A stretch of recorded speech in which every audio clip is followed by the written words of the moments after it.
Chapter 1. Within a cavern outside Tangin village. A circle of enigmatic figures cloaked in dark garments recited incantations in unison. At the heart of this assembly, a peculiar sigil was inscribed in crimson, and at its center lay an individual. These mysterious individuals belonged to a cult, engaged in a ritual of profound significance. The cult of the Eldritch God. The purpose of this ritual was to bestow upon the recumbent figure the powers of the malevolent deity, granting them immortality. This was a forbidden experimental rite of the cult. Yet thus far, no successful case had ever been recorded. All previous attempts had ended in failure and death. However, this particular test subject was distinct, for he had volunteered willingly. This subject was known as Fadewan. Fadewan was a ninja from Tangin village, a place renowned as the village of forgotten warfare.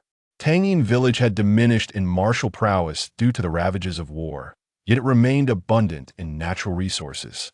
A ninja by birth, Fadewan harbored an insatiable thirst for battle, leading to his discontent with the pacifist inclinations of his home village.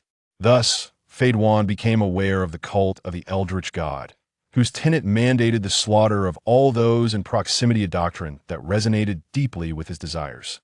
Consequently, he defected from Tangin village, joining the cult and willingly offering himself as a test subject in hopes of acquiring the power of the malevolent deity.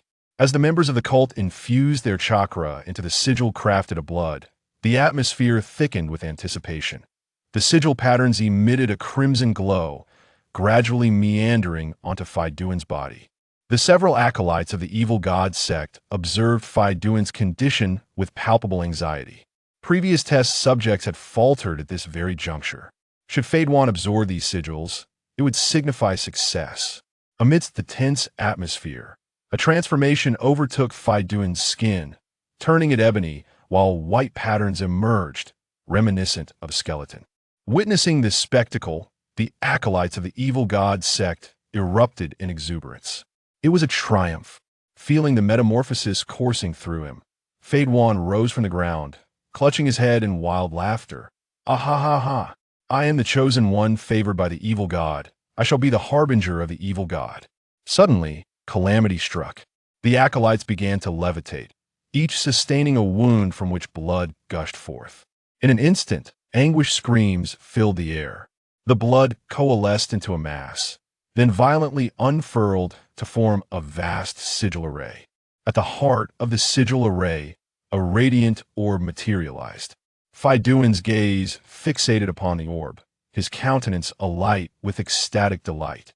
He could sense that the power emanating from this orb mirrored the strength he had just acquired, yet it was immensely potent, overwhelming him with a compulsion to kneel.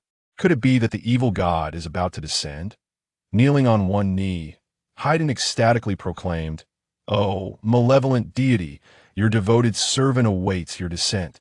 Within the array of the cursed seal, a silhouette emerged from the radiance, gradually solidifying as the light waned.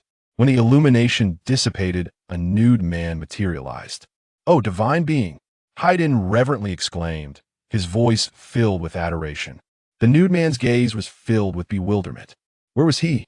He was supposed to be in a mental institution, forcibly watching some anime called Dropkick on My Devil with a group of patients. How did he end up here? What did this obviously deranged guy call him? "Oh, divine being?" The man pondered for a moment, then grinned. "So, this guy summoned him here? Is he a malevolent deity?" "No, he is a malevolent deity because he felt an extraordinary power within him. What else could he be if not a malevolent deity? You seem to possess my power. Where's this place? Tell me about it." Haydn was now in a state of extreme excitement. The malevolent deity he worshipped had truly appeared. Haydn vividly described the affairs of the ninja world to the man. "Oh, ninja villages, ninjas, chakra. Sounds interesting. Haydn, right? Then give me a name that fits this ninja world." Haydn gasped for breath, for bestowing a name upon the dark god was indeed a grand honor. After a moment of contemplation, Haydn proposed, "Dark god, how about the name Shindo?" "Ah, as long as it contains the character for God, it is a worthy name. Henceforth, I shall be known as Shindo. As the dark god, I shall conquer this shinobi world." "Ah ha ha! Shindo's ambitious declaration filled Haiden with profound admiration. In this manner, Haiden reveled in the agony of death, deriving immense pleasure from witnessing the struggles of his prey as they neared their demise. If his dark god aimed to conquer the shinobi world, countless souls would inevitably perish, allowing Haiden to indulge in his dark desires indefinitely. Truly, he was worthy of the veneration Haiden bestowed upon him. Nevertheless, Shindo found himself pondering the intricacies of his ambition as a dark god. It seemed only natural to conquer the world. Yet the question arose, how could such a feat be accomplished? From the altar within the cave, Haiden retrieved a crimson three-section scythe and a pitch-black spear, presenting them to Shindo as if offering treasures. Dark God, these are sacred artifacts dedicated to your worship, rumored to be your weapons. Shindo glanced at the blood-stained scythe and the obsidian spear in Haiden's hands, dismissively waving his hand. I have no need of them, keep them for yourself. Shindo had no skill in wielding such implements, and besides, Haiden was his most loyal acolyte. It was only fitting that he should first think of his devoted follower. Haiden appeared quite honored to wield the weapon of the malevolent deity, solidifying his status as the foremost disciple of the Dark God. The bare-bodied Jashinist, having stripped a lifeless cultist of their garments, adorned himself with the tattered clothing. With an air of exuberance, Jashin proclaimed, Haiden, let us embark on our journey to conquer the world of Shinobi. Haiden gazed at Jashin with fervent zeal, replying, Indeed, I shall remain steadfast by the side of our Lord Jashin. Just as Jashin and Haiden prepared to depart the cave, a group of individuals stormed inside. Noticing Haiden's troubled expression, Jashin inquired, Haiden, who are these people? Haiden tightened his grip on the bloodied scythe and responded, Lord Jashin, these are the ninjas from Takigakure. The leader of the Takigakure ninjas admonished Haiden, Haiden, you have betrayed Takigakure and slain dozens of your comrades today. We shall eradicate you once and for all. Haiden scoffed arrogantly. You think you can defeat me? You have come at the perfect time. The great Lord Jashin has descended, and I shall offer you as sacrifices to him. Assuming a combat stance, Haiden addressed Jashin. Lord Jashin, please allow me a moment. I shall swiftly dispatch them as an offering to you. Jashin nodded, intrigued to observe how these ninjas engaged in battle, especially since he had yet to learn the art of combat himself. Within the cave, a fierce confrontation was on the verge of erupting. The central figures of this impending clash were Haiden and the band of ninjas from Takigakure. Shindo believed that Fadewan should be capable of dealing with this group of individuals, for Fadewan bore an expression of utter disdain, almost with his nostrils pointed skyward. Yahoo! Inexplicably ecstatic, Fadewan exuberantly charged towards the ninjas of the Hidden Soup Village, brandishing his bloodied scythe. Wind release. Wind cutter technique. Water release. Water chaos wave. Fire release. Shindo watched with palpable excitement as the ninjas from the Hidden Soup Village unleashed a plethora of ninjutsu upon Fadewan. Is this what ninjutsu is? Quite astonishing. However, his enthusiasm quickly waned as he observed Faiduan's lackluster performance. Fadewan endured a barrage of various techniques. Sustaining severe injuries, both legs and one arm were blown off, leaving him sprawled on the ground, cursing vehemently. How dare you leave me in such a deplorable state, to appear so disheveled before Lord Evil God? Unforgivable, unforgivable. You shall face the wrath of Lord Evil God. He will deliver the most terrifying retribution upon you. Though Fadewan had just acquired the powers of the Evil God, he had yet to develop any abilities beyond his immortality.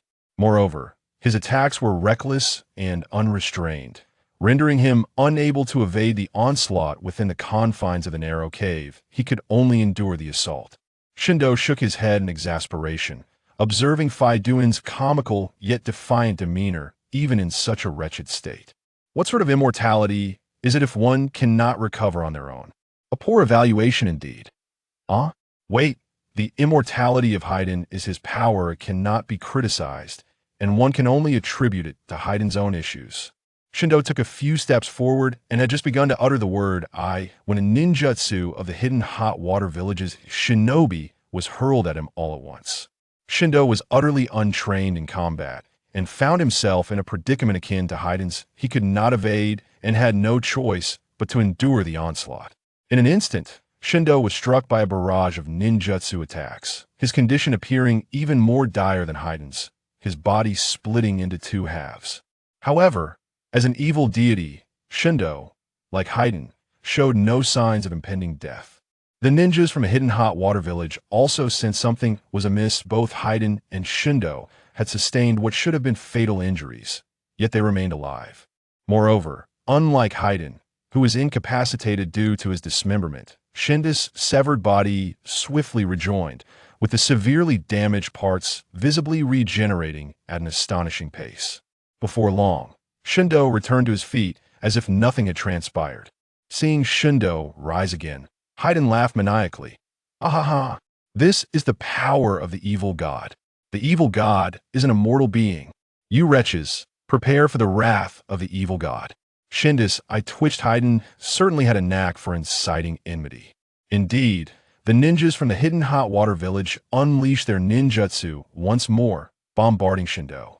Shindo's condition was even more grievous than before, with his head and body now separated. Yet, Shindo's recovery speed surpassed that of before, and he once again stood tall. In the village of Hidden Soup, the ninjas launched repeated assaults on Shindo, reducing him to mere pulp. Yet Shindo exhibited an extraordinary ability to recover, and his regeneration rate accelerated with each encounter. A sense of dread began to take root within the hearts of the ninjas of Hidden Soup. Although Shindo was not fully cognizant of his own powers, he drew inspiration from the malevolent deity, Evil God Sauce. If he was to embody the essence of the evil god, then surely he could harness the same formidable abilities.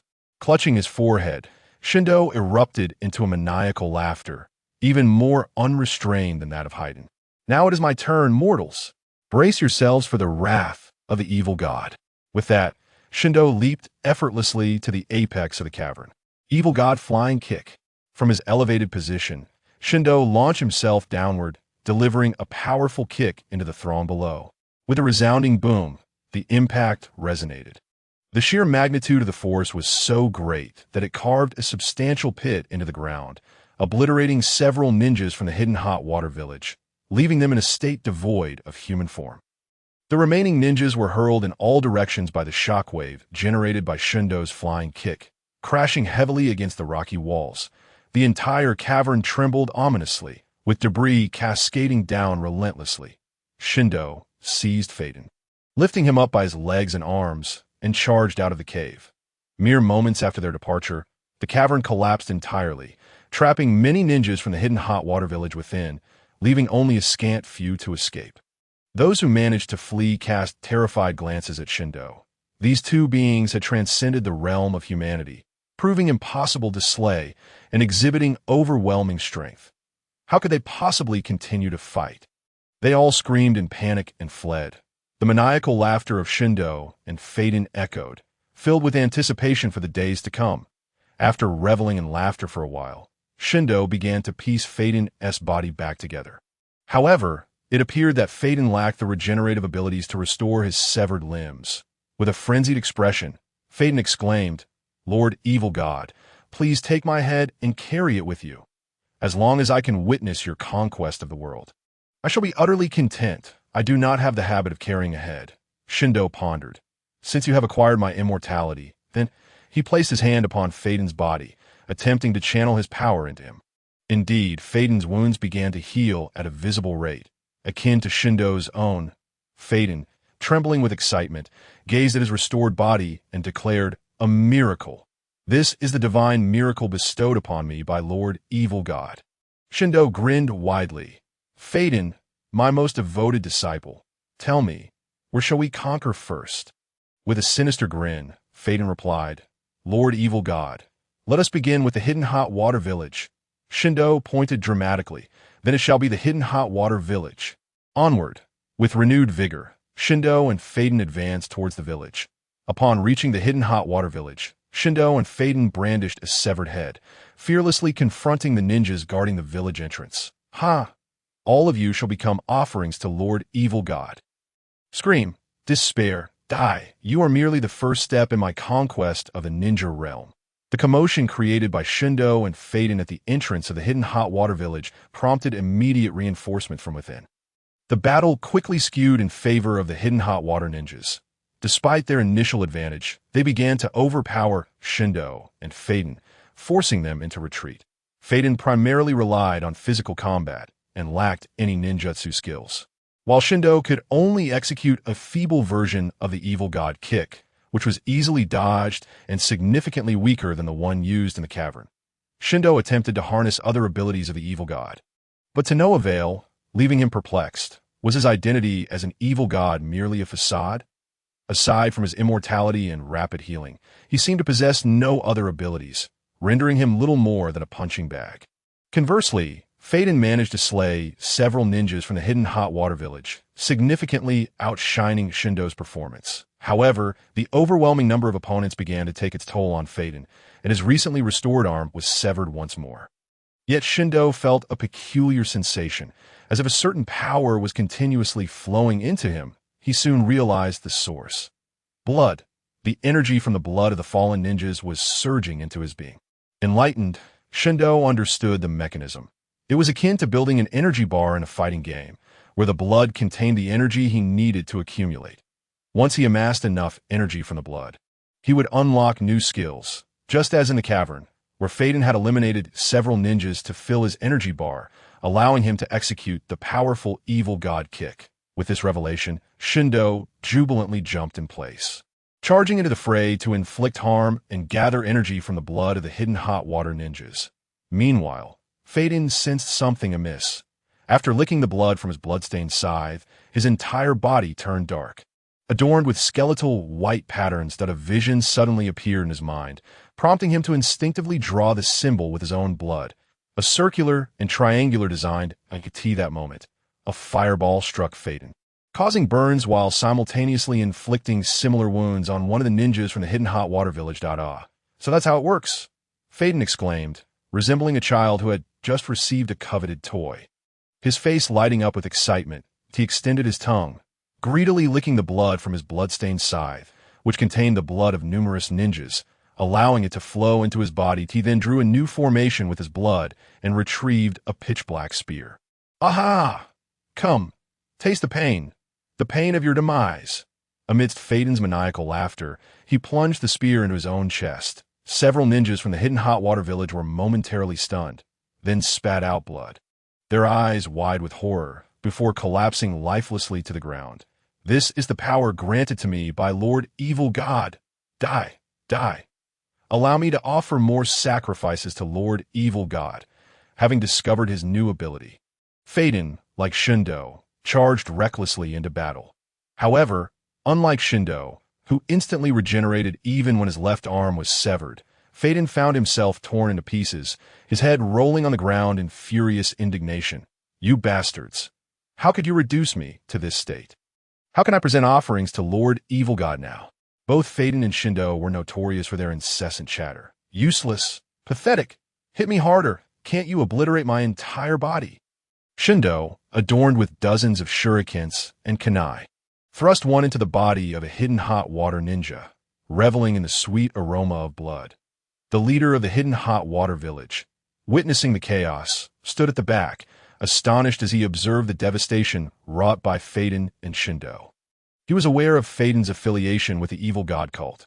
However, he had expected them to be a ragtag bunch, not these two monstrous entities. Suddenly, Shindo shuddered, a ghastly smile spreading across his face as he covered his eyes with his right hand. The energy bar is full. Some of you are about to face misfortune. Die. Evil God Ray.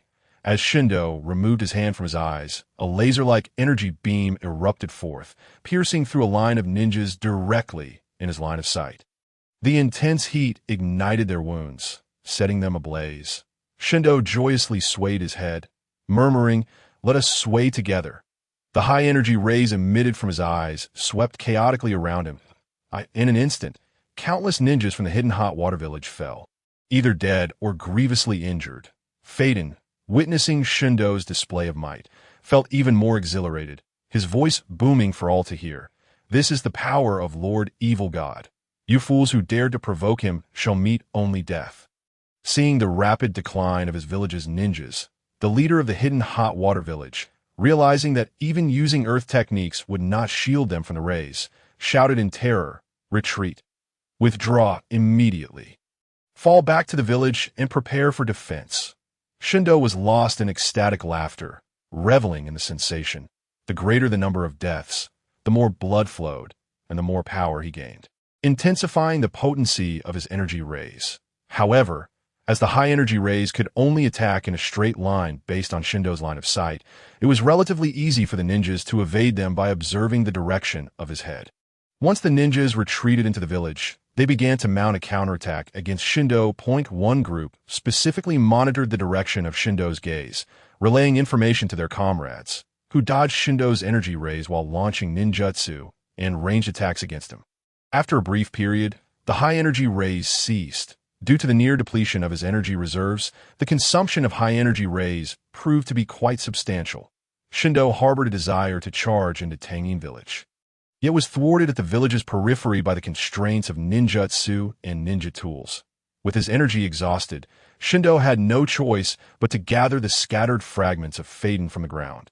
Prioritizing the restoration of Faden before addressing his own objectives by the banks of a river near Tangin Village, Shindo utilized his own power to aid in Faden's recovery. Faden twisted his neck and remarked, "Lord Evil God, your skills are truly impressive." Shindo rolled his eyes in response, saying, "Spare me the flattery. It sounds as though I'm a mere technician specializing in bone setting." After a few silly chuckles, Faden inquired, "So, Lord Evil God, what shall we do next?" Shindo replied ominously, "We shall persistently confront this Tangin village. After a brief respite, we will continue our assault. My arrival in this world has significantly weakened me. Only through relentless slaughter can I regain my former glory." Upon absorbing the energy from the blood, Shindo noticed that not all of it was expended. His body retained a portion, and he felt a marked increase in strength. After all, he was an evil god, and certainly could not be this feeble. It must be that his descent into this realm had diminished his power. Indeed, leader, those two lunatics are back, within the Grand Hall of Tangin Village. A ninja hastily reported to their leader. These lunatics were none other than Shindo and Faden. Nearly half a month had elapsed since Shindo's arrival in the ninja realm, and during this time, these two had almost daily appeared, sometimes even twice a day. They employed ranged attacks to keep Shindo and Faden at bay outside the village, but dared not engage them directly in combat. They had discovered that once a direct confrontation ensued, Shindo inexplicably became formidable, while Faden could inflict harm upon his opponents through self-mutilation. After alleviating a headache by pressing his temples, the leader cautioned, "As long as we keep them outside the village, we must not engage in close combat." Over the course of the past half-month, Shindo and Faden had primarily been on the receiving end of attacks. One could not retaliate without drawing blood, and the other lacked the energy from blood to execute even a flying kick. However, this was not without merit. Shindo, once an inexperienced fighter, found his combat experience rapidly increasing through this reckless style of fighting. Faden, too, was becoming increasingly adept at wielding the powers granted by the evil god. Even while enduring blows, both Shindo and Faden found a strange pleasure in the experience, reassured by the knowledge that they would not perish. The ninjas of Tangin Village had attempted to employ sealing jutsu to confine Shindo and Faden. On one occasion, Faden had indeed been successfully sealed. However, Shindo remained entirely unaffected by such techniques, no matter the method of sealing. It proved futile. These two were bothersome, as they could neither be killed nor ignored. Meanwhile, Shindo and Faden appear to treat their conflict with Tangin Village as a mere game, reveling in the chaos. However, their antics had drawn the attention of an observer, Uchiha Bido. Abido had successfully persuaded the Akatsuki's Hashigaki Kisame to join his cause while manipulating the fourth Mizukage, Yagura Karatachi, through Jinjutsu, plunging the Mist Village into a brutal policy known as the Blood Mist. Initially intending to traverse the land of water en route to the Rain Village, Abido fortuitously stumbled upon the commotion in Tangin Village. He had been observing Shindo and Faden for several days, intrigued by their immortal nature. Yet he was far from impressed by their combat style. In his view, should he engage them in battle, Even without employing Kimui, if they managed to land a blow, it would count as his loss. Nevertheless, he had to admit that Feiden's curse and Shindo's intermittent bursts of power suggested a level of strength that made them suitable candidates for the Akatsuki. Obito had initially considered approaching Shindo and Feiden directly, but upon witnessing their erratic behavior, he decided against it. Instead, he chose to make contact with Kisame, as the latter was a rather rational individual that, in contrast, these two appear to find amusement in their injuries. Laughing maniacally even when missing limbs, that Akati wasn't yet the time to reveal his identity as Uchiha Madara, so he resolved to recruit others to approach Shindo and Feiden. Ju, go inform Nagato and have him send someone to recruit these two. I will keep watch here. From the branch where Obito sat, a figure emerged. Understood. I shall return to find Nagato. Ju recognized the potential in Shindo and Feiden, though this potential was strictly in terms of their strength. In terms of intellect, they were akin to the likes of White Zetsu, or perhaps even less so in Black Zetsu's eyes. They were fully aware that a frontal assault on Tangin Village was futile, yet they stubbornly insisted on confronting it head-on. What else could one call that but foolishness? Ju disappeared back into the tree, employing the insect technique to merge his body with the earth and vegetation, achieving rapid movement as he traversed underground, hastening towards the Rain Village. His speed was remarkable, allowing him to reach the Rain Country and the Akatsuki's base in Rain Village within just 2 days. Upon arrival, Ju found Nagato. Nagato, Madara has discovered 2 potential recruits for the Akatsuki. We should send someone to invite them. Nagato's icy gaze fixed on Ju. If that is the case, why doesn't Madara recruit them himself? Ju explained, these individuals are not entirely sane, and Madara wishes to keep his identity concealed for now. Thus, it is better to send others. After a moment of silence, Nagato responded, since Kakuzu and Kisame are absent from the Rain Village, I shall go personally. Ju nodded in agreement. That is wise.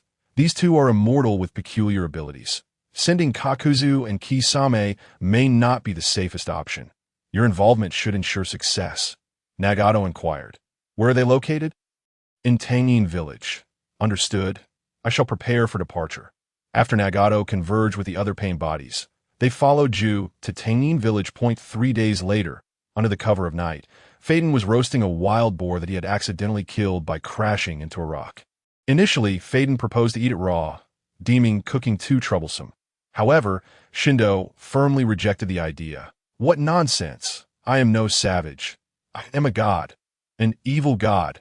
What kind of deity consumes raw flesh? I have my dignity. Moreover, raw meat is surely unpalatable.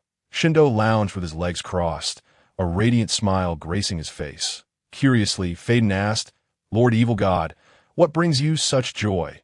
Shindo shook his head and replied, Tomorrow, we shall storm into Tangin Village.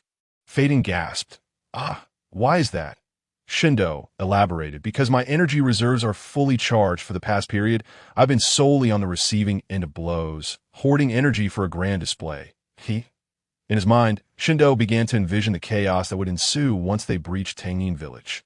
It would be akin to wolves among sheep, and with blood flowing, he could unleash his full arsenal of techniques, a sensation too exhilarating to fathom. Feiden joined in the laughter, knowing that once they infiltrated Tangin Village, he would acquire blood to enact curses and eliminate these villagers as offerings to Shindo. The eerie laughter of Shindo and Feiden echoed through the forest. Observing them, Obito felt a chill run down his spine. Why were these 2 suddenly laughing so ominously? Nonetheless, it was evident that their thought processes diverged significantly from those of ordinary individuals. If he could comprehend their reasoning, that would indeed be strange. Glancing up at the moonlit sky, Obito calculated the time. They should be arriving soon. The following day, Shindo and Feiden prepared to once again launch an assault on Tangin Village. With renewed vigor, Shindo eagerly queried, Feiden, are you ready to join me in a grand battle? Feiden licked his lips in excitement and replied, Lord Evil God, I am ready. My side is positively itching for action, as Shindo and Fei Duan were preparing to embark on their journey. 6 figures emerged in front of them from the woods, blocking their path. Before Shindo and Fei Duan stood the 6 paths of pain. The 2 regarded the 6 individuals, whose faces were adorned with piercings and whose eyes were circular. With confusion, Shindo called out, "Hey, you fools in front, what are you doing?" In the shadows, Obito, who was eavesdropping, couldn't help but smirk at Shundo's bluntness. It seemed that Shundo and Fei Duan were about to face an overwhelming force. In Obito's eyes, there was no doubt that they would be no match for the six paths of pain. The Deva Path of Pain spoke, "We are Pain, and we wish to invite you to join our organization." Shindo scoffed, "What nonsense is this? You think I would join your organization? You should consider whether you're worthy." Fei Duan chimed in, extending an invitation of his own to Pain. "Indeed, I suggest you lot disband and join the cult of the evil god instead, allowing our Lord to bestow his blessings upon you." "Hey," Shindo interrupted Fei Duan, saying, "Fei Duan, our followers aren't just anyone who can join. These six look utterly foolish if they join the cult of the evil god. Wouldn't that diminish our prestige?" Fei Duan nodded in agreement. "You're right, Lord Evil God. Then let me slay these six and offer them as a sacrifice to our Lord." Shindo nodded in satisfaction. "Yes, exactly, Fei Duan, go and eliminate them." With a wild scream, Fei Duan brandished his blood-stained scythe and charged at the six paths of pain. Zetsu appeared beside Obito, observing Fei Duan's reckless attack with a complex expression. "He really just rushed in without even testing the waters?" Obito remarked with an odd expression. "After observing them for several days, I now find their behavior quite normal. If they had tested the waters, I might have suspected they were imposters." The Deva Path of Pain, watching Fei Duan charge directly towards him, slowly raised his right hand and aimed it at Fei Duan. Shinra Tensei, a powerful repulsive force swept forth. Sending Fei Duan flying, he rolled across the ground for several meters, crashing into several trees. Shindo stared in astonishment at the Deva Path of Pain. "Oh, is that ninjutsu? But ISNT ninjutsu, supposed to require hand seals." The Deva Path of Pain reiterated his invitation. "Joining Akatsuki does not conflict with your cult of the evil god. You can continue to promote your doctrines and pursue your desires within Akatsuki.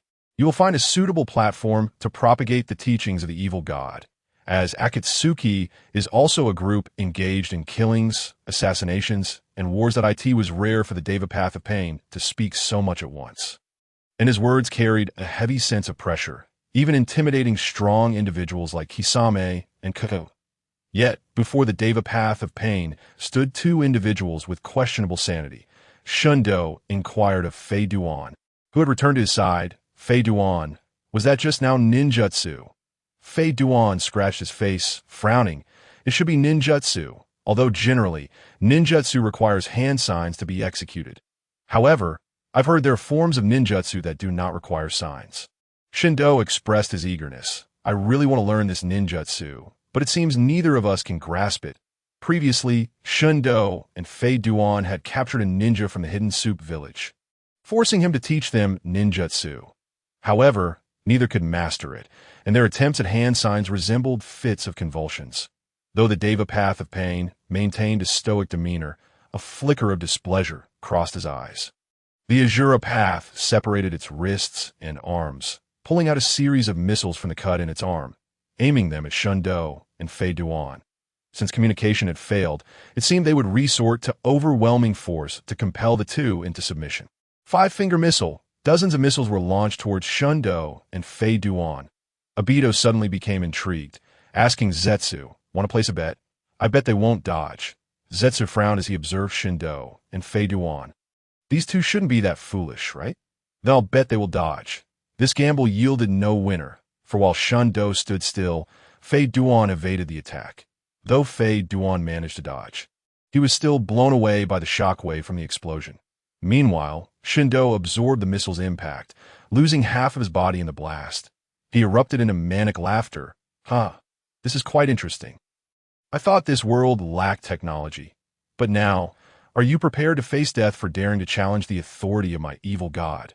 During Shundo's taunting, his half-destroyed body had already restored itself. The Deva Path of Pain narrowed his eyes. Just as Zetsu had indicated, he was indeed immortal. A normal person would be dead after losing half their body. Originally intended for the hidden soup village. "I'll redirect this energy towards you. Evil god flying kick." Shindo leaped high into the air, then plummeted downward, delivering a powerful kick towards the six paths of pain. The Deva path, curious to gauge Shindo and Fei Duan's strength, chose to dodge rather than repel Shindo with Shinra Tensei. Shindo missed his target, impacting the ground instead. With a resounding boom, the force exceeded that of the missiles fired by the Azura path, creating a massive crater in the earth. Zetsu, witnessing Shundo's flying kick, exclaimed, "Wow, that is quite powerful. With such physical prowess, he is more than qualified to join Akatsuki." Obito was similarly astonished as he had observed Shundo's flying kick over the past few days, finding it merely average. Given the immense power of Shundo's flying kick, why didn't he just forcefully kick open the gates of the Hidden Soup Village? Surely, he was capable of such an act. Could it be that these two simply enjoyed being beaten, relishing in the sensation of pain? Evil God Ray. Shindo's eyes emitted high-energy rays directed at the six paths of pain. The Hungry Ghost path positioned itself before the other pains. Sealing technique. Absorption. The Hungry Ghost path attempted to absorb Shindo's high-energy rays using a sealing technique to create a barrier. What pain, Obito, and Zetsu did not anticipate was that the sealing technique, capable of absorbing ninjutsu, would fail to absorb Shindo's high-energy rays. Shindo's rays were not composed of chakra, but rather the power of the evil god, falling outside the chakra system. The sealing technique could only absorb ninjutsu released by chakra. The high-energy rays pierced through the Hungry Ghost Path's body, and as Shindo turned his head, the rays severed the Hungry Ghost Path in two. The other pains quickly evaded Shindo's high-energy rays. Suddenly, Fei Duan appeared behind the Azura Path, swinging his blood-stained scythe and striking the Azura Path. Shinra Tensei. The Deva Path unleashed repulsive force once more, sending Fei Duan and Shindo flying, simultaneously interrupting Shindo's high-energy ray attack. Fei Duan laughed exaggeratedly. "Evil God, I wish to commence the sacrificial ritual." Shindo spread his arms wide, wearing an expression of indulgence. "Come, Fei Duan, sacrifice their lives to me." As Fei Duan cackled maniacally, he licked the blood of the Azura Path from his scythe. Cursing ritual. Spell formulation. Fei Duan drew the required circles and triangles for the ritual on the ground with blood, his excitement directed at the nearby Hungry Ghost Path. "Prepare to meet your death." Spell Death's Embrace. Fei Duan's skin transformed into a mottled black and white as he stepped into the ritual formation, retrieving a pitch-black spear from his waist. "Come, experience the most exquisite pain with me. Everything is ready. It will hurt immensely, so brace yourself." "Here it comes." Fei Duan plunged the black spear into his abdomen. The Hungry Ghost Path swayed, looking down at its own stomach, incredulously discovering a gaping wound. "Ha! Does it hurt? This isn't even a fatal wound. The critical points are far more severe, but this pain is the best. The agony of another at the brink of death is etched within me, transcending suffering, ultimately transformed into ecstasy. Once you have satisfied my pleasure, I shall offer your life as a sacrifice to the evil god." "Aha!" In a fervent display of enthusiasm, Shindo fervently called out to Fei Duan. "Fei Duan, indeed, you are my most devout follower." Observing in awe, Ju marveled no matter how many times I witnessed this. It remains utterly astonishing. Such a bizarre ability is simply unprecedented. Dato smirked, remarking, "What does it matter how strange the ability is? If one's intellect is lacking, even the most formidable powers are futile." That ritual formation and the act of licking blood are already glaringly evident. Ju concurred, stating, "Indeed, the act of licking blood likely serves as a prerequisite for that ritual. The transformation of his body's coloration signifies that the conditions have been met, thereby linking him to the owner of that blood." Furthermore, regarding that ritual formation, he deliberately stepped into it, inflicting self-harm to transfer his injuries to the individual he is connected with, indicating that the ritual can only be conducted within that formation. Should he be removed from it, the ritual would be doomed to failure. Dato nodded, his expression a mix of incredulity and frustration. Indeed, it is far too easy to deduce. He doesn't even attempt to conceal it. Though pain is essentially a corpse, rendering this ritual ineffective against him, his desire to torment rather than eliminate his opponent is nothing short of foolish. Both Ju and Dato quickly discerned the intricacies of Fei Duan's ability. Meanwhile, Fei Duan brandished his obsidian spear, theatrically threatening, where shall I inflict pain next? Here? Or perhaps here? Very well. I choose here. He plunged the spear into his own lung, eagerly awaiting a glimpse of anguish on the face of Shurapath Pain. However, to his dismay, Shurapath Pain exhibited no reaction, appearing completely unperturbed as a mere corpse. Pain was impervious to suffering. Moreover, the physical form of Pain's six paths could only lose mobility if severely damaged. Being punctured in two places did not equate to the catastrophic severing inflicted by Shun Do's high-energy beams on the hungry Ghost Path Pain. Raising his arm, Heavenly Path Pain aimed at Fei Duan. Mistaking it for another use of Shinra Tensei, Fei Duan hastily drove the hilt of his bloodied scythe into the ground to secure himself. Bansho Tenin, a formidable pulling force, surged forth, and before Fei Duan could stabilize himself, he was drawn closer. It can still pull people. This maneuver left Fei Duan momentarily disoriented. In the other hand, Heavenly Path Pain brandished a black rod, which he thrust into Fei Duan's body as he was drawn near. Having analyzed Fei Duan's capabilities, Pain was equally adept at understanding the situation. As Fei Duan collapsed to the ground, Heavenly Path Pain unleashed multiple black rods, impaling and restraining Fei Duan's limbs, rendering him immobile. While Fei Duan flailed on the ground, Heavenly Path Pain paid him no heed, instead directing his attention toward Shindo, who was not far away. Addressing Shindo as Lord Evil God, Fei Duan remarked on the flying kick and high-energy raise. Acknowledging Shindo's superiority, Heavenly Path Pain had already gauged Fei Duan's strength, and now turned his focus to Shindo. Irritated, Shindo glared at Heavenly Path Pain. How dare you treat my favored disciple in such a manner? I shall reduce you to mere pulp. Shindo charged at Pain.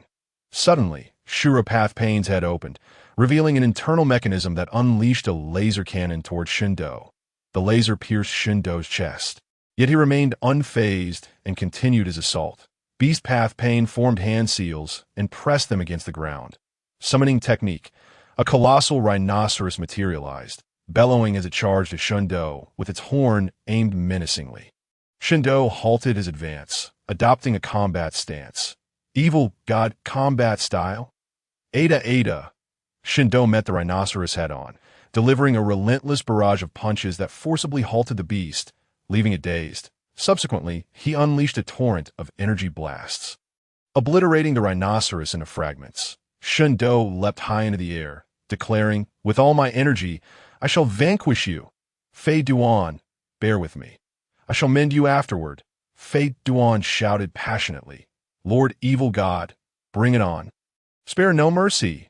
Ultimate technique, Super Evil God Flying Kick, second form. Shindo concentrated all his energy in his right leg. The expressions of Pain, Dato, and Ju shifted, sensing the imminent threat posed by Shindo's attack. Pain spread his arms and called out, "Shinra Tensei." An even more powerful repulsion emanated, attempting to send Shindo flying. However, due to the distance from his main body, the power, though stronger, was limited. Yet, Shindo's flying kick and Heavenly Path Pain's repulsion clashed in a stalemate. Ju suddenly exclaimed in astonishment, "Pain's repulsion is actually at a disadvantage." Dato remained silent, his gaze intently fixed on Shindo in midair, unwilling to miss this captivating moment. After 10 seconds of impasse, it was Heavenly Path Pain who was sent flying. Beast Path Pain summoned a multitude of summoned beasts as shields, yet one by one they were kicked through, allowing Shindo to land successfully. As Shindo touched down, a deafening explosion reverberated throughout the forest, a colossal shockwave radiating outward, sending debris flying and trees toppling, creating a scene reminiscent of a meteor strike. Shindo's ultimate technique. The Super Evil God Flying Kick had carved an immense crater, with him positioned at its center. Astonished by the sheer power of his attack, Shindo marveled, "How remarkably strong I am. Yet based on the energy I amassed, such a potent assault should not have been possible. Wait, something feels amiss. My energy absorption rate appears to have significantly increased." The rapid energy absorption seemed to have commenced after he severed that rotund figure with the evil god ray. Thus, it could be inferred that the more formidable the individual, the quicker he could gather energy. Shindo struck his right fist against his left palm, affirming, "Indeed, how astute of me. Fei Duan, where are you?" "Lord Evil God, I am here." Shindo turned towards the source of the voice, spotting Fei Duan relatively unscathed and intact. However, standing behind him were Heavenly Path Pain, Beast Path Pain, and Hell Path Pain. Shindo was taken aback, incredulous that Fei Duan had survived. When Shindo's kick landed, in addition to using Beast Path Pain summoned beasts as shields, Heavenly Path Pain had continuously unleashed Shinra Tensei, guiding Fei Duan, Beast Path Pain, and Hell Path Pain along the shockwave to minimize damage. However, the other three pains were less fortunate. Beast Path Pain performed hand seals against the ground, summoning technique, as the summoning smoke dissipated. Instead of beasts, three distorted forms of pain emerged. Hell Path Pain extended his palm towards the open ground, conjuring a mass of purple chakra, from which the King of Hell ascended. The King of Hell opened its maw wide, extending a long, hand-like purple tongue to consume the damaged pains, chewing thoughtfully. After a moment, the King of Hell released its grip, allowing Shura Path Pain, Human Path Pain, and Hungry Ghost Path Pain to emerge. Shindo's eyes widened in shock, not at the revival of the three pains, but at the apparition of the King of Hell. As the King of Hell's phantom faded, Shindo regained his composure, squinting at Heavenly Path Pain. "So, you all are also followers of the divine, worshipping the King of Hell. But why does this King of Hell appear so grotesque?" Heavenly Path Pain, perplexed, questioned Shindo's words. He replied, "I'm not a follower of any god, for I am a god." Shindo's eyes lit up with understanding. "So you are a god as well. Then you are the King of Hell." "I am the evil god. Greetings." The current situation perplexes Tendo Pain, who struggles to comprehend what Shindo is conveying. The references to Yama are merely symbolic. Shindo seems to have mistaken him for an actual deity. It is evident that there are some cognitive issues at play. Nevertheless, such matters are inconsequential. What truly matters is strength. Tendo Pain inquires once more. "So, would you consider joining Akatsuki? It seems you've spent more time in this world than I have." Utilizing the moniker of this realm as Haiden. What was it called again? Chakra. Shindo appears to have forgotten the name of the chakra. "Oh yes, it is chakra," he exclaims, expressing a keen interest in both chakra and ninjutsu. "Since you are also a god, I shall temporarily ally with you. However, I have one condition." Tendo Pain asks, "What condition?" Shindo, with a grin, eagerly gazes at Tendo Pain. "It appears neither of us has returned to our prime state. My condition is that once we both regain our full strength, we shall determine the victor as gods. Let us see who is truly superior, the evil god or the King of Hell." Tendo Pain's first reaction is one of incredulity, deeming him insane, with a severe case of delusions of grandeur.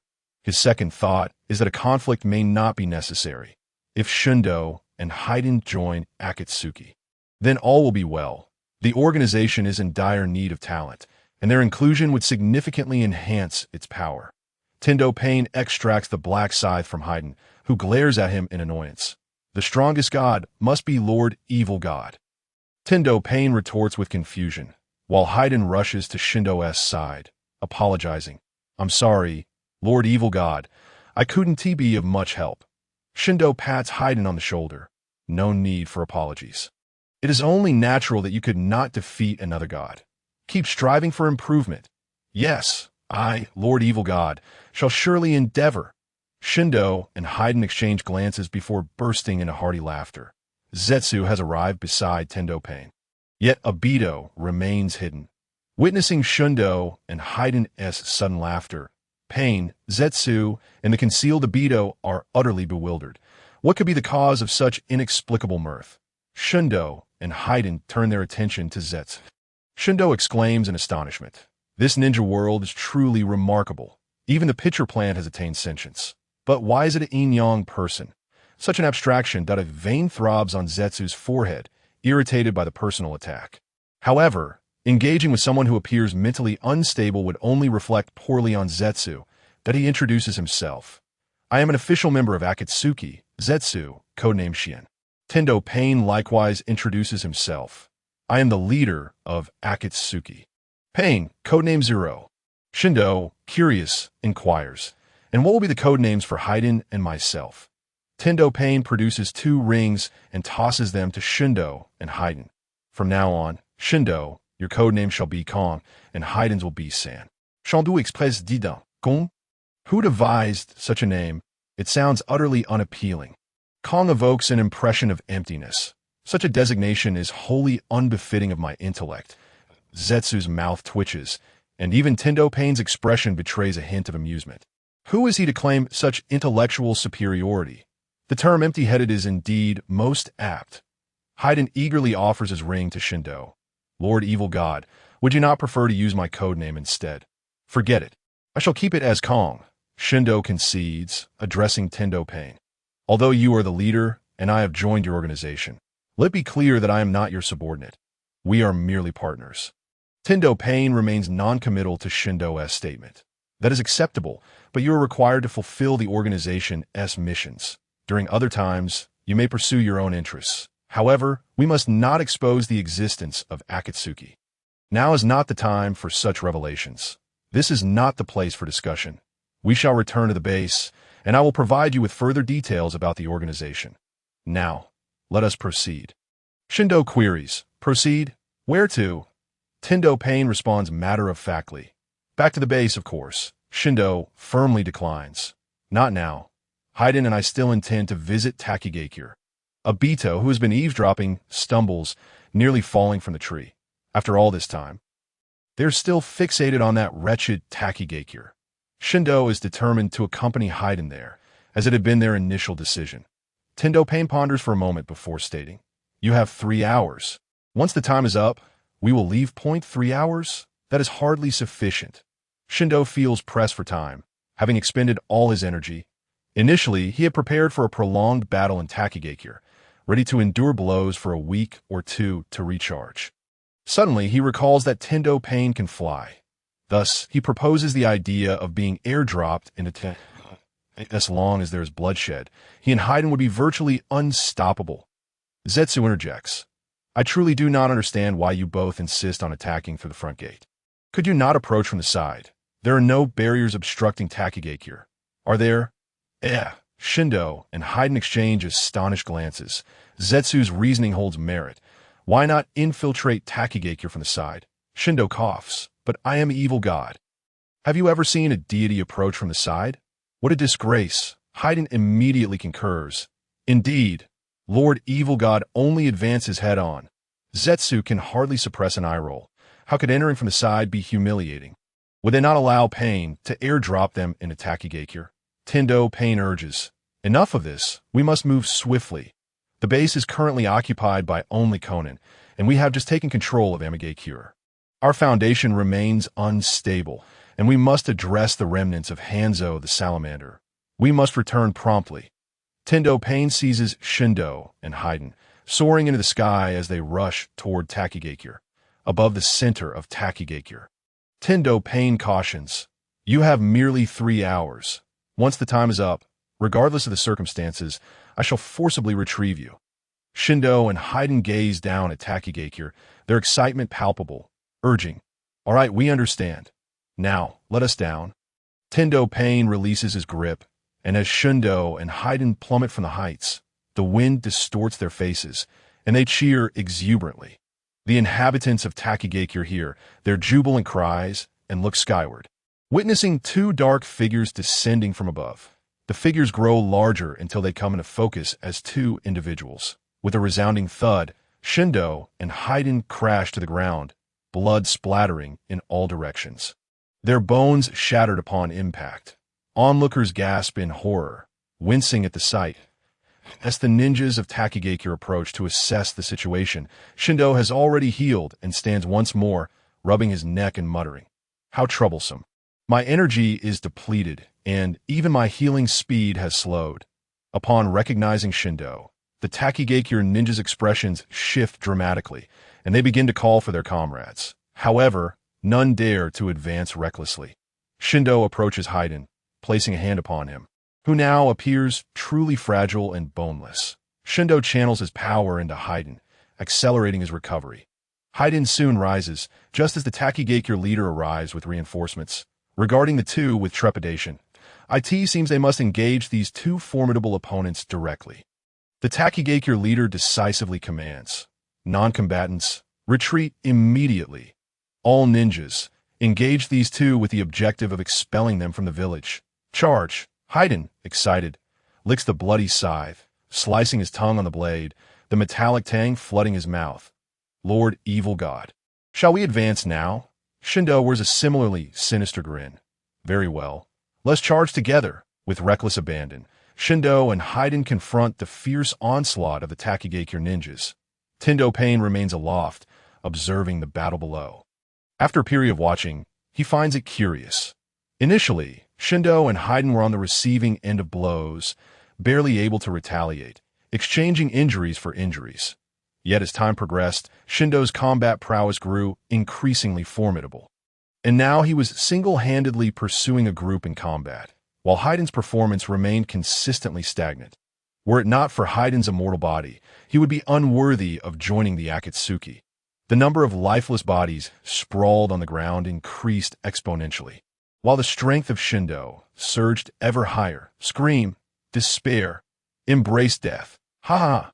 With a single punch, Shindo obliterated a fireball and simultaneously pierced the chest of a ninja from the hidden hot water village, blood splattering across his form. In that moment, Shindo resembled nothing less than a creature drenched in blood, every inch of him soaked in crimson. The leader of the hidden hot water village gazed in horror at Shindo, realizing this individual only grew stronger with each battle to an unfathomable extent. Although he was aware that Shindo inexplicably became formidable in direct combat, this level of ferocity was utterly excessive. A gust of wind released a ninjutsu that severed Shindo's arm. Yet before the limb could hit the ground, a new one had already sprouted. How could one possibly contend with such a foe? However, the leader of the hidden hot water village was now in dire straits, as Haiden had already collected his blood. Ha ha! Perish! All of you shall be sacrificed to Lord Evil God. Within the ritual circle, Haiden thrust a pitch-black spear through his own heart. The leader of the hidden hot water village and several of his compatriots clutched their chests, blood seeping through their fingers, their gazes becoming increasingly clouded as they collapsed lifeless to the ground.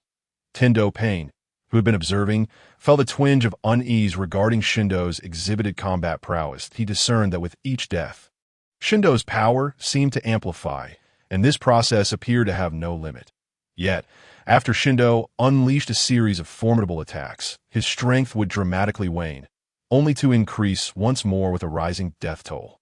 As 3 hours elapsed, the ground surrounding Shindo and Haiden was littered with an uncountable number of corpses.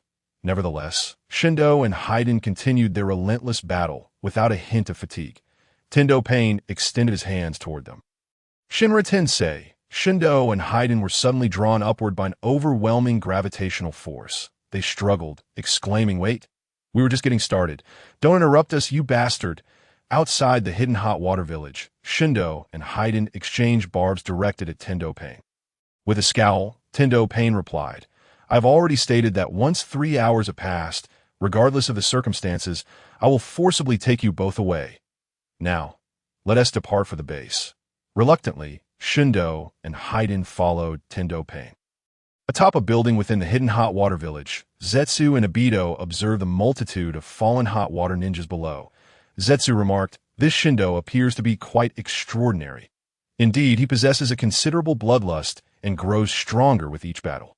However, I wonder if there are limits to his power enhancement. Fortunately, he seems somewhat lacking in intellect, that if his strength has no bounds, it implies that no one can restrain him, a volatile instrument that may harm itself." Shindo and Haiden arrived in the rain village with Tendo Pain. Shindo gazed at the dim sky and grumbled, "Ugh, this village is rather damp. I feel sticky all over. Your choice of base is rather poor." "Yama King." Tendo Pain turned to Shindo, reminding him, "Call me Pain, not Yama King." Shindo replied cheerfully, all right, I understand. Just like my name, it's merely a code name." Upon entering the base, the other 5 Pains departed, and Tendo Pain gathered the members of the Akatsuki, Konin, Zetsu, Sasori, and Kisame. Kisame looked at Shindo and Haiden with astonishment. "Oh, we have new recruits so soon." Shindo and Haiden began whispering, though their conversation was audible to everyone present. "Haiden, why does this organization feel so bizarre? A carnivorous plant, and now a shark-faced guy. How grotesque, right? What if a pig-headed man or a winged bird person shows up next? At this rate, we'll have fish, plants, birds, and beasts all gathered. Are we running a zoo? Haiden, what should we do? I'm beginning to regret joining this organization. Lord Evil God, should we just eliminate them?" Kisame's mouth twitched. He found himself increasingly irritated by the two. Conan's expression soured as well. A winged bird person? Wasn't that a description of herself? She enjoyed using her paper jutsu to create wings. Tendo Pain sensed trouble brewing, as Shindo and Haiden, these two unpredictable individuals, could very well lash out at any moment. He felt as though he had unwittingly invited two ancestors into his organization. Enough. We are all comrades here. Do not judge by appearances. Each of us is a rogue ninja from various villages, each with our own specialized skills. This is Shindo, and this is Haiden. Now let me introduce you to the Akatsuki. Just as Tendo Pain was about to continue, Shindo suddenly shouted, "Wait!" Nagato, the puppeteer behind Pain, felt a jolt. What nonsense was this fool about to unleash? Shindo turned to Haiden and inquired, "So, are all these people rogue ninjas, Haiden? Are you one too?" Haiden's eyes sparkled with clarity as he replied, "Indeed, did I not mention to Lord Evil God that I am a rogue ninja from the hidden hot water village?" Shindo pointed to himself. "Then what am I? A rogue ninja?" Haiden faltered, unable to respond. Shindo had been summoned into the ninja world and was not a ninja of any village prior, so he could not possibly be classified as a rogue ninja. Haiden answered honestly, "Lord Evil God, you are not a rogue ninja." Shindo glared at Tendo Pain in displeasure. "Are you being discriminatory?" Conan, Kazu, Sasori, and Kisame stared at Shindo, bewildered. Was being a rogue ninja something to be proud of? Zetsu sighed, wondering how there could be such a foolish individual. Tendo Pain's expression tightened as he replied, "From now on, you are also a rogue ninja from the hidden hot water village. Is that satisfactory?" Shindo beamed. "Now that's more like it. You're finally understanding." Conan, Sasori, and Kisame finally grasped that this individual was a simpleton. Tendo Pain began to explain the Akatsuki's purpose. "Our organization currently operates as a mercenary group not affiliated with any nation, aiming to incite minor conflicts. Initially, we will monopolize war contract from small countries at low prices, gradually escalating the scale of warfare to disrupt the ninja systems of major nations and dominate all conflicts.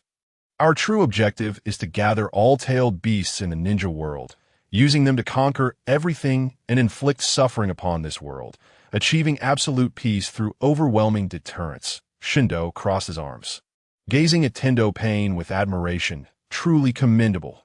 You and I share the same lofty aspirations. World domination.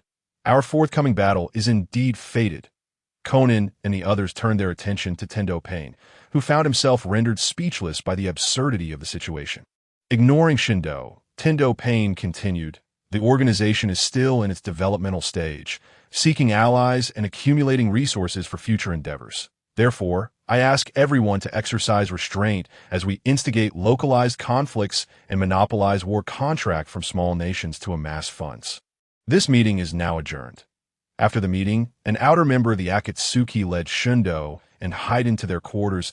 Shindo's eyes gleamed mischievously as he halted the outer member. "What is your name?" "Lord Shindo, I am Yamato Ohira." Shindo inquired with a grin. "Do you have any faith?" Yamato Ohira responded nervously. I do not have any faith." Shindo seized Yamato Ohira, gazing fervently into his eyes, and exclaimed, "Perfect! How about joining the evil god cult? There are numerous benefits." Yamato Ohira stammered, struggling to articulate his thoughts. Haiden glared menacingly at Yamato Ohira. "What's this? Lord Evil God personally invites you, and you still hesitate. Do you not fear for your life?" Yamato Ohira was nearly in tears, hastily exclaiming, I am willing. I am willing. I adore the evil god cult." Shindo clapped Yamato Ohira on the shoulder with enthusiasm. "What great discernment. Now, which position do you choose?" Yamato Ohira, trembling, asked, "Position? What position?" Shindo replied matter-of-factly. Naturally, the position to bear the evil god's mark. You must leave a mark on your body to prove you are a member of the evil god cult. Right? Moreover, should you find yourself in distress, with sufficient devotion, I shall sense the mark of the malevolent deity and come to your aid. Shangguda Hung truly wept, questioning the need for a mark. It was an egregious affront. He was but a peripheral member, a mere errand runner. Why must he endure such humiliation? Fearing that Shundo and Fei Duan might take his life, Shangguda Hung extended his right arm. Pleading, please inscribe the mark upon my right arm. Shundo grasped Shangguda Hang's arm, sending a sharp pain coursing through it. Upon releasing his grip, a circular and triangular shape materialized on Shangguda Hang's arm, the exclusive insignia of the malevolent deity. Shundo admonished, from this moment forth, you are under the protection of Shundo, the malevolent deity. Should anyone bully you, or if you desire to slay someone but lack the strength, seek us out. We shall eliminate them for you. Oh, you understand?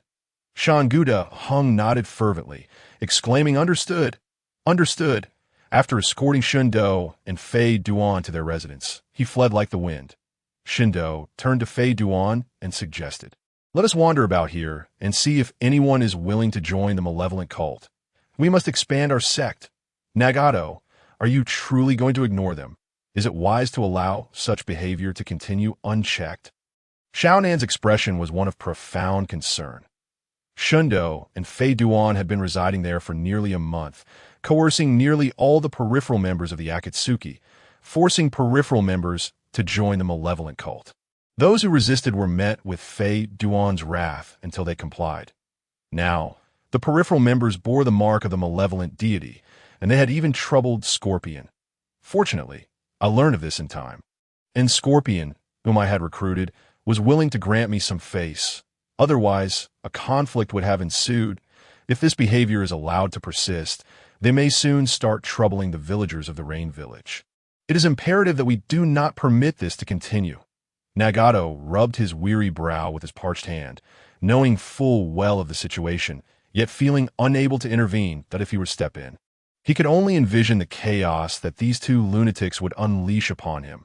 Moreover, he had initially stated that they could pursue their desires during other times.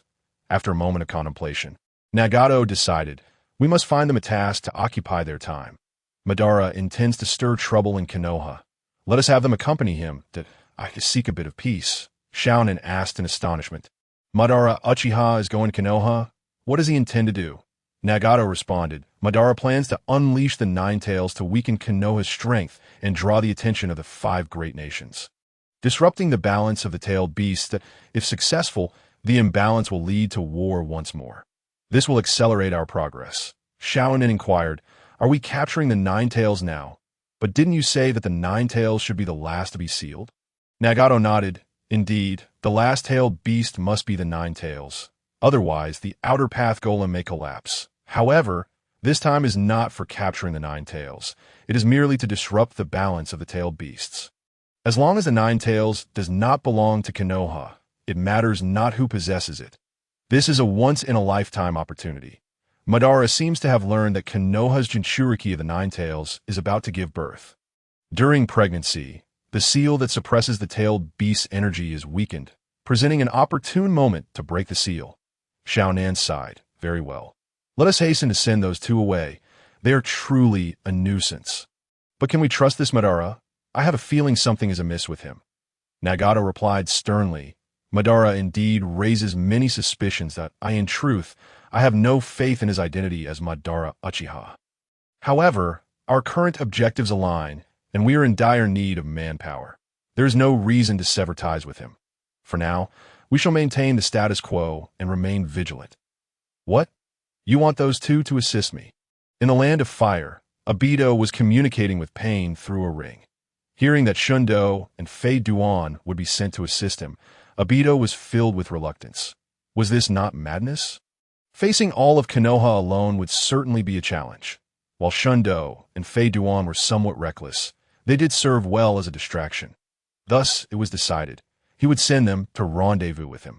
Wait, you imbecile! Obito was so enraged he felt his Sharingan might awaken. That fool Pain had unilaterally severed the connection. Already, Obito felt a headache coming on. Who knew whether Shindo and Fei Duan would suddenly act erratically and hinder his efforts? Had Pain sent them away simply to rid himself of the trouble these two caused in the Rain Village? There was no choice now but to prepare for their arrival. Regret washed over him. He wished he had simply ignored the situation from the start. Within the base, Deva Path Pain found Shindo and Fei Duan, who were each holding a Rain Village ninja, half forcing him to join the malevolent cult.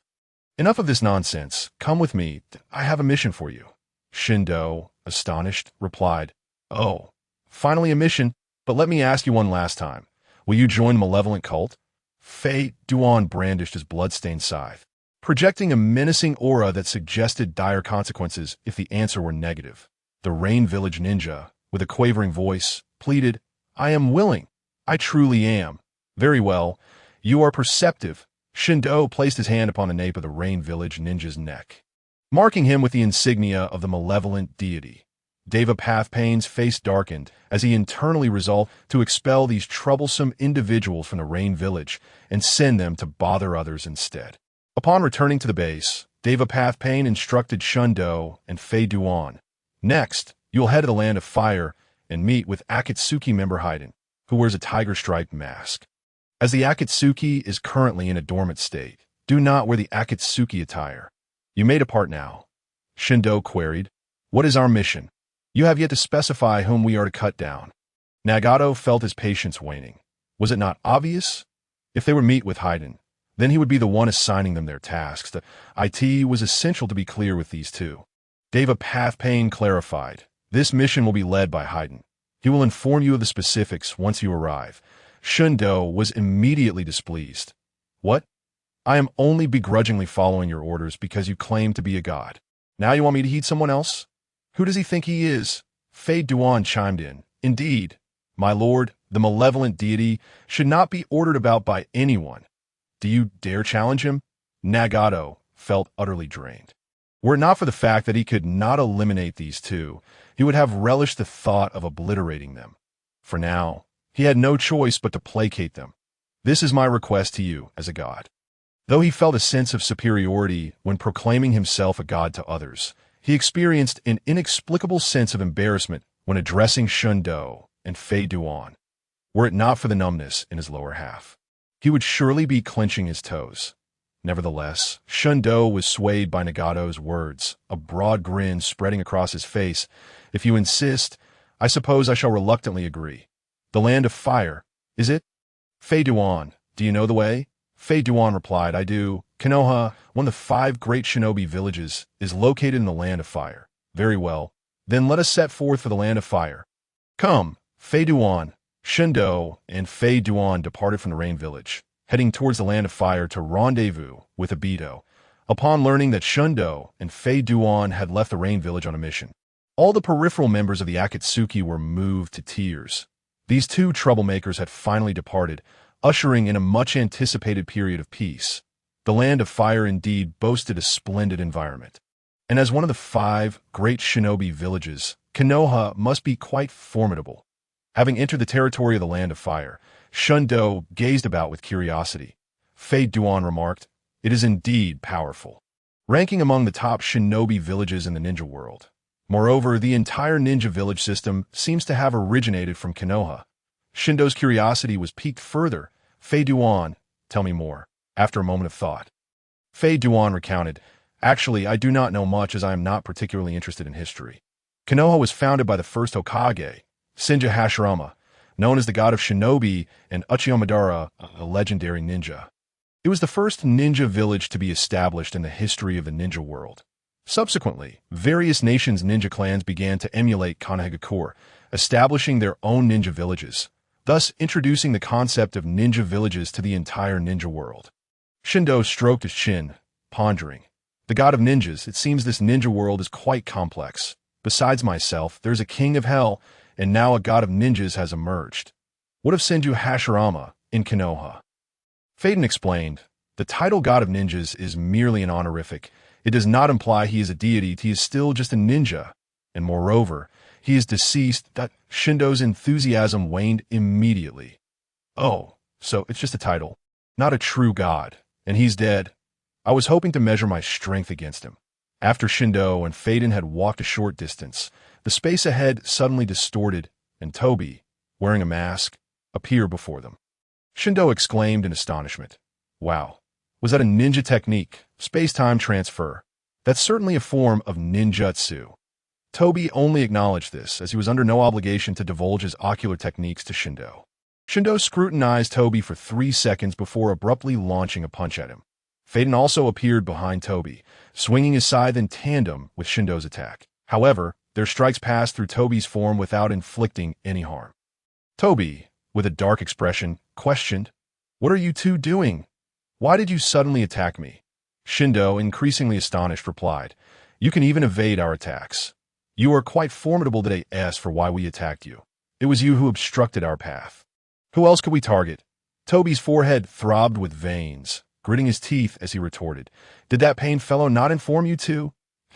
"You know, Pain." Shindo and Faden scrutinized Toby, observing his tiger-striped mask. Realization dawned upon them. "So you are the Akatsuki member Pain spoke of, right? But how did you know our location? We haven't contacted you yet." Toby clenched his fists tightly. Initially, when Shindo inquired if it was ninjutsu, he thought they had recognized him, only to find they hadn't at all. Toby pointed at the rings on Shindo and Faden's hands. "The rings have a positioning function, which is how I know your location." "So that's how it is," Shindo mused. "Pain asked me to heed your arrangements, so what shall I and Faden do?" Toby had been contemplating what tasks to assign Shindo, and Faden. He was secretly infiltrating, not wanting to attract attention. However, he feared that without assigning them tasks, they might cause him considerable trouble. Thus, Toby decided to amend his plan, shifting from a covert operation to a semi-covert one. Toby addressed Shindo and Faden. "If all goes well, the Nine-Tails Jinchuriki should give birth tonight.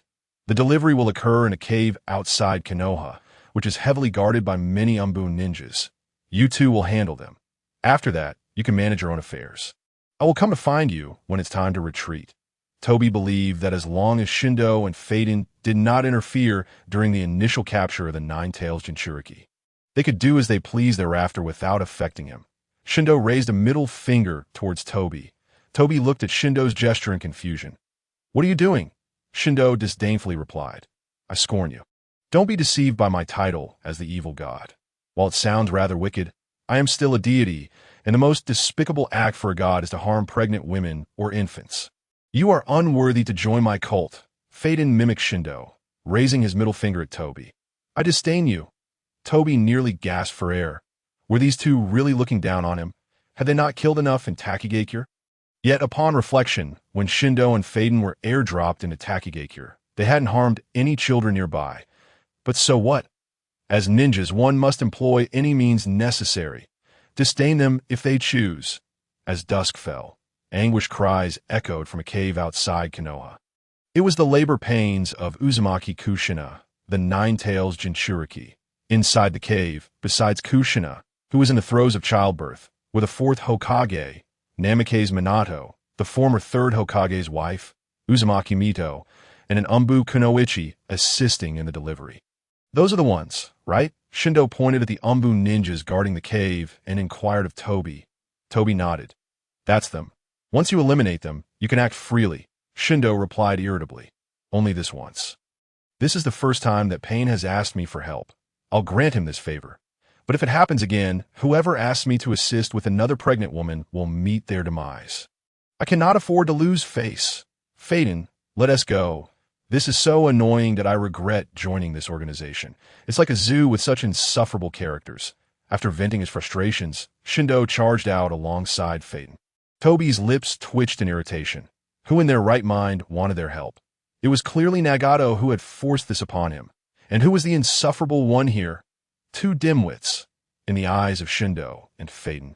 There was no such thing as a stealth attack, only a headlong charge accompanied by raucous shouts. Therefore, it was nearly impossible for the Umbu ninjas not to notice them. "Attention! Enemy attack!" The Umbu ninjas immediately retaliated against Shindo and Faden, attempting to prevent them from entering the cave and eliminate them. However, the fates of these Umbu ninjas had already been sealed. Death awaited them Toby's gaze turned icy as he glanced towards the cave. Striding in to capture Uzumaki Kushina, the Nine-Tails Jinchuriki. Inside the cave, Kushina had successfully given birth, and a newborn Naruto cried vigorously. Minato was enveloped in the joy of fatherhood, expressing his gratitude to Kushina for allowing him to become a father. Yet the commotion outside shattered this tender moment. Die, all of you go die. You will not have the chance to become disciples of the evil god cult. Blame your bad luck. You are fated to be unrelated to me. Minato's expression hardened as he realized something was amiss. He turned to Kushina and said, Kushina, I need to ensure the Nine-Tails is completely subdued before I can fight, just as Minato prepared to perform the sealing technique. Sarutobi Hiraku and the Umbu Kunoichi suddenly screamed and collapsed, lifeless on the ground. The newborn Naruto appeared in Toby's grasp, that Minato's eyes widened in shock as he looked at Toby. Toby held his left hand above Naruto. Threatening, fourth Hokage Namake's Minato, step away from the Jinchuriki. Otherwise, this child's lifespan will be reduced to just 1 minute. Minato stared at Toby in disbelief, unable to comprehend how this mass figure had breached the cave's barrier. Kushina had just given birth, and the seal was at its most vulnerable, with the markings even spreading to her face. Kushina, Minato called out worriedly. Toby brandished a kunai above Naruto, urging, leave the Jinchuriki now. Don't you care what happens to the child? Minato desperately insisted. Wait, you calm down. Toby scoffed. You should be telling that to yourself, Minato, that I am utterly composed. Toby then tossed Naruto into the air, feigning an attempt to stab him with the kunai. Minato instantly performed a body flicker technique, saving Naruto, truly deserving of the title Yellow Flash. But what would happen next? The swaddling cloth of Naruto emitted a faint buzzing sound. Upon it, Obito had affixed an explosive tag. Should that tag detonate here, not only Naruto, but also Kushina Uzumaki would face dire consequences. Without hesitation, Minato Namake's swiftly unwrapped Naruto from his swaddling and utilized the Flying Thunder God technique to shift their positions. Once Minato had successfully transported Naruto away, the cavern was left with only Kushina and Obito. Obito approached Kushina and promptly drew her into the Kamui space. As Obito exited the cavern, Shindu and Haiden had already dealt with the Umbu ninjas outside. Obito addressed Shindu and Haiden, stating, You are free to act as you please from here on. The space where Obito stood distorted and he vanished from sight. Shindu felt a surge of dissatisfaction. Damn it. This guy is so pretentious. Haiden echoed his discontent. Indeed, I would love to eliminate this fellow. He utterly disregards Lord Evil God. Shindu snorted disdainfully. Forget it, Haiden. I have an idea. What is it, Lord Evil God? Shindu suggested. As one of the 5 great ninja villages, Konoha must have a considerable population. How about we go there to gather followers? Haiden immediately agreed. I concur. That masked clown seems intent on unleashing the Nine-Tails upon Konoha. At that moment, many will likely wish to join the Evil God sect, seeking your protection. Lord Evil God. Shindu chuckled. Then what are we waiting for? Let us depart, in the heart of a lake surrounded by towering stone pillars.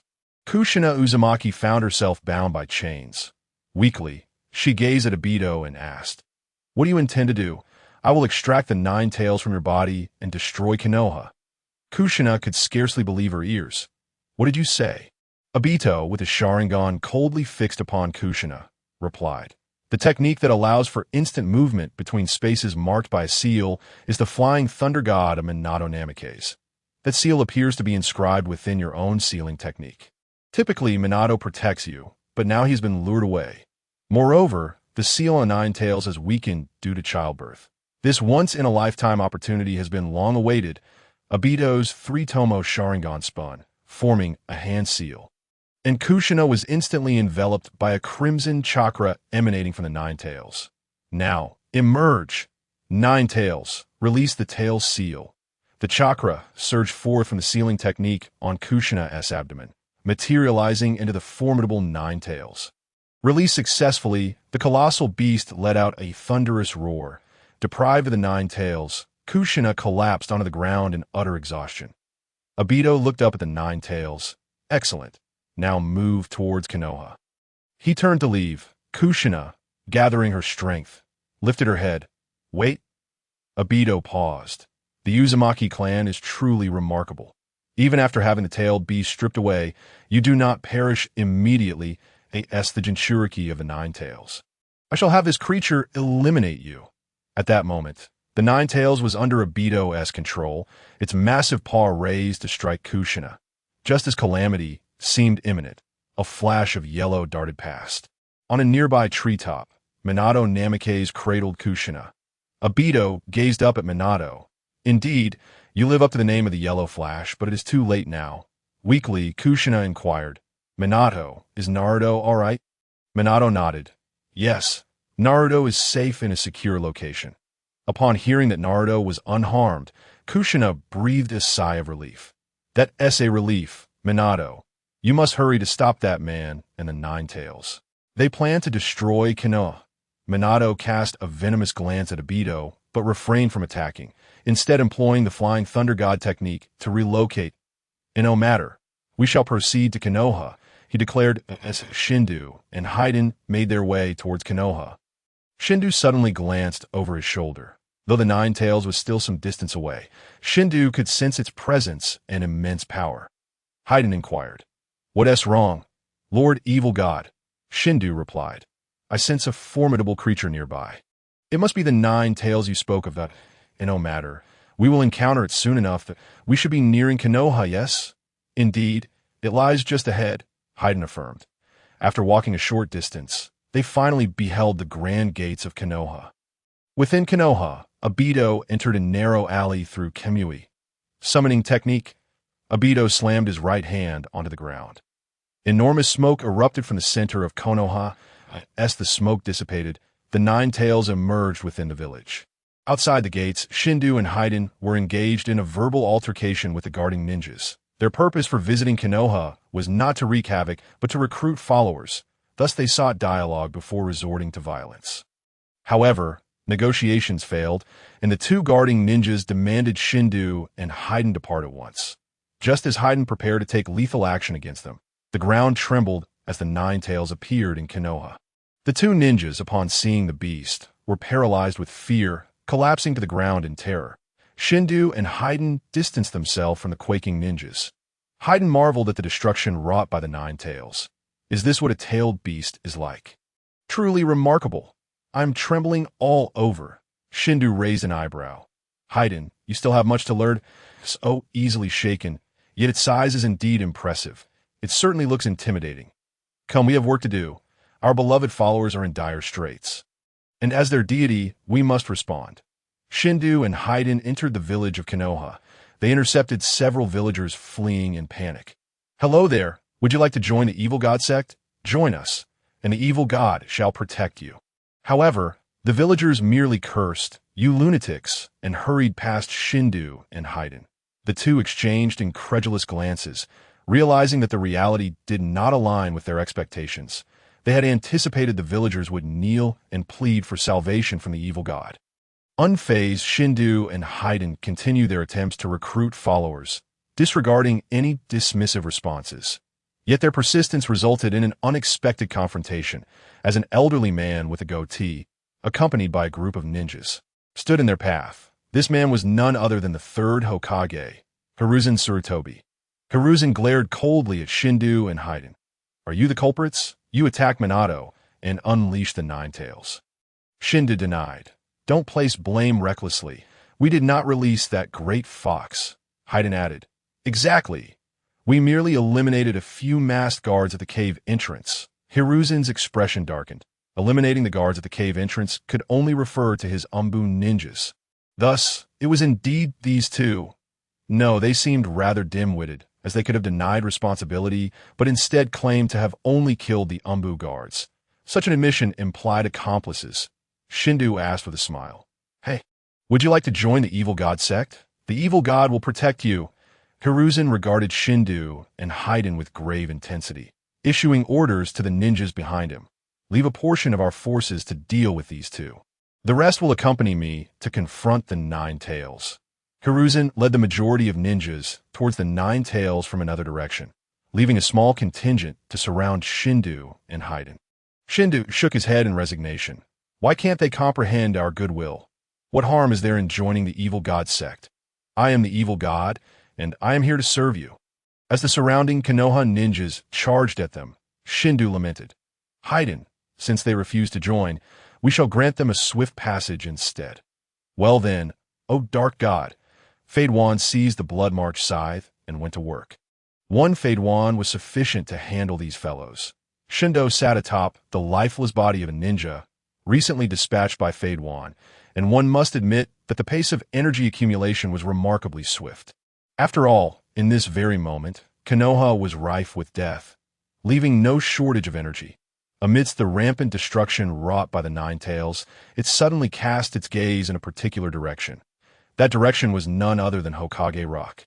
Standing atop his likeness carved into the rock, Namake's Minato bore the title of Hokage, resolutely committed to safeguarding the family within the village. "This was my duty, and I cannot allow them to run amok any longer." Minato also noticed the Ninetales' attention directed at him. "Have you noticed me?" The Ninetales began to gather a tailed beast ball in its mouth. Minato swiftly formed hand seals. "You shall not destroy this place." Flying Thunder God Technique. As the tailed beast ball was launched, just as it was about to strike Minato, it suddenly became ensnared in a technique, as Minato employed the Flying Thunder God Technique to transfer the tailed beast ball outside of Konoha. The tailed beast ball detonated outside the village, its tremendous explosion reverberating through the very ground of Konoha. Minato's expression turned grave. The scale of this explosion necessitated careful consideration of the transfer point.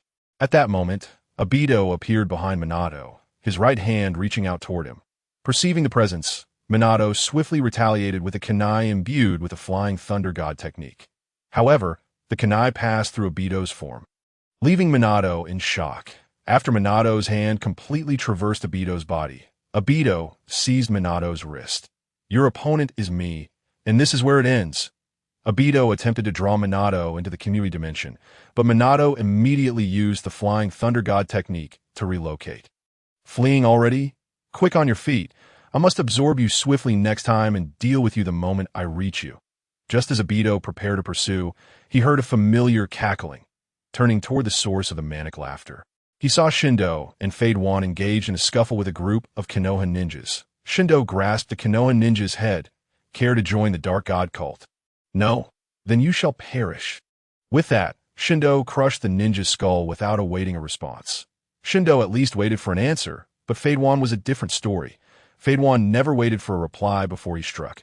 Most of the powerful ninjas had gone to counter the devastation caused by the Nine Tails, leaving those who remained to confront Shindo and Fade Wan lacking in strength, utterly outmatched by the duo, to the extent that they need not even utilize their abilities that Obito's eye twitched.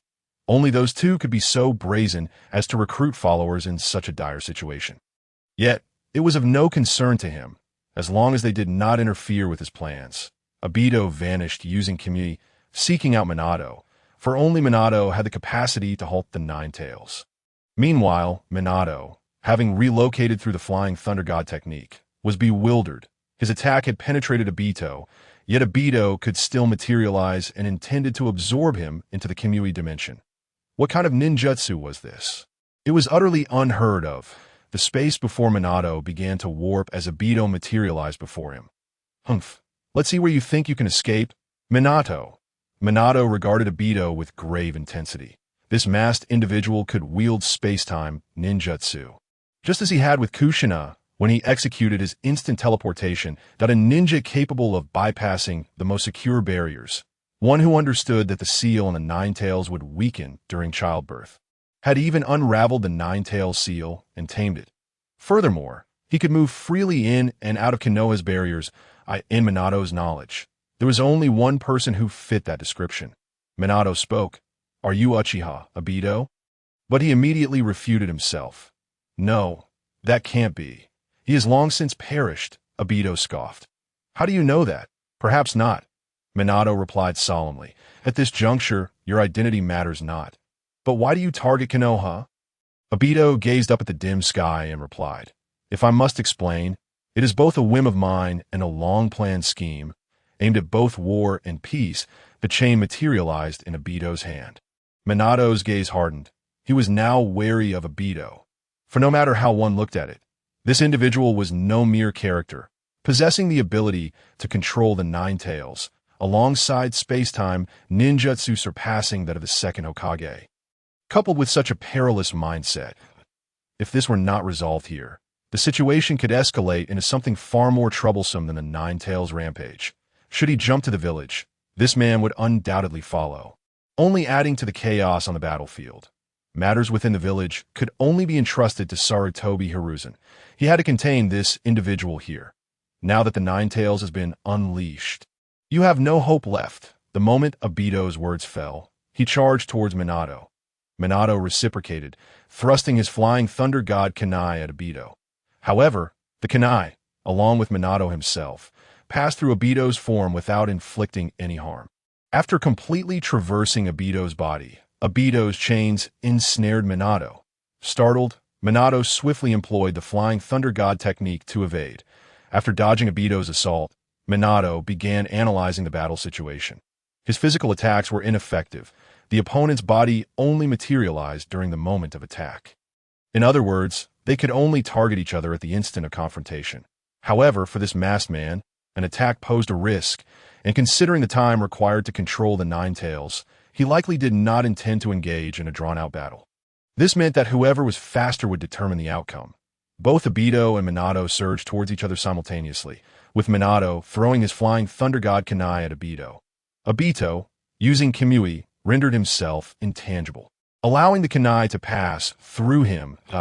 In the instant the kunai penetrated, Obito materialized, reaching out to grasp Minato, intending to draw him into the Kimui dimension.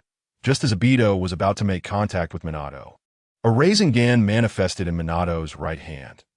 Obito paid no heed to the Rasengan. For as long as he touched Minato, he could immediately transport him into the Kimui dimension. His hand neared Minato's garment. A smirk crept across Obito's lips beneath his mask. Victory was his. However, Obito celebrated too soon, for Minato utilized the flying thunder god technique to instantaneously relocate, landing right where the kunai had just passed through Obito. Minato pressed the Rasengan against Obito's back. The force of the Rasengan propelled Obito deep into the ground. Obito could scarcely believe it. He had never expected Minato to follow him through the kunai's trajectory. This was the second stage of the flying thunder god technique. While attacking Obito, Minato inscribed the flying thunder god seal onto Obito's form. Enduring the pain, Obito swiftly retreated to create distance from Minato. Clutching his left arm, from which a white liquid oozed, as if his entire left hand had begun to dissolve, Obito glared at Minato, his expression one of annoyance. I never thought you would turn the tables on me. One must never let their guard down. Just as Obito spoke, Minato, lacking any sense of sportsmanship, instantly teleported using the flying thunder god seal left on Obito, pressing his right hand against Obito's body. A sealing technique materialized upon Obito. Obito's pupils constricted sharply. A contract seal? You intend to separate the Nine Tails from me? If that happens, the Nine Tails will no longer be your possession. In the midst of the chaos unleashed by the Nine Tails in Konoha, the once menacing three-tomo Sharingan reverted to its normal beastly gaze. Yet, despite this restoration, the Nine Tails rampage showed no signs of abating, growing even more frenzied than before. Meanwhile, as Obito faced adversity, Shindu and Haiden toiled tirelessly, finally making some headway. With a mighty blow, the Nine Tails shattered a building, sending numerous villagers of Konoha soaring through the air, many plummeting to the ground with fatal consequences. Among them, a boy with a scar on his nose was cradled protectively in his mother's arms, miraculously spared from the falling debris. Though gravely injured herself, the mother still concernedly inquired, "Irika, are you all right?" However, scarcely had she spoken when she succumbed to unconsciousness. Irika discovered a deep gash on his mother's back, blood oozing from the wound.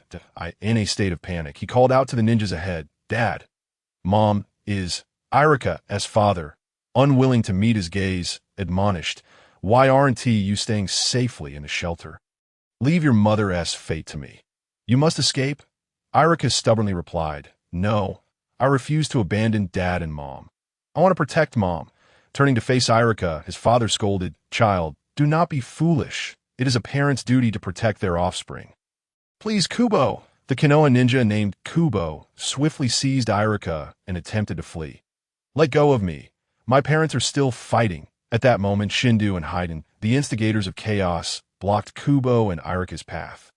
Frustrated, Shindu lamented, "What is wrong with the people of Konoha? They could survive by joining the cult of the evil god, yet none will listen and insist on fighting us. Is this not madness?" Just as Shindu and Haiden contemplated abandoning the situation, they heard Irika's heart-wrenching cries for dad and mom. Sensing a glimmer of opportunity, young one, it seems your parents are teetering on the brink of life and death. Why not consider joining the cult of the evil god? By pledging your faith, you can make any wish, including the survival of your parents. Shindu and Haiden appeared before the despairing Irika, as if they were deities descended from the heavens. However, the Konoha ninja carrying Irika recognized them as the very assailants who had slain his comrades. "Irika, run, quickly!" The Konoha ninja, aware of his inability to contend with Shindu and Haiden, resolved to sacrifice himself to buy Irika a chance to escape. Shindu, exasperated, remarked, "What is wrong with all of you? I have stated several times that we are not here to kill. We are here to recruit followers. Join the cult of the evil god, and you shall receive our protection. Yet, it seems you are plagued by some folly, refusing our offer and seeking to bring harm to us. If that is the case, we shall be forced to eliminate you. Surely you do not worship Yama, the Lord of the Dead?" The Konoha ninja gazed at Shindu in confusion, unable to comprehend his words. Irika, however, was struck by a singular thought. If he could worship the evil god and wish for his parents' survival, he would do anything. With all his might, he shouted, "If it means my parents can live, if you can drive away that monster and save the villagers, I am willing to join the cult of the evil god and pledge my faith." Upon hearing Irika's declaration, Shindu did not express joy. Rather, he smirked slightly, exclaiming, "You are rather greedy, young one, wishing for your parents' survival, the expulsion of that beast, and the preservation of the villagers. You think I am some sort of automatic wish-granting machine?"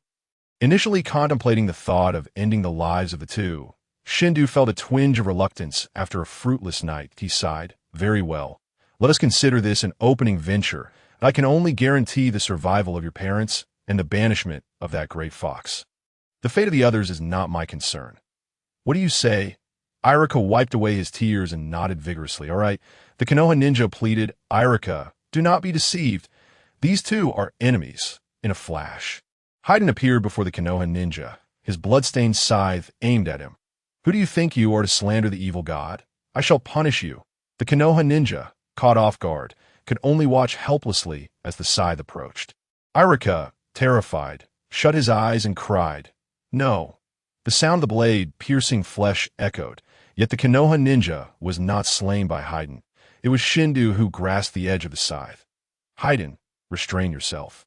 This follower is somewhat virtuous, and it would be a shame to ruin our first recruitment."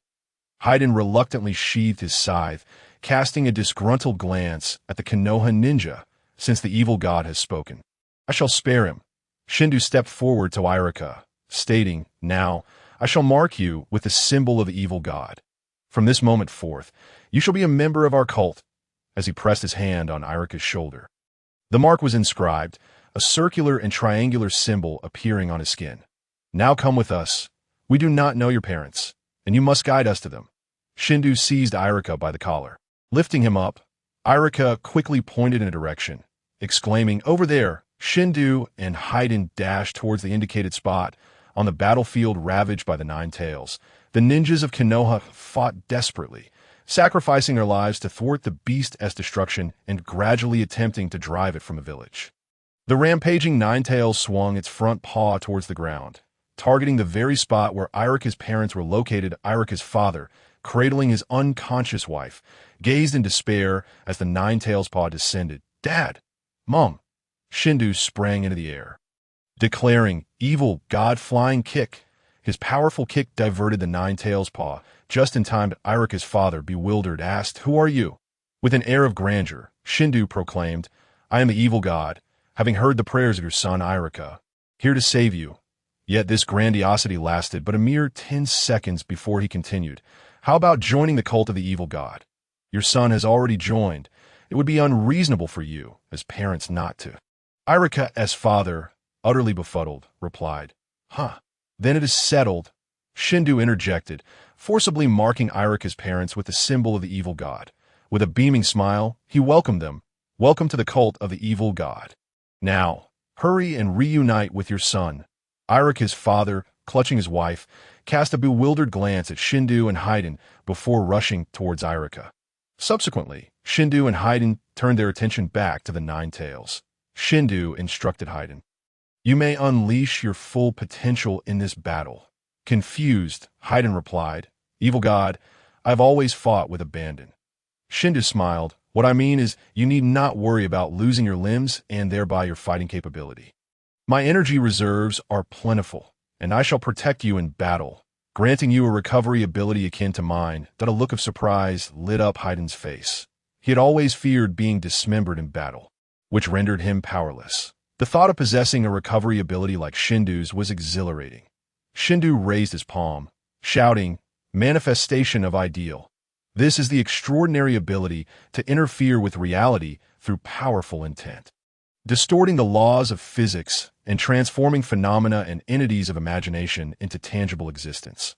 Shindo, through the visualization of fantasies, endowed Haiden with a regenerative capability akin to his own, and then a colossal scythe, seemingly forged from blood, materialized in his grasp. This technique demanded a significant expenditure of energy, yet Shindo felt no remorse whatsoever. The village of Konoha was now inundated with corpses, and the energy within this blood was continuously surging into Shindo's being. His energy reserves were, to put it mildly, exceedingly vast. He could squander it freely. Yow! Both Shindo and Haiden let out a chilling cry as they charged towards the Nine-Tails. As they approached, they commenced a relentless assault on the beast's claws with their formidable scythes. The Nine-Tails raised its paw and stomped down with tremendous force, flattening both Shindo and Haiden. However, when the paw lifted, Shindo and Haiden continued their vigorous onslaught against the Nine-Tails, climbing onto the Nine-Tails' back. They wielded their scythes with fervor. Irika and his father were left utterly astounded. Was it truly this wild? Not only Irika and his father, but even Sarutobi Hiruzen and his comrades stood in disbelief. Were these two not the accomplices that had unleashed the Nine-Tails? Why were they suddenly attacking it? What was happening?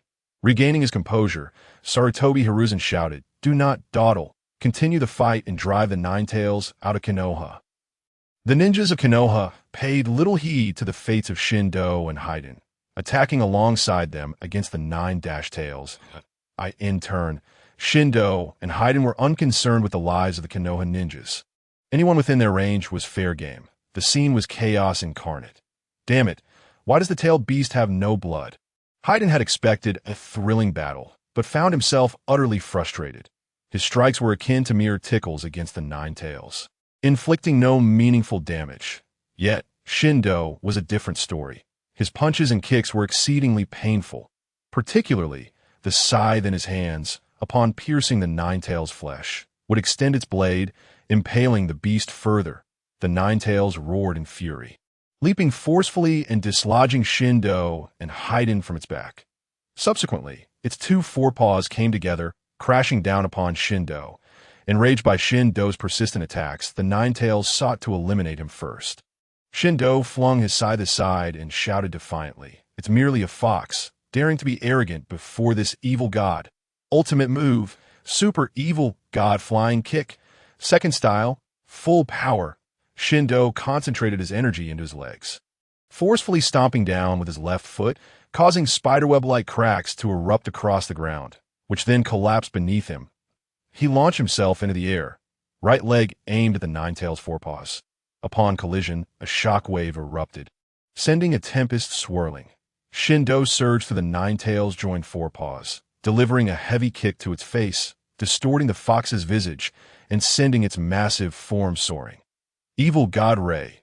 Shindo's eyes erupted with high-energy beams, striking the Nine-Tails' body and resulting in a tremendous explosion.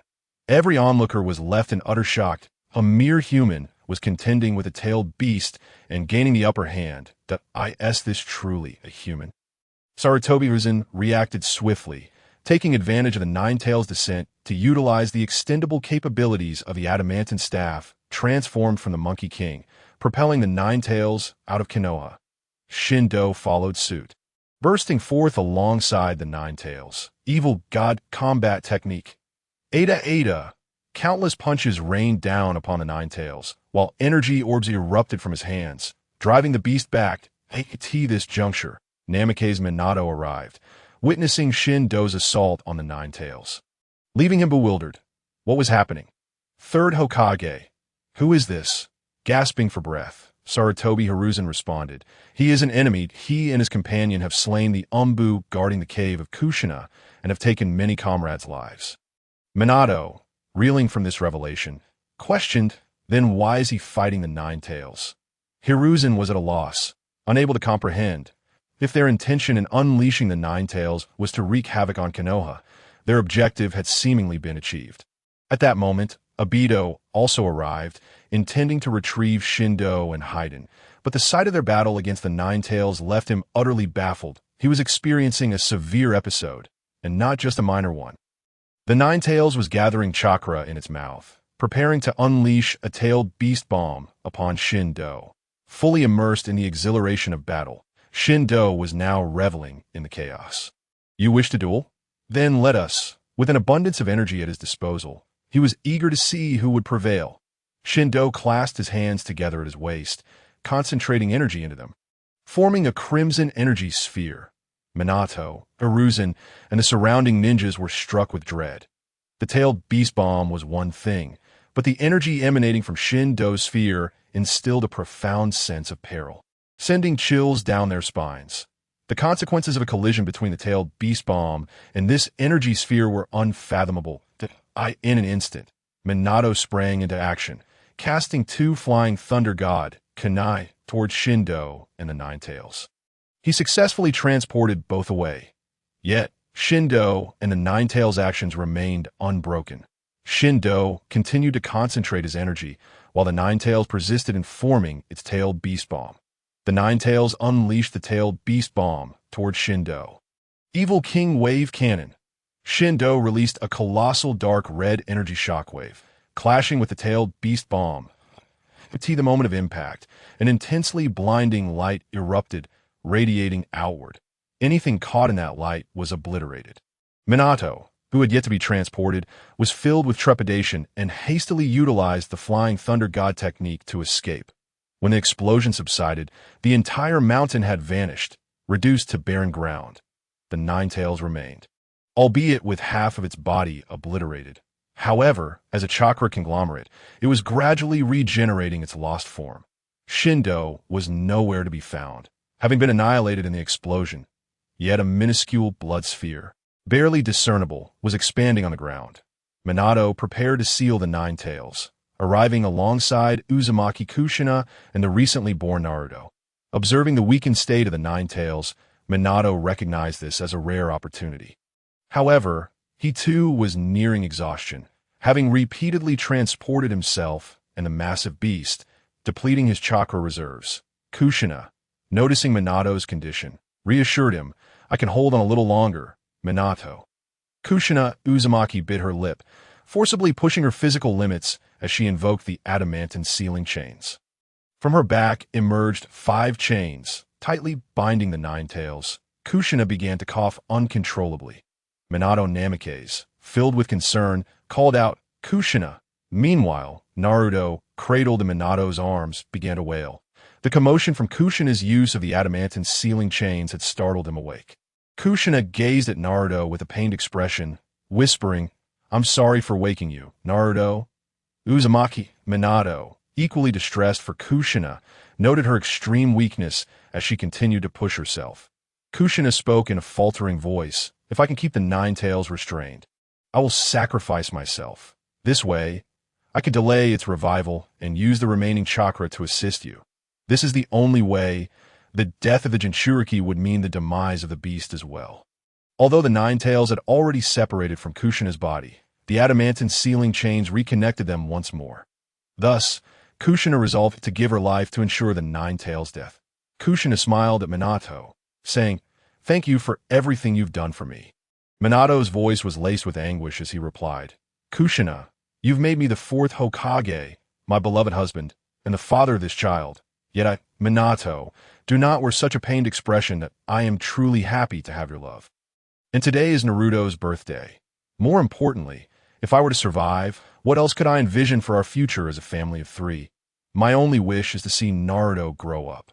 Kushina's gaze lingered lovingly on Naruto, but Minato's eyes hardened with resolve.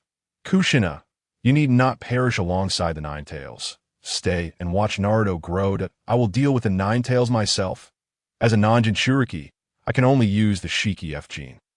Kushina exclaimed in shock, but that sealing technique will cost the user's life. Minato continued, moreover, the Nine Tails sealed within you is only half. You are too weak to contain the full beast, the other half.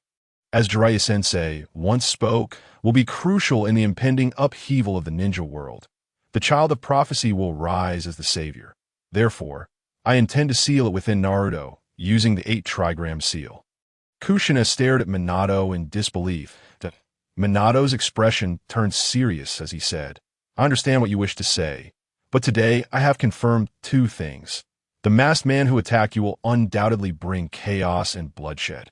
And there are two others of formidable strength, one of whom can even contend with the Nine Tails. Their intentions remain unclear, as they aided that masked man in releasing the Nine Tails while simultaneously battling it, which bodes ill for us. The one destined to thwart them is Naruto, the child named by Jiraiya-sensei, who will serve as the Jinchuriki and forge the future. For some reason, I am unwavering in my belief. Minato gently placed Naruto down and formed seals with his hands. Shiki F gene, a colossal spectral figure of the death god manifested behind him. Trust in this child. He is our son, Sarutobi Hiruzen. Accompanied by Konoha's ninja, arrived just in time to witness the specter of the death god, his pupils narrowing in shock. Could it be Shiki F gene? As he attempted to approach Minato, a barrier prevented him from entering. Minato instructed Kushina, I will divide the Nine Tails using Shiki F gene. One half will be sealed within you, the other within Naruto. With you present, Naruto will have your support as he seeks to control the Nine Tails in the future. Kushina, in anguish, replied, He is our son. That is precisely why I do not want Naruto to bear such a heavy burden. Furthermore, why resort to Shiki F gene? You could survive and be with Naruto as he grows. I want you to protect him and see him mature. Why must Naruto become a sacrifice for the sake of the beast's balance, for the country, for the village? Why must you become a sacrifice for me? Minato responded gravely, To forsake the nation, the village, and abandon our child is a sentiment you, as a survivor of the fall of the land of whirlpools, should deeply understand a fallen nation compels its people to endure a harsh existence. Moreover, we are all ninjas, and I cannot defeat you while I remain alive. Kushina's expression was one of profound confusion. Minato smiled gently. As a mother, you imparted things to Naruto that I could never reach. That is your duty as a father. My role is to protect my wife and child. This is not only for you, but for Naruto as well. Willingly sacrifice myself for my son is a father's obligation. With that, Minato manipulated the spectral figure of the death god to seize the Nine Tails, dividing it in two. Seal. He commanded, sealing half of the Nine Tails chakra back within Kushina's body, causing the beast's form to shrink significantly. Outside, Hiruzen observed gravely, Indeed, is Shiki F gened. I never anticipated Minato would actually use it. One of the ninja, accompanying Hiruzen, expressed worry. But even though it has shrunk considerably, the Nine Tails remains. It has not been completely sealed away. Minato summoned the altar required for the 8-trigram seal. Now we proceed with the 8-trigram seal to bind the Nine Tails within Naruto. The Nine Tails, enraged by the altar's appearance, thrashed violently.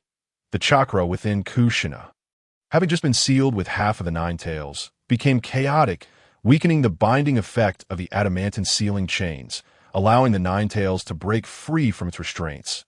Seeing the Nine Tails escape, Minato inwardly cursed his luck. The Nine Tails swiped at Minato, Kushina, and Naruto. However, the Nine Tails suddenly leapt into the air, crashing heavily against the barrier. I didn't expect you to possess such strength, beast, but it is futile. As a god, I am immortal. The Nine Tails had been propelled into the air by a punch from the god of strife, whose left arm was still nearly skeletal and not fully healed.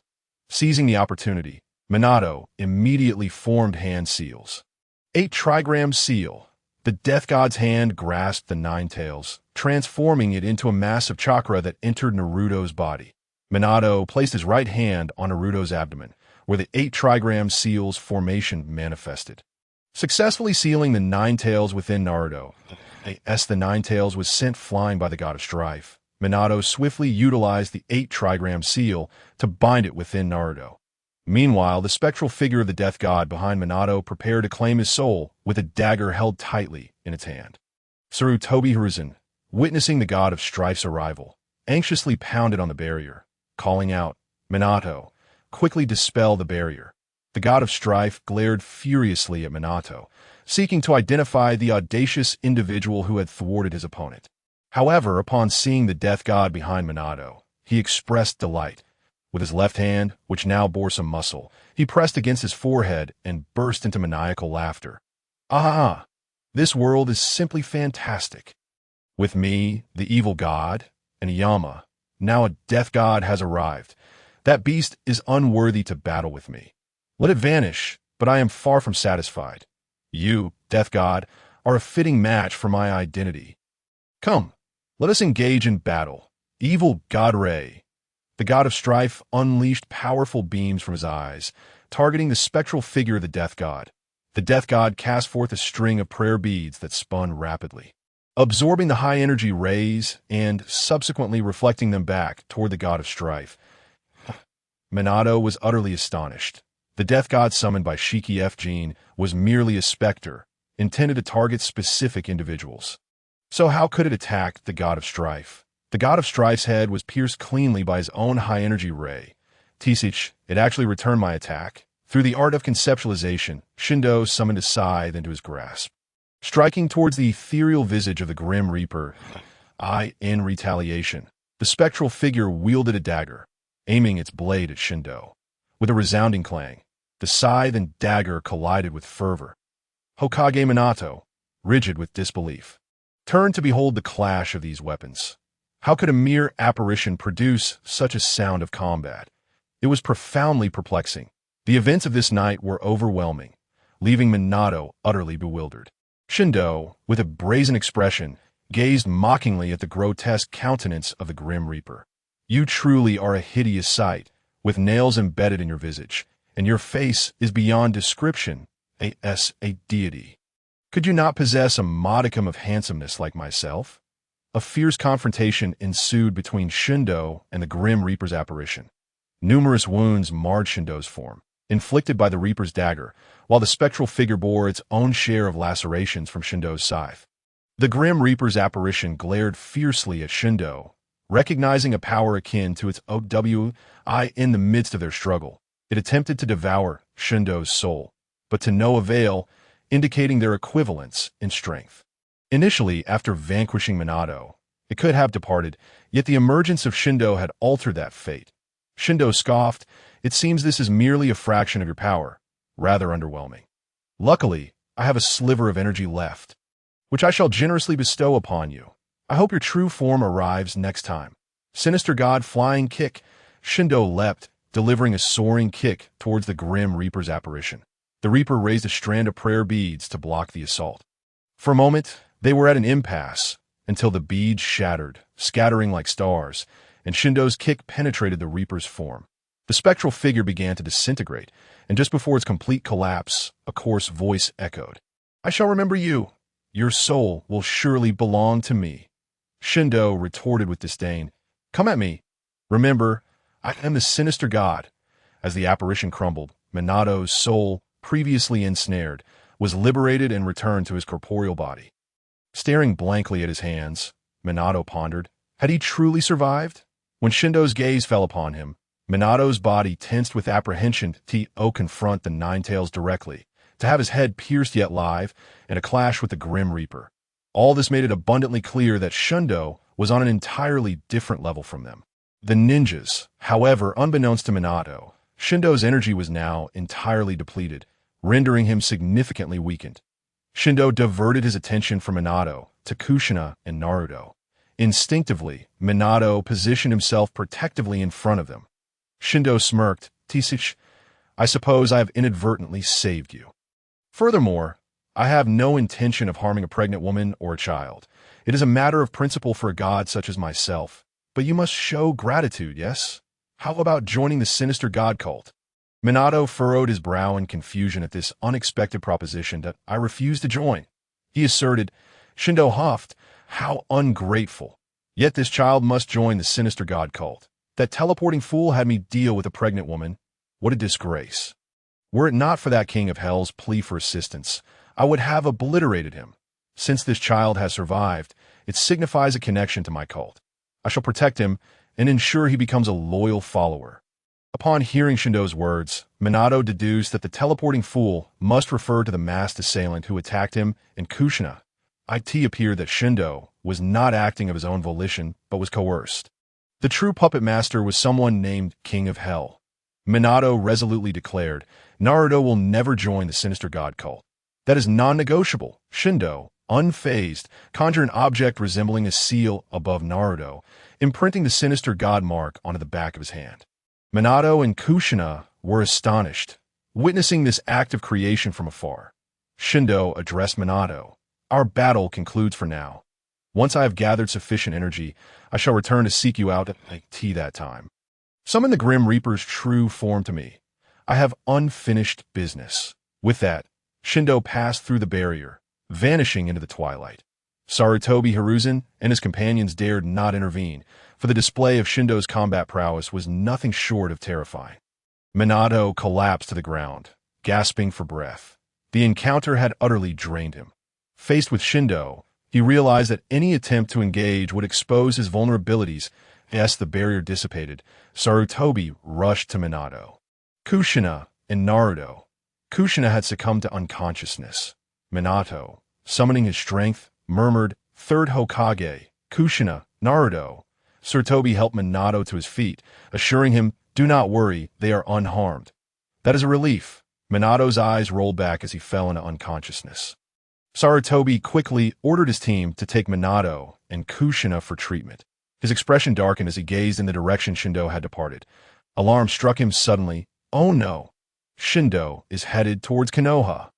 He realized Shindo was on his way to retrieve Haiden, and he must not be forgotten.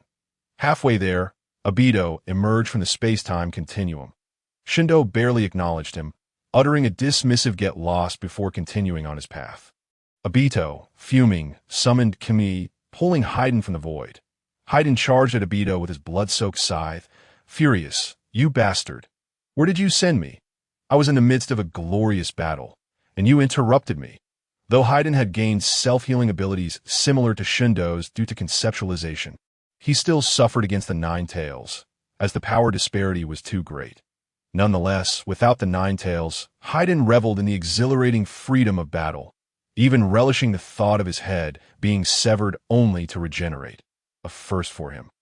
However, Obito's abrupt intervention had marred that thrill, as he had been drawn into Kimui's realm. Dodging Haiden's strike with his phasing ability, Obito suppressed his fury. "Enough of this. You two have disrupted my plans entirely. Do you even know which side you stand on? I released the Nine Tails with great difficulty, and you two chose to engage it in battle, with Minato employing the dead demon consuming seal. He was doomed, yet you interrupted the ritual, allowing him to survive and reseal the Nine Tails. This endeavor has become utterly meaningless." Obito was on the brink of losing his composure due to Shindo and Haiden's antics. Even if the Nine Tails had been successfully sealed, Minato's death would have dealt a significant blow to Konoha. Yet now, nothing had been achieved, only a few insignificant lives lost. Shindo and Haiden glared at Obito with disdain. "What are you to criticize us? I may respect the King of Hell, but I owe no such courtesy to a mere coward who resorts to underhanded tactics. Dare to offend the sinister god, and your days are numbered." In unison, Shindo and Haiden launched their assault on Obito. Enraged, Obito contemplated executing them both without hesitation. However, he knew it would be futile. Not only could he not kill them, but they were also near Konoha that a confrontation here would invite reinforcements, and he possessed the Flying Thunder God technique. Moreover, he sensed an approaching presence. His gaze shifted leftward. Sarutobi was leading his team toward them. Shocked by the internal strife, Sarutobi watched as Obito once again evaded Shindo and Heiden's attacks, locking eyes with them before disappearing into the void of Kemi. Titich, a coward is a coward. He won't dare face us directly. Indeed, who does that scoundrel think he is? Shindo and Fadewan were utterly infuriated, akin to a mouse brazenly devouring food before their very eyes. They yearned to exterminate such a rodent. Yet, after mocking them, the mouse nonchalantly scurried away, leaving them feeling utterly humiliated. With a fierce glare, Shindo and Fadewan directed their murderous intent towards Sarutobi Hiruzen and his companions, who instantly felt a chill run down their spines. Instinctively adopting defensive postures for battle. Forget it. Let us first seek out that scoundrel, the king of hell, that I extended him courtesy, yet he has chosen to disregard my dignity. Shindo dismissed Sarutobi and his group. Taking Fadewan with him as they departed, a collective sigh of relief escaped Sarutobi Hiruzen's group, for they were at a complete loss on how to confront the overwhelming combat prowess displayed by Shindo moments earlier. After taking a deep breath, Sarutobi Hiruzen declared, "Let us return to Konoha and immediately initiate rescue efforts." 2 days later, Obito was the first to return to the base in the Hidden Rain village. Seething with rage as he confronted Pain of the Six Paths, Pain, "What on earth do you intend to do?" Pain regarded Obito with a puzzled expression. "What?" Obito gritted his teeth. "It is all due to those two imbeciles that my plan has utterly collapsed. We were on the brink of success, just one step away, when those two buffoons interfered." Pain urged Obito to recount the events, and Obito detailed everything that transpired, concluding, "Had you not forcibly thrust those two upon me, the plan would have smoothly succeeded. Konoha would have lost its tailed beasts and its Hokage, disrupting the balance of power, and the other 4 great ninja villages would not have missed this opportunity. War would have once again descended upon us. Yet all of this was ruined at the very last step. I should never have suggested recruiting those 2 lunatics." Fueled with fury, Obito slammed his fist into the wall, creating a sizable dent. It was the first time Pain had witnessed Obito in such a rage. The concealed Nagato felt a headache coming on. Based on Obito's account, Shindo's combat capabilities required reassessment. When Pain had previously clashed with Shindo, the latter's strength had yet to reach its zenith.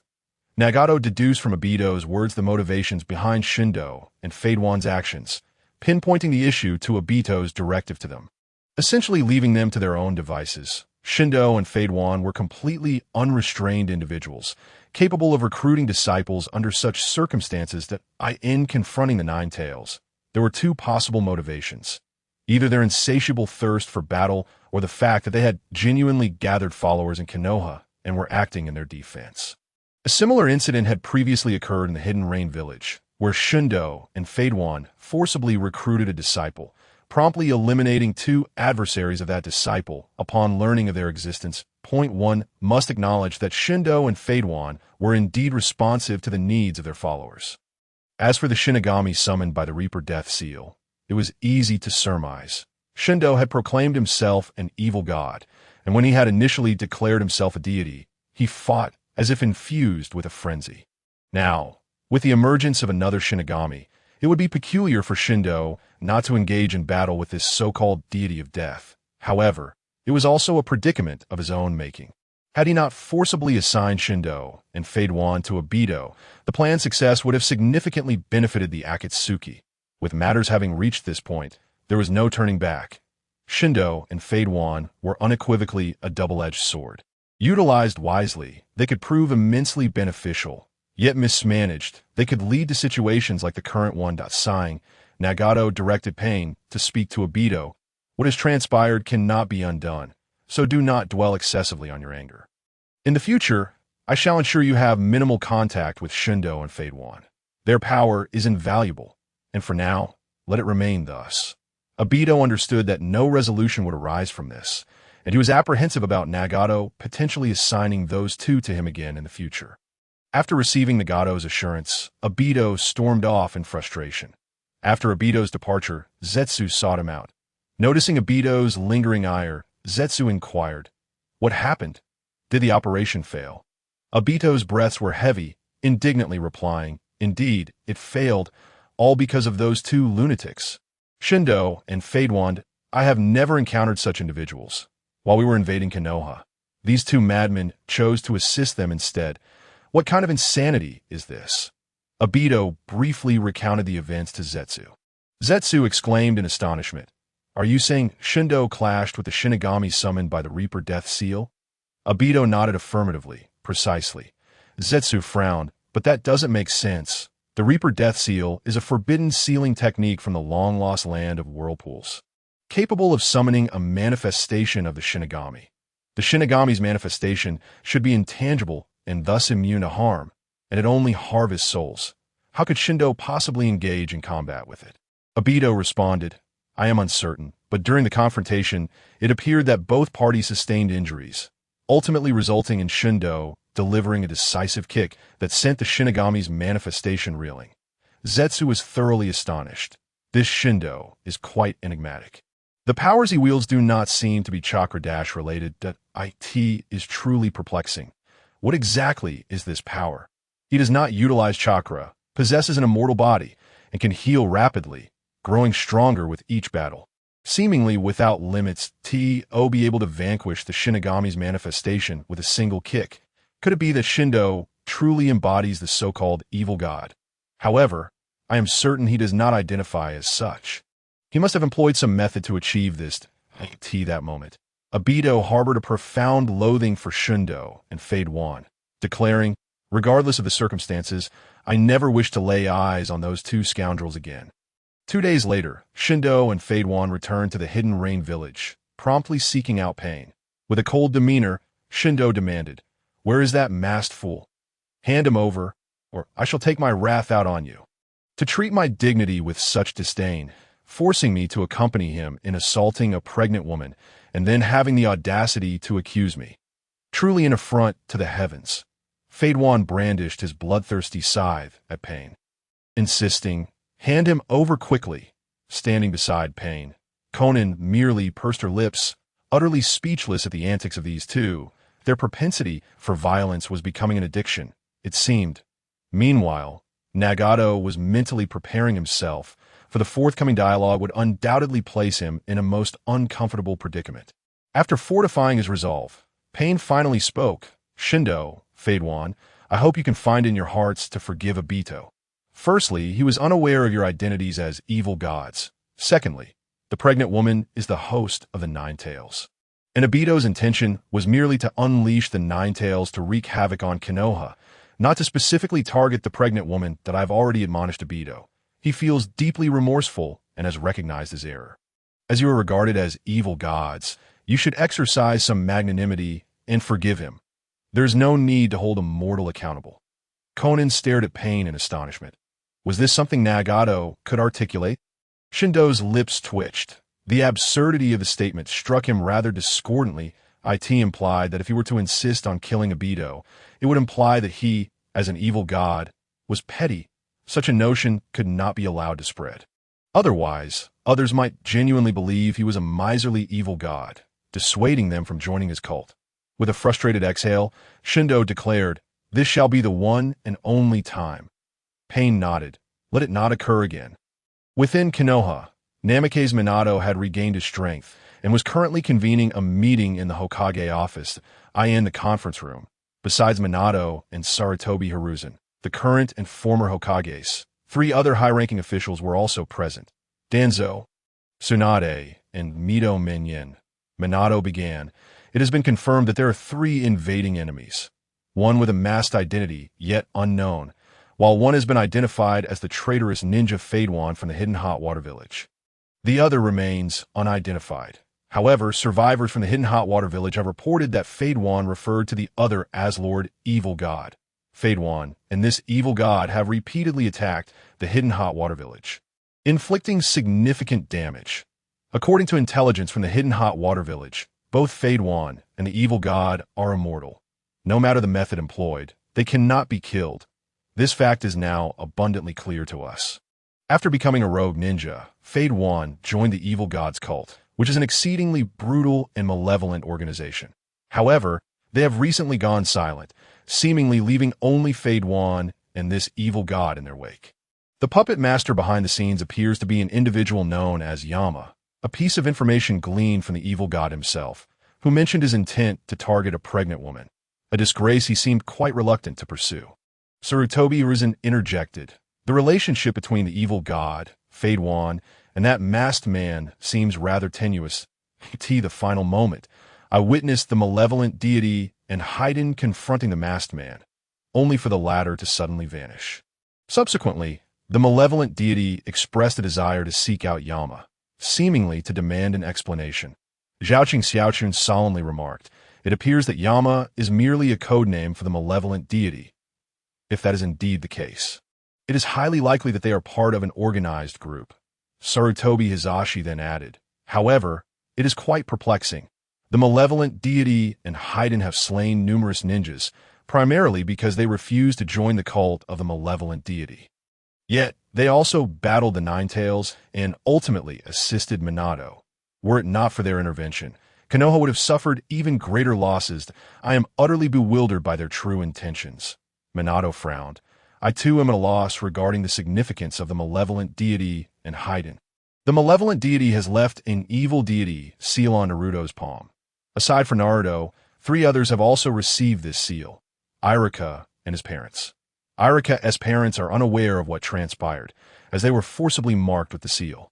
However, according to Iruka, his parents were in peril when the malevolent deity and Haydn approached him, inviting Iruka to join the cult, claiming that any wish could be granted. Iruka made 2 wishes: to save his parents and to expel the Ninetales from Konoha. At that time, Iruka's parents were nearly killed by the Ninetales, and it was only thanks to the malevolent deity and Haydn's timely arrival that they were saved. They then engaged in combat with the Ninetales, suggesting that their battle was motivated by Iruka's wishes. The previously silent Danzo then spoke.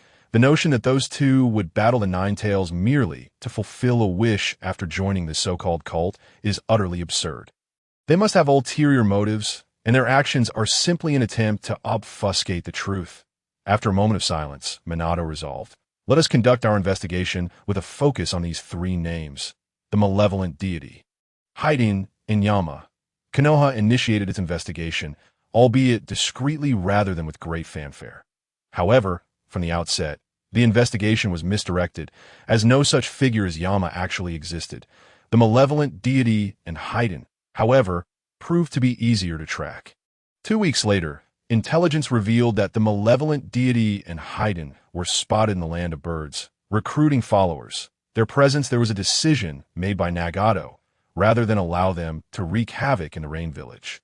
It was preferable for them to target others. Given their flamboyant personalities, they were difficult to control. That, of course, there were stipulations in place. They must not disclose any information regarding the Akatsuki organization. The malevolent deity and Haydn agreed, though they did not take the matter seriously. The name they used publicly was only that of the cult, not the Akatsuki. Sarutobi Hizashi approached Minato, inquiring, "Minato, have you received any news regarding that mysterious organization?" Minato confirmed, "Indeed, the malevolent deity and Haydn have appeared in the Land of Birds, seemingly recruiting followers. Initially, the populace did not consent to join the cult, but after a few killings, they were coerced into agreement, bearing the evil deity's seal." Hizashi frowned. The Land of Birds does not possess a ninja village. Faced with 2 seemingly invincible and formidable ninjas, they truly had no recourse. But why has the Land of Birds not sought assistance from Konoha? "After all, we are allies," Minato explained. "The neighboring country, the Land of Bears, frequently sends ninjas to invade and harass the Land of Birds. Upon hearing the malevolent deity and Haydn's claims that joining the cult would grant them protection, the feudal lord of the Land of Birds requested their assistance in expelling the ninjas from the Star Ninja Village." Hizashi speculated. "And so they obliged, correct?" Minato nodded. "Yes, the malevolent deity and Haydn eliminated all the invading ninjas from the Star Ninja Village. As a result, they have become heroes in the Land of Birds, with some citizens actively joining the cult." Hizashi grimaced. These 2 ruthless individuals seem to be quite trustworthy. Previously, they claimed that joining the cult would save Iruka's parents. And indeed, they intervened during the Ninetales assault to save them. Minato, Could it be that the cult is the name of that mysterious organization? Minato shook his head. I do not believe, so if it were the cult, then the malevolent deity would surely be its leader, while the masked man would be a subordinate. Yet, would a subordinate dare to engage in combat with their leader? Furthermore, the Yama mentioned by the malevolent deity seemed to imply an equal standing. Given the malevolent deity's character, an organization named after him would not allow anyone to stand on equal footing. Therefore, I believe the cult is simply a faction of the malevolent deity, and they may have joined another organization. After hearing Minato's analysis, Hisashi found it quite reasonable. He then asked, by the way, is there any issue with the evil deity seal on Naruto's palm? Minato responded with concern, I had a medical ninja examine the seal on Naruto's hand, and there were no complications. Kushina, being adept at sealing techniques, also inspected the mark on Naruto's palm and found it to be an ordinary seal, devoid of any detectable chakra. Hisashi questioned, if that is the case, why would the malevolent deity insist on leaving this mark? Could it not simply be removed? Minato replied gravely, I attempted to eliminate the seal, but it proved impossible to erase.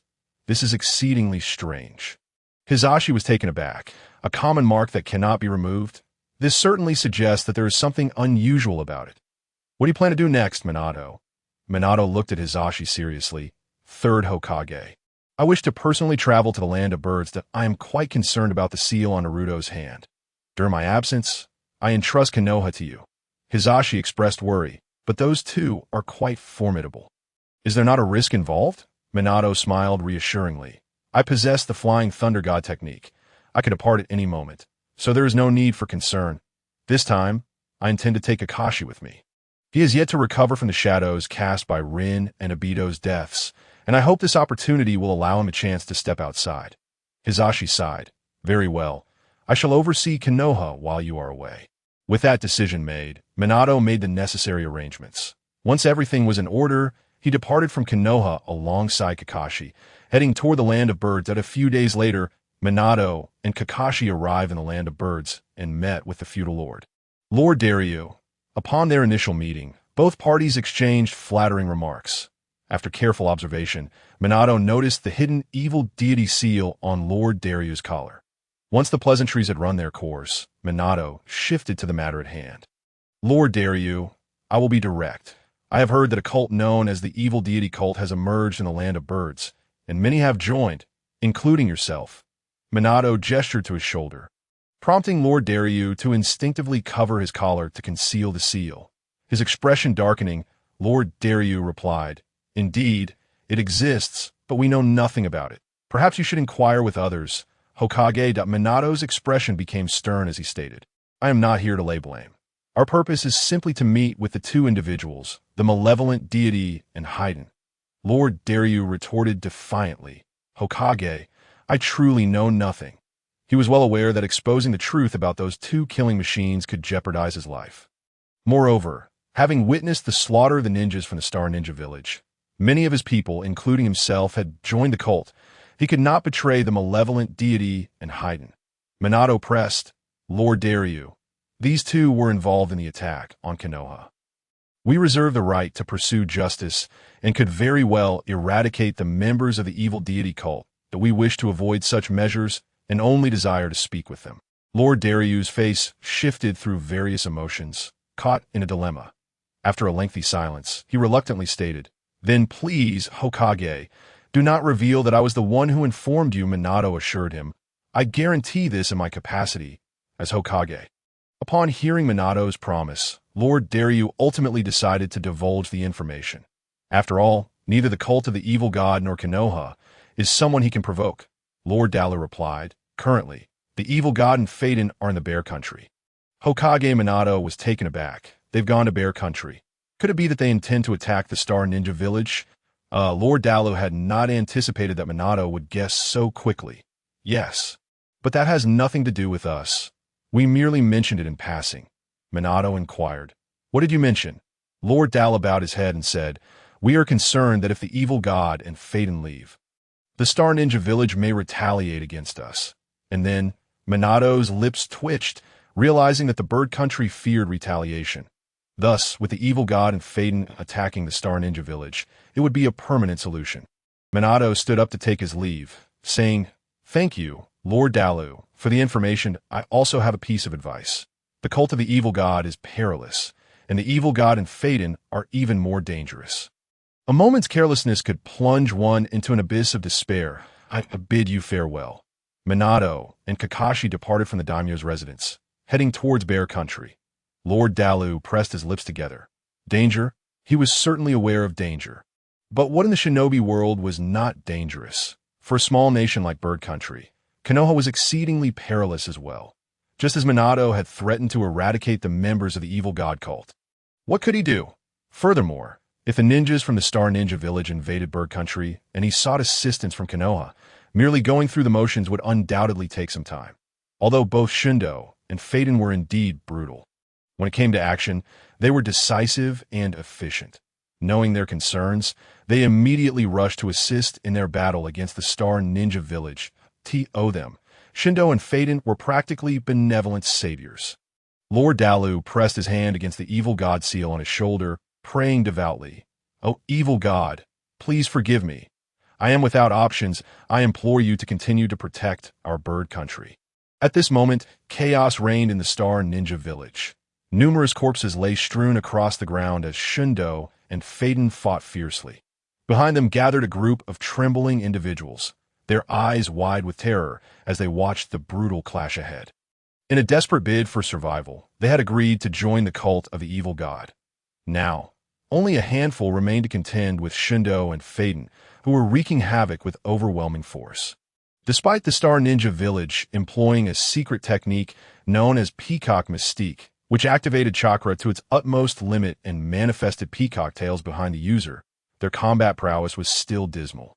As two more Star Ninjas were ruthlessly slain by Shindo and Phaeton, the remaining fighters broke down and ceased their futile resistance, kneeling in surrender and pleading to join the cult of the evil god. Shindo welcomed all who were willing to join the cult, saying, come, line up to receive the evil god seal. From this day forth, you shall be devotees of the evil god." The survivors of the Star Ninja Village queued to receive the seal, marking their bodies with the emblem of the evil god. Once all had received the seal, Shindo explained the tenets of the cult. Originally, the doctrine mandated the annihilation of all surrounding individuals, offering fresh blood as a sacrifice to the evil god. However, Shindo revised the doctrine. The new tenet was one of reciprocity, an eye for an eye, a tooth for a tooth. If one felt wrong, they must not allow themselves to be wronged. Yet they would be kind to their fellow cultists, with the utmost devotion to the evil god, who would bless the faithful. After the doctrine was conveyed, Shindo and Phaeton promptly departed, leaving a chaotic mess for the ninjas of the Star Ninja Village. Now, the ninjas were left in despair, unable to fathom where Bird Country had found such two maniacs. Had they known earlier, they would not have bullied Bird Country. On the road, Phaeton chuckled, "O evil god, our number of devotees is growing rapidly. It is truly splendid."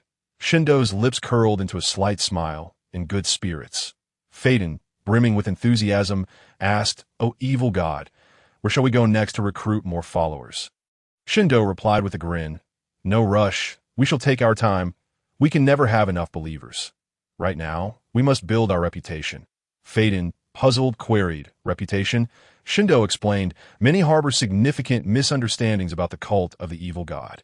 I do not know who established that original doctrine of slaughtering everyone around. That is madness. Therefore, we must reshape the image of the cult. We need to spread the new tenet, allowing those who genuinely resonate with it to join the cult and become true believers in me." "Do you understand?" Phaeton, whose intellect might not extend beyond that of a walnut, nodded in a semblance of comprehension. "I think I understand, O evil god." Shindo, pleased, gave Phaeton a thumbs up, praising, as expected of my most devout and formidable ally. "You are indeed clever." Phaeton could not help but puff out his chest with pride. There they are. Minato and Kakashi appeared in the distance, approaching Shindo and Phaeton. Shindo furrowed his brow at the sight of Minato, scrutinizing him for some time before suddenly asking, "Phaeton, do you know who that blonde is? He seems somewhat familiar." Having encountered too many people recently and having previously dismissed Minato, Shindo had long forgotten him. Minato's eye twitched. He did not expect this fellow to forget him so quickly. Phaeton explained, "O evil god, He is the Hokage of Konoha. Did you not mention to me before that a blonde summoned the Shinigami? It must be him. Shindo's eyes brightened as he looked at Minato. I remember now. It's you. Are you here to find me? Can you summon the true form of that Shinigami to this world? Hurry, I can hardly wait to fight him. Minato's expression darkened. Why would he summon the Shinigami? Was he seeking a death wish? Meanwhile, Kakashi observed Shindo and Faden with curiosity, sensing that they did not appear to be of sound mind. It was rather unsettling that moment. Shindo and Faden were still unkempt, their bodies stained with dried and hardened blood, creating a ghastly sight. Minato gazed intently at Shindo and inquired, I have come to ask you a question regarding the evil god seal you placed on Naruto and the others. What is its purpose? Shindo replied nonchalantly. What else could it be but a mark of proof as a devotee of the evil god? As long as one bears this seal and prays earnestly, I will be able to hear them. Minato's brow furrowed deeply. So, it serves as a surveillance technique. Shindo looked puzzled. What are you babbling about? Surveillance technique? It is merely a straightforward seal. It's as simple as that. Minato found it rather strange. If the believers prayed and he could hear them, did that not imply that those marked would be under Shindo's constant watch? Minato felt somewhat unjust toward Shindo. For the seal to take effect, one had to genuinely believe in the evil god, meaning they had to have faith in Shindo. Once they believed in him, he could indeed know what they said and did. However, Shindo was too preoccupied to monitor them continuously. Moreover, this seal possessed another ability. Once someone genuinely believed in Shindo, they could accumulate energy for him through the seal, thereby granting him power. While the energy gained was minimal, it would accumulate over time. This was why Shindo fervently sought out followers. Otherwise, it would be too troublesome to gather energy each time before a battle.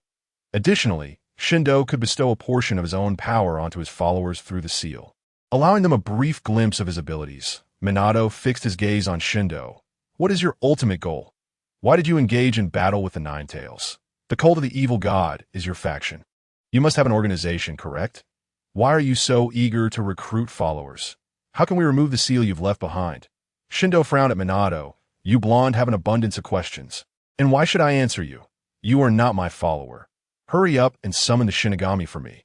In a moment of urgency, Bluffing Shuemin drew forth the flying thunder god Kanai and addressed Kakashi, saying, Kakashi, you should retreat a bit further.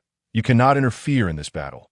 Kakashi promptly withdrew, creating distance between himself and Bluffing Shuemin, as well as the formidable Shindo and Fei Duan.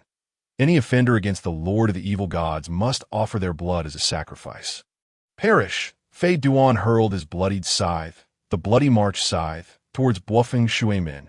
Swiftly, Bluffing Shuemin employed the body flicker technique to evade, then launched the flying thunder god Kanai towards Shindo. Both Shindo and Fei Duan, being immortal, rendered even the mightiest of attacks ineffective. Bluffing Shuemin, contemplating a sealing technique against Shindo, prepared to act. Observing Bluffing Shuemin evade his scythe, Fei Duan swung the tether connected to his weapon, altering its trajectory to strike Bluffing Shuemin once more. However, Bluffing Shuemin utilized the flying thunder god technique, teleporting to the location of the kunai aimed at Shindo, and successfully placed his hand upon Shindo's shoulder. Sealing, his sealing mark manifested upon Shindo's shoulder. With a puzzled tilt of his head, Shindo regarded Bluffing Shuemin with an expression of confusion. What is this? Are you giving me a massage? Bluffing Shuemin's heart sank. The sealing technique bore no effect. Since you refused to summon the Shinigami, you hold no value to me. Thus, you shall perish.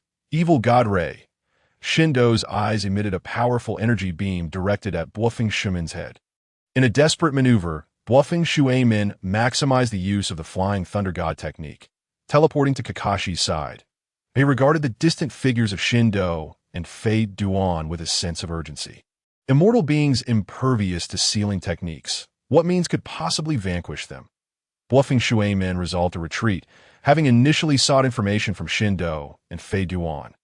Yet communication proved futile, leaving him only with the knowledge that the evil god's mark was being surveilled. Retreat was now his sole option.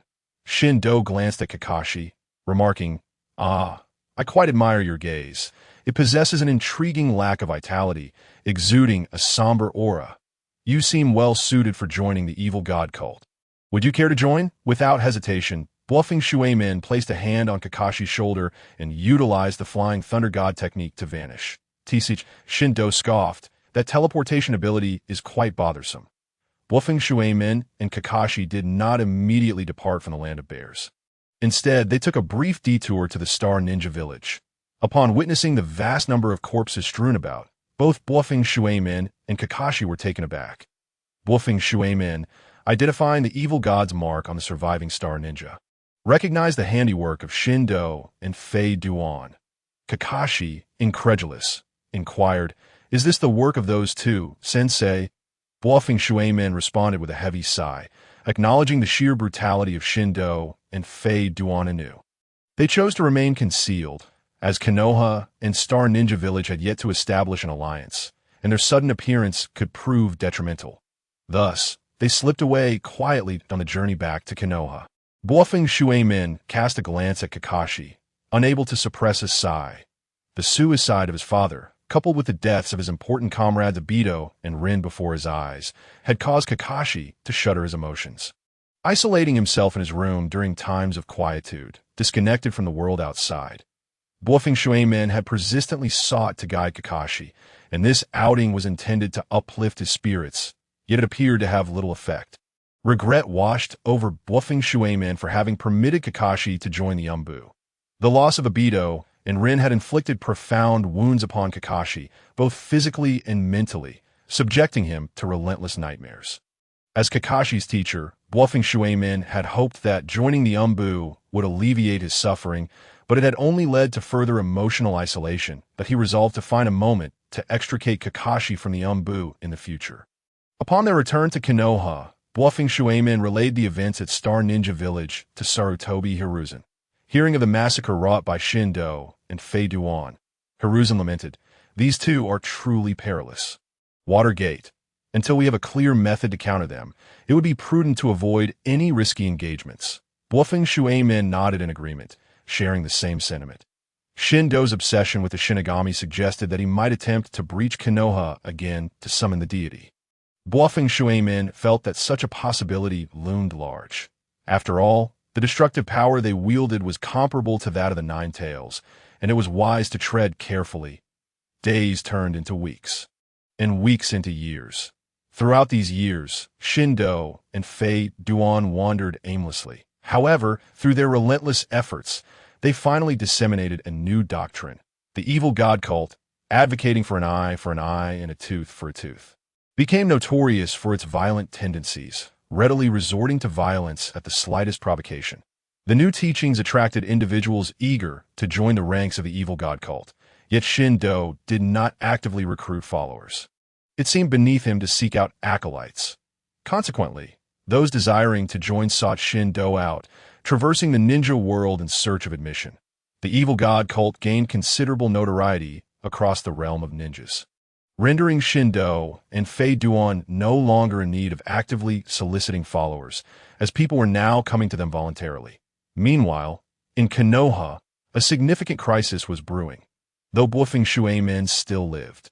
The machinations of Danzo had strained relations between the Uchiha clan and Konoha.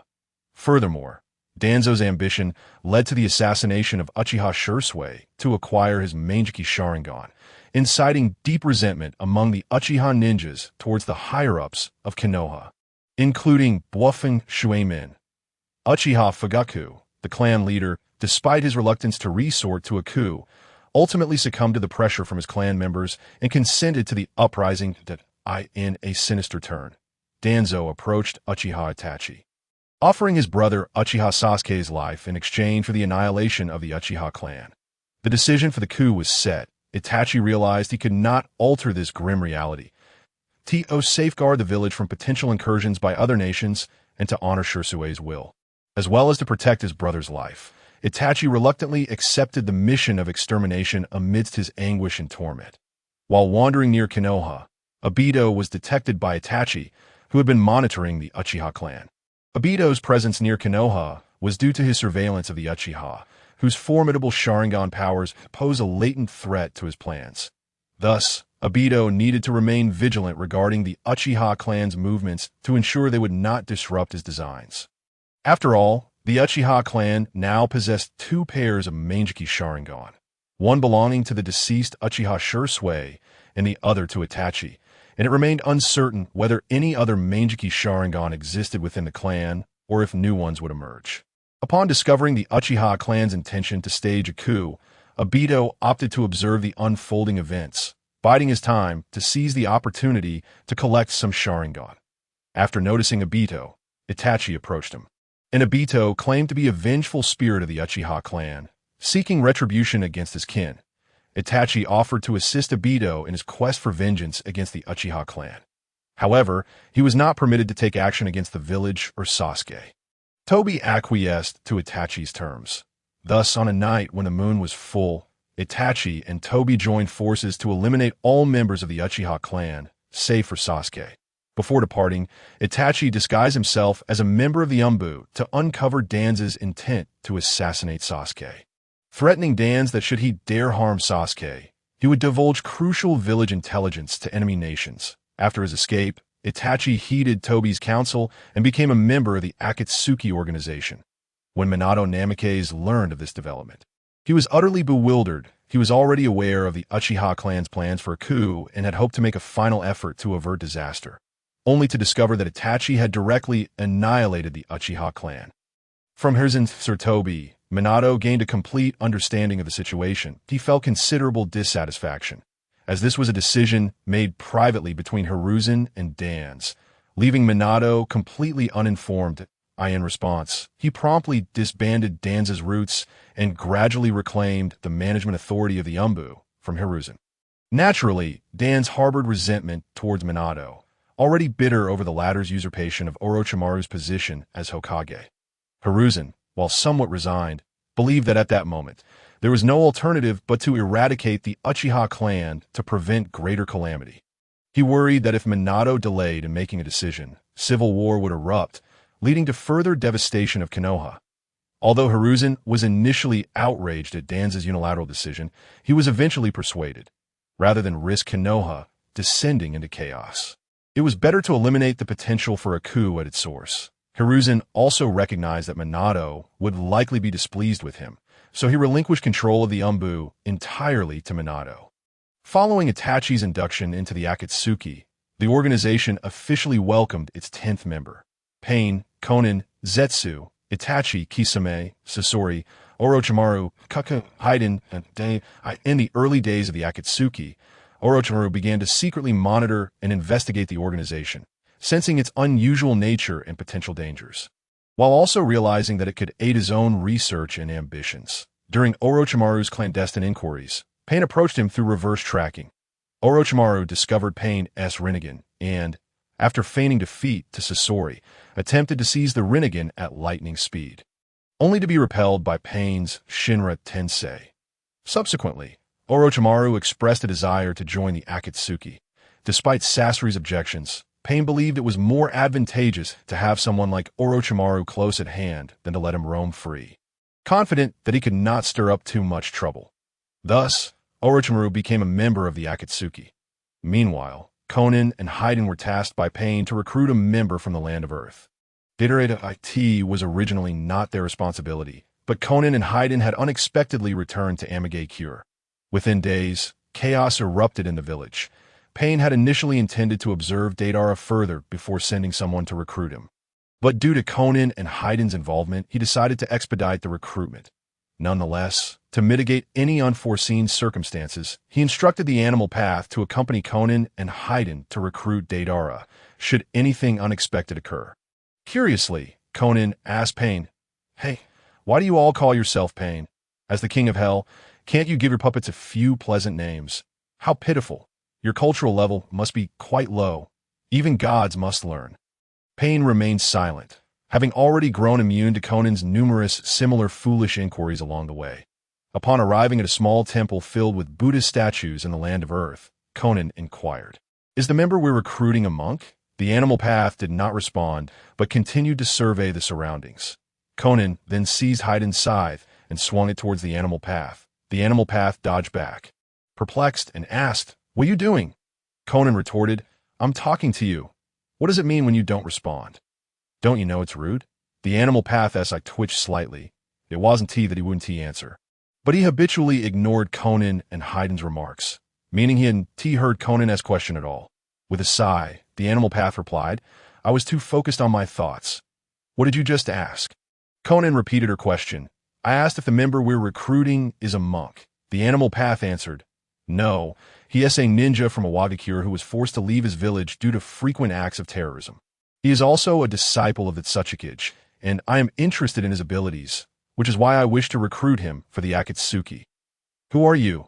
A young boy with deep golden hair, appearing no older than 12 or 13, entered the temple. The animal path spoke, we are from the Akatsuki organization, here to invite you to join us. Deidara scoffed, Akatsuki?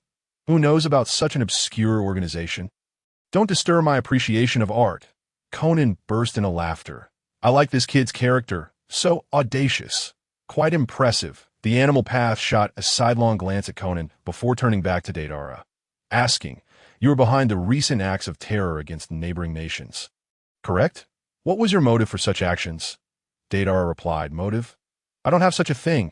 I simply accept commissions and create explosions with my works. He took out a lump of clay, kneaded it briefly, and transformed it into a spider. Proudly, Deidara proclaimed, look, how about that? These finely honed lines pursuing a two-dimensional transformation. This is true art. Conan and Haydn applauded enthusiastically. Impressive. So you're a craftsman, Deidara basked in their praise. But my art is not limited to this. Its essence is fluid.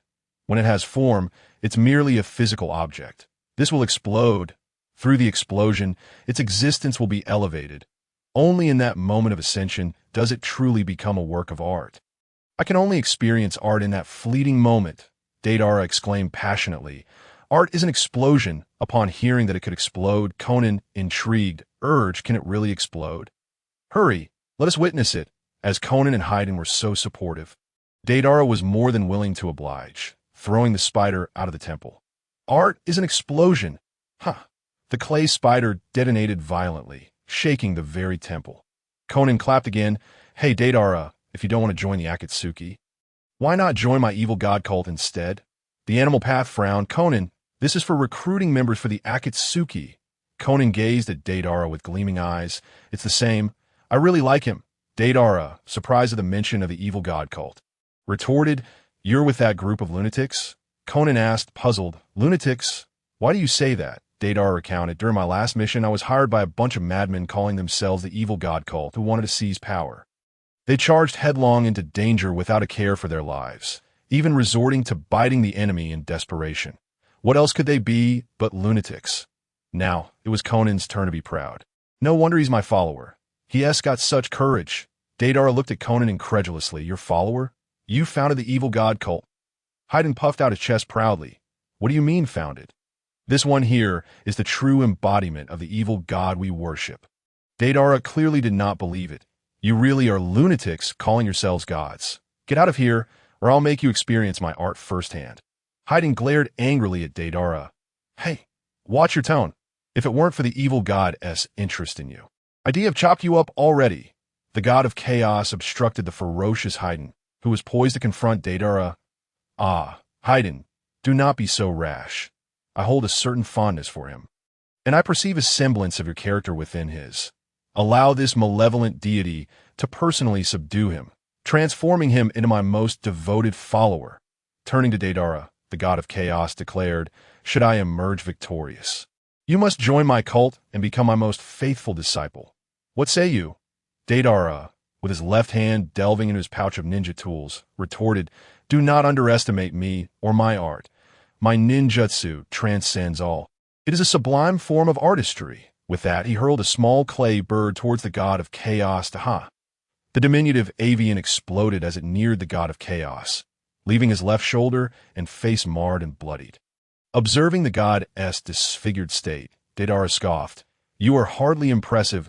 If you plead for mercy, perhaps I might spare your life. The beast path pain merely scoffed. To him, such damage was negligible. Haydn erupted into laughter, as if he had heard the most amusing jest. What is so humorous? Deidara frowned. I assent to your lord, The malevolent deity, he has been reduced to this state, and you still find mirth in it. To think you aspire to slay the dark god is a preposterous dream, for Haydn spread his arms wide, his laughter echoing through the temple. The Dark Lord is immortal. Dura's brow furrowed. Indeed, none in the cult seemed sane. He was about to remark on the near-death state of the god of chaos when he was struck by a startling revelation. The goddess' injuries had vanished, were it not for his tattered clothing. Daedara might have doubted whether he had truly been harmed at all. With a taunting flick of his fingers, the god of chaos beckoned Daedara. Surely, you can do better than this. Come now, unleash your full potential and delight me. Unyielding in his defiance, Daedara crafted a centipede-shaped explosive from his clay. Die. A more violent explosion ensued, collapsing the entire temple into ruins. Daedara unleashed an even more powerful blast upon the god of chaos, reducing the temple to mere rubble. Just before the cataclysm, Daedara, Haydn, and the beast path Pain escaped the temple. Daedara's gaze was fixated on the debris, convinced that the explosion had obliterated any chance of survival. Yet suddenly, a hand emerged from the rubble. A chill ran down Daedara's spine as the god of chaos crawled forth, save for a remnant of fabric at his groin, entirely unscathed, his hair still slicked back like Haydn's. The god of chaos surveyed his state, sighing, "Honestly, wouldn't it be wonderful to possess an outfit that could never be destroyed?" Daedara, incredulous, inquired, "What in the world are you?" The god of chaos ran his fingers through his immaculate hair. "I am a god. Is it so strange that you cannot kill me? Is there anything else? If not, I shall proceed. Stop underestimating me." Daedara continued to unleash explosive clay in various forms upon the god of chaos. Yet the deity stood unfazed, absorbing the blast that left his body mangled, only to heal instantaneously. The god of chaos, enduring Daedara's onslaught, advanced until he stood directly before him. His face was grotesquely ravaged, revealing bloody teeth and bone. A terrifying sight. Yet the wounds visibly healed at an astonishing rate. Daedara was left in stunned silence. Surely, this must be enough? Now, it is my turn. Dark God combat technique. The god of chaos unleashed a flurry of punches, each barely grazing Daedara's form without striking him. After a series of rapid, indistinct blows, he released a multitude of energy orbs that rained down upon Daedara, decimating the area behind him. Once the onslaught ceased, Daedara collapsed to the ground, his gaze vacant as he stared at the god of chaos. In the dimming light of dusk, the god appeared to radiate a divine glow. Daedara found himself entranced. So beautiful. This is the essence of art. The god of chaos extended his hand towards Daedara. Become my disciple. Unleash your artistry to its fullest potential. Under my protection, your art shall transcend all boundaries.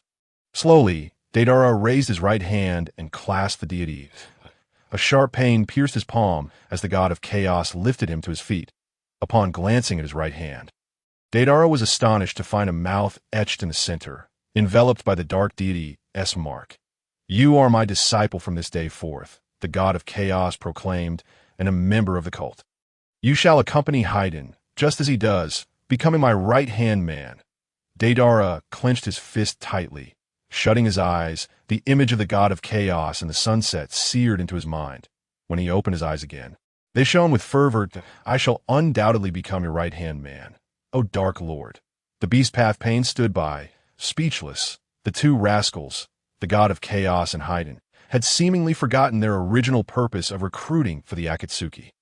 Even if Daedara were to agree to join, he would not be accepted now, for it was evident he would become a troublesome figure akin to the two deities. Daedara was still naive, and he would undoubtedly be influenced by the god of chaos.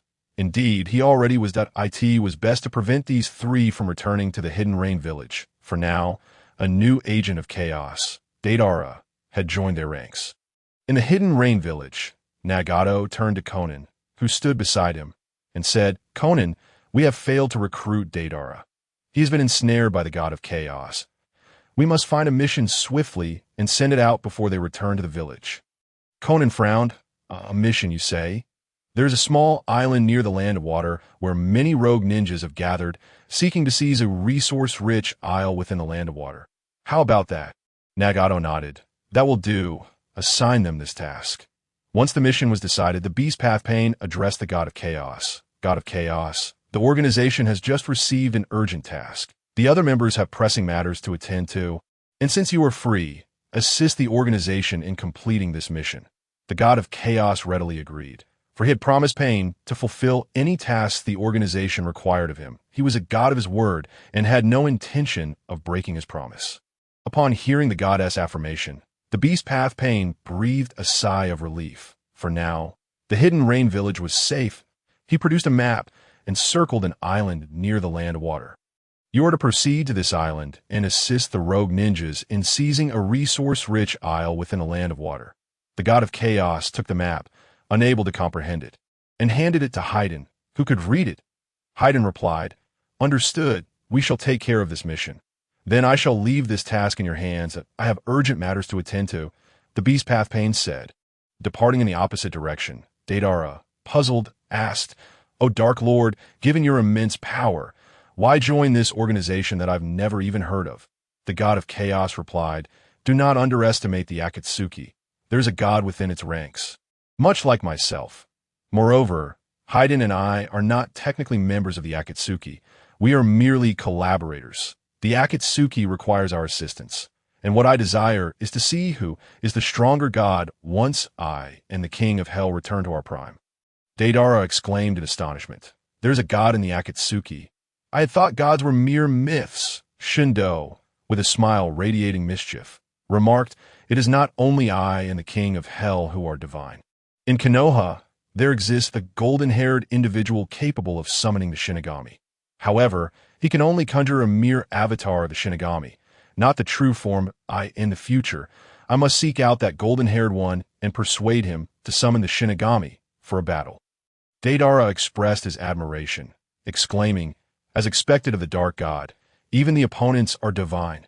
Haydn, with an air of arrogance, asserted, "Indeed, the Dark God is the most formidable deity in the entire Shinobi world."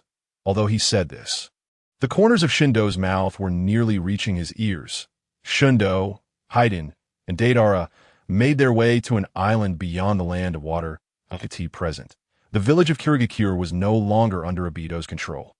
This was due to Obito's method of manipulating the fourth Mizukage, Yagura Karatachi, through Jinjutsu.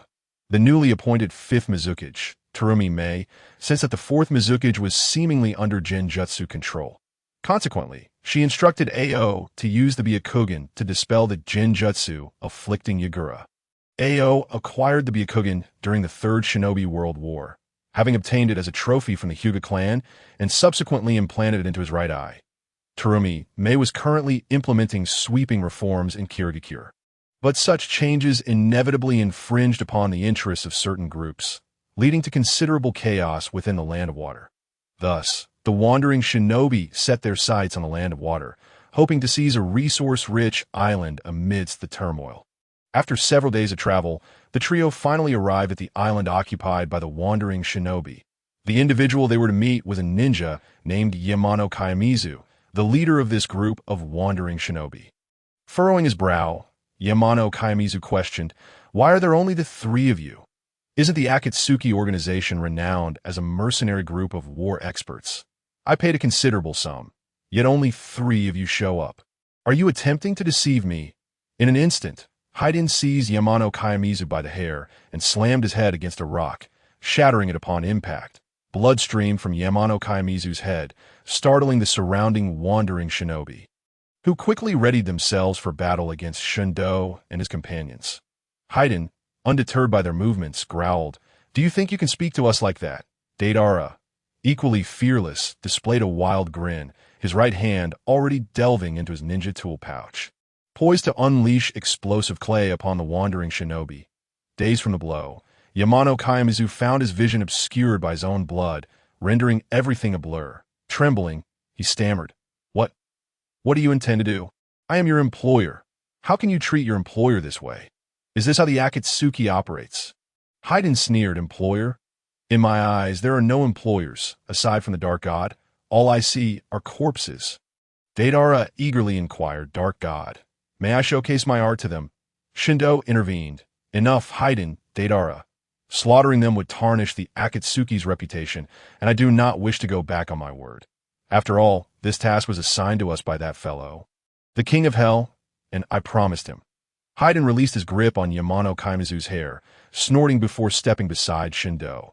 Shindo crouched before the still-lying Yamano Kaimizu, smiling pleasantly as he said, "Do not doubt our strength.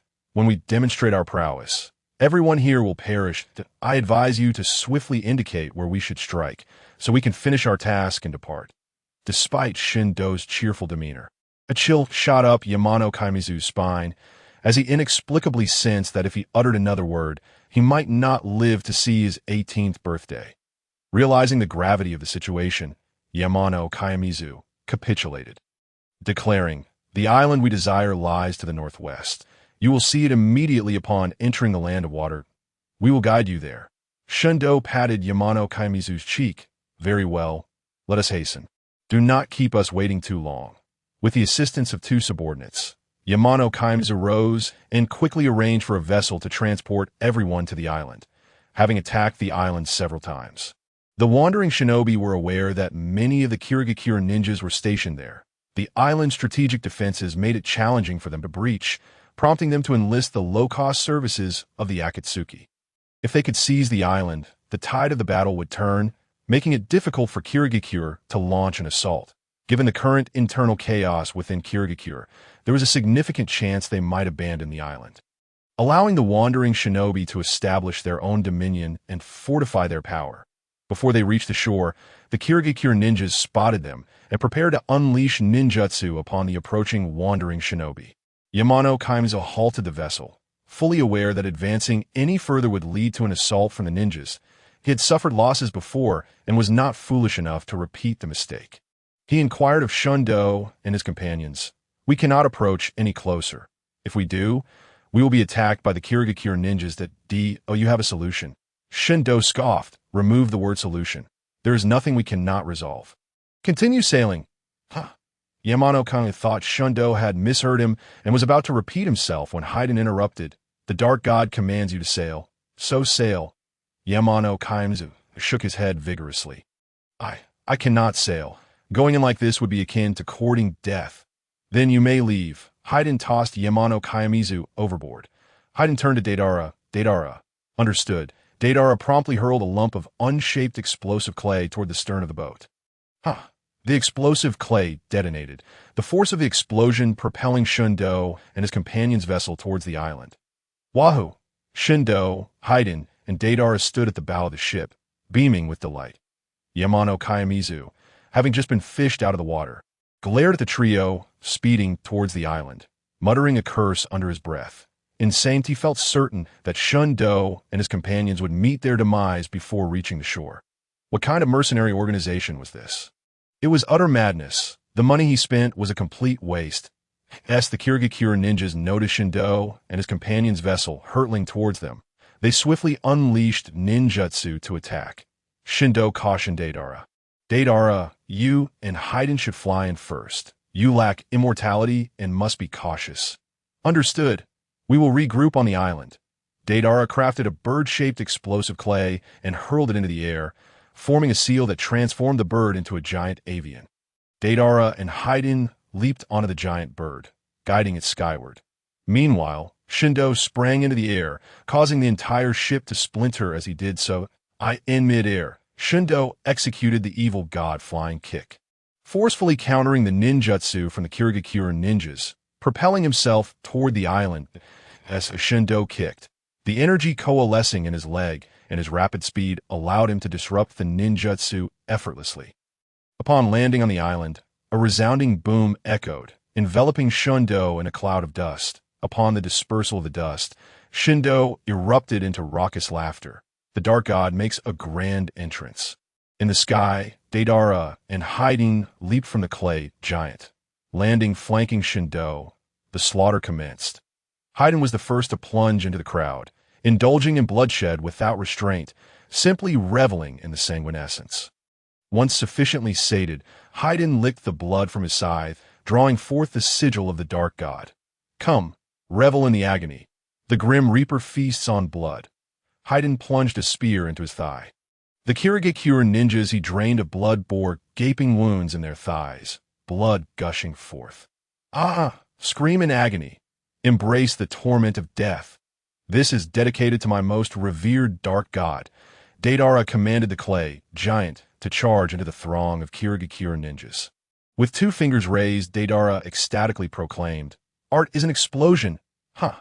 The clay giant bird erupted instantaneously, obliterating the mist ninjas within its blast radius. Having only recently joined forces with Shin and Haiden, Deidara had already adopted their signature cackles. Laughing maniacally as he clutched his forehead, the beauty of that fleeting moment was utterly intoxicating. I dedicate this artistic instant to the dark god. Huh! Shin spread his arms wide, eyes closed, reveling in the carnage brought forth by Haiden and Deidara. The wandering ninjas, including Yamano Kayamizu, were left utterly stupefied. They too were ninjas, but how could they be so vastly different? Moreover, the ferocity of this battle was beyond wild. Yamano Kayamizu's legs trembled uncontrollably. He was on the brink of death. Had he not submitted earlier, he would surely have met his end. The Akatsuki truly made small investments yield great returns. This expenditure was indeed worthwhile. Haiden and Deidara, one tormenting and the other bombarding, rendered the mist ninjas utterly helpless, retreating in disarray. Half an hour later, the landscape was a tapestry of destruction. This was Deidara's handiwork. Had he not run out of explosive clay, he could have reduced this island to mere rubble. Scattered across the ground lay numerous corpses, each riddled with wounds, a testament to Haiden's brutality. When he had reduced the mist ninjas to the brink of death, he finally plunged his weapon into his own vital point, granting them the release of death. The remaining mist ninjas had retreated to the edge of the island, hastily boarding their vessels in a desperate bid for escape. Allow me to handle the finale. I have a novel idea to test. Upon hearing Shin's command, Haiden and Deidara immediately ceased their actions and approached him. Shin activated his power of conceptualization, but he was quite fond of ninjutsu, though he had never mastered it. However, this was of little consequence. His conceptualization could interfere with reality through sheer will, distorting physical laws to bring imagined phenomena into existence that in his mind, he envisioned the ninjutsu he had encountered thus far. Among them, the tailed beast bomb of the Nine-Tail stood out, though he questioned whether such an attack could be classified as ninjutsu. During his time in Konoha, Shin had witnessed a ninja unleash the fire release. Great fireball technique. Let's give that a try. Imagining the fire release, great fireball technique, he felt a surge of inspiration. Fire release, great fireball technique. Shin expelled a torrent of flames from his mouth, an expansive inferno that engulfed the fleeing mist ninjas, reducing them to ash. Shin smacked his lips in satisfaction, exclaiming, "This feels fantastic." Haiden, astonished, stared at Shin. "Dark God, how did you suddenly acquire ninjutsu?" "Well, it's not like I truly learned it. How could I not? I am a god. After all, I am omnipotent." Huh. Shin had initially intended to admit that he had cheated through conceptualization, but reconsidered. After all, he was a god. How could he lack any ability? Furthermore, he had indeed unleashed ninjutsu, which was a success. Haiden gazed at Shin with starry eyes. "You truly are the Dark God," Deidara exclaimed. "Dark God? Were those energy blasts you released earlier not ninjutsu?" Shin clarified. "No, ninjutsu requires chakra. I possess no chakra. That was a skill unique to my power. Even the ninjutsu I just executed did not utilize chakra." Upon hearing this, Deidara grew increasingly convinced that Shin was indeed a god. Shin clapped his hands. "All right, it's settled. Now let's wrap this up." The trio made their way toward Yamano Kayamizu and the other wanderers. As they approached, Yamano Kayamizu felt his legs tremble uncontrollably, nearly collapsing in fear. Shin spoke. "The task is complete. Please refrain from seeking us out for any future issues." Shin, Haiden, and Deidara boarded a vessel and departed the island. Once they left, Yamano Kayamizu took a long moment to regain his composure. Gazing at the island, he could not suppress his smile. From this day forth, it was his. In the following period, Shin and his companions undertook several more missions. One night, after completing a task, Shin, Haiden, and Deidara gathered around a campfire. Shin furrowed his brow, feeling increasingly uneasy. Each time they finished a mission, He would contact Pain via the ring, only to be immediately assigned another task with the same refrain. Every member of the organization was too busy to attend to it, and they implored Shin to take care of it. How could there be so many tasks? Were they trying to deceive him? Shin established contact with Pain as soon as the connection was made. He demanded, "Hey, King of Hell, are you messing with me? Task after task, is this never-ending? Do you think we're mere beasts to be driven to toil? I refuse to believe that everyone in the organization is that busy." Speak. Faced with Shin's barrage of inquiries, Pain was momentarily taken aback, then astonished that Shin had caught on. Pain had indeed orchestrated this, but not to treat Shin and his companions as beasts. He simply wished to keep them from returning to the Hidden Rain village. Pain responded, "I have not deceived you. The Akatsuki's renown has grown exponentially of late. Consequently, many seek our services, and as you know, our numbers are few. We genuinely cannot keep up." Shin raised an eyebrow. "Is that so?" "Indeed, it is. I also have something to discuss with you. Many of the new Akatsuki members have yet to meet. I plan to gather everyone together for an introduction at the temporary base in the Land of Grass." "Very well, I understand." Temporarily convinced by Pain's words, Shin severed the connection and informed Haiden and Deidara. "Let us journey to the Land of Grass. I wish to see who the new members of the Akatsuki are." The trio made their way to the Land of Grass, with the meeting taking place in an abandoned shrine that had been repurposed as a temporary base by the Akatsuki. Upon their arrival, they found the other members already assembled. Once Pain confirmed everyone as presents, he announced the commencement of the first Akatsuki members' meeting. Orochimaru turned to Itachi, inquiring with concern, "How are you adjusting to the Akatsuki?" "Itachi, perhaps you should consider a new partner? Why not team up with me?" Kisame interjected, annoyed. "Hey, I've only just partnered with Itachi. We've barely hit our stride.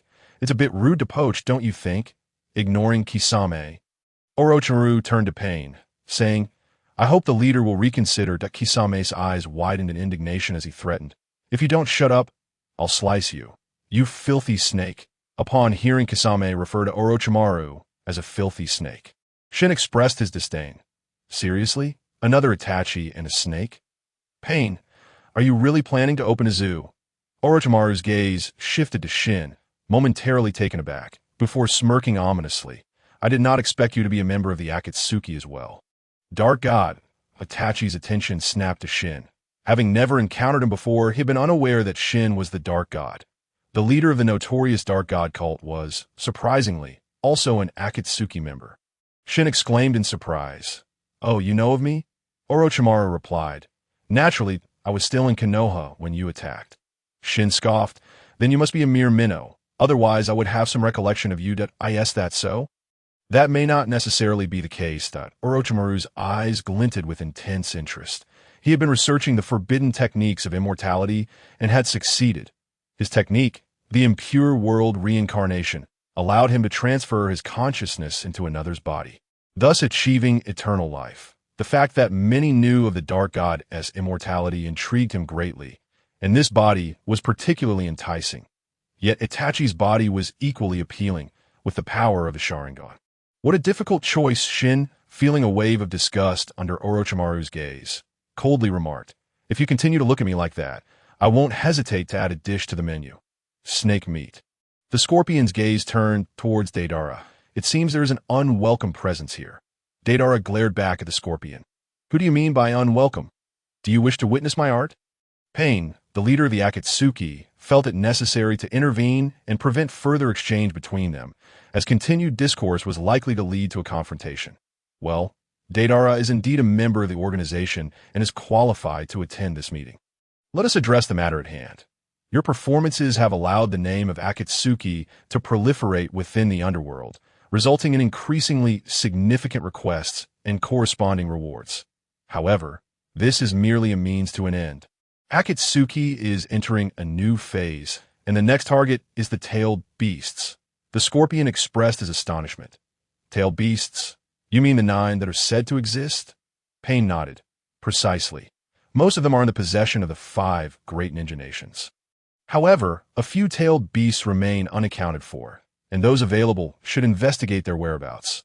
Zetsu inquired. "Is mere investigation sufficient?" Pain responded affirmatively. "For now, yes." Shinra curiously asked.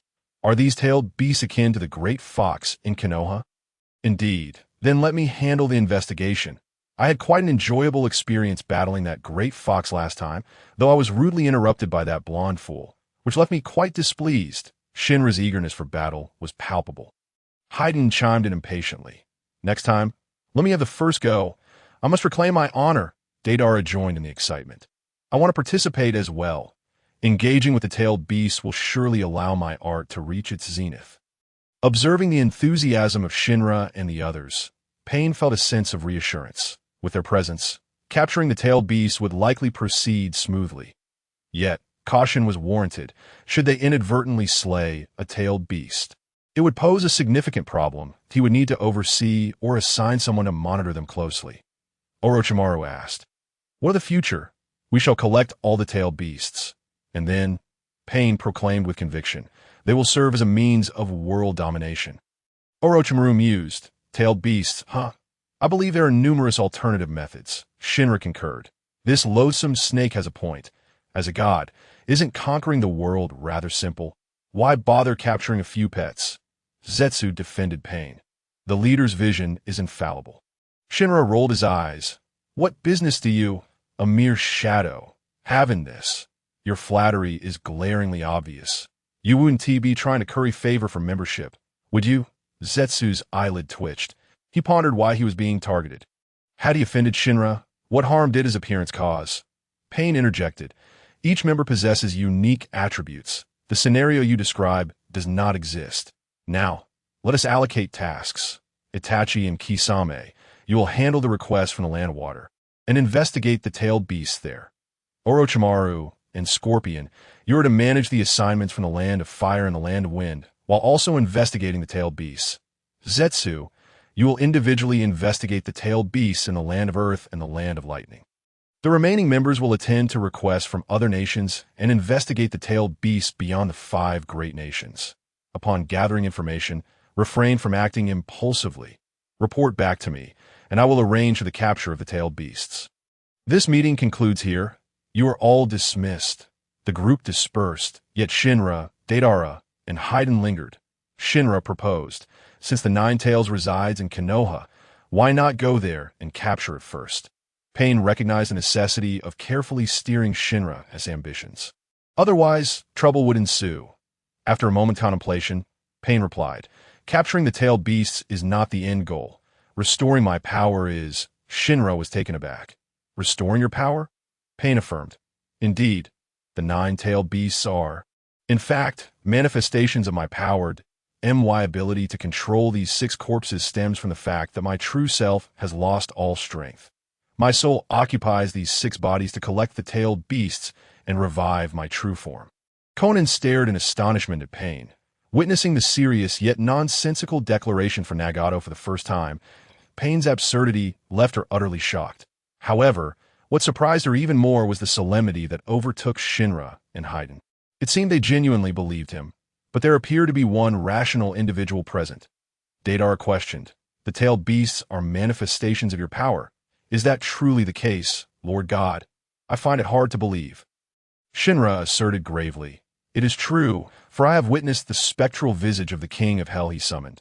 He is indeed the king of hell. Is that so? Well then, Deidara conceded, accepting the truth. As the emergence of a god was already extraordinary enough, the appearance of a king of hell seemed less daunting. Conan's eye twitched. She retracted her prior notion that Deidara was a rational individual. None of them were normal, Shinra queried. So, your true self is merely a vessel, and the 9-tailed beasts are your power. You must gather all 9 to revive yourself, correct? Pain nodded solemnly. Yes. Shinra, this world is not as simple as you presume. Even gods face peril. When I descended into this realm, I believed I could act without restraint, yet the reality is that I now navigate this world through the control of human corpses. There exists a terrifying entity that once vanquished me, extracting all my power and dividing it into 9-tailed beasts. You must exercise caution. Your current strength is insufficient to contend with that horrifying presence. We cannot draw attention to ourselves and attract that entity. Thus, Shinra, I implore you to assist me in regaining my strength. When I am revived, We shall join forces to confront that existence. Then, as you desire, we can battle to determine who is stronger. What say you? Shinra, with a serious demeanor, agreed. Very well. If that is the case, I will assist you that we shall eliminate the necessary foes first. Conan's eyes were rolling to the back of her head. Help! Could we not have one rational person here? Such outlandish tales were hard to believe. However, upon hearing Shinra's although he believed these nonsensical claims served Nagato's interests, Conan still felt a flicker of hope. Surely, they could at least question this, but why could they not capture the Nine Tails? Conan stumbled slightly, nearly losing her balance. As expected, one could harbor no expectations of Shinra. Shinra frowned at Conan. What are you doing? Conan casually replied, The ground is a bit slippery. Pain cast a sidelong glance at Conan, noting her lips pressed into a thin line. It was evident she was on the verge of breaking. Nagato himself was also struggling. Hidden away, he clenched his thumb tightly against his palm, nearly reaching his breaking point. He had never spoken such nonsense before. Fortunately, Pain was merely a corpse with a blank expression. Otherwise, Shinra and the others might have noticed something amiss. Pain explained, The Nine Tails is unique. It must be sealed last. Otherwise, the loss of balance could lead to the collapse of my true form. The Outer Path's golem. Shinra nodded. I see. Understood. Call me when you are capturing the tailed beasts. Since they're manifestations of your power, I am quite eager to engage in battle against your power incarnate. Pain promised. Once we are ready to capture the tailed beasts, I will certainly call upon you. All right, we shall take our leave at by the way. What is this terrifying entity? Before departing, Shinra suddenly inquired.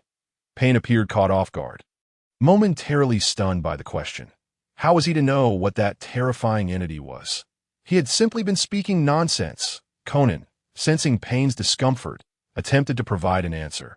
I have heard Pain mention that you are all deities from another realm, and that terrifying entity is the embodiment of this planet's will. You gods are considered invaders, and thus the planet seeks to eliminate you. Nagato nodded vigorously. Exactly. Well said. Yet, Conan felt a sense of dread. Uncertain whether her chaotic explanation would be believed by Shinra and the others. If you do not believe it, then you are merely complicating matters for Nagato. However, Conan is entirely overthinking this. Shindo stroked his chin and remarked solemnly. I see, the embodiment of the planetary will. Yet, why did I not encounter the embodiment of the planetary will upon my descent? The gaze of Pain, the Deva Path, turned towards Conan, the implication clear. He wished for her to continue, as he was at a loss for further words. With a steely resolve, Conan replied, The planetary will is mostly in slumber. IT only awakens in the face of catastrophic crises. The previous awakening was prompted by Pain's devastating assault, which roused the planetary will. Thus, Pain was stripped of his power and divided into tailed beasts. Haydn and Deidara listened, bewildered, unable to comprehend the intricacies, yet they sensed an aura of great significance that in truth. Shindo himself grasped only fragments of the discourse, though he understood slightly more than Haydn and Deidara, albeit not by much. It seems I must remain discreet until my powers are restored. Let us depart. Haydn, Deidara. The three of them exited the shrine. Conan exhaled deeply, casting a nuanced glance at Devapath Pain. This is the first time I've heard you speak in such a manner. Pain conceded with a hint of exasperation. Indeed, it is the first time, but with Shindo, it can only be articulated this way. Otherwise, he would not heed my words. Thankfully, you were here, otherwise I would have been at a loss. Conan sighed. In truth, if this does not conclude, I too would be at a loss. On the steps outside the shrine, Orochimaru followed Itachi, his eyes filled with avarice as he gazed at Itachi's retreating figure. Unable to contain himself any longer, Orochimaru launched a surprise attack, ensnaring Itachi with his snake hand technique. You, possessing the precious Sharingan, are incredibly fortunate to be before me. Therefore, I shall claim your body, just as Orochimaru prepared to inject poison into Itachi. Shindo and his companions happened upon the scene. Shindo, perplexed, addressed Orochimaru and Itachi. Hey, what are you two doing there, frozen like statues? In the eyes of Shindo and his companions, Orochimaru had not bound Itachi with his technique. Instead, he stood bewildered, while Itachi glared icily at him from the steps. Orochimaru's pupils constricted. Could it be? His awareness returned to reality, and he realized he had indeed fallen victim to an illusion. He had not bound Itachi, who had now placed him under a paralyzing Jinjutsu, rendering him immobile. Orochimaru could hardly believe it. How could I, the legendary Sannin, have unknowingly fallen prey to Itachi's Jinjutsu and been subjected to this immobilizing technique? Itachi, merely 13 years of age, possessed a talent that incited both admiration and envy. Moreover, with Shindo's appearance, capturing both him and Itachi would yield two reincarnated bodies. After breaking free from Itachi's paralyzing Jinjutsu, Orochimaru retreated. Shindo, puzzled, inquired, "What is this snake up to?" Deidara speculated, observing Orochimaru's hand seals. "It seems he intends to unleash a jutsu and engage with this red-eyed fellow." Shindo's curiosity piqued. "Oh, is that so? Let me witness what this snake can conjure." The great serpent's array. Orochimaru prostrated on the ground, opening his mouth wide to unleash a torrent of serpents upon Itachi and Shindo's group. Shindo gazed at Orochimaru, exasperated. How revolting! Haiden and Deidara shared his disdain. Deidara noticed an anomaly. "Wait, why is this guy attacking us too?" Shindo scowled at the serpents. "Ugh, Haiden, Deidara, do not engage. This fellow disgusts me. I shall deal with him myself." Yet before Shindo could act, Itachi took the initiative. Fire style, great fireball technique. Itachi gathered chakra in his throat and expelled a colossal fireball, incinerating a portion of the serpents. However, Shindo was displeased, as some of the blasted serpents were heading in his direction. Evil God Ray. Shindo unleashed a high-energy beam from his eyes, reducing the approaching serpents to cinders while also sweeping towards Orochimaru and Itachi. Orochimaru attempted to block Shindo's beam with Earth Style, Earth Flow Wall. His serpentine pupils narrowed. He could not withstand it. Orochimaru had no choice but to utilize body flicker technique to evade Shindo's beam struck Itachi. He transformed into a flock of crows and vanished, while Shindo found himself immobilized. Is this the so-called Jinjutsu? Ha! Futile! Evil God's Eye. Shindo's eyes radiated a dark crimson light, a magical eye capable of penetrating all concealment techniques. Attempting to deceive Shindo with Jinjutsu was utterly impossible. Is he over there? Imaginary manifestation. Fire style, great fireball technique. Shindo activated imaginary manifestation, replicating Itachi's fire technique to bombard the location where Itachi had concealed himself. Shindo's fireball obliterated a tree, yet Itachi evaded using substitution technique. Now, Shindo, Itachi, and Orochimaru stood at three separate locations. Orochimaru struck first again, summoning two colossal serpents. The serpents lunged with gaping jaws towards Shindo and Itachi. Shindo concentrated energy in his right fist and delivered a devastating punch to one serpent's head, causing its brain matter and blood to splatter as it collapsed to the ground. Fire style, Phoenix Fire technique. Itachi concealed shuriken within the flames of the Phoenix Fire, striking down the remaining serpent. From the serpent's carcass, Orochimaru emerged, his neck elongated and mouth agape, with two sharp fangs aimed at Itachi's throat. Orochimaru gazed at Itachi with exhilaration. "Your body shall be mine." Itachi closed his eyes, and upon reopening them, they transformed into the Manjiki Sharingan. Amaterasu. A stream of blood tears flowed from Itachi's right eye as he fixed his gaze upon Orochimaru. Orochimaru's entire body ignited in black flames. Instantly, he retracted his neck with a scream of agony. Meanwhile, Shindo, initially advancing toward Orochimaru, redirected his assault toward Itachi, having perceived that Orochimaru was seemingly dealt with as Itachi unleashed Amaterasu once more. Black flames enveloped Shindo. Yet to Itachi's astonishment, Shindo, unfazed, continued charging toward him. Shindo closed the distance rapidly. Blood tears streamed from Itachi's left eye. Tsukimi. Itachi ensnared Shindo's mind within the realm of Jinja. Shindo found himself crucified, while Itachi stood before him, declaring, "Though I know not how you broke free from my Jinjutsu, this special ocular technique, Tsukimi, is inescapable. I wonder how long you, reputed to be immortal, can endure." Itachi slowly drove his kunai into Shindo's body. In this illusory realm, countless Itachis wielding kunai lined up, methodically stabbing Shindo's eye in the world of Tsukuyomi. Every aspect, space, time, and quality, was under my dominion. The agony inflicted here was indistinguishable from that of reality. For the next 72 hours, I shall continuously pierce your body in this realm. I am your god. Shindo emitted exaggerated screams of torment. Itachi suddenly halted his actions. Realizing something was amiss, Shindo's cries were nothing but a ruse.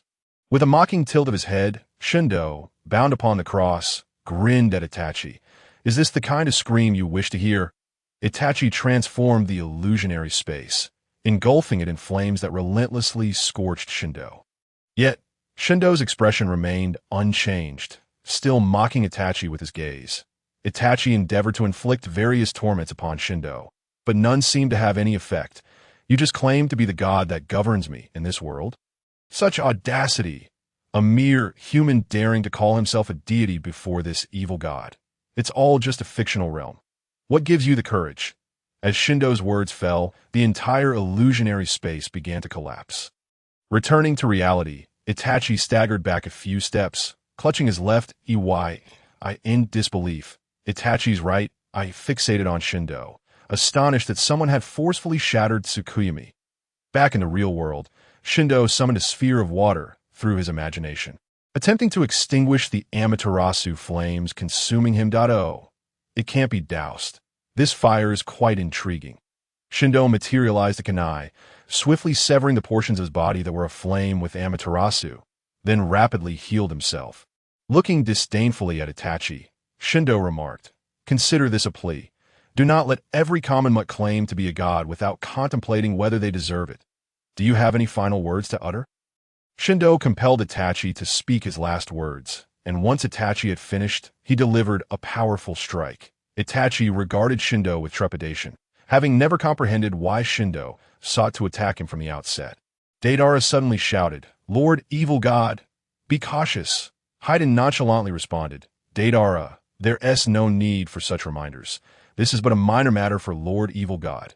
Deidara warned Shindo, because Orochimaru had emerged from his own body, albeit in a somewhat convoluted manner. This was Orochimaru's substitution technique, the snake substitution technique, which involved using an external body as a decoy, transferring his essence out through his mouth. Thus, he evaded the burning Amaterasu flames. At that moment, Shindo had his back turned to Orochimaru, prompting Orochimaru to extend his neck, aiming to bite Shindo.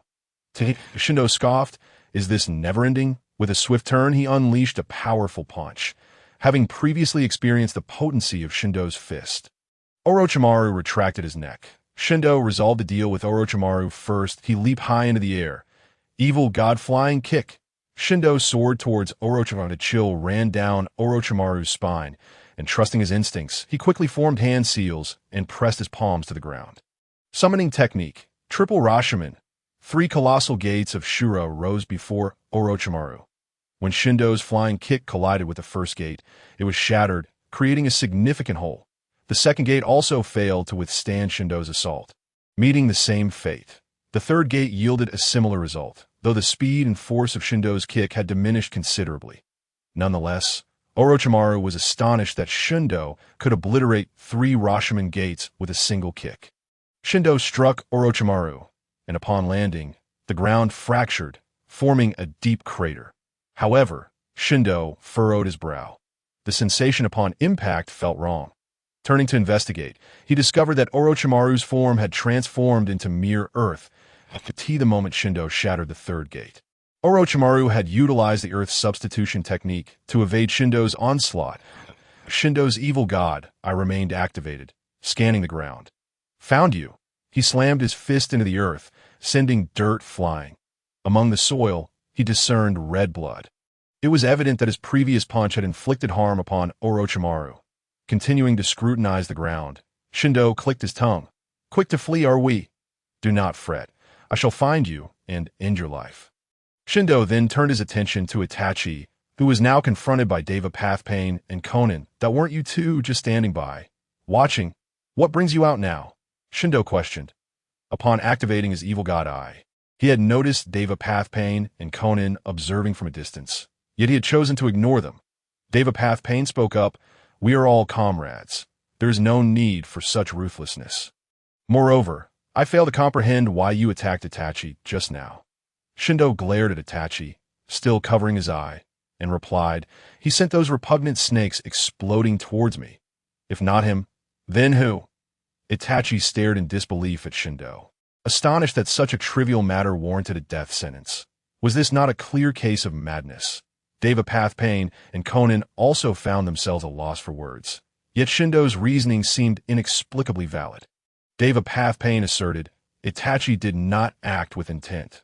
During battle, one cannot be overly concerned. Let this matter rest here. Shindo huffed, I shall not spare that snake, regardless of your pleas. Devapathe did not oppose Shindo this time. As for Orochimaru, do as you wish. Since he maliciously attacked a comrade, your desire to eliminate him is understandable. Shindo, taken aback, inquired, what? Do you also harbor disdain for Orochimaru? Why did you invite him into the organization? Devapathe replied gravely. I do not despise Orochimaru, but I detest those who disrupt the rules and seek to exploit our organization. Very well, since you have stated it thus, Orochimaru shall be my quarry. Haiden, Deidara, let us depart. With that, Haiden and Deidara followed Shindo as they left. After the trio's departure from the land of grass, Deidara asked, Lord Evil God, where shall we go next? To seek the tailed beasts or hunt down that Orochimaru? After a moment's contemplation, Shindo responded, both, and let us investigate this planetary will as well. The ability to transform the king of hell into such a state must indicate formidable power. Haiden and Deidara nodded earnestly. Given how formidable Pain and Konan described the planetary will, it was indeed prudent to investigate further. Oh, you know the tailed beasts? No, I do not. Do you know where Orochimaru is? I am not quite certain whom you speak of. Surely you must know of the planetary will. At the corner of the street ahead, there's a vendor selling 3-colored meatballs who has launched a new product called Planet Meatballs. Shin, Haiden, and Deidara have wandered into a seemingly impoverished village in the land of rice. Shin casually grabbed a passerby, hoping for luck, and inquired.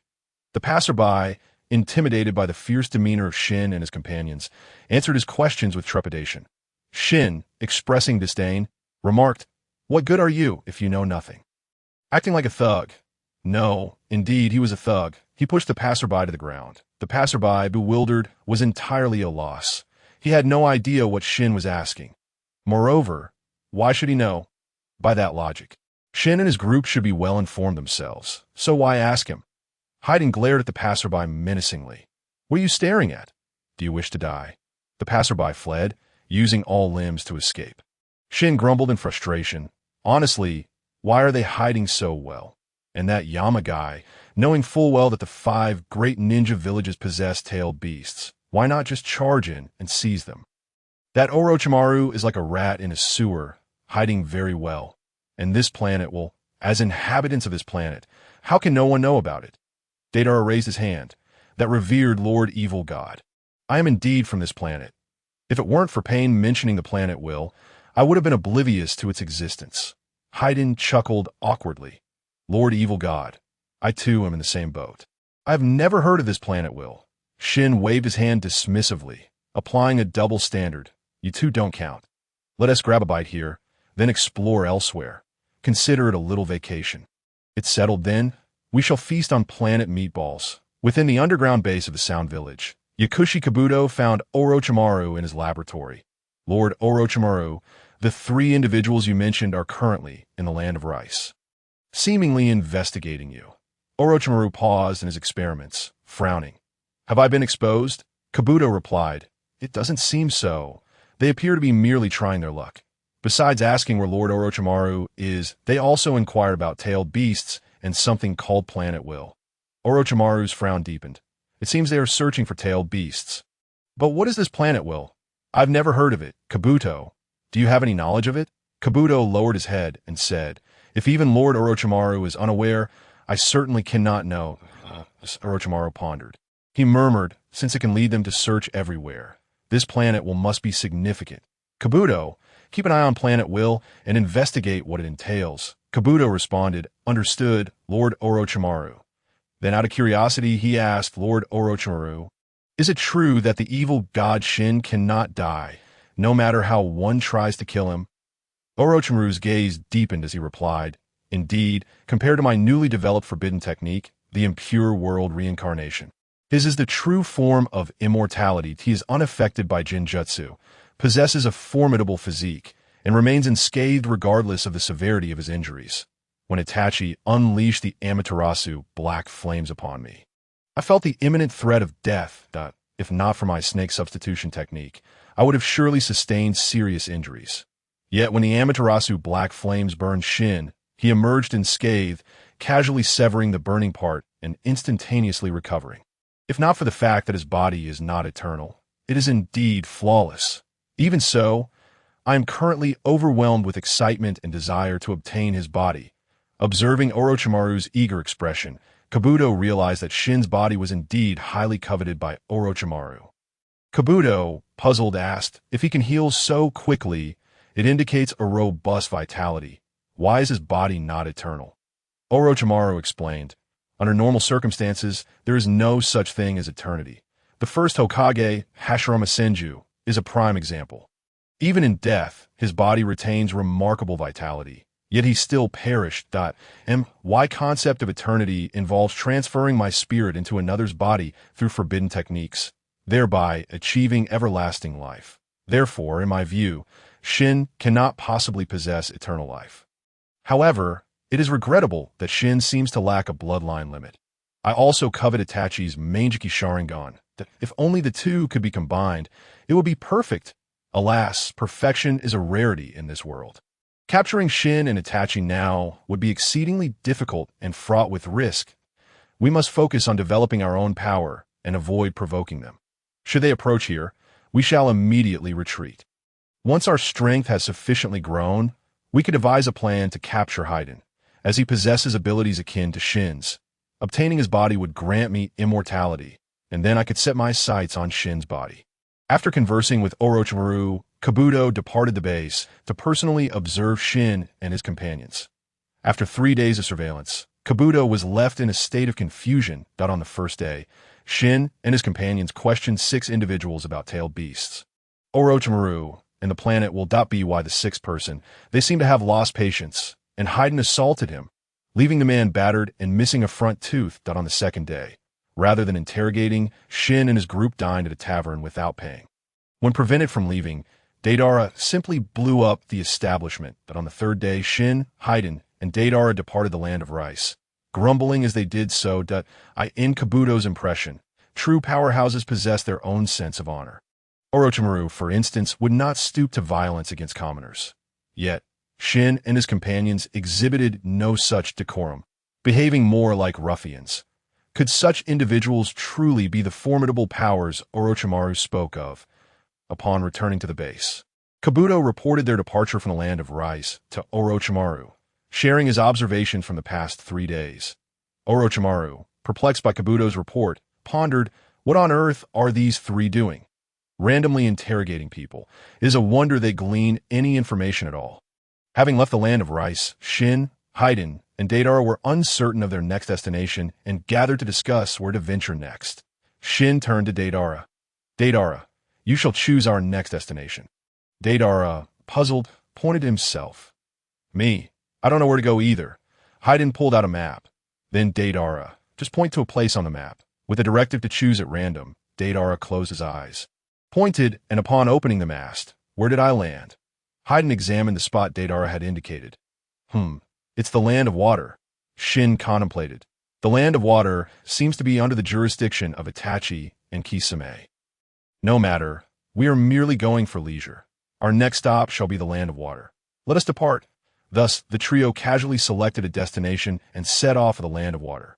Within the borders of the land of water, Itachi and Kisame sat before a flickering campfire. Kisame remarked, "The mist village is becoming quite tumultuous.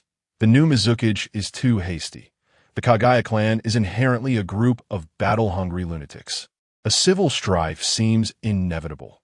Itachi gazed into the dancing flames and replied, "Their bellicosity is not the primary issue. The crux lies in their inability to attain a status commensurate with their power within the village. They feel marginalized, and their rights are unprotected.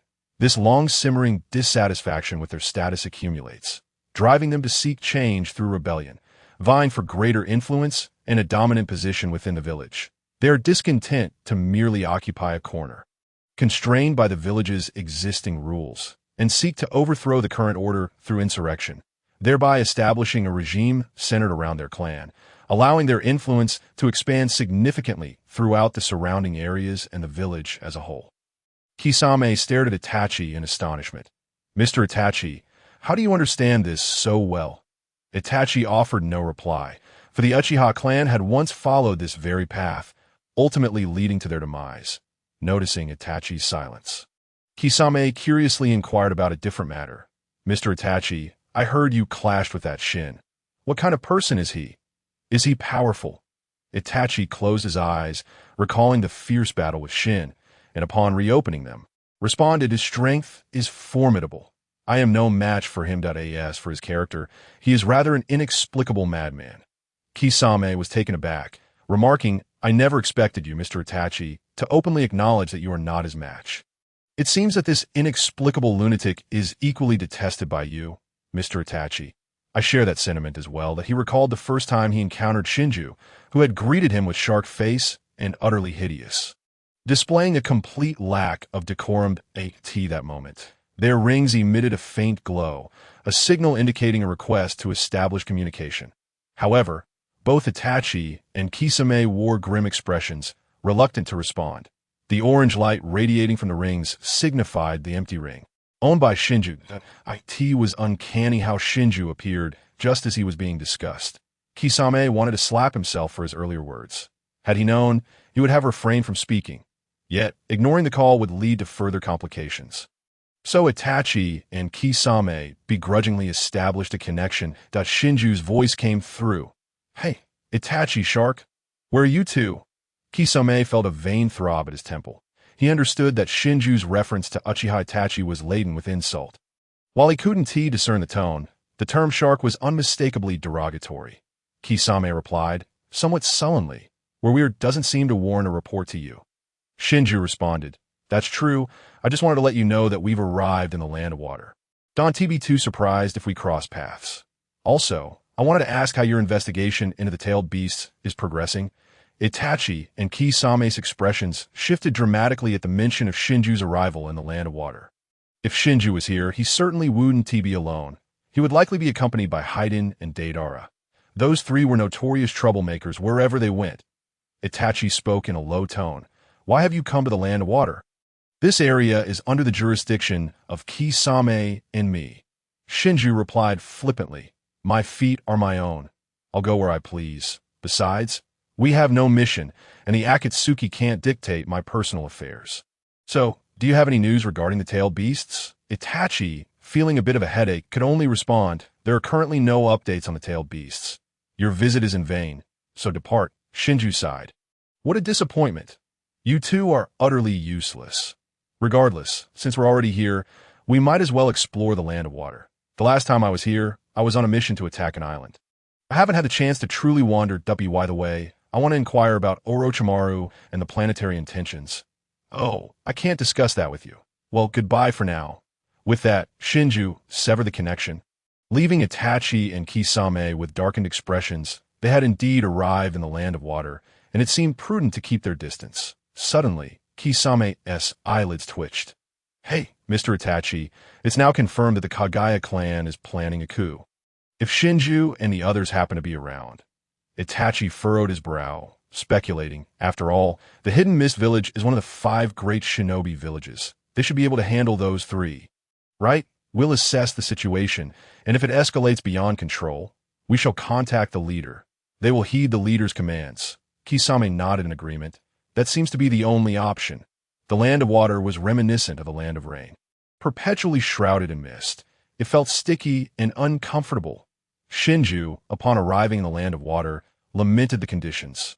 Haiden explained, "Well, the land of water has the Hidden Mist Village. Fog is simply part of its charm." Deidara inquired, "Shall we take a stroll through the Hidden Mist Village?" Shinju replied with a sense of entitlement. Of course, since we're here, as one of the 5 great shinobi villages, perhaps someone will have information regarding Orochimaru and the planetary intentions.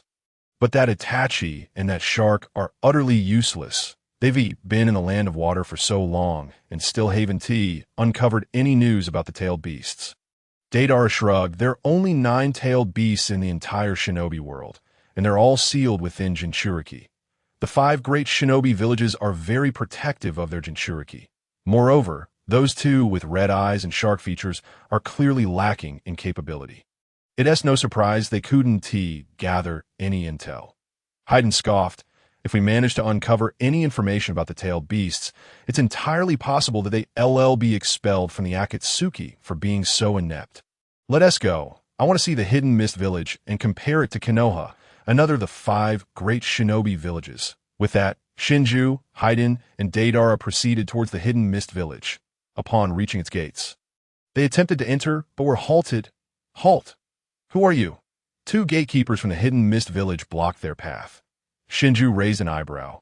What is the matter? Is entry prohibited? The gatekeepers responded with an unyielding demeanor. Without the proper documentation, no one is allowed to enter the village. Oh, we're going in regardless, he declared. Then we shall be forced to subdue you by force. The gatekeepers, sensing that Shinju and his companions might instigate trouble, drew their kunai in defense. Haydn swiftly pierced one gatekeeper's heart with his bloody scythe, while Deidara obliterated the other's head with a small explosive clay. Shinju let out a dismissive tisich. And you thought you could subdue us by force? Who do you think you are? With that, he boldly entered the Hidden Mist Village. Meanwhile, from a distance, Itachi and Kisame watched, their eyes twitching as Shinju and his companion strode confidently into the village. Kisame, astonished, exclaimed, "Those 3 have no regard whatsoever. They just kill without hesitation." Itachi too found the situation absurd. Their brazen actions were nothing short of tyrannical and reckless. Kisame sighed. At least the ninja of the Hidden Mist are currently gathered within the village. Aside from the gatekeepers, there aren't many other ninjas around. If they hadn't noticed Shinju and the others entering, it could have turned into a troublesome skirmish right at the gates. Itachi gazed intently at the Hidden Mist Village ahead and remarked, "The real trouble lies ahead. Who knows what they might do inside the village?" Kisame felt a jolt of realization. Itachi's words rang true. Within the Hidden Mist Village, Shinju surveyed his surroundings with disdain. Is this truly one of the 5 great shinobi villages? What a dilapidated place. I'd wager even that little village of the Land of Rain is superior to this. It simply cannot compare to Konoha. It's utterly pathetic. He continued to scrutinize the village, noting the rundown buildings and the numerous homeless individuals and beggars on the streets. The fog within the village was even thicker than outside. Haydn wore a similarly disdainful expression. "And this is considered a great shinobi village? I expected the Hidden Mist Village to be at least somewhat comparable to Konoha." Deidara shared, "I heard about the situation in the Hidden Mist Village when I was on a mission. Before the 5th Mizukage took office, they enforced a brutal regime known as the Blood Mist Policy, persecuting those with bloodline limits and effectively isolating themselves from the outside world, earning the name Village of Blood Mist. Although the 5th Mizukage has now assumed power, the effects of the Blood Mist Policy have not been entirely eradicated. It seems the Hidden Mist Village is still grappling with internal issues." Shinju pursed his lips, surveying the dismal surroundings. "I had hoped for a pleasant visit, thinking there might be something interesting in this so-called Hidden Mist Village, one of the 5 great shinobi villages. But looking at it now, there is nothing worthwhile that I can't even be bothered to ask. This wretched village has cut itself off from the outside world, so what could I possibly learn? Let us just find a place to stay for the night and leave. I feel tormented just being in this miserable place." The trio of Shinju, Haydn, and Deidara grumbled as they sought a place to rest. Inside the Mizukage Tower, a ninja hurriedly approached Terumi, made Mizukage-sama. "We discovered the bodies of our gatekeeping comrades at the village entrance. One was killed by a piercing blade, while the other had his head blown off." Terumi May inquired with a serious expression, "Did you identify the intruders?" "No, the majority of our ninjas are currently monitoring the Kagaya clan, and the others are patrolling the streets. Only 2 were stationed at the gates, and no other witnesses were found." After rubbing her temples, Terumi May stated, "We'll investigate further tomorrow. For now, Let us focus on tonight. Ensure everyone is prepared. The Kagaya clan will move tonight, but if they refuse to take the opportunities given, we must capture them all. Understood. Terumi may felt overwhelmed. Others believed that being the leader of a village was a position of great prestige. However, the premise is that there are no messes to clean up, yet when she assumed control of the Hidden Mist village, she was confronted with a multitude of problems. First and foremost, numerous exceptional ninjas defected from the Hidden Mist village due to the Blood Mist policy. The bloodline clans within the village had either been annihilated or forced into hiding. Internally, the village was rife with discord, making unity an unattainable goal. Terumi may personally sought out the leader of the Kagaya clan to negotiate, only to be met with increasingly outrageous demands that insulted her as the Mizukage, leaving her so infuriated that she lost her appetite. However, with the village's combat capabilities severely lacking, the potential return of the Kagaya clan to the Hidden Mist village would be immensely beneficial. Thus, even upon learning of the Kagaya clan's intentions to rebel, Terumi may begrudgingly agreed to a meeting with them. Yet, these members of the Kagaya clan were utterly deranged, demanding that she step down from her position as Mizukage and allow them to assume her role. Since the Kagaya clan was unwilling to seize this opportunity, Terumi may resolve to eradicate them entirely. Consequently, she began gathering ninjas while keeping a vigilant eye on the Kagaya clan's movements, discovering their plans to act that very night. She decided to extinguish the Kagaya clan once and for all during their rebellion. However, to her surprise, 2 gatekeepers at the village entrance had been slain, and she was unaware of the assailants' identities. Terumi may secretly hoped it was the Kagaya clan responsible. If it wasn't them, further complications would surely arise. Truly, it seemed that one crisis had scarcely been resolved before another emerged. Within the dungeons of the Kagaya clan stronghold, a boy with white hair was in a cell, stabbing the walls with a bone knife, murmuring to himself, "Why am I here? What wrong have I done?" On the wall, he had carved a depiction of a person with his bone knife. The white-haired boy reached out to touch the figure he had created, asking in bewilderment, "Does God truly exist? If so, why am I imprisoned here?" Suddenly, he raised the bone knife in anger, intending to stab the figure. Just then, the dungeon door swung open, light flooding into the dim space. The boy shielded his eyes from the brightness, asking, "Who is it?" A man opened the boy's cell, commanding, "Step out." The boy exited the cell. The man looked down at him and declared, "Kamarju, the time has come for you to be of use. Fight fiercely for the Kagaya clan." Kamarju followed the man out of the dungeon, where his clansmen awaited. The Kagaya clan leader sported a bloodthirsty grin as he proclaimed, "Next, we shall launch a night raid on the Hidden Mist village. Now is the perfect moment to demonstrate our terrifying might. Let them truly understand how fearsome the Kagaya clan can be." The clan members mirrored their leader's fervor, their expressions wild with excitement. Following the leader's orders, they all made haste towards the Hidden Mist village. However, Kamarju lingered, hesitating. The clan leader turned to him, questioning, "What are you doing?" "Kamarju, move." Kamarju, confused, asked, "What should I do?" "Do not overthink it. Head to the Hidden Mist village and eliminate every foe you encounter along the way. Act on your instincts." Kamarju accepted the command and set forth towards the Hidden Mist village. On his way, Kamarju encountered 2 individuals preparing to leave the land of water, Zabuza Momochi and a boy named Haku, whom Zabuza had taken in. Having previously assassinated the 4th Mizukage, Kagaya Yagura, Zabuza had hidden in a village within the land of water to evade pursuit by the Hidden Mist Umbu.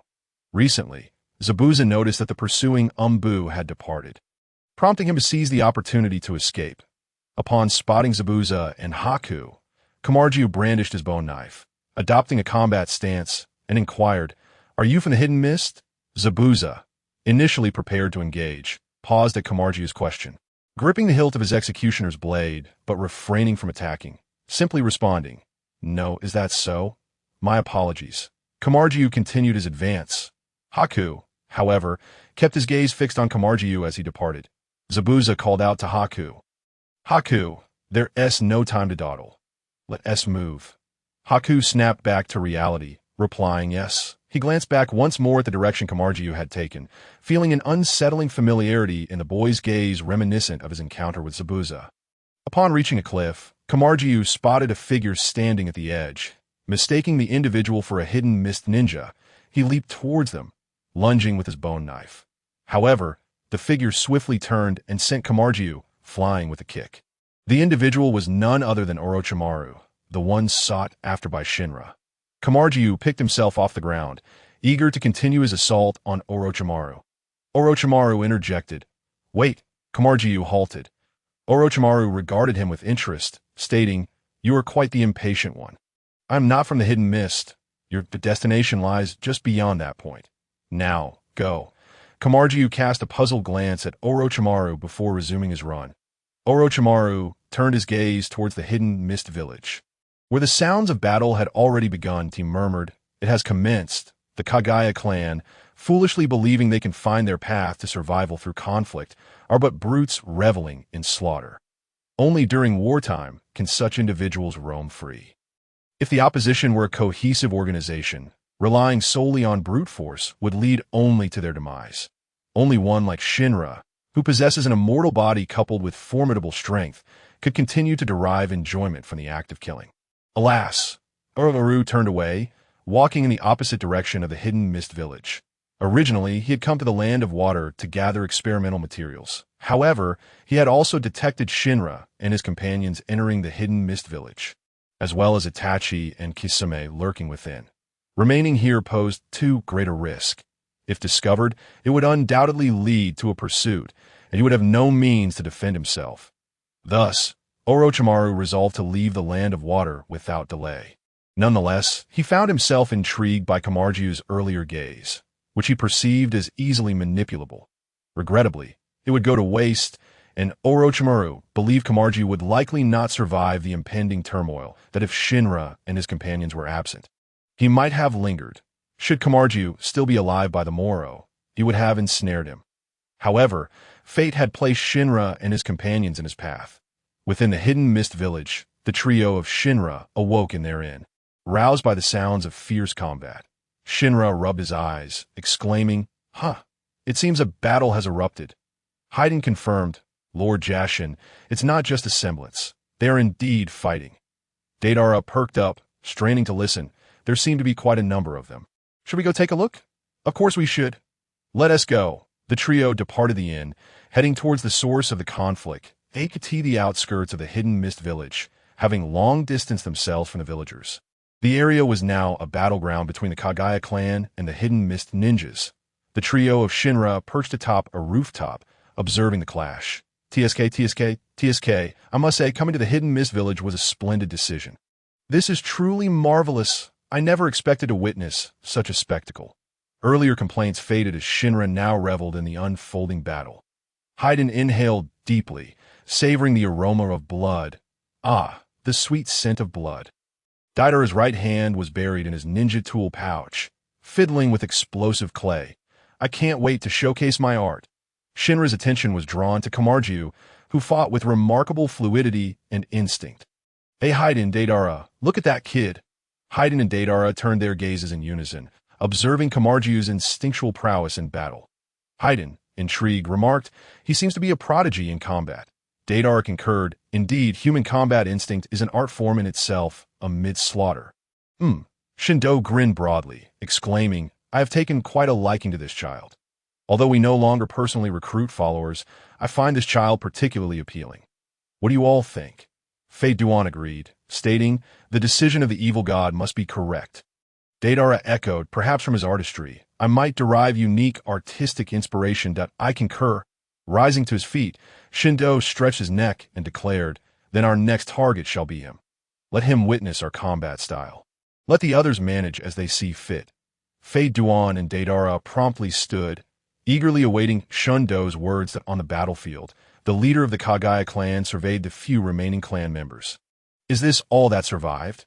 It seems we are truly surrounded. The guards are more formidable than we anticipated. There is no alternative. We must take as many as possible with us on this journey. Let us relish this battle." The members of the Kagaya clan, undeterred by death, were invigorated. Save for Kimimaro, everyone erupted in sinister laughter. Meanwhile, Terumi May observed the unfolding conflict. Given the overwhelming advantage, she had no intention of intervening. With a sigh, she lamented the sheer waste of such formidable combat power that could not be harnessed for the benefit of the Mist Village. The situation stabilized, and the remaining Kagaya clan members were on the verge of being encircled and annihilated. She resolved to merely watch the event conclude. Yet the surviving Kagaya members prepared for one last desperate stand. But even more frenzied individuals arrived. Explosive Clay, Evil God Seal, perched atop a colossal bird and soaring through the sky. Deidara shaped the explosive clay into the form of the evil god seal before hurling it downwards. Ha! A tremendous explosion reverberated. From Deidara's perspective, the moment of the explosive clay's detonation was also the manifestation of the evil god seal. Ha ha! This is a ritual proclaiming the arrival of the evil god. Truly a masterpiece. Exquisite. Fei Duan, adhering to his primal combat style, swung his blood-stained scythe, cleaving through the surrounding foes. Yet upon the blade of his scythe glimmered a dark crimson light. This was a new ability bestowed upon Fei Duan by the evil god mark, allowing him to amplify his strength through the energy within blood, albeit not to the extreme extent of Shindo. The enhancement was modest, and he could not wield Shindo's techniques, currently limited to enhancing his own power. Both the Mist Ninjas and the Kagaya clan members found themselves within the crosshairs of Deidara and Fei Duan's assaults. One Kagaya member, with a morbid grin, sprouted several sharp bones and charged toward Shindo, seemingly intent on embracing him and piercing him with the bones. Shindo's expression, however, radiated a more audacious smile than that of the Kagaya member. Just before the adversary could reach him, Shindo seized the bones with his hand. "Let me see how hard your bones truly are."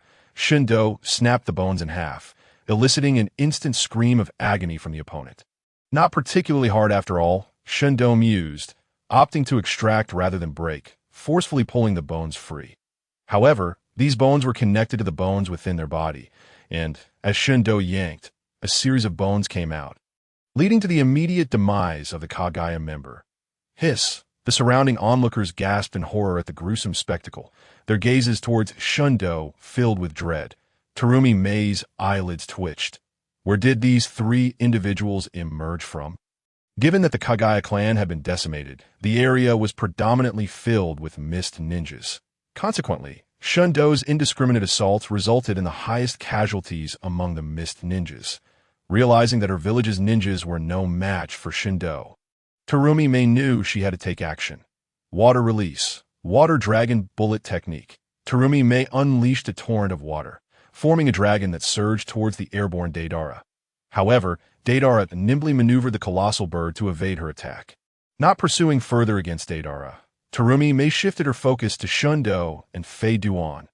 Lava release. Lava monster technique. She expelled a viscous, highly corrosive acid towards Shindo and Fei Duan, coating half of their bodies. Immediately, their flesh began to corrode, revealing bones within moments. Shindo and Fei Duan directed their gazes towards Terumi Mei. Terumi Mei's heart raced. Even with half their bodies corroded, they could still regard her as if unscathed. Particularly Shindo, whose body healed even as it was being corroded. What was happening? This was utterly horrifying. Shindo activated his concept of imaginary manifestation, causing the corrosive liquid to drop to the ground while granting Fei Duan regenerative abilities as well. With a burst of speed, Shindo lunged, delivering a powerful punch towards Terumi M. As he charged, his body had already restored itself. Terumi Mei evaded backward, but Shindo's fist struck the wall behind her, causing the entire structure to collapse instantly. Terumi Mei's expression turned grave. Such immense power! Ha! Die! Fei Duan swung his scythe towards Terumi Mei from the side. Yet a large blade intercepted his strike, wielded by a young boy. This boy was a renowned prodigy of the Mist Village and a trusted ally of Terumi Mei. However, even a prodigy is still a child. Fei Duan had experienced countless battles, and though he may not favor strategizing, his instinctive combat awareness was formidable. Fei Duan shifted his attack, using the hilt of his scythe to strike Chojuro, forcing him back a step. Immediately after, Fei Duan swung his blood-stained scythe once more. This time aimed at Chojuro. Terumi Mei drew a kunai, blocking Fei Duan's scythe. Yet there was still Shindo, With a menacing grin, Shindo unleashed a punch towards Terumi Mei. Realizing the imminent danger, Terumi Mei thought grimly. There was no escaping this. She could only brace herself. Yet having just witnessed the power behind Shindo's punch, being struck would surely leave her bruised and battered. Lord Mizukage. Another figure appeared. Aoi, a Jainin of the Mist Village. Aoi positioned himself before Terumi Mei, wielding his kunai in an attempt to repel Shindo. Ordinary individuals would surely evade Aoi's kunai, but Shindo was no ordinary person. He completely disregarded Aoi's weapon and continued to advance. As Aoi's kunai pierced Shindo's neck, Shindo's fist collided with Aoi's left arm, causing Aoi to injure himself and vomit blood as he was sent flying. Aoi crashed into the ruins, his consciousness rapidly fading as his eyes rolled back and he fell unconscious. Terumi Mei gasped. Aoi! Her expression darkened as she glared at Shindo. The kunai embedded in Shindo's neck was swiftly removed, blood gushing momentarily before ceasing, and in the blink of an eye, he had fully recovered. Shindo beamed brightly at Terumi Mei. I never expected you to be the leader of this village. Evil God, I have arrived. Come on. From above, Deidara hurled a piece of explosive clay toward the positions of Terumi Mei and Shindo. Cold sweat broke upon Terumi Mei's forehead. Was he disregarding his comrades? Acting swiftly, Terumi Mei activated her lava release technique. Deidara, meanwhile, raised 2 fingers. Art is an explosion. Huh. The explosive clay detonated, engulfing Shindo, Fei Duan, Terumi Mei, and Chojuro in the blast. As the explosion erupted, Terumi Mei and Chojuro dashed out. Having created a protective sphere from her lava release just before the explosion, significantly mitigating the blast's damage with the acid's viscosity. Deidara frowned. Tisich, they managed to evade it. Terumi Mei observed not far away as Shindo and Fei Duan, visibly injured from Deidara's explosive clay, began to heal at an astonishing pace, solidifying her recognition of the trio's true identities. Terumi Mei had finally grasped the identities of Shindo and his companions.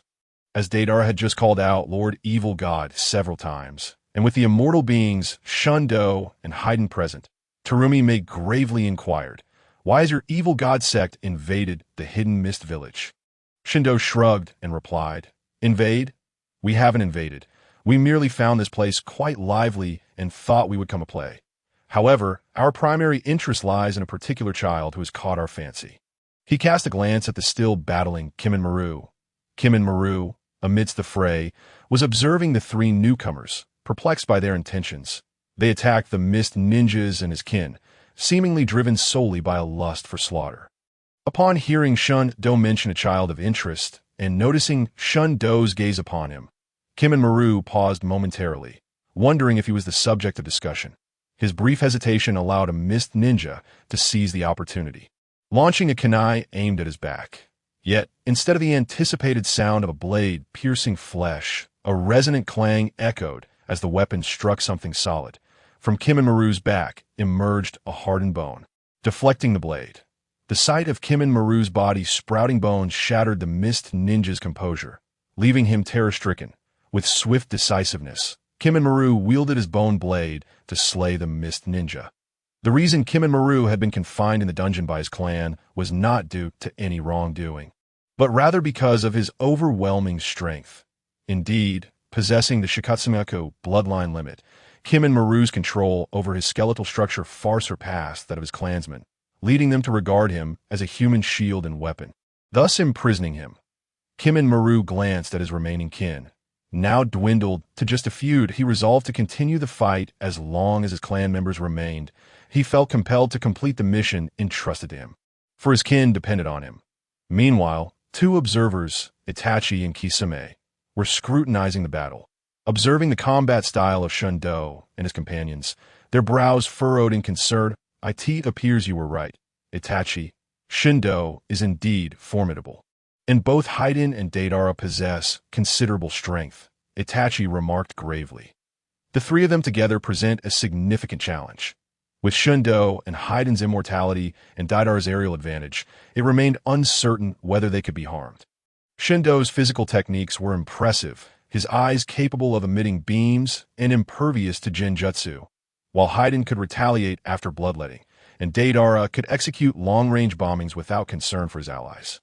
In Itachi's perspective, the abilities of Shundo's trio complemented one another seamlessly.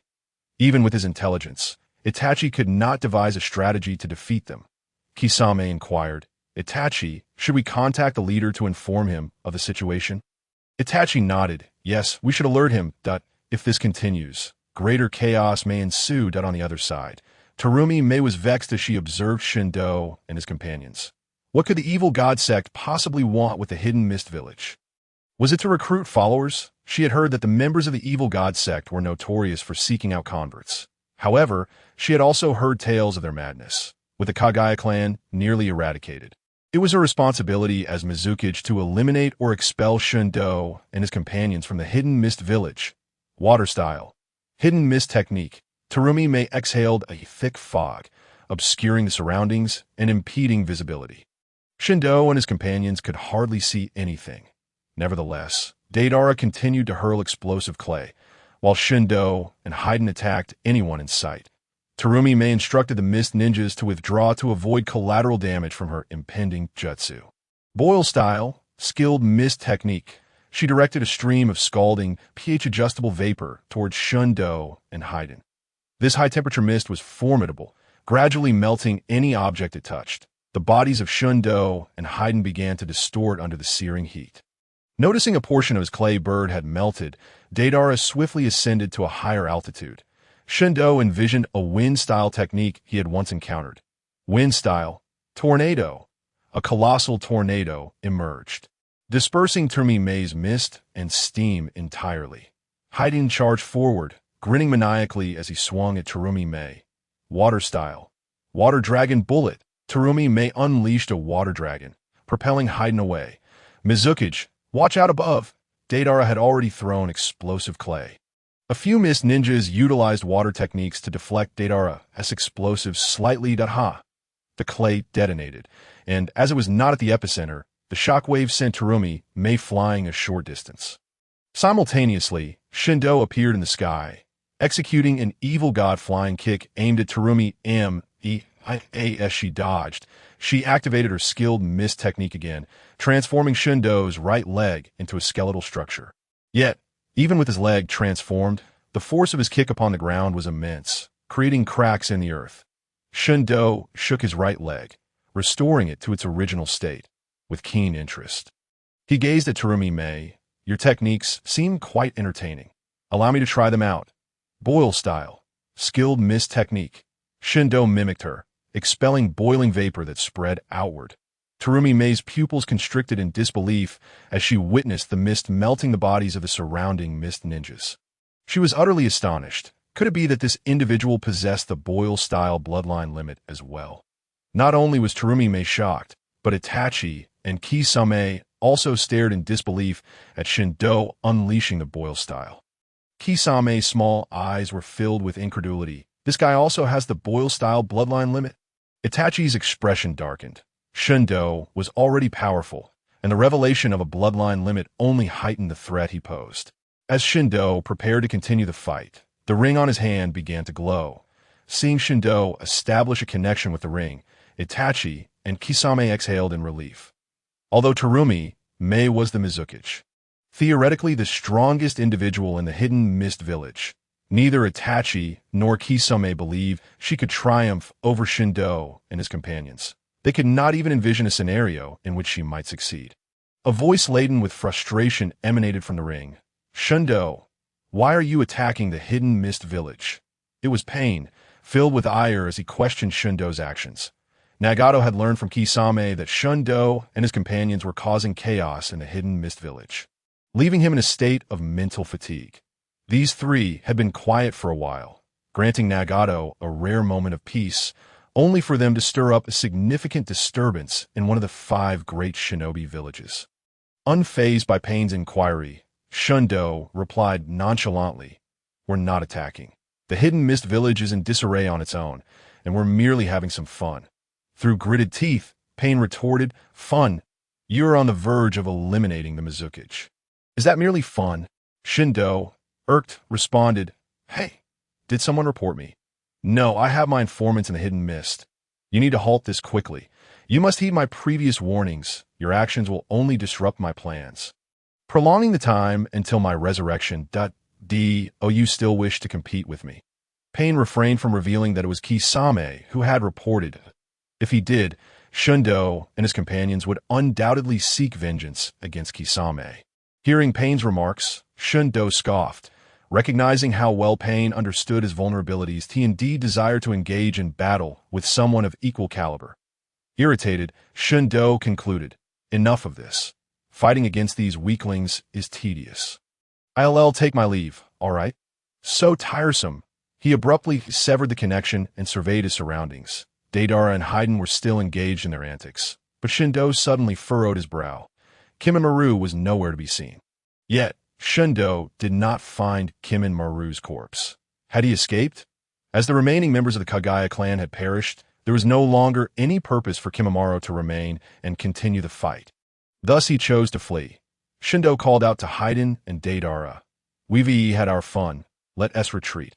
Upon hearing Shundo's words, Haiden promptly moved to his side, while Deidara maneuvered a giant bird to land. Shundo and Haiden leapt onto the clay giant bird. With a smile, Shundo waved goodbye to Koyuki and the others, saying, "This time was not as enjoyable as I hoped. Next time, we shall have a grander time together. Farewell." Koyuki watched helplessly as Shundo and his companions departed. Although she could have intervened, it was clear that doing so would be futile. They were neither killable nor beatable, and forcing them to stay would be akin to shooting oneself in the foot. As she witnessed their departure, Koyuki let out a deep sigh, surveying the devastation around her. The casualties were indeed grievous. Such losses were unnecessary and stemmed entirely from the actions of Shundo and his group. A panicked voice of Chuji reached her ears. "Lady Hokage, Mr. Ao is on the brink of death." Ao had been grievously injured by a single blow from Shundo, and his breaths were shallow. Koyuki immediately shouted, "Where are the medical ninjas? Prioritize saving Ao." Ao was the only ninja in Kirigakure possessing Byakugan, making his survival critically important to the village. He could not perish here. It was then that Itachi and Kisame, witnessing the departure of Shundo and his companions, exchanged subtle glances with the remaining mist ninjas. Truly, Kirigakure was a place of endless tribulations. Why this time? Dawn had broken. Kimimaro sat atop a tree branch on the cliffs outside Kirigakure, gazing down at the village. The mist ninjas were busy clearing the battlefield, gathering the corpses of the Kagaya clan members into a heap. Kimimaro was uncertain of what emotions he should feel. All he knew was that he was the sole survivor. Once again, he found himself alone. Like a lost traveler, Kimimaro wandered aimlessly forward. Approaching the bank of a river, he gazed at his reflection on the water surface. Pressing his lips together, he pondered where he should go next. Not far off, he spotted a solitary white flower by the trees. As he beheld the flower, a smile broke upon his face. Kimimaro crouched down and asked, "Why do you bloom here? Why won't you answer me? Are you ignoring me as well?"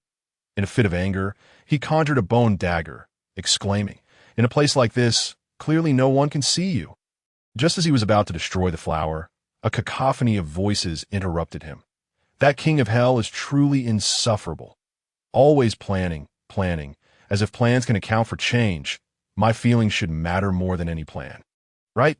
Don't you agree, Haiden Deidara? Lord Evil God, shall we return to base and take out that king of hell directly? I sense he is rather pretentious. Lord Evil God, I second Haiden's suggestion. I shall blow him to bits. Ah, but you see, being a god can be quite lonely.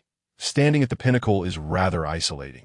After finally finding a kindred spirit, killing him would leave me wondering when I might encounter another god. Besides, battles between gods are quite the spectacle, aren't they? Speaking of which, where has that little brat wandered off to? He has been meandering about for ages, and the fog is rolling in. What a downer. Lord Evil God, I think I see him over there. Shundo, Haiden, and Deidara simultaneously turned towards the right front and spotted Kimimaro. In an instant, Kimimaro assumed a battle stance, stepping protectively in front of the flower. He himself was unaware of why he felt compelled to protect it, having intended to destroy it just moments ago. Shundo beamed a brilliant smile at Kimimaro and waved, saying, "Hey, finally found you." Kimimaro tilted his head slightly. Confused as to why Shindo was seeking him, as Shindo and his companions approached, Kimimaro tightened his grip on the bone dagger and lunged at Shindo. The dagger plunged deeply into Shindo's body. Kimimaro was taken aback. During the battle in Kirigakure, he had perceived Shindo as immensely powerful, believing he could never overcome him. Yet this formidable Shindo had been injured by a strike. Quite lively. I like it. Shindo chuckled, ruffling Kimimaro's hair. Kimimaro looked at him, puzzled. Aren't you in pain? Shindo shrugged. What is a little pain? If you like it, feel free to stab me a few more times, I don't mind. If I like it. Kimimaro lowered his head slightly. It was the first time he had ever heard such words. Shindo withdrew the bone dagger from his abdomen and placed it in Kimimaro's hands. Then crouched before him, asking, What is your name? Kimimaro Kagaya. Shindo smiled warmly at him, inviting, Kimimaro, I find you quite appealing. Would you like to join my evil god cult and become my follower? Kimimaro raised his head, staring blankly at Shindo. Hearing the invitation to join the evil god cult, he was momentarily stunned, his gaze fixed on Shindo. Mistaking Kimimaro's silence for contemplation, Shindo continued, I am the evil god. Opportunities to recruit followers myself are rare, and I intend to keep you by my side. This is not a privilege afforded to everyone. Allow me to explain our cult's doctrines. Shindo proceeded to elaborate extensively, while Kimimaro transitioned from a dazed expression to earnest attentiveness. When Shindo finished speaking and inquired once more if Kimimaro wished to join the evil god cult, Kimimaro posed a question. Do you need me? This query momentarily caught Shindo off guard. It seemed he was a child who felt unwanted and unloved. Shindo endeavored to soften his demeanor, gently caressing Kimimaro's cheek as he said, I need you, Kimimaro, and you can need me too. I am a god. And our meeting was no mere coincidence. It was destined a bond, a fate. So, Kimimaro, do you need me? Kimimaro's cheeks flushed slightly as he fervently nodded. I need you. Lord, evil god. Shindo's smile widened uncontrollably. Excellent, Kimimaro. I shall now leave my evil god mark upon you. This will signify you as my follower. Where would you like it to be? Kimimaro pointed his heart, saying, I want it here connected to my heartbeat. Very well. Shindo placed his hand over Kimimaro's heart. Imprinting the mark, Kimimaro lifted his shirt to reveal the evil god mark over his heart. His small face flushed with joy. From this day forth, Kimimaro, you shall remain by my side. Come, let us proceed together. Shindo rose and extended his hand to Kimimaro, who grasped it tightly, his gaze unwaveringly fixed on Shindo, as if to confirm the reality of the moment. Kimimaro murmured, This is real. Shindo, puzzled, looked down at him and asked, What? Kimimaro flashed a beautiful smile at Shindo. It's nothing, Lord Evil God. Kimimaro followed Shindo, Haiden, and Deidara as they stepped towards the future. Time flew by, and 5 years swiftly passed. During these years, Shindo, Haiden, Deidara, and Kimimaro had done little more than wander about. Aside from encountering individuals seeking to join the evil god cult, whom they marked with the evil god seal, and completing a few missions, they had mostly loitered around the ninja world. However, over these 5 years, Kimimaro transformed from a small lad into a young adult. Now at the age of 15, Shindo mused at how quickly he had grown.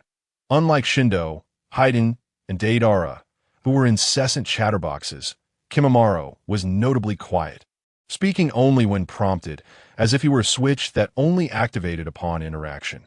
Both Deidara and Kimimaro, bearing the evil god mark, had tapped into Shindo's power, granting them immortality, although, like Haiden, they lacked regenerative abilities.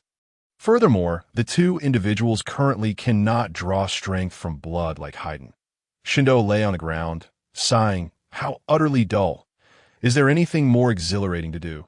The ninjas I encountered during those tedious missions are utterly unimpressive. They failed to pique my interest. Orochimaru, that scoundrel, has adeptly eluded us, and I have not gathered a single whisper regarding the whereabouts of the planetary will. Haiden and Deidara, however, seem to be reveling in their escapades, as they are primarily the ones engaged in combat, while Shindo has largely refrained from action due to the weakness of their opponents, leaving him devoid of any desire to fight. In contrast, Kimimaro participates in every battle to hone his combat skills. Through countless skirmishes, Kimimaro's prowess has soared, and with his Kagaya clan's bone manipulation granting him an immortal body, he has become even more brutal and savage than Haiden in battle. Just as Shindo and his companions were wallowing in boredom, he suddenly sat upright. "Lord Evil God, what troubles you?" "Shoo!" Shindo hushed them, signaling Haiden and the others to be silent, and a voice, accompanied by images, emerged in Shindo's mind. "Lord Evil God, I am your most devoted follower, Yamamoto Takahiro. I participated in the joint Chunin exam hosted by Konoha. During the second round, I fortuitously discovered Orochimaru's whereabouts. Knowing that you seek him, I report this to you, hoping for your continued blessings. This Yamamoto Takahiro is a ninja from the Rain Village, representing his village in Konoha's Chunin exam, and he stumbled upon Orochimaru's trail in the Forest of Death during the second round."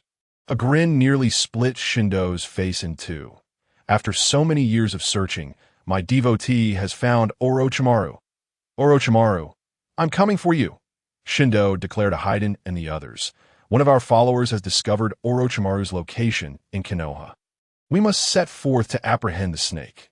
However, Orochimaru is quite adept at evasion. If we brazenly enter Konoha, he may escape detection. Thus, we shall disguise ourselves until we locate him." Haiden and Deidara reciprocated his grin. Well aware of Shindo's long-standing desire to eliminate Orochimaru, they too were elated at the prospect of this newfound information. As for Kimimaro, his happiness is tethered to Shindo's. When Shindo is content, so is he. And when Shindo is enraged, he mirrors that fury. Kimimaro has invested his entire being in Shindo, living by the faith he places in him. Meanwhile, Orochimaru in Konoha felt an unsettling premonition as his eyelids twitched uncontrollably. Despite his usual confidence in his instincts, he suppressed this feeling this time. For now, like a substitute for Shindo, he had found a substitute for Itachi. This substitute for Itachi is none other than Sasuke Uchiha, the survivor of the Uchiha clan and Itachi's younger brother. Capturing Itachi poses a formidable challenge, but Sasuke is significantly easier to entice. With revenge consuming his thoughts, Sasuke becomes an easy target for manipulation. Besides Sasuke, Orochimaru harbors another ambition: to kill his former mentor, Hiruzen Sarutobi. Orochimaru is filled with resentment and dissatisfaction towards Hiruzen. Not only did he deny him the position of Hokage, but he also accused him of harboring evil in his gaze. How could Orochimaru be unaware of the darkness in his own eyes? Furthermore, Hiruzen obstructed his research into forbidden techniques. However, Orochimaru intends to grant his teacher a dignified death, rather than succumbing to old age. It would be far more honorable to perish in battle at the hands of his former disciple. Why the riverside outside Konoha, Naruto was training under Jiraiya, one of the legendary Sannin. Jiraiya had been lecturing for quite some time, but Naruto struggled to grasp the concepts. With a sigh, Jiraiya concluded, "In short, your unique abundance of chakra will become your greatest weapon." Naruto's eyes sparkled with naive clarity. "The greatest weapon?" As Jiraiya playfully pinched Naruto's cheeks, he elaborated, "If you cannot harness it effectively, you'll be starving while holding a golden bowl. You need not adhere to the same training regimen as others. Everyone possesses their own strengths and weaknesses. You have your own style. Your past training is focused on maintaining and releasing a certain amount of chakra. In other words, it has been about restraining and controlling chakra, but your physical stamina surpasses that of others. With your dual chakra, you should unleash it freely, utilizing and enhancing your chakra in your training. This way, the ninjutsu and special techniques at your disposal will multiply." Naruto, cupping his cheeks, asked with curiosity, "What kind of special techniques?" Jiraiya responded, "For instance, the summoning technique I am about to teach you, which involves signing a contract with blood and any living creature to summon them from a different dimension at will." Naruto exclaimed with excitement, "Wow, that sounds amazing. Hurry and teach me. First, you need to expend all your usual chakra. All right, leave it to me. I have a great idea to deplete all my chakra quickly." Naruto performed a backflip and landed on a large rock. Multiple shadow clone technique. He created a multitude of shadow clones, which began to brawl amongst themselves at IC. Clever thinking. Jiraiya sat on the ground, waiting for Naruto to exhaust his chakra. However, Jiraiya wore a serious expression, his gaze fixated on the evil god mark on Naruto's right hand. Upon learning of Konoha's impending crisis, Jiraiya had promptly returned to the village, where he discovered the mark on Naruto's hand. He had examined it and found no abnormalities. It appeared merely as a birthmark. Later, he left Konoha again to investigate the evil god cult. This cult was founded by a man named Shindo, who referred to himself as the evil god, and his followers numbered 2. Though recent intelligence suggested 3 loyal subordinates. The cult members were mostly deranged and intensely combative, quick to resort to violence over trivial disagreements. Fighting to the death. After all, the cult's doctrine is quite extreme. An eye for an eye, a tooth for a tooth. Kill those who offend you, and no one should be wronged, not even oneself. With the most devout heart, believe in the evil god, and he will protect his faithful followers. Ordinary religions espouse such doctrines. Yet, given the nature of the evil god cult, it is somewhat understandable. As for the other half of the members, Jiraiya gathered that they were coerced into joining the evil god cult by Shindo in its early days. Thus, they cannot truly be regarded as faithful followers. Jiraiya had once battled a group of radical cultists and could only describe them with 3 words: no regard for life. Furthermore, during these confrontations, Jiraiya noticed that a few cultists grew stronger the longer they fought, which was evidently abnormal. After slaying them, he discovered peculiarities in their corpses. For other intelligence regarding the evil god cult, Jiraiya learned that the majority of the later recruits voluntarily sought out Shindo, pleading to join the cult. Each member bore a circular or triangular evil god mark on a specific part of their body. Aside from this, Shindo and his 3 followers seemed to possess immortality. Being impervious to death, Jiraiya has always felt that the evil god mark on Naruto's hand is not merely an ordinary insignia. Just as all of Naruto's shadow clones vanished and his original self sat on the ground. Gasping for breath, he suddenly hissed. Jiraiya inquired, "What is it?" Naruto clutched his hand and exclaimed, "Perverted sage, the mark on my hand feels warm." "What?" Jiraiya's expression shifted, and in an instant he was before Naruto, inspecting the evil god mark on his hand. Indeed, Naruto's hand felt quite hot, and mark appeared to glow with a dark red light. Yet, regardless of how Jiraiya probed, he could not detect anything unusual. It seemed just like an ordinary mark. However, this was clearly impossible, leaving only one possibility. His methods of detection were ineffective against the evil god mark. After a moment, Naruto's hand returned to normal, as if nothing had ever happened. Jiraiya regarded the evil god mark on Naruto's hand with grave concern. What on earth is this? The reason for this situation is that Shindo has arrived in the Land of Fire, and his location is alarmingly close to Naruto's, serving as a reminder that the malevolent deity he worships is near. However, it is evident that Naruto does not venerate Shindo, as he is a unique individual. This stems from the fact that during the Nine Tails turmoil, he assisted Obito, which Shindo perceives as a blemish on his record. Thus, the malevolent mark on the back of Naruto's hand is of the same caliber as those borne by Haiden, Deidara, and Kimimaro. This supreme malevolent mark can harness the power of Shindo as a dark god without the need for worship. Yet this power cannot be summoned at will. It demands guidance and rigorous training. For instance, after Deidara and Kimimaro guided the power of their malevolent marks, they underwent extensive training to attain immortality.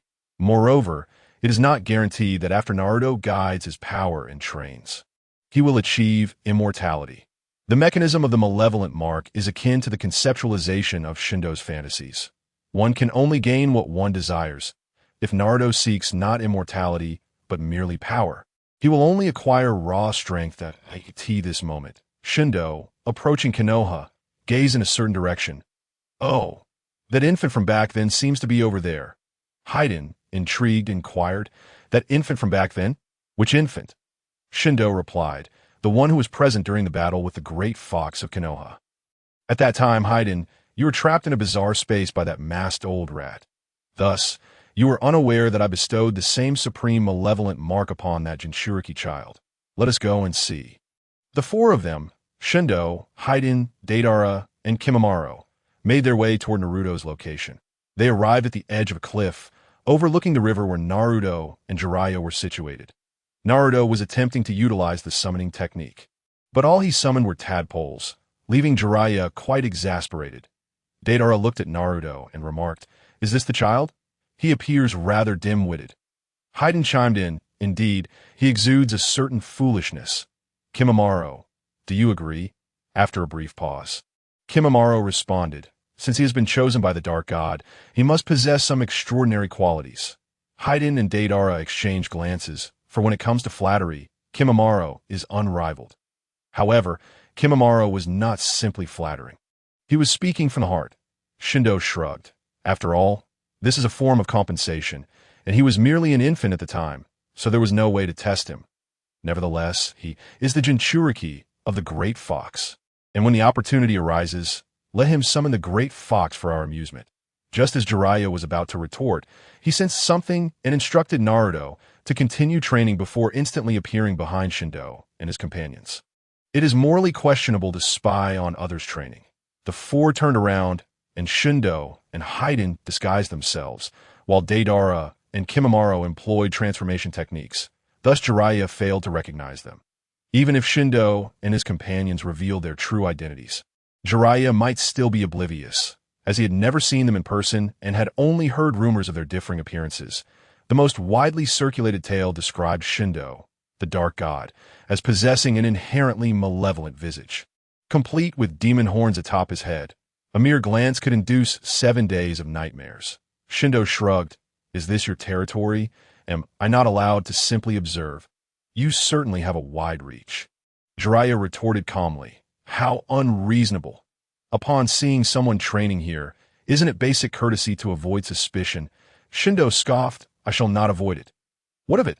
Jiraiya scrutinized Shindo and his companions. You certainly do not seem to be from the land of fire. If you are here at this time, it must be to observe the Chunin exam.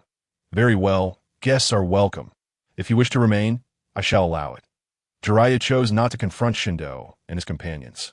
Recognizing that during the Chunin exam, many individuals from outside the land of fire would come to Konoha, and it would be unnecessary to engage in a war of words. Accordingly, he decided to take Naruto to a different location for training. Just as Jiraiya turned to leave, Shindo suddenly asked, What is your relationship with that little brat? Are you his teacher? I suppose so. Why do you ask? Jiraiya's demeanor shifted to one of caution, as Naruto's identity is sensitive.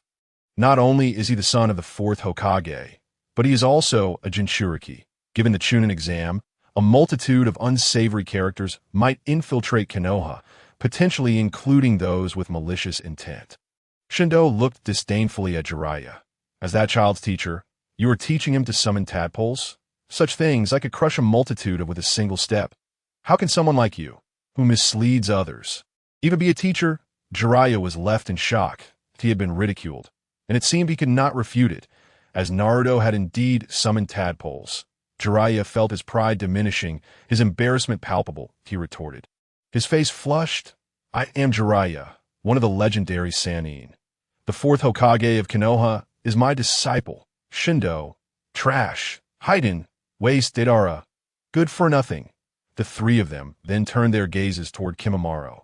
After a moment of contemplation, Kimimaro chimed in with 2 words. Foolishness. Jiraiya was once again left speechless, his anger boiling. That rascal Naruto had tarnished his illustrious reputation. Even more infuriating were these 4 individuals, who dared to speak so of him. He had no regard for his own dignity. Jiraiya longed to retaliate, to deliver a punch to each of them. Yet he restrained himself. To do so would only make him appear as if he were lashing out in embarrassment. A most undignified display. Jiraiya, filled with indignation, left in a huff. Approaching Naruto that moment, Naruto had just summoned another tadpole and, upon seeing Jiraiya, awkwardly remarked, This doesn't count. Just as Jiraiya was seething with frustration from earlier. Seeing Naruto summon yet another tadpole caused him to explode, roaring, Another tadpole. If you don't take this seriously, I won't be responsible for you any longer. Naruto retorted loudly, You're so annoying. I've been serious all along. Then you better release your chakra with all your might. Or beware, I shall seek out Kushina. Upon hearing Jiraiya mention his mother, Naruto instantly panicked, for he feared nothing in the world but his mother's wrath. Uzumaki Kushina was no joke. Naruto promptly cowered. I'll keep trying, all right. Jiraiya moved forward, grabbing Naruto by the nape of his neck. Naruto struggled fiercely. What are you doing, you perverted sage? Jiraiya grumbled, taking you to a different place to continue. Shindo shook his head. This little brat is hopeless, training under such a fellow. Haydn nodded in agreement. That old man looks rather unimpressive. Deidara furrowed his brow. But that old man just claimed to be Jiraiya, one of the legendary Sannin of Konoha. Shindo shrugged nonchalantly. So what if he's one of the legendary Sannin of Konoha? They're all worthless. Deidara added. The Dark God has been searching for Orochimaru, who also happened to be one of the legendary Sannin. Shindo paused momentarily. That does seem to be the case that I cannot let this go. I must seek out that old coot for answers. Just as Shindo prepared to set off, Kimimaro interjected. Dark God, please wait a moment. I have something to say. Shindo halted his steps and turned to Kimimaro. Speak, Kimimaro. Kimimaro analyzed. Orochimaru was once one of the legendary Sannin of Konoha. But he has since defected and is now an enemy of Konoha. Even if we were to inquire with that person, we might not gain any valuable information and may inadvertently expose ourselves. Given what the Dark God's followers have said, Orochimaru has been spotted in Konohara.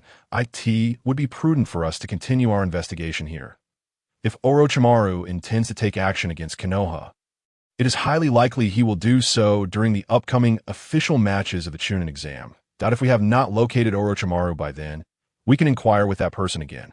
Since he is from Konoha, he cannot escape.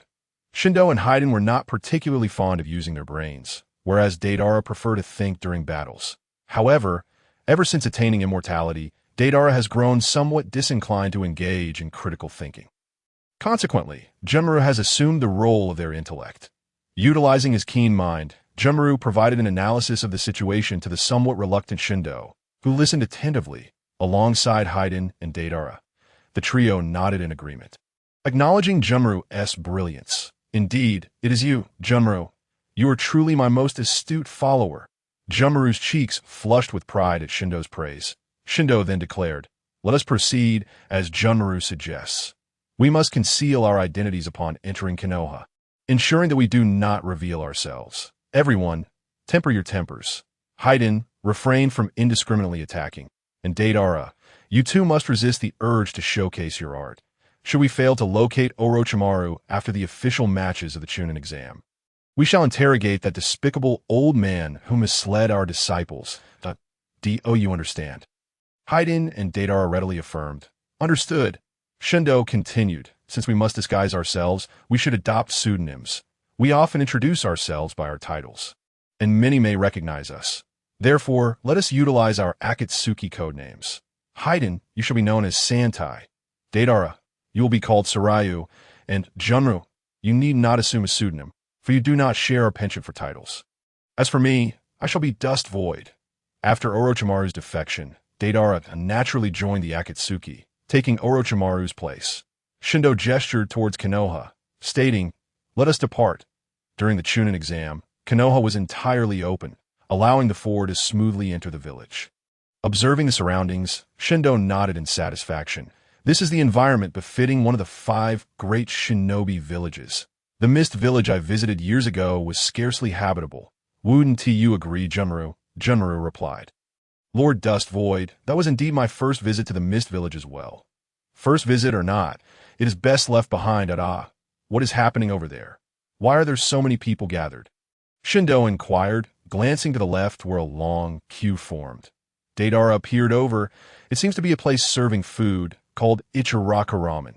With such a crowd, it must be quite delicious. Let us go and try it. Leading the way, Shindo approached Ichiraka Ramen. It would indeed be unusual for them to patiently queue. Hey, 4 bowls of ramen, quickly, Shindo demanded. The owner of Ichiraku, arms crossed and with a serious expression, pointed at the line and replied. Customers must wait in line. Shindo shot an irritated glare at the owner. Hey, this is the first time I've been told to queue. Do you believe I want to take you down? Lord Dust Void, Haydn, Deidara, and Junmaru all turned to Shindo. He had just advised everyone to temper their tempers, yet he seemed on the verge of exploding himself. Shindo cleared his throat, suppressing his frustration. An evil god.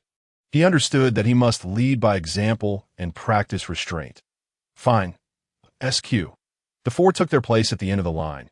After a considerable wait, their turn finally arrived. Shindo growled. If this isn't good, I'll smash this wretched place. The owner of Ichiraku responded confidently. I assure you, my ramen is superb. Please wait a moment. Soon, 4 steaming bowls of ramen were placed before them.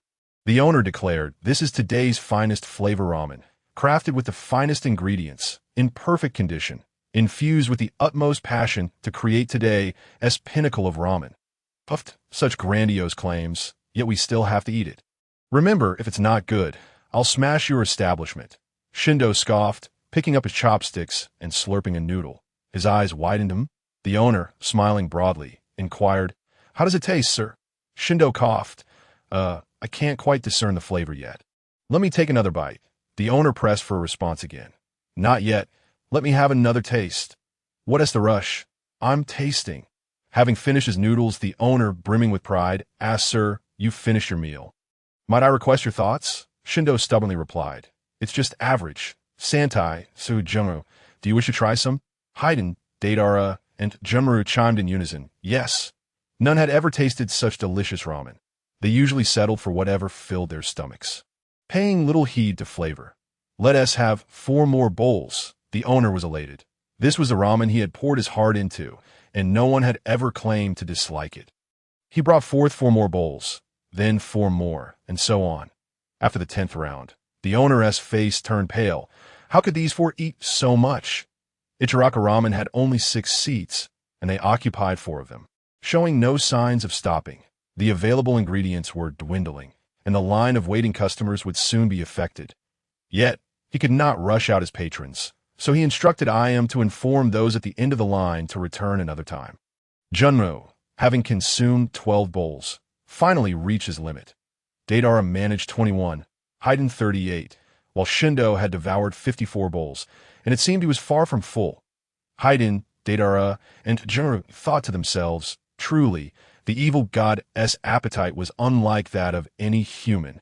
After the 59th bowl, Shindo paused, not because he was full, but because Ichiraku had run out of noodles entirely. The owner and IM leaned against the wall, utterly exhausted. Shindo wiped his mouth. Honestly, in the business of serving customers, one should ensure ample supplies. What a poor review. The flavor was mediocre, so I shan't destroy your establishment, but I shall take my leave. The owner and IM, wanting to retort that mediocre meant consuming nearly 60 bowls, found themselves too fatigued to speak. Finally, the owner managed to say, thank you for your patronage. The 4 of you consumed a total of 130 bowls of ramen at 400 ryo per bowl, totaling 52,000 ryo. Jumaru paid the owner. Since they were concealing their identities, they could not indulge in a free meal. However, ever since Jumaru joined them, they had not dined for free. He always paid. As previously, they simply had been too lazy to carry money. Not because they lacked it. The owner, with feigned enthusiasm, said, we welcome you to visit again. After walking for a while, Shindo proposed, hey, when we leave, should we take that ramen chef with us? We could have him cook for us every day. What do you think? Achoo! Achoo! The owner of Ichiraku suddenly began sneezing incessantly, inexplicably breaking into a cold sweat, as if his heart were gripped by an unseen hand, sensing a threat against him. The next day, a meeting was convened within the Hokage building of Konoha. This morning, a corpse had been discovered on the rooftop. It was the proctor of the 3rd round of the Chunin exam, Mizuki Kazekage. Minato Namikaze stated solemnly, many may have already heard, we discovered Mizuki Kazekage's body this morning. The ninja present were taken aback. What? Kazekage was killed. This is impossible. Once a disciple of Orochimaru, and having had a brief encounter with him in the Forest of Death during the 2nd exam, Mitarashi Anko speculated gravely, could it have been Orochimaru? Kakashi dismissed this notion, not necessarily. We cannot jump to conclusions. Kazekage was likely tracking a sound ninja, spy named Kabuto, but Orochimaru is undoubtedly involved. Inuzuka Reito suggested. Then we should suspend the Chunin exam and capture Orochimaru. Suruzen, who stood beside Minato, shook his head. That won't work. Orochimaru made his identity clear in front of Anko and threatened that the exam must not be interrupted. Another high-ranking official, Mito Menma, inquired, what is the situation? Saruzen replied gravely, Orochimaru possesses the capability to conquer a small nation. It is likely that after leaving the village, all countries are now closely monitoring him. Moreover, he departed from Konoha with a vendetta. Tsunade frowned. Are all countries so interested in him? Jingzhou Leitong was utterly shocked. Could it be that the allied nations are conspiring with Orochimaru to betray Konoha? Kakashi replied to Jingzhou Leitong, saying, those alliance treaties are merely casual agreements. The great ninja war of the past unfolded in a similar manner. Minato Namikaze interjected, in any case, the intelligence we possess is far too scant. There is no need for reckless speculation. The Umbu has already dispatched operatives to gather information from various nations. Any hasty actions could lead us into peril. Moreover, Minato scanned the assembled shinobi with a smile, stating, I have great faith in all of you. Upon hearing Minato's words, the ninjas present felt an inexplicable sense of reassurance. Subsequently, Minato declared, if the worst should come to pass, we shall have no choice but to rally Konoha's strength and fight. For the time being, I ask that you all remain vigilant, as Konoha is fully open to visitors, and among them may lurk some with nefarious intentions. Now, disperse. Konoha is indeed a splendid place. Shindo held a trio of colorful dumplings in his left hand and a savory okonomiyaki in his right, munching away as he strolled through Konoha. Haiden and his companions also indulged in their food as they walked. Just as they were passing through an entrance, Jiraiya and Naruto approached them. Shindo remarked sarcastically, well, if it isn't Jiraiya, one of the legendary Sannin, known for teaching people how to summon tadpoles, that Jiraiya's expression soured. Resembling someone who had just tasted something foul. What bad luck to encounter these four? Naruto exclaimed, hey, who are you? How do you know I was summoning tadpoles? We're just tourists in Konoha. We happened to see you during your training. They replied. Upon noticing the food in Shindo's hands, Naruto readily accepted their explanation. He pointed at Shindo proudly, declaring, don't underestimate me. I'm no longer summoning mere tadpoles. I've progressed to summoning tadpoles with 4 legs. Shindo spat out the dumpling in his mouth, holding his stomach as he burst into laughter. 4-legged tadpoles? Kid, you're simply marvelous. Jiraiya, his face darkened, delivered a swift punch to Naruto's head, saying, can you refrain from boasting about such embarrassing matters? Let us go. We must make progress in your training today. Naruto, looking quite pitiful, muttered right as Jiraiya led Naruto away. Naruto turned to Shindo. Hey, big brother, have we met somewhere before? Shindo took a bite of his okonomiyaki and replied, of course, I saw you when you were just born. Naruto gasped in surprise. Really? Jiraiya, exasperated, retorted, can you be a bit more perceptive? It's obvious he's teasing you. How is it that you lack even a semblance of intelligence like Minato? As Jiraiya scolded Naruto, he took him away to continue training. Shindo clicked his tongue. These days, speaking the truth is hardly believed. As they wandered on, Shindo encountered a familiar figure, Kushina Uzumaki, who seemed to be shopping for groceries. Shindo pointed at her with the skewer of his dumplings, saying to Haiden and his companions, that woman is the pregnant one who was once attacked by that masked rat. The trio of Haiden turned their gaze toward Kushina, acknowledging, so it's her. Well, there's nothing worth lingering over. Let's explore elsewhere, Shindo suggested, as they prepared to depart. Kushina suddenly glanced in their direction. Her intuition peaked, while another figure passing by also cast a glance at them. Irika, who had once joined the cult of the evil god to save his parents. As Shindo entered Konoha, Irika felt the evil god seal on his shoulder warm slightly. Although everyone spoke of the evil god cult as a cruel and wicked sect, especially the evil god himself, a remorseless killer, it was the evil god who had rescued his parents from the Nine Tails. Without the evil god, he would have become an orphan. Irika reminded himself not to harbor any positive feelings toward the evil god cult. Yet, deep down, he felt a sense of gratitude. However, should a conflict arise between Konoha and the cult's members, he would fight without hesitation, for he was a ninja of Konoha. As Shindo and his companions continued their leisurely stroll, they arrived at a training ground in Konoha. Finding little of interest there, they were about to head back when a figure appeared before them. Kakashi. Shindo tilted his head and asked, blocking the way, what do you want? Kakashi's gaze was sharp as he scrutinized Shindo. Who are you for? Having just passed the street where Kushina was, Kakashi had seen Shindo pointing at her, giving Kushina's sensitive identity. He felt compelled to be cautious, especially since Minato had warned earlier that day to remain vigilant of outsiders in Konoha. Shindo rolled his eyes. None of your business. Move aside. Ignoring Kakashi, Shindo brushed past him with Haiden and the others.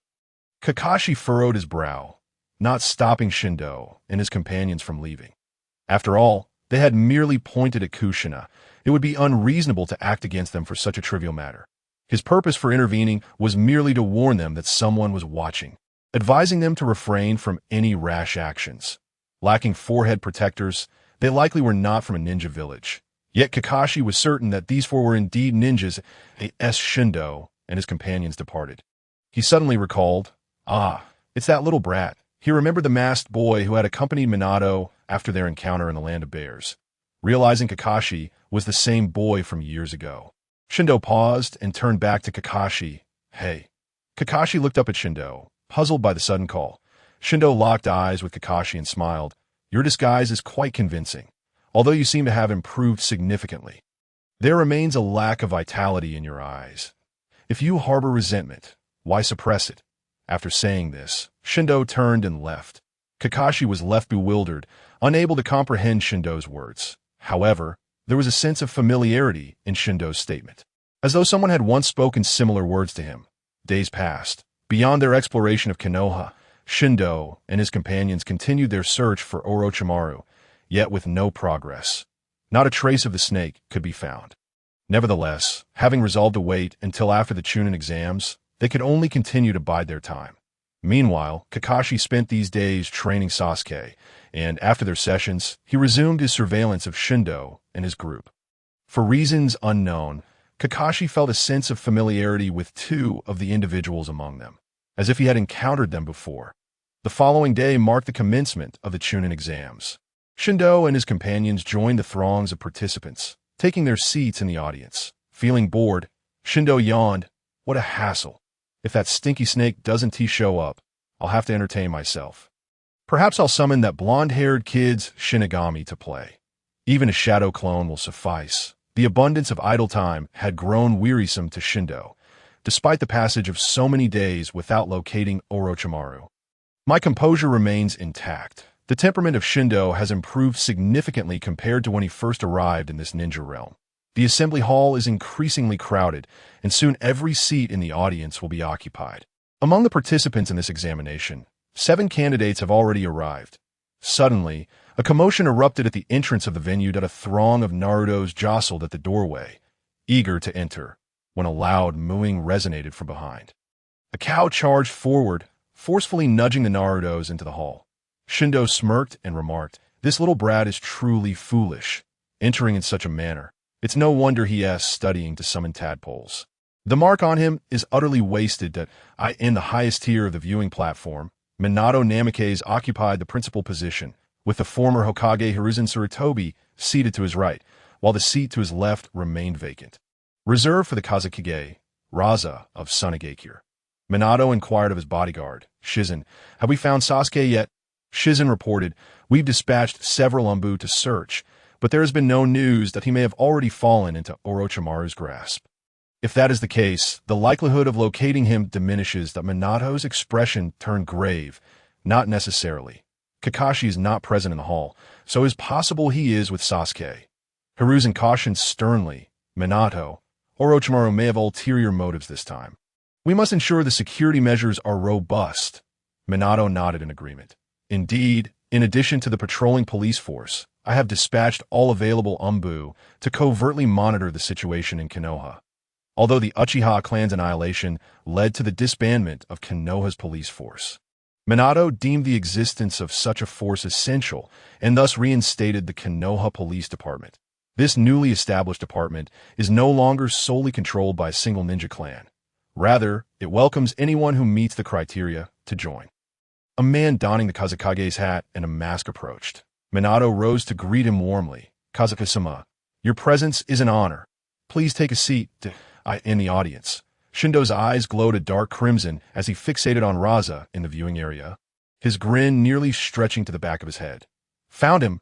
Haiden, Deidara, and Kinshiki turned simultaneously to Shindo. "My lord, have you located that snake?" "Where is it?" Shindo gestured with his chin. "Over there on the platform. The one in the blue hat with the character wind emblazoned upon it." The trio of Haiden, Deidara, and Kinshiki turned their gazes toward the platform.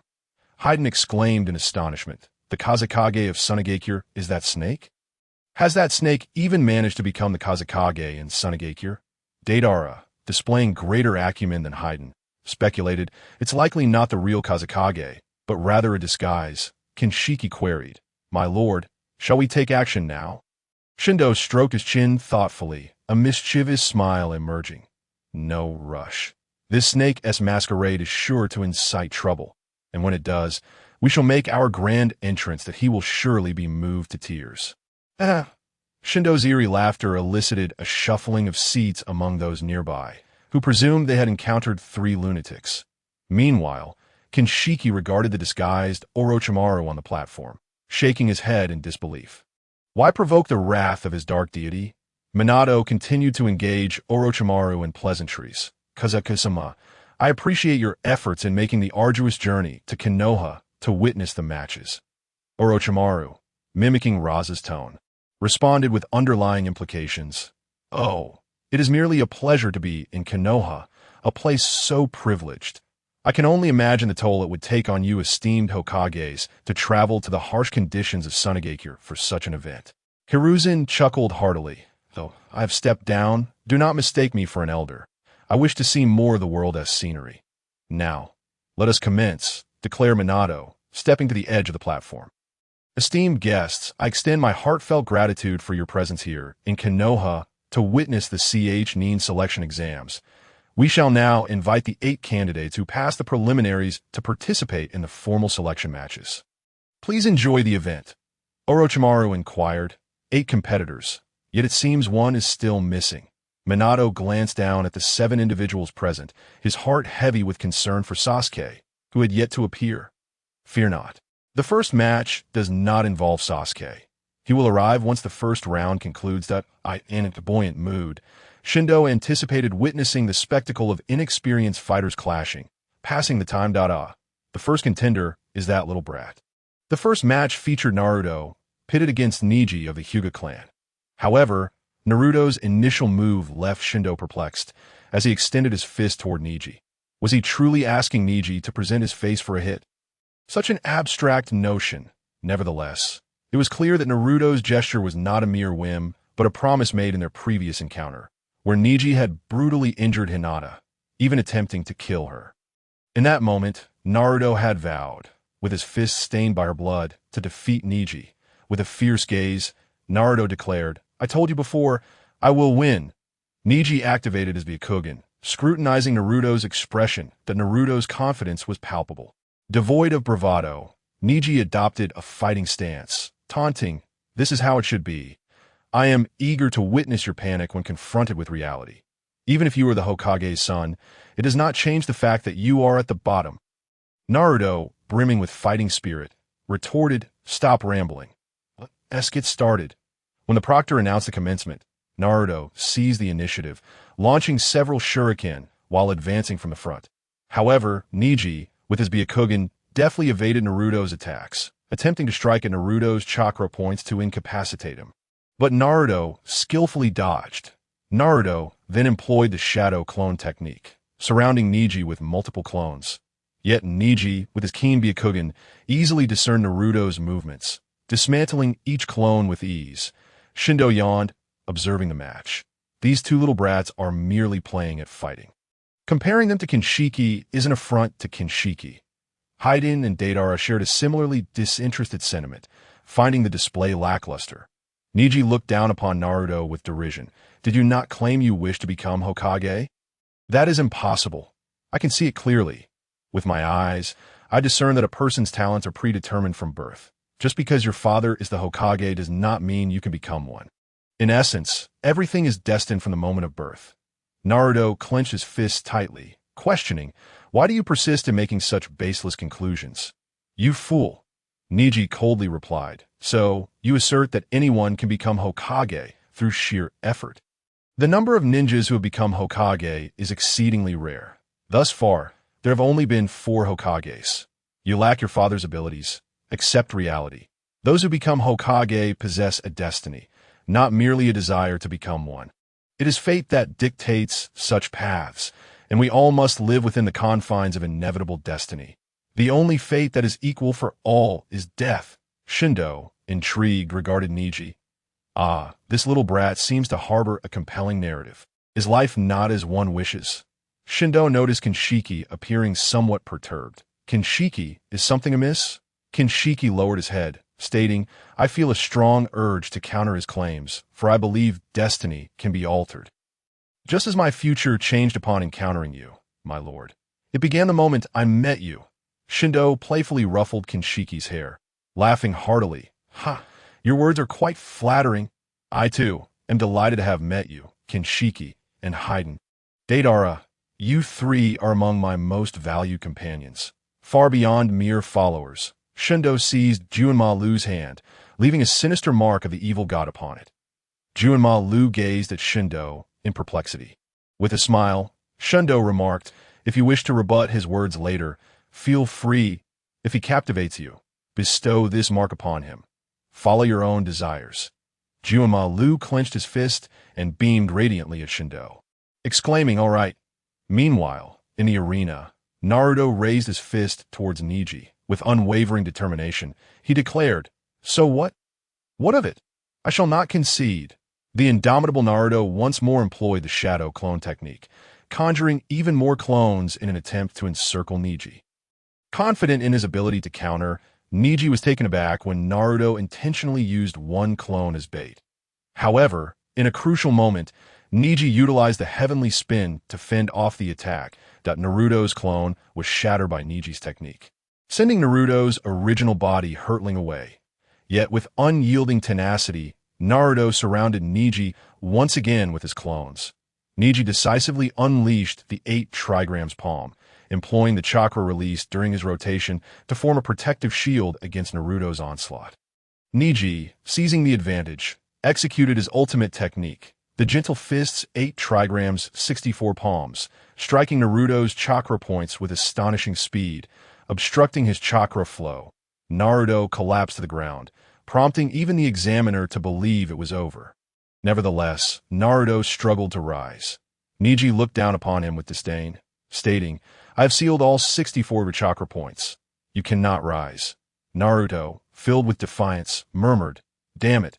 With a cold smirk, Niji replied, humph, unwilling to accept your fate? Kneel before the unchangeable power. Realize your impotence. Dreams can only be fulfilled through effort. Such notions are mere fantasies. Yet to Niji's astonishment, Naruto, driven by indomitable will, managed to stand once more. You fool. Niji thought it impossible for Naruto to rise again. Yet he did. Was this not a slap in the face? Naruto, with a forced grin, proclaimed, I told you I don't like giving up. After a deep sigh, Niji urged, surrender quickly. The outcome will remain the same. I harbor no animosity towards you. However, Naruto disregarded him, retorting, how annoying. Even if you say so, I bear a great grudge against you. Why, despite your obvious prowess, do you adopt an air of omniscience, belittling Hinata's efforts? You regard her as a mere burden, deeming her unworthy. While I may not know the history between your clan and ours, I will never forgive a scoundrel who perpetually deems others as burdens. Fugaka frowned, exasperated. What are those two doing? Hurry up and fight. Why are they still talking? Yet, Shindo held a different perspective. Hey Fugaka, listen closely. This is quite interesting. I assent to it. That boy with the white eyes seems to have bullied the tadpole boy's girlfriend, and the tadpole boy appears intent on avenging her. Meanwhile, the boy with the white eyes seems to harbor hatred towards the tadpole boy's girlfriend due to some clan-related matters that I'm quite curious. There could be a tale of love and hatred entwined within this. Their fight pales in comparison to the gossip at hand. Fugako tilted his head. Gossip? I'm not interested in gossip. However, Deidara and Juanma Lu were engrossed. Listening intently like Shindo, Deidara, and Juanma Lu reveled in the gossip. Fugako found it tedious that he believed that many in the audience preferred exhilarating battles over idle chatter, staring in disbelief at the spectators. He noticed everyone was attentively listening to the gossip. What on earth? Aren't these people here to watch the match? Why are they engrossed in gossip? To the audience, the Chunin exams occurred annually. Yet missing out on such juicy tidbits would be a tremendous loss. Moreover, this was the Hyuga clan's gossip, one of the most renowned ninja clans in Konohagakure. Who wouldn't want to hear such grand tales? Missing it would feel like a slap in the face. Thus, the entire venue fell silent. Any disturbance would be met with fierce glares from those nearby. Niji, filled with loathing, addressed Naruto. Since we've come this far, allow me to reveal the abhorrent fate of the Hyuga family. Upon hearing this, everyone perked up, eager to catch every word. The Hyuga clan possesses a secret technique passed down through generations, the Cursed Seal Technique. A mark that signifies a caged bird, binding one to an inescapable fate. Niji removed his forehead protector, revealing the caged bird seal etched upon his brow. Naruto stared in shock at the cursed seal on Niji's forehead. Stammering, What is that mark? Niji recounted, on a fateful day when I was 4, this ominous seal was inscribed upon my forehead. That day, Konoha was holding a grand celebration, coinciding with the visit of the Cloud Village's ninja leader to forge an alliance. Yet, amidst the festivities where every shinobi was invited, one clan was absent. The Hyuga clan. It was the anticipated 3rd birthday of Lady Hinata, the heir of the main house. Niji turned to the audience. Locking eyes with the Hyuga clan head, Hayashi Hyuga, his gaze brimming with deep-seated hatred. My father, Hisashi Hyuga, and Lady Hinata's father, Hayashi-sama, are twin brothers. However, Hayashi-sama was born first, becoming the heir of the main house, while my father, as the second-born, was relegated to the branch family. As Niji spoke, everyone grasped the reason behind his animosity towards Hinata and the main house, perpetually asserting that destiny was immutable. The alliance with the Cloud Village was merely a guise. Their true aim was to seize the Byakugan of the Hyuga clan. Ninja from the Cloud Village infiltrated the Hyuga estate, intending to abduct Hinata. Upon discovery, Hayashi employed his Byakugan to retaliate against the Cloud Ninja, rescuing Hinata and killing their leader. However, the Cloud Village retaliated, exploiting the situation to worsen relations, indirectly igniting a war to prevent conflict. Konoha struck a deal with the Cloud Village, conceding to hand over the body of Hayashi Hyuga. The elders of the Hyuga clan proposed that Hisashi's corpse serve as a substitute. Thus, Hisashi became the sacrificial pawn, killed in place of Hisashi and Niji's eyes. His father's demise was entirely due to the main house's tyranny, a cruel hierarchy that forced his father to an untimely death, sacrificing his life. From the moment he received the caged bird seal, Niji's fate was sealed, forever under the control of the main house. Consequently, Niji was filled with resentment and helplessness, harboring loathing towards the main house. Furiously, Niji declared, "This cursed seal epitomizes the absolute terror imposed by the main house upon the branch family. This secret mark can effortlessly dismantle the neural pathways of the branch family. Of course, it can also easily take lives. Moreover, this seal only vanishes upon death, and it can seal the Byakugan's abilities. The Hyuga clan possesses the most exceptional bloodline limit, drawing countless individuals eager to seize this unique power. Thus, this seal signifies that branch family members exist solely to protect the main house, never permitted to rebel. It was created to safeguard the Byakugan of the Hyuga clan, an efficient system. Twins with nearly identical powers are fated to divergent destinies merely by the order of their birth." Niji gripped his forehead protector tightly, looking at Naruto, stating, "Thus, in this exam, your fate was sealed the moment you became my opponent." From the stands, Minato Namikaze and Hiruzen Tsurutobi sighed deeply. The Hyuga clan had its own set of rules, and as Hokage, there was little he could do to intervene, resulting in this tragedy. Shindo, fully satisfied with the gossip, mused, "Just this gossip alone is worth the price of admission. I never imagined Konoha had such a convoluted family dynamic. Brothers who take lives, forcing their siblings into sacrificial roles. What an eye-opener." Dito-la and Junma Loon nodded repeatedly, finding the Hyuga clan, as described by Ning-Si, to be quite abstract. Ning-Si fixed his gaze on Naruto and declared, "Naruto, your destiny is to be defeated by me, without a doubt." Unfazed, Naruto retorted, "How can you be so sure? You won't know unless you try. Although I cannot fathom the depth of the pain you endured after your father was murdered." To conclude that fate is predetermined is a grave mistake. Ning Xiai donned his forehead protector once more, scoffing. You are hopeless. He activated his Byakugan again and sent Naruto flying with a single strike. Addressing the proctor, it's over. He cast a disdainful glance at the fallen Naruto, commenting, what a pathetic underdog. Yet, like an indomitable cockroach, Naruto rose once more, asserting, I will not give up. I shall not betray my oath. This is my ninja way. I refuse to be defeated by someone like you, who constantly invokes fate while evading reality. Hinata suffers just as deeply as you do, as a member of the main family.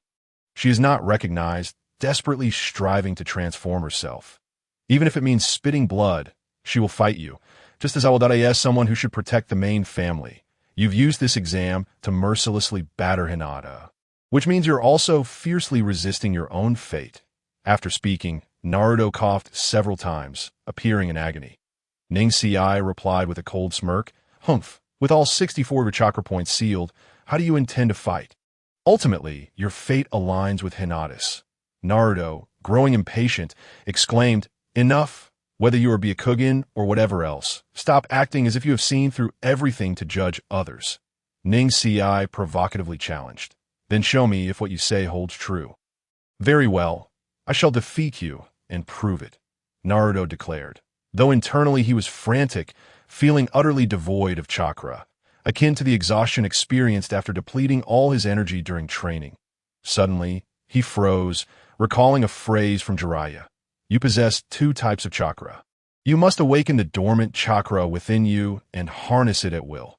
Naruto thought of the power of the Nine Tails, closed his eyes, and delved into his consciousness that he called out inwardly, Curse you.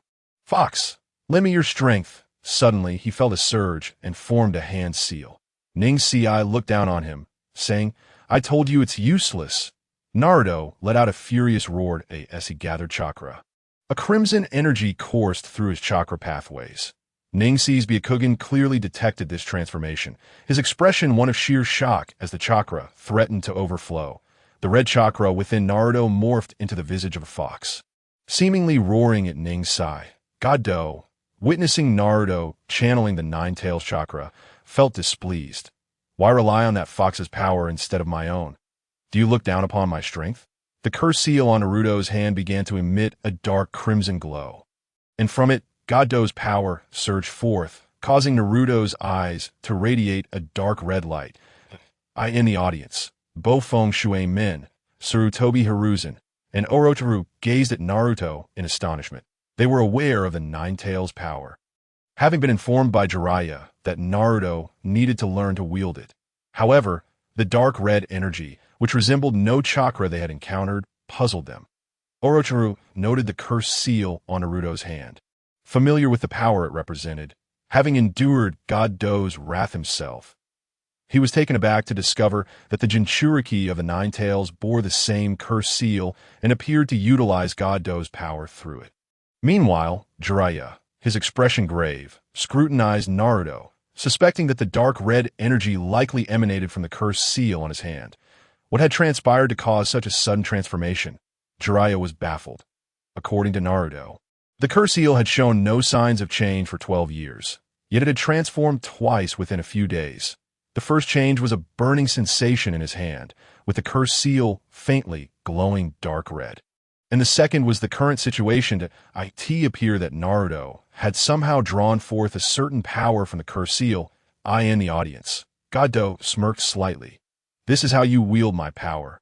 What use is that fox's strength? At that moment, Naruto felt a profound discomfort as the Nine Tails chakra clashed with Goddo's dark power within him, causing turmoil that he realized he must release this energy or risk being overwhelmed. No longer employing shadow clones, Naruto clenched his fists and charged at Ning Xiai. Ning Xiai swiftly dodged, but Naruto's fist struck the ground, creating a crater where it landed. While not comparable to Goddo's might, this power was formidable for a ninja of Naruto's tier. Ning Xi's eyes widened in disbelief. What incredible strength! Naruto charged at Ning Xiai once more, his speed significantly enhanced. Ning Xiai attempted to deflect him with his Kaiten technique, but Naruto's fist met his defense head-on, resulting in a stalemate. The two forces within Naruto surged chaotically, clouding his judgment as he sought to unleash the energy within. Naruto's right fist grew increasingly powerful, slowly overcoming Ning Si's Kaiten. The audience gasped, particularly Hayashi Hyuga, who was astounded that Naruto had breached the supposedly impenetrable Kaiten. Jiraiya remained serious. Naruto had merely borrowed the nine-tailed chakra and had not transformed into a tailed beast. Logically, such power should not have been possible. Was it due to the dark red energy? Naruto roared, breaking through Ning Si's defense. Ning Si, caught off guard, crossed his arms defensively. Naruto's fist collided with Ning Si's arms, sending him crashing into the wall. Ning Si coughed up blood, feeling the absence of his arms, both of which had been shattered. He fell to the ground, struggling to rise as he gazed up at Naruto. What was this power? Naruto panted heavily, saliva spilling from his mouth, his dark red eyes fixed on the incapacitated Ning Si as he charged forward once more. The proctor, Narashikaku, instantly intervened, positioning himself before Ning Si. Stop. Naruto, the battle is over. However, Naruto was deaf to reason, swinging his fist at Narashikaku. The proctor attempted to catch Naruto's fist, but regretted it as soon as their hands made contact, exclaiming, "Where does this strength come from?" He quickly shifted tactics, seizing Naruto's arm, delivering a kick to his legs that brought Naruto to his knees, then pressing a knee into Naruto's back, pinning him down. "Naruto, calm down. Can you hear me? It's over." In an attempt to awaken Naruto, the enigmatic figure of Shinobi found himself facing the relentless roar of Naruto's fury as he struggled to rise. Although Naruto had not fully transformed into a half-tailed beast, he remained in a state of uncontrollable chaos. This loss of control, however, was unlike previous instances. Naruto simply yearned to release the two conflicting powers within him. The incompatibility of these forces, the malevolent power of the evil god, could not coexist with the chakra of the Nine Tails. And conversely, the Nine Tails chakra could not harbor the evil god's essence, fueled his turmoil. Shinobi held Naruto down firmly, continuously calling out to him in a desperate attempt to bring him back to consciousness. Yet, it was no simple task to rouse him with mere shouts. Just as Shinobi felt lost, the moment arrived when Minato Namikaze was about to intervene. However, Jiraiya swiftly appeared by Naruto's side first. He produced a sealing tag and affixed it to Naruto's forehead. This tag possessed the ability to suppress tailed beast chakra, thereby preventing the Jinchuriki from going berserk. Under the influence of the sealing tag, the chakra of the Nine Tails receded. Yet, the sinister power of the evil god was beyond the tag's capability to contain. Fortunately, the evil god's seal upon Naruto's hand was of the highest caliber, preventing any adverse effects from his loss of control, allowing Naruto to gradually regain his composure. Breathing heavily, Naruto reflected on the discomfort he had just endured as the two powers clashed chaotically within him. When he finally sensed that the ordeal was over and that he no longer required the power, the divine strength drawn from the evil god's seal dissipated, observing the red glow fade from Naruto's eyes. Jiraiya let out a sigh of relief. Naruto turned his gaze toward Neji, who lay on the ground, attempting to rise unsuccessfully several times. A whirlwind of emotions churned within Naruto. He desired to defeat Neji through his own merit. Yet this victory did not feel truly earned. Meanwhile, Neji was grappling with his own complex feelings.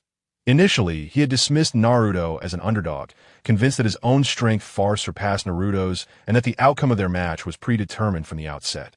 However, he was taken aback by Naruto's sudden surge of power, rendering his previous assumptions about fate laughable. It seemed he, too, might have been destined to lose from the very beginning. Shinobi glanced at the fallen Neji and then at the standing Naruto, declaring, "The victor is Uzumaki Naruto." The arena erupted in cheers. The audience relished the thrill of the match, and Naruto's loss of control evidently heightened their excitement.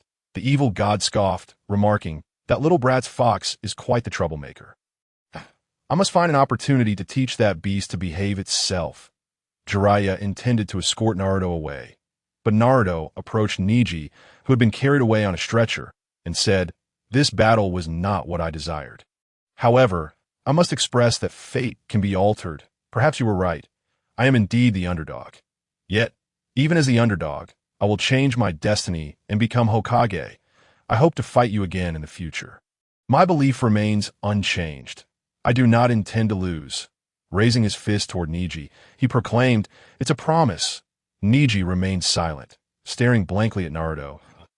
As Neji was taken away by the medical ninjas, the audience member Kimimaro turned to the evil god and said, "Lord Chickage, I shall take my leave for a moment." The evil god nodded in acknowledgement.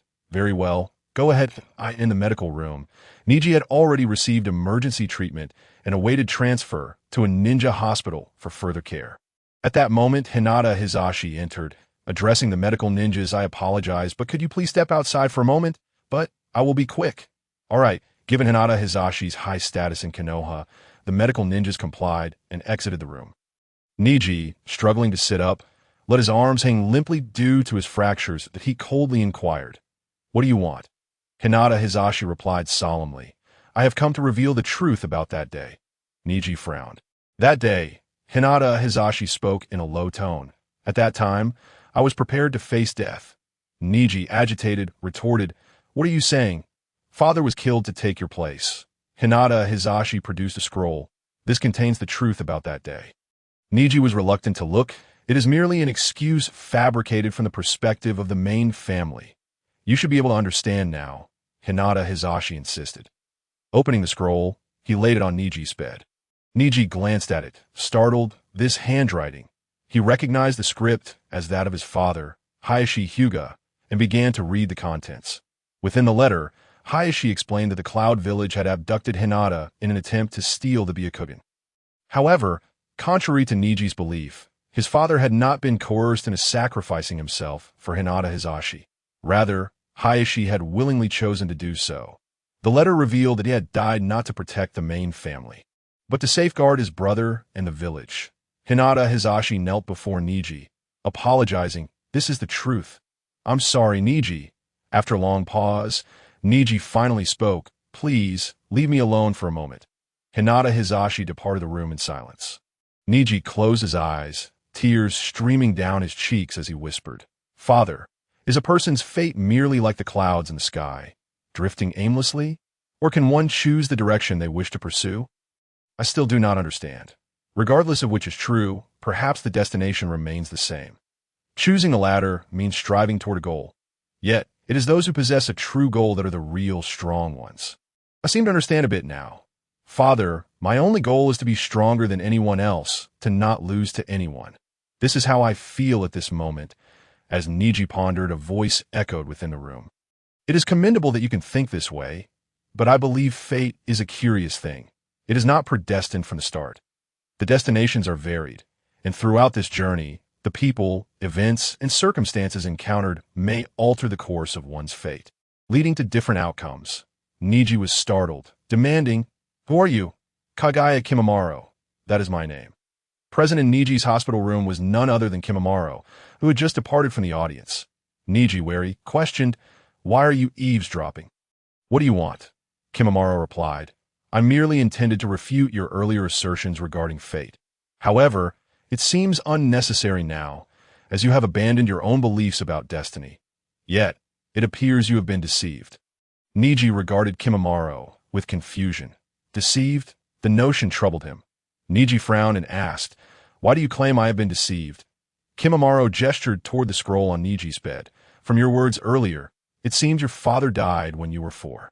This implies that the scroll you possess was not presented to you by your clan leader until now. If you harbor such resentment toward the Hyuga clan, why was it not given to you before?" "Why now?" Neji's body trembled as he stared at the open scroll beside him. Indeed, he was 13 now, and the scroll had existed since he was 4 yet. Throughout these 9 years, he had never been aware of its existence. Kimimaro continued, "From what I gather about your situation, it seems this scroll has never held any significance for your clan leader. Perhaps it was only today that he recognized your potential and decided to present it to you. I overheard your clan leader express that he initially intended to sacrifice himself.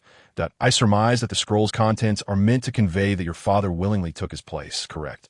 Thus, I believe the reason you are receiving this scroll now is that your clan leader, upon realizing your talent, seeks to use it to alleviate your resentment and continue to have you serve the so-called main family.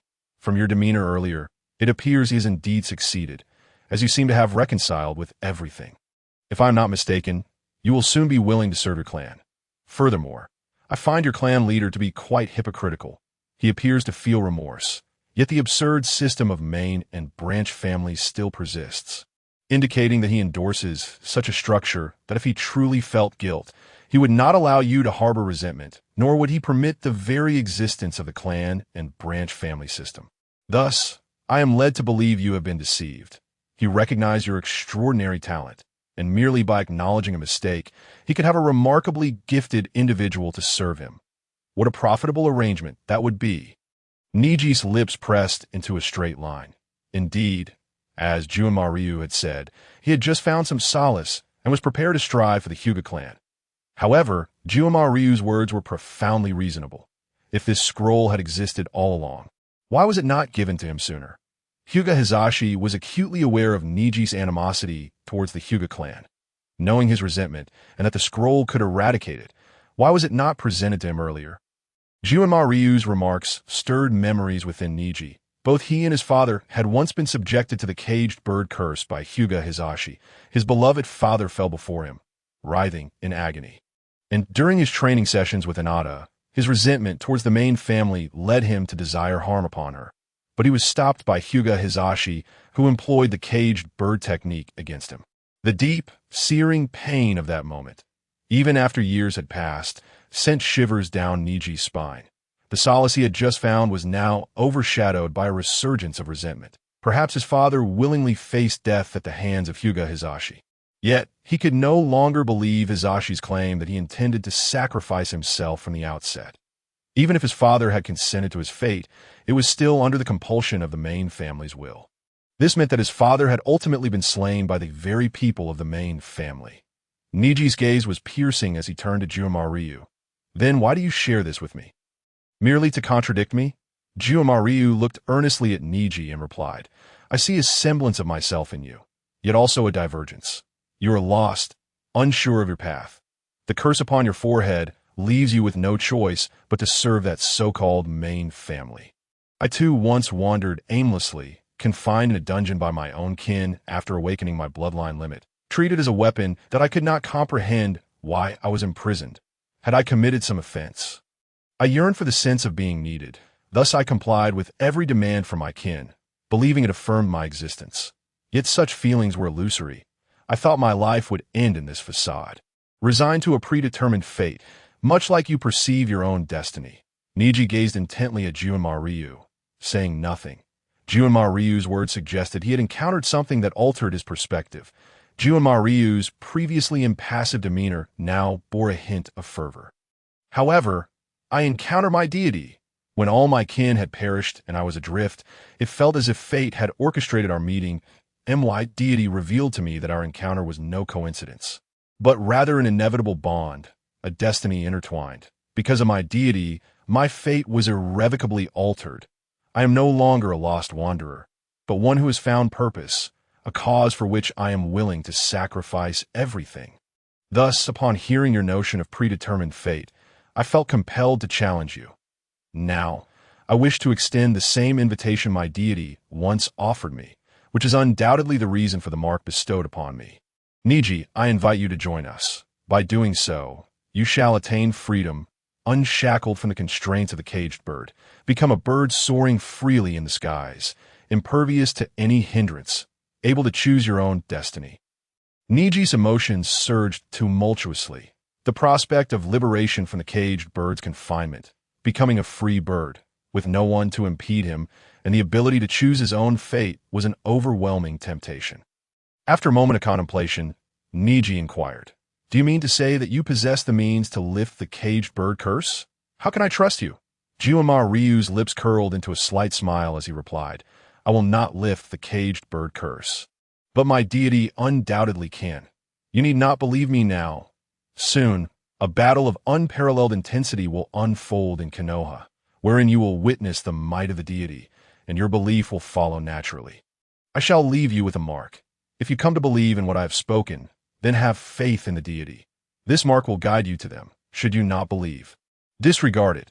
It will bear no consequence upon you. Juinma Ryu pressed his hand against Niji's left forearm. Niji felt a sharp sting. His hands were incapacitated from fracture, preventing him from immediately seeing the mark Juinma Ryu had inscribed upon him. Juinma Ryu kindly rolled up Niji's sleeve, revealing the malevolent mark upon his left arm. Before departing, Juinma Ryu said to Niji, "My deity is the malevolent one, and I am a devoted follower of the malevolent faith. I have faith that you will come, Niji." After Juinma Ryu left Niji's hospital room, he returned to the stands and took a seat beside Shinto. Shinto asked, "So, how did it go?" Juinma Ryu smiled and replied, "It seems Lord Shinkong may soon gain another fervent disciple." Shinto raised an eyebrow. "Is that so? That would be quite splendid." Although the followers of the malevolent faith were relatively numerous, true devotees were scarce. Only 3, including Haiden, Deidara, and Juinma Ryu, could be considered genuinely devoted. In the stands, Orochimaru chuckled darkly. "What a spectacle! That child just now is the Hokage's offspring, correct? Truly remarkable." Upon hearing Orochimaru praise Naruto, Minato's expression turned peculiar, for he was aware of Naruto's status as the underperformer at the Ninja Academy. It was unavoidable. Naruto was the Jinchuriki of the Nine Tails, and the chakra within him caused interference when he attempted to utilize his own chakra. Minato humbly responded, "He's doing all right. There's still room for improvement." However, deep within, Minato was troubled for Naruto. Could that dark red power be attributed to the mark that the malevolent Shinto had once left upon Naruto's hand? Orochimaru continued, "I suspect that no match will be as eagerly anticipated by the heads of the ninja clans and the feudal lords as this next one. Yet, I did not see him during the opening ceremony. Has he arrived?" Naturally, Orochimaru referred to Sasuke. The upcoming match was Sasuke against Gaara. Minato furrowed his brow as he glanced at Inuzuka Rado. Rado leaned in and whispered, "We have yet to ascertain Sasuke's whereabouts. Nor have we any news from Orochimaru. It would be prudent to declare Sasuke disqualified before suspicions arise." The audience was already buzzing with impatience. "What is happening? Let's commence the match. We can't be made to wait indefinitely. If we delay any longer, it will be dark by the time we finish." The fight of the last surviving scion of the once great Uchiha clan, Uchiha Sasuke, was a significant draw, and many had come specifically to witness his battle. As Sasuke's absence lingered, the crowd grew increasingly restless. Shinto remarked in surprise, "Oh, this little fellow named Sasuke seems quite popular. His surname is the same as that of the notorious Itachi." Shinto inquired of a bald man in the front row who was shouting, "Hey, is this Sasuke really famous?" The bald man replied, "Absolutely. The Uchiha clan was once the most formidable ninja clan in Konoha, but now only Uchiha Sasuke remains." Shinto questioned, "Only Uchiha Sasuke is left? Why is that?" The bald man sighed. "Indeed, they were exterminated. It is said that the massacre was carried out by one of their own, a member of the Uchiha clan. I believe the name was." Shinto, with a sinister smile, interjected, "Uchiha Itachi, correct?" Yes, that's the name." Uchiha Itachi is truly insane. He slaughtered all of his clan members save for his brother, Sasuke. He didn't even spare his own parents. There must be something wrong with Uchiha Itachi's mind. The smile on Shinto's face grew increasingly radiant. He had not anticipated that Itachi had committed such acts. Itachi's younger brother, Uchiha Sasuke, was quite intriguing. Indeed, Shinto propped a foot on his chair and shouted, "Bring Uchiha Sasuke out for the match." Haiden, Deidara, and Juinma Ryu were momentarily taken aback. Then, Haiden and Deidara also placed their feet on their chairs. Joining Shinto in the uproar, Juinma Ryu refrained from participating.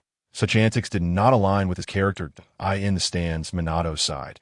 "It seems there is no choice. Sasuke has lost his qualification to compete." As Jing's Wali, eager to convey the command, was interrupted by Orochimaru's inquiry. "Are you suggesting that Uchiha Sasuke has lost his qualification?" Minato Namikaze nodded. "I must announce it as such." Orochimaru spoke up in defense of Sasuke.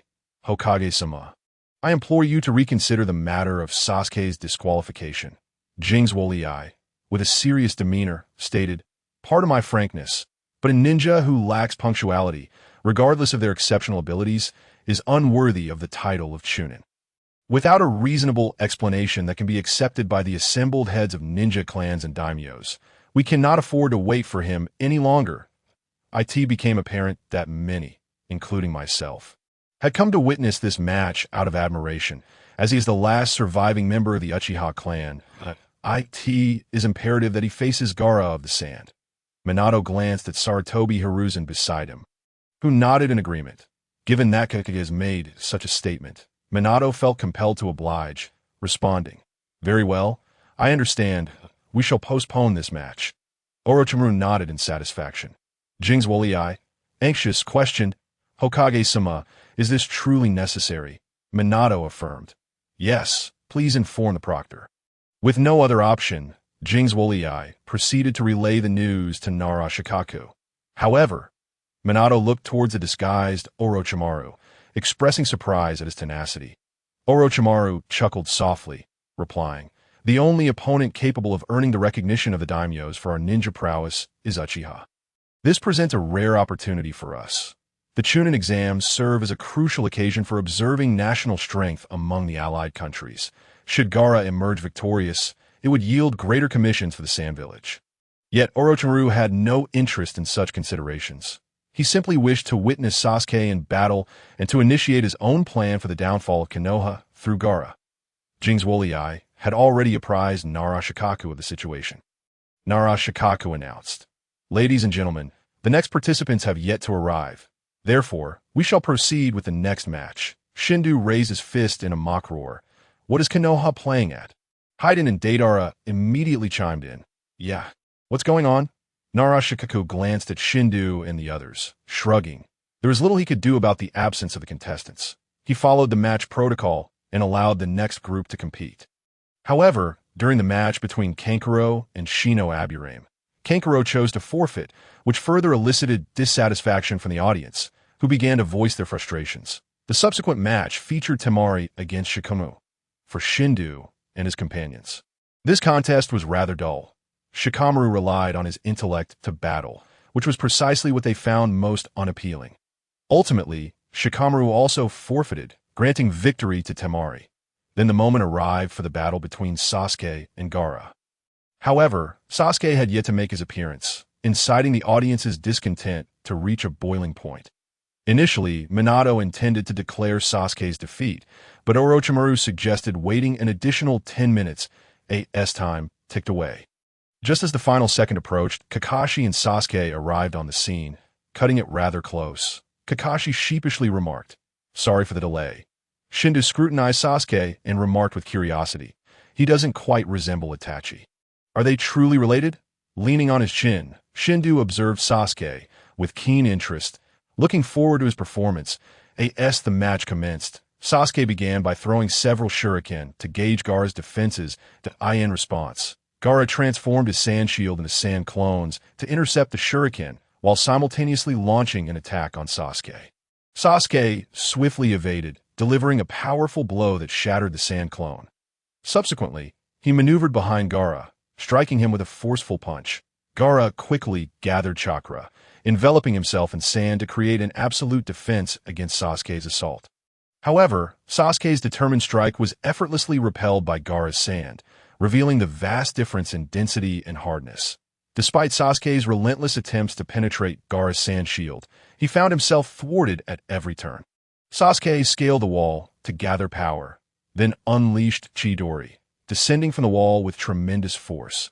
With his overwhelming penetration ability, he successfully pierced through Gaara's sand shield, injuring Gaara's shoulder for the first time, allowing him to feel the warmth of blood flowing. Meanwhile, unbeknownst to Sasuke and Gaara, the ninjas of Sunagakure had already begun their operations outside Konoha, poised to launch an attack. Within the arena, Shindu's attention shifted from Sasuke to Gaara. Now encircled by a tempest of sand, he is a Jinchuriki, he mused. Haiden, surprised, inquired, "A Jinchuriki? Is Itachi's brother also a Jinchuriki?" Shindu shook his head. "No, he is not Itachi's brother, but that red-haired boy without eyebrows. I sense a power within him akin to that of the fox, suggesting he hosts another tailed beast." Deidara questioned, "Should we make him our target?" Shindu's gaze fell upon Orochimaru in the stands. "Our primary target remains Orochimaru. Depending on the situation, we may engage with them later. That pesky king of hell has been quite bothersome. urging me not to disturb the Jinchuriki before my plan is fully underway, especially the Jinchuriki from the 5 great nations, who cower in fear, hardly resembling a god. Injured, Gaara appeared to descend into madness, roaring frantically. Blood! My blood! Sasuke's arm remained ensnared within the desert wave, desperately attempting to extricate himself, but rendered immobile by the suffocating sands. Once more, Sasuke unleashed his Chidori, eliciting a blood-curdling scream from Gaara, who was trapped within the desert wave. Seizing this opportunity, Sasuke exerted all his strength to pull his arm free, emerging from the desert wave with a grotesque limb in tow. As he distanced himself from the desert wave, he caught sight of a monstrous eye peering through the gaping hole left behind, accompanied by a fearsome roar. A stifling atmosphere enveloped the entire arena. The desert wave shattered, disintegrating into grains of sand. However, Gaara did not enter his half-tailed beast transformation, instead clutching his left shoulder and gasping for breath. Blood trickled down from Gaara's wounded shoulder as he glared at Sasuke, with eyes full of fury. Meanwhile, Kabuto, disguised as a member of the Umbu, began to make his move. With swift hand seals, Kabuto unleashed the Jinjutsu, Nirvana's sanctuary technique. This illusion, triggered by the sight of descending white feathers, induced a profound slumber, its range far exceeding that of ordinary Jinjutsu. White feathers began to drift throughout the venue. Haiden, Deidara, and Kimimaro felt an overwhelming urge to succumb to slumber upon witnessing the white feathers. However, as seasoned ninjas, they quickly discerned the illusion and dispelled it effortlessly. In stark contrast, the majority of the audience fell into a deep sleep. Shinda's gaze remained fixed on the stands. There, Orochimaru's attention was directed towards Minato Namikaze. Both Minato and Hiruzen Sarutobi turned their eyes towards Orochimaru. In an instant, Orochimaru's guards hurled a smoke bomb, enveloping the stands in a thick haze. Orochimaru brandished his kunai, aiming at Minato, who evaded the attack with a swift body flicker technique. Yet, Orochimaru's true target was Hiruzen Sarutobi. The commotion in the stands drew the attention of the unaffected ninjas in the audience. Outside the village, the Sand Shinobi sprang into action. Summoned by Orochimaru's contract scroll, a colossal serpent breached the walls of Konoha, allowing the Sand Shinobi to infiltrate the village through the breach. Orochimaru seized Hiruzen and leapt onto the rooftop. Simultaneously, his subordinate quartet, the Sound Four, took positions at the 4 corners of the roof, forming the 4 purple flames formation. This rectangular barrier of purple flames extended in all 4 cardinal directions, engulfing the area in a blaze. Umbu, attempting to shield Hiruzen from harm, was instantly consumed by the inferno upon contact with the barrier. Hidden among the audience, the Sound Shinobi revealed themselves. Kankuro, Temari, and Shino approached Gaara, who clutched his head in apparent agony. Kurenai stood protectively before Sasuke, wary of the approaching quartet. Temari assessed the severity of Gaara's shoulder wound. It was worse than she had anticipated, and he had expended a significant amount of chakra. Kankuro grimly remarked, "If we resort to that now," Temari concluded, "it's impossible at this moment." Kankuro angrily retorted, "Fool! It's all his fault for not waiting for the signal." Rushing to become a complete form, Kankuro anxiously questioned, "What should we do? Are we to act without Gaara?" Even Maki was at a loss for what to do. Shindu and Haiden shed their disguises, while Deidara and Kimimaro dispelled their transformations. Shindu addressed Haiden, Deidara, and Kimimaro. "You may wish to engage the Jinchuriki for a while. I will confront Orochimaru. Enjoy yourselves." Haiden, Deidara, and Kimimaro exchanged determined glances as they regarded Gaara in the arena. The Jinchuriki. Maki pondered before instructing Temari and Kankuro. "Gaara is the trump card of Sunagakure. We must ensure he can act. You two leave at once to assist Gaara in recuperating. Once his chakra is restored, we shall resume our assault." Understood. Just as Kankuro prepared to support Gaara and depart with Temari, Haiden, Deidara, and Kimimaro materialized behind them. Haiden, brandishing his blood-soaked scythe, arrogantly declared, "Planning to leave?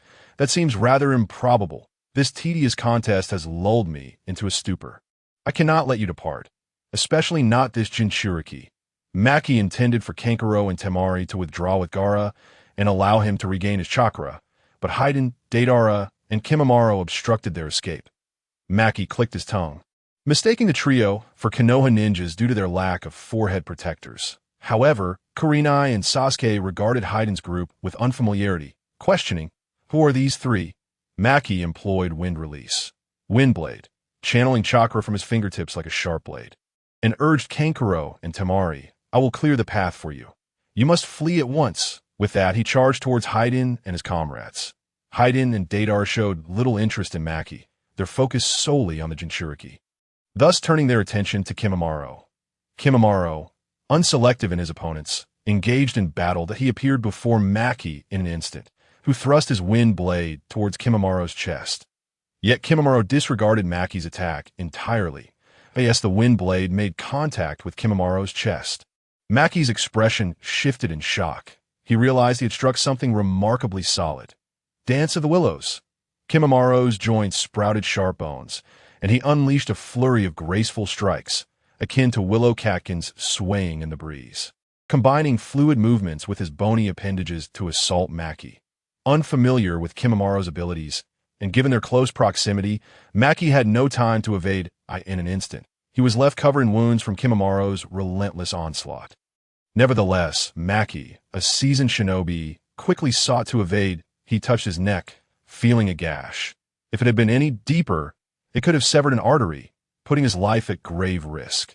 Maki gazed at Kimimaro in terror, questioning, "What is this kid? A bloodline limit?" Kurenai, Sasuke, Kankuro, and Temari looked on in shock at Kimimaro. Sasuke scrutinized Kimimaro, sensing formidable strength in the youth, who was only slightly older than himself. Kankuro and Temari felt a chill run down their spines. Maki had promised to clear their path, yet the way forward was entirely blocked. Haiden brandished his blood-soaked scythe as he approached Gaara, prompting Kankuro and Temari to immediately shield him. Kankuro released his puppet. The Crow, Black's secret technique. Destructive 6 blades. Kankuro manipulated the crow to charge at Haiden, unleashing 6 curved blades from its front, resembling a ribcage's formation. Haiden did not flinch. He allowed the 6 blades to pierce his body without resistance. All present were baffled by Haiden's actions, even if he could not evade them. Surely he could have blocked them, right? Was the scythe he bore merely for show? Even more perplexing was the reaction of Haiden. Deidara and Kimimaro. Upon witnessing their comrade's injury, Deidara and Kimimaro remained unfazed, with Deidara sporting a mocking smirk. Haiden himself wore an expression of disdain. However, there was only disdain, devoid of any pain, as if he were not the one who had been wounded. Haiden seized the head of the puppet crow, extracting 6 curved blades from his own body, blood gushing forth, yet it quickly ceased to flow. Throughout the ordeal, Haiden did not furrow his brow, even once. As he flung the crow puppet aside, he swung the bloody scythe of March, aiming to obliterate the puppet. Kankuro immediately sought to manipulate the crow to return, but the crow's form was still struck by Haiden's blade, leaving a significant gash in its abdomen. Simultaneously, Haiden charged towards Kankuro and Temari, raising the bloody scythe high. Swinging it towards the two, Temari hurriedly lifted her fan to defend herself. With a resounding clang, Temari's strength proved utterly insufficient against Haiden, colliding into Kankuro, and both were sent flying. Haiden grasped Gaara's hair and shook him vigorously. "Hey, brat, hurry up and unleash your tailed beast. Damn it," Maki exclaimed, using Wind Blade once more, attempting to free Gaara from Haiden's grasp. However, Jimuru stood between him and Gaara. 10-finger puncture. Jimuru's 10 fingers aimed at Maki, and the bones shot forth like bullets. Maki swiftly dodged and pressed on, striving to break through Gaara's obstruction. Meanwhile, Gaara, held captive by Haiden, commanded the sand to act autonomously, assaulting Haiden. Haiden seized Gaara as face abruptly, forcefully pressing it to the ground, grinding his head against the surface. "Hurry up! Where's your tail, beast? Call it out." Narashikamaru's eyelids twitched violently. What on earth were these 3 doing? They appeared not to belong to the Sunagakure faction, yet it was evident they were not from Konoha either, since this was Konoha. If that red-haired brat was indeed a Jinchuriki, releasing the tailed beast here would spell disaster for Konoha. Nevertheless, these 3 were indeed perplexing, and Narashikamaru dared not act recklessly. Gaara roared, a torrent of sand entwining around Haiden. Sand waterfall funeral, the sand relentlessly squeezed Haiden, attempting to pulverize him. Haiden, disregarding Gaara as sand, lifted him by the neck. Deidara cautioned, "Take it easy." Haiden, Lord Jashin did not decree his death. Haiden furrowed his brow. However, this little brat is quite stubborn. Kakashi and Guy, having dealt with the surrounding enemies in the audience, appeared beside Nara Shikamaru, inquiring, "Shikamaru, what's the situation?" Nara Shikamaru responded tersely, "That red-haired brat seems to be a Jinchuriki, and those three are pressuring him to unleash his tailed beast." "What?" Kakashi and Guy exclaimed in shock, turning their gazes toward Gaara, who was grasped by Haiden. Upon seeing Haiden, Kakashi froze in astonishment. "Kakashi! Kakashi! What's wrong?" Guy called out repeatedly, noticing Kakashi's stupor. Kakashi recognized Haiden. Years ago, he had accompanied Minato Namikaze to the Land of Bears, and that person beside Shindu was indeed Haiden. Kakashi could never forget the pile of corpses in the Star Ninja Village. As if they had emerged from hell. Regaining his composure, Kakashi stated gravely, "The one holding the Jinchuriki is a subordinate of the Lord of Evil." Nara Shikamaru recalled. That blonde-haired fellow seemed to mention Lord Jashin. Kakashi surveyed the surroundings. If these three were indeed under Shindu, then Shindu must also be present. However, Kakashi did not spot Shindu for the time being. Instead, he noticed reinforcement from Sunagakure arriving. Dozens of Sunagakure shinobi emerged in the arena. Maki felt a slight alleviation of anxiety upon seeing his comrades. Yet, Gaara remained in Haiden's clutches, and Gaara's attacks were utterly ineffective against Haiden. Maki commanded the reinforcements to join in rescuing Gaara. Kakashi sternly warned Guy and Nara Shikamaru, "Be cautious. That slick-haired fellow is immortal, the kind you cannot kill. Moreover, we must not allow them to release the tailed beast from the Jinchuriki's body. This means everyone present is an enemy." Thus, chaos erupted in the arena. Minato Namikaze observed the turmoil around Kakashi. Sarutobi Hiruzen, hindered by the barrier, was unable to assist immediately, initially intending to quell the chaos surrounding Kakashi. Yet upon spotting Shindu, he swiftly altered his course. Shindu was now moving towards the rooftop, and Minato teleported in front of him. Upon seeing Minato, Shindu waved his hand dismissively. "Step aside. I'm here for that snake." "Not you," Minato frowned. "A snake? What snake?" "Orochimaru," Shindu mocked. "Really? You haven't figured out yet? I sent the Hokage, the strongest ninja in the village. Pathetic. You sat beside me for so long and didn't even notice." Minato, shocked, immediately turned his gaze to the rooftop. There, Orochimaru was holding Sarutobi Hiruzen hostage, while Orochimaru also spotted Haiden, Deidara, Jinu, and the obstructing Shindu in the competition arena. Orochimaru's eyelids flickered. He hadn't expected this troublesome Shindu to be in Konoha as well. He cast a glance at Jimru, astonished to see him allied with Shindu. Thankfully, due to the barrier, Shindu could not enter, allowing Orochimaru to proceed with his plans without concern. Yet, why did he feel so uneasy? Sarutobi Hiruzen spoke solemnly. "I never imagined Sunagakure would betray Konoha." Orochimaru, noting that Sarutobi Hiruzen had yet to recognize him, decided to toy with him. The so-called treaty was merely a ruse to lull the opponent into complacency. This dull competition ends here, and from now on, history will change. Sarutobi Hiruzen, gravely questioning. "You wish to incite war?" "Indeed." Sarutobi Hiruzen attempted to persuade. "We should avoid the use of force and seek to resolve issues through dialogue." "There is still time." Kazekage. Orochimaru grinned sinisterly, dropping the pretense. "With age comes the folly of being blinded by peace, doesn't he it, Sensei?" Sarutobi Hiruzen, incredulous, regarded the Kazekage of Sunagakure. The term Sensei Sarutobi was too familiar. Orochimaru glanced at Haiden and the others in the arena. "I initially intended to take Sasuke away amidst the chaos caused by Gaara, but it seems nothing ever goes as planned. However, Konoha is in deep trouble. I trust you are well aware of the Lord of Evil. After all, they made quite the uproar during the Nine Tails crisis, and now Lord Jashin, along with his three subordinates." His right-eared Orochimaru's words jolted Sarutobi Hiruzen. He too realized Shindu and Haiden were present, feeling a surge of anxiety. Those were beings capable of clashing with the Nine Tails. Sarutobi Hiruzen struggled to maintain his composure. Given the circumstances, it was actually a favorable situation, as he alone could restrain Orochimaru. So, your goal is Konoha and Sasuke. Orochimaru scoffed. Is Konoha that significant? More importantly, if Gaara fully awakens, you will witness something far more interesting. It seems Shindu's subordinates are pressuring Gaara to awaken. Setting aside that matter for now, it was your foolishness that plunged Konoha into chaos. Your chosen successor, Minato Namikaze, seems rather lacking. It appears I have triumphed. Sarutobi Hiruzen retorted coldly. One cannot ascertain the outcome until the very end. I believe I taught you that. Orochimaru shed his facade, grinning wickedly at Sarutobi Hiruzen. Sarutobi Hiruzen closed his eyes, stating, I knew this day would inevitably arrive. But, opening his eyes, his gaze turned sharp. Trying to take my head will not be so simple. Orochimaru licked the kunai in his hand. Not so simple does not mean impossible, does it? Sarutobi Hiruzen noted the glimmer of tears in Orochimaru's eyes, mocking. Are you so happy that you might cry?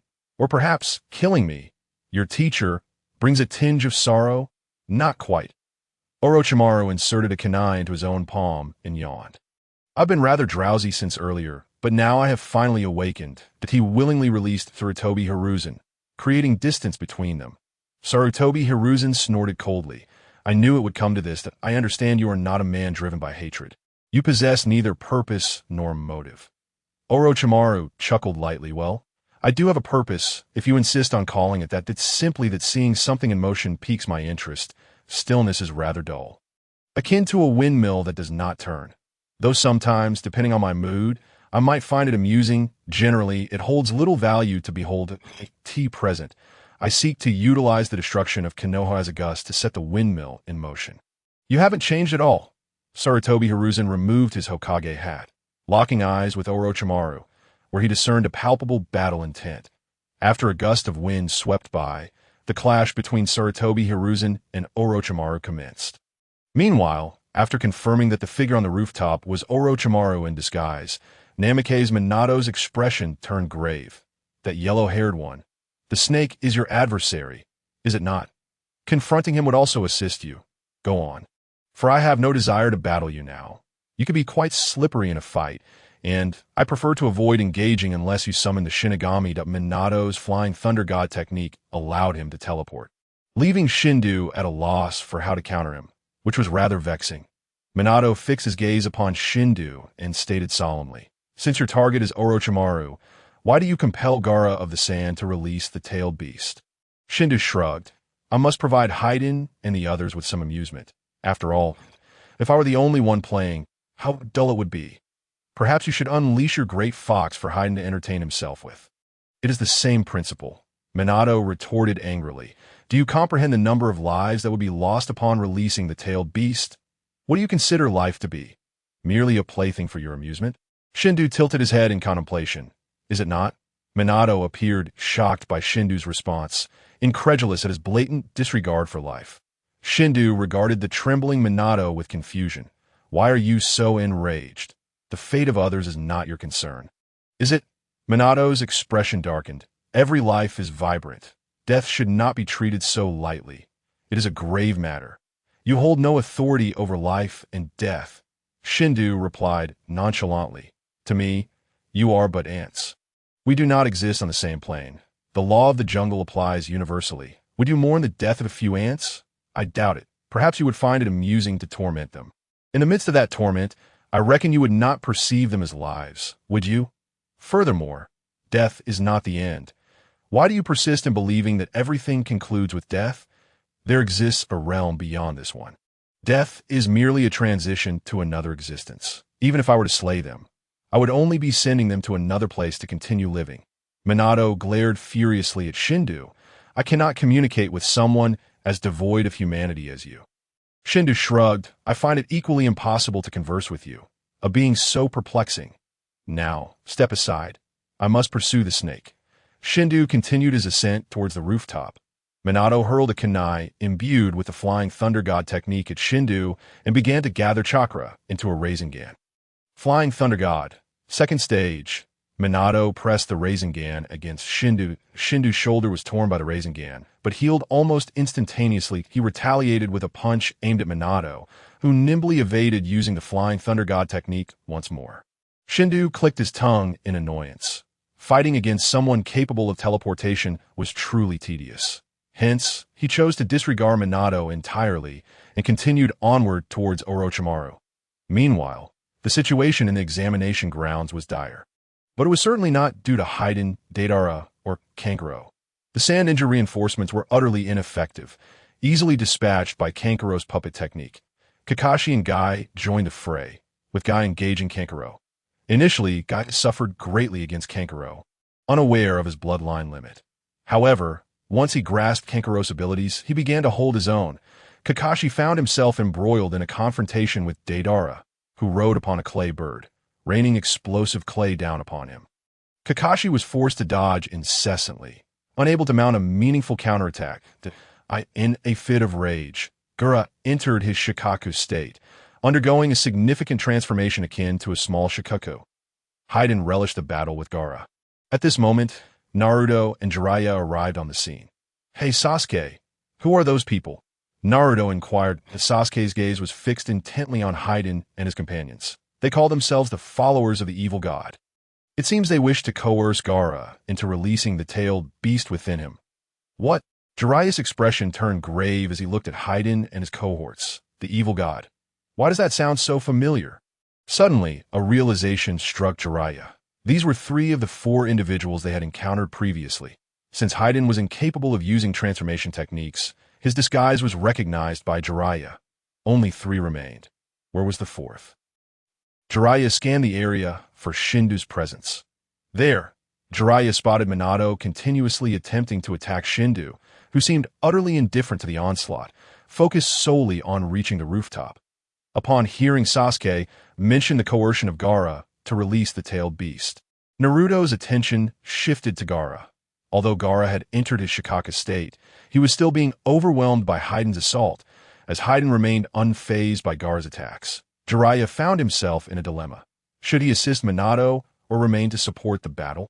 Konoha Zumbu and other ninjas began to arrive in succession, prompting Jiraiya to decide to aid Minato. Jiraiya solemnly instructed Naruto, "Naruto, do not act recklessly in this battle. Provide support from the sidelines, that I will assist your father." Naruto was so focused on Gaara that he did not fully comprehend Jiraiya's words, merely nodding instinctively. Believing Naruto had understood, Jiraiya rushed towards Minato.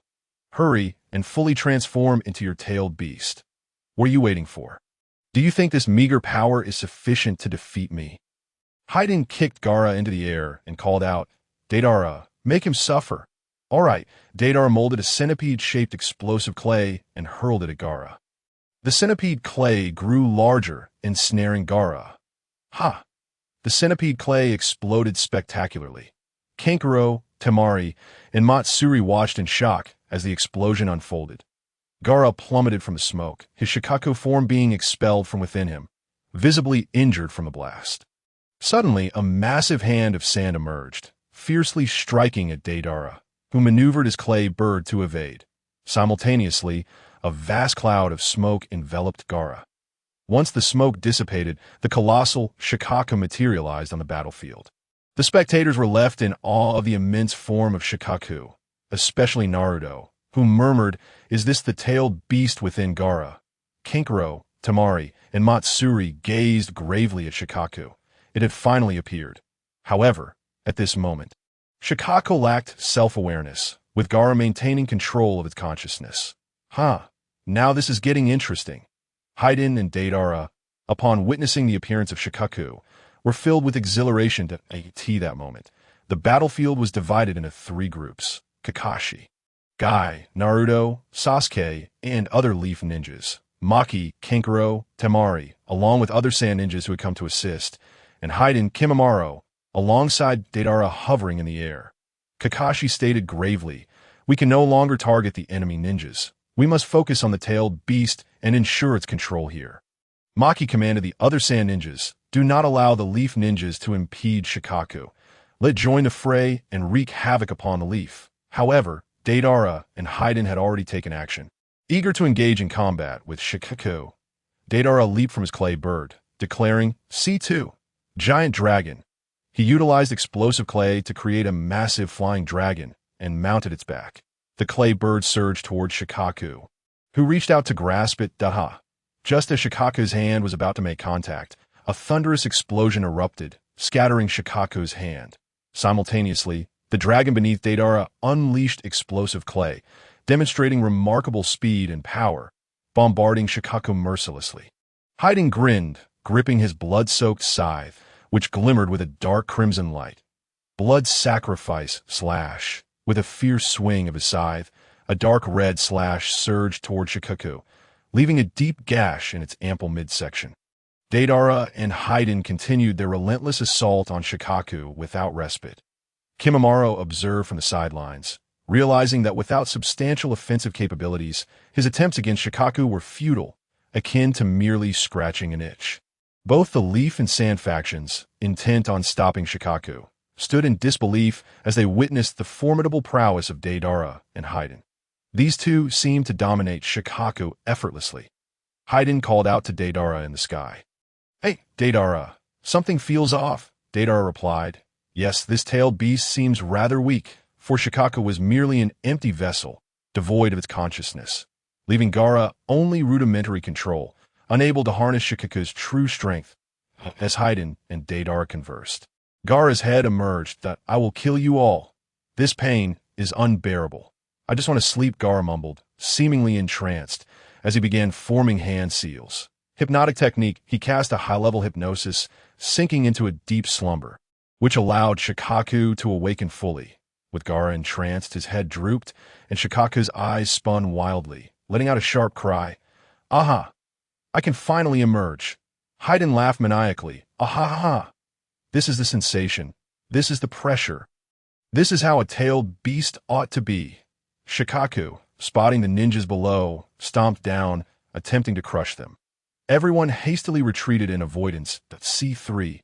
Evil God Seal. Deidara crafted an evil God Seal from explosive clay. But unlike the usual white clay, it glimmered a dark red. Since acquiring the power of the divine struggle, Deidara could now blend this malevolent power into his explosive clay. He hurled the evil God Seal toward Shikaku, shouting in excitement as it landed on its belly. Art is an explosion. Huh. The originally palm-sized seal expanded dramatically, erupting in a brilliant crimson explosion. Kakashi's expression changed drastically as he quickly pulled Naruto and Sasuke back. Shouting, "Fall back!" The deafening roar of the explosion echoed throughout the venue, shaking the ground beneath. Even Orochimaru and Sarutobi, engaged in battle atop the roof, paused to gaze at the scene below. The venue's walls crumbled, and the ground lay barren, a testament to the explosion's overwhelming force. From a higher vantage point, one could see the explosion's radius marked by the evil God Seal. Shikaku appeared utterly devastated, with half its body obliterated. Haiden and Kimimaro were caught in the blast, appearing gravely injured. Though Haiden and his companions currently lacked regenerative abilities, the divine struggle had activated a form of self-healing before they sought out Orochimaru. Haiden grumbled, Deidara, be careful. Didn't you just say to take it easy? Deidara replied with a grin. Apologies, it's just my first fight with a tailed beast, and I got a bit overexcited. Haiden retorted, don't just think of your own thrill. Let us share in it too, right, Kimimaro? Kimimaro pursed his lips, seemingly indifferent. Kakashi, Guy, Naruto, Sasuke, and the Sans Maki, Kankuro, and Temari stared, stunned, at Haiden and Kimimaro. They had sustained potentially fatal injuries, yet seemed unfazed. Kakashi pondered. It seems that Kimimaro is also immortal. We must regard that Deidara in the air as such as well. Guy inquired, Kakashi, what should we do now? After a moment of contemplation, Kakashi replied, those three are targeting the tailed beast. We are on the outskirts of the leaf, so the damage should be minimal. We can use them to keep the tailed beast contained here while we wait for an opportunity to awaken the Jinchuriki. Guy, puzzled, asked, awaken the Jinchuriki? Kakashi elaborated, it appears that Gaara, the Jinchuriki of Shikaku, is in a deep slumber. Earlier, when Gaara was awake, Shikaku showed no reaction, but the moment Gaara fell asleep, it proclaimed its awakening. Thus, we can infer that when Gaara sleeps, Shikaku awakens, that if Gaara regains consciousness, Shikaku should fall into slumber. We must not act recklessly. Deidara's attack range is extensive, and a misstep could lead to casualties. We must wait for a moment when we can safely awaken Gaara. Despite Shikaku's apparent devastation, with half its body obliterated, sand swiftly gathered, reconstructing its form. Shikaku screeched furiously, "Damn it! I will annihilate you all!" Wind release. Vacuum sphere. Shikaku slammed its abdomen, unleashing a massive air cannon filled with dense chakra towards Deidara. However, the dragon beneath Deidara skillfully evaded the attack. Shikaku continued to unleash vacuum spheres in a relentless barrage. Haiden clutched the evil god seal necklace against his chest, praying, "O great evil god, bestow your might upon your most devout follower." Haiden! In an instant, Haiden erupted with overwhelming power, radiating dark crimson light. He defiantly pointed his blood-soaked scythe at Shikaku, taunting, "Don't disappoint me, you foul raccoon." Haiden harnessed the divine struggle's power, enveloping himself in dark crimson light. This aura embodied the malevolent energy of the divine struggle. Now empowered, Haiden infused the evil god energy into his blood-soaked scythe and charged at Shikaku, striking fiercely at its abdomen. Cursed blood boiling. Blood burst strike. Dark red blood erupted from the scythe, and upon contact with Shikaku's abdomen, it created a gaping void. Although the wound was quickly mended by sand, Shikaku's furious screech intensified, and its attacks grew increasingly frenzied.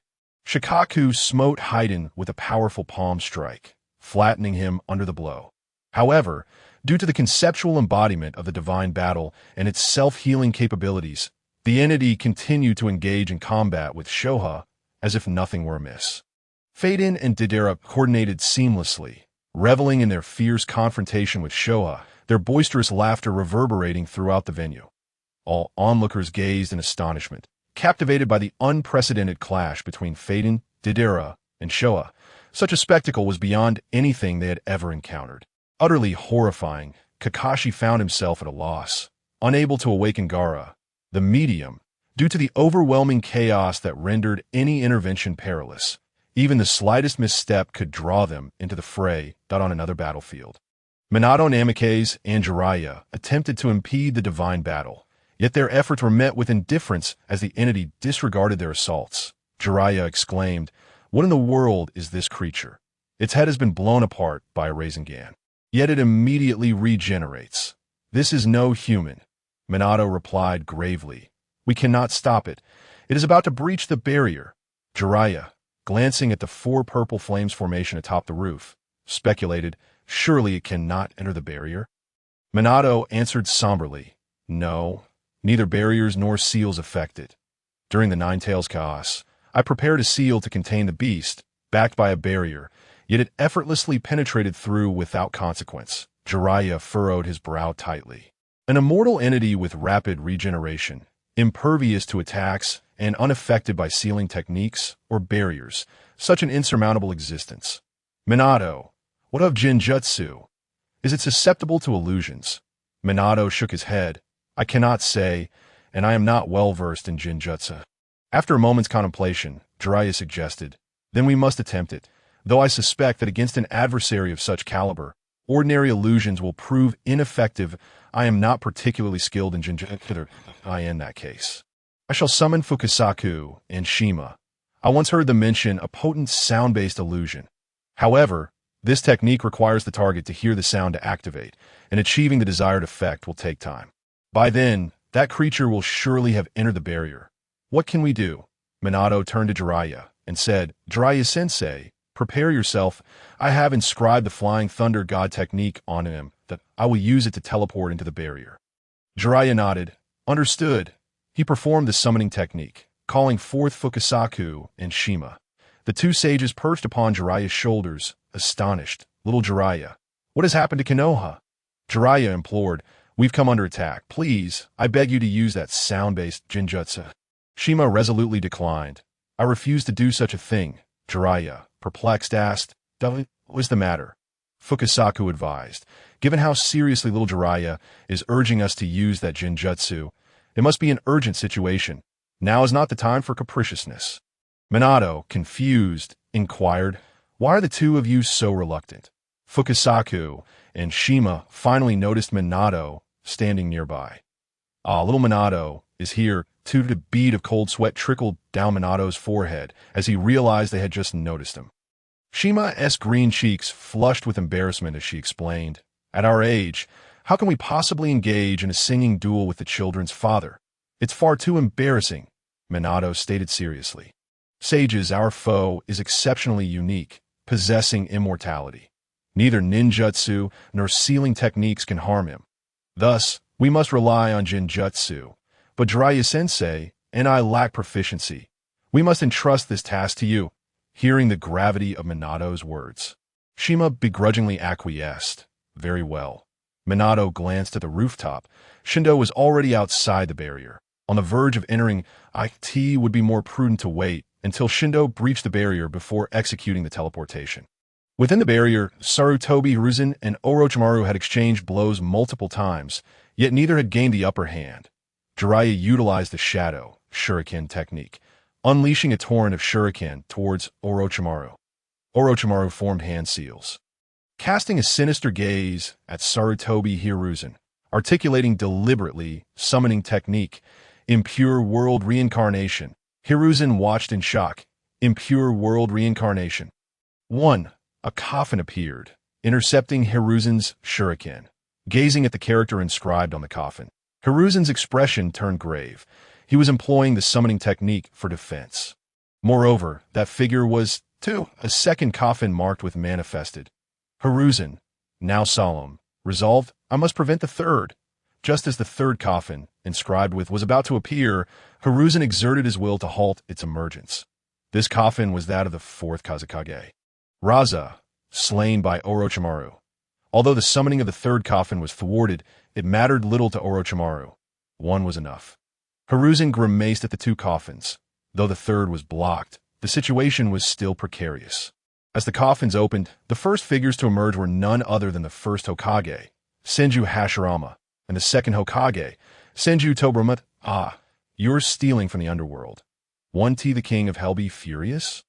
Hearing Shindo's voice, Orochimaru glanced towards the barrier, mocking, "You're truly persistent, Shindo, but you cannot enter this barrier. Rest assured, one day, I shall personally seek you out. Cannot enter this barrier. Who do you think you're underestimating? Rest assured, today I will flay you alive and leave you a mere dead snake." Incredulity washed over Orochimaru as he witnessed Shindo stride directly into the barrier.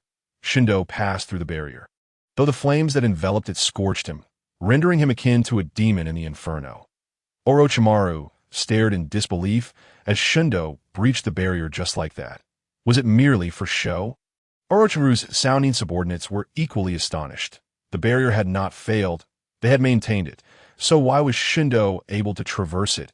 As the flames upon Shindo extinguished, he flashed a brilliant smile at Orochimaru and taunted, "Hey, foul snake, are you still able to speak to me with such bravado?" Orochimaru felt a knot tighten in his chest. He had not anticipated the barrier would fail against Shindo. This predicament was troublesome, for it was clear that Shindo's target was him. However, with the presence of Senju Hashirama and Senju Tobirama, a semblance of security returned to Orochimaru. Shindo derided, "You gaze upon those two corpses, thinking they can save you? Should I label you a fool, or simply Navi?" Orochimaru coldly retorted, "Such arrogance will lead to your downfall." Shindo scoffed at Orochimaru. "Downfall? That is a fruit I have yet to taste. I am quite curious to see what it yields. Furthermore, the true arrogance lies with you. What are you, to speak so boldly before a deity like myself?" As Sarutobi Hiruzen assessed the situation, it became clear that Shindo's aim was Orochimaru.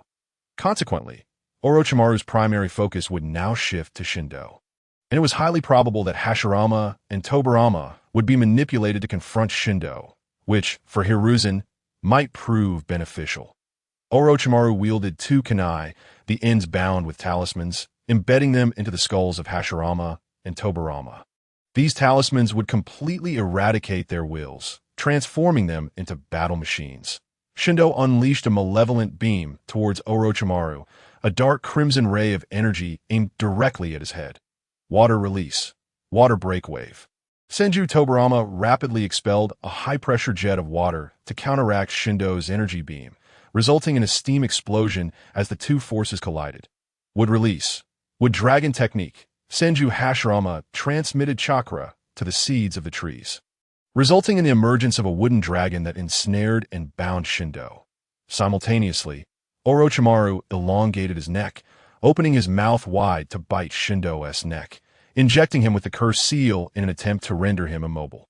Orochimaru was exhilarated, having anticipated a fierce struggle, yet finding the encounter remarkably smooth, thanks to Senju Hashirama and Senju Tobarama. How fortunate it was. With this, Shindo's body would belong to him, allowing Orochimaru to utilize it for reincarnation. An indestructible body now his to command. You seem rather pleased, remarked Shindo. Is a mere bite enough to bring you joy? I've often wondered why you would stretch your neck to bite that Itachi, only to come after me next. Thus, when I saw you extend your neck towards me, I chose not to evade, allowing you to bite me. It appears rather unremarkable. Is this a peculiar habit of yours? Orochimaru's expression stiffened. Did the cursed seal fail? Shindo seized Orochimaru by the throat, grinning as he inquired, Is it time to bid you farewell? Water release. Water blade slash. Senju Tobarama infused chakra into his kunai, leaping towards Shindo and severing the arm that had gripped Orochimaru. Orochimaru quickly retracted his neck, having narrowly avoided having his throat crushed by Shindo. Senju Hashirama clapped his hands together.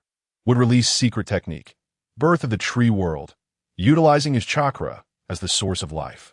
He unleashed a jutsu that caused numerous trees to sprout rapidly from the ground. Creating a forest within the barrier, he directed the trees to assault Shindo, their targets also including Sarutobi Hiruzen. Sarutobi summoned the Monkey King, transforming him into the adamantine staff to fend off the trees controlled by Hashirama. Hashirama and Tobarama charged towards Shindo from either side. You underestimate me by sending two dead men to fight? Shindo taunted. Blood flowed from his hands. Ritual chain. Thousand Thorn strangulation. The blood from Shindo's hands transformed into a scarlet chain adorned with barbs. Hashirama and Tobarama approached for a close-range attack. Shindo swung the crimson chain towards them. They attempted to evade, but the chain homed in on its targets, ensnaring them both. With a powerful cross of his arms, Shindo tightened the chain, crushing Hashirama and Tobarama into fragments. Then he leapt high into the air. Evil God flying kick. Shindo executed a flying kick aimed at Orochimaru. Having witnessed Shindo's kick, Orochimaru dared not take it head-on and promptly used the body replacement technique to evade. Upon landing, Shindo's kick created a massive crater on the rooftop, causing the entire structure to tremble violently. The building, remarkably sturdy, did not collapse despite Shindo's onslaught. Orochimaru managed to evade, but Sarutobi Hiruzen was less fortunate. Preoccupied with deflecting the tree's attacks with the adamantine staff, he lost his footing as the building shook, becoming ensnared by the branches. The Monkey King, transformed into the staff, attempted to aid Hiruzen but was likewise ensnared.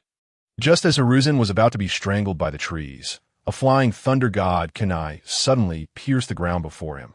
Hiruzen looked up sharply to see Minato Namikaze and Jiraiya appearing behind Shindo. Then instantaneously before him, Minato used the kunai to sever the trees binding Hiruzen and the Monkey King. Hiruzen exhaled in relief. I'm saved, Jiraiya cautioned. Don't relax yet, old man. The real battle is just beginning. Fukasaku, Shima, I entrust this to you. Fukasaku and Shima began to emit a chorus of toad calls. Shindo, hearing the croaks, paid them no mind, for he was currently engaged in a game of whack-a-mole with the evil god I activated. Here, Shindo slammed his fist into the ground, causing a fissure to erupt from which Orochimaru was launched. Shindo huffed towards his fist. I wonder if you can withstand this punch, Orochimaru. Orochimaru, having been propelled from the earth, found himself airborne, his expression grim as he thought, this is bad.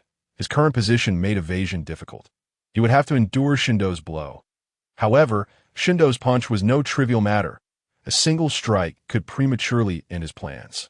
To Orochimaru's astonishment as he fell to the ground, Shindo seemed frozen, maintaining a poised fist without moving. Orochimaru swiftly retreated behind the recovered Hashirama and Tobarama. frowning as he regarded Shindo, perplexed by the situation. He glanced at Fukasaku and Shima perched on Jiraiya's shoulder, realizing the toad calls were an illusion. Yet Shindo appeared unaffected. When Itachi had used his Tsukuyomi on Shindo, it had backfired, injuring Itachi instead. How could this illusion from the toads of Mayaboka Mountain be so potent as to affect Shindo?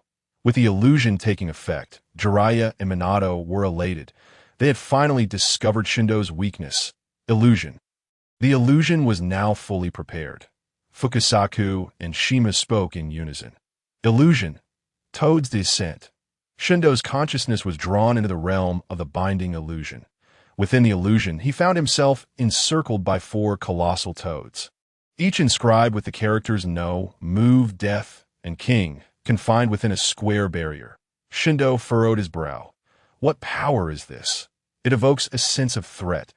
The menace he felt was not from the illusion itself, but rather from a unique power intertwined within it.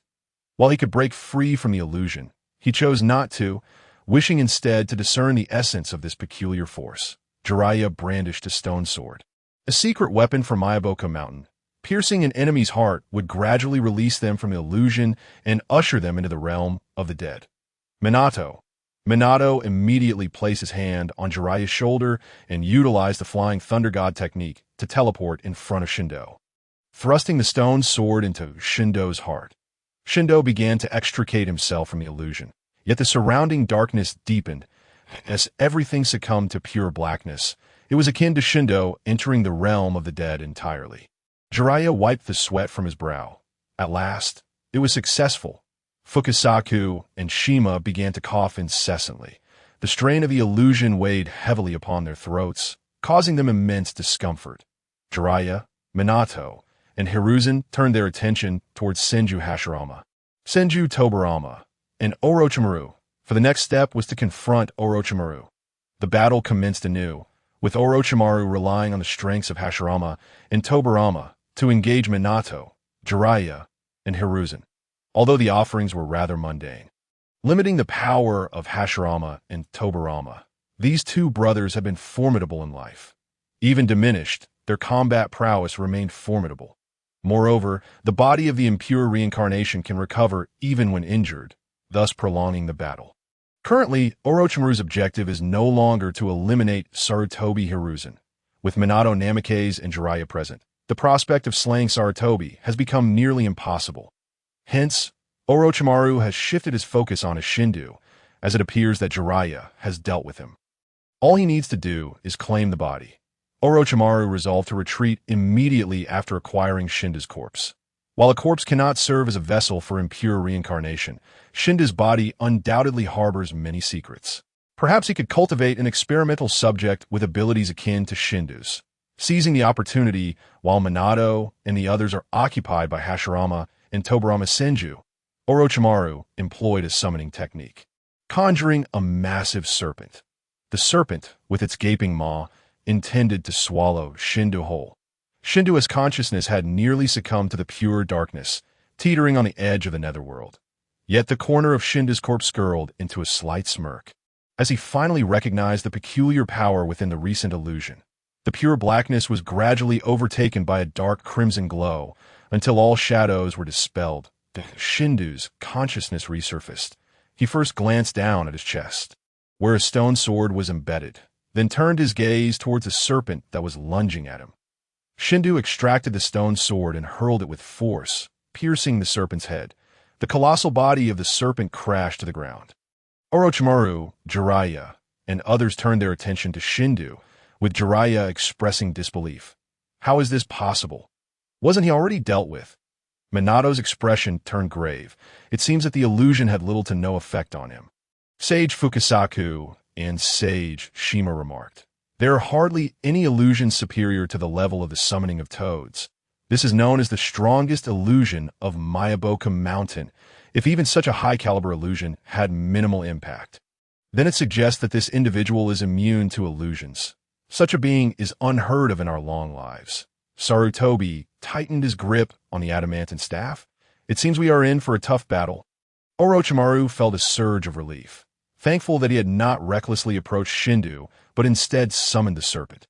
Otherwise, he would have been in grave danger. Just now, Shindu's gaze first fell upon the two toads perched on Jiraiya's shoulder, then shifted to Orochimaru, deciding to eliminate him as his predetermined target. Enveloped in blood, Shindu extended his right hand towards Orochimaru. Orochimaru's eyelids twitched violently, sensing that he was being locked onto by a terrifying presence. Imaginary manifestation, blood coffin blade. Shindu's blood surged towards Orochimaru, ensnaring him. Following this, the blood coalesced into a blood coffin, trapping Orochimaru within. A chilling scream erupted from Orochimaru. The sound sent shivers down the spines of Minato, Jiraiya, and Sarutobi, leaving them to ponder what horrific fate had befallen Orochimaru inside that blood coffin. Inside, Orochimaru was enduring an onslaught of countless blades as the blood coffin transformed into a torrent of blood that flowed across the ground. When Orochimaru emerged, he was riddled with wounds, blood gushing forth. He collapsed to the ground, appearing to be on the brink of death.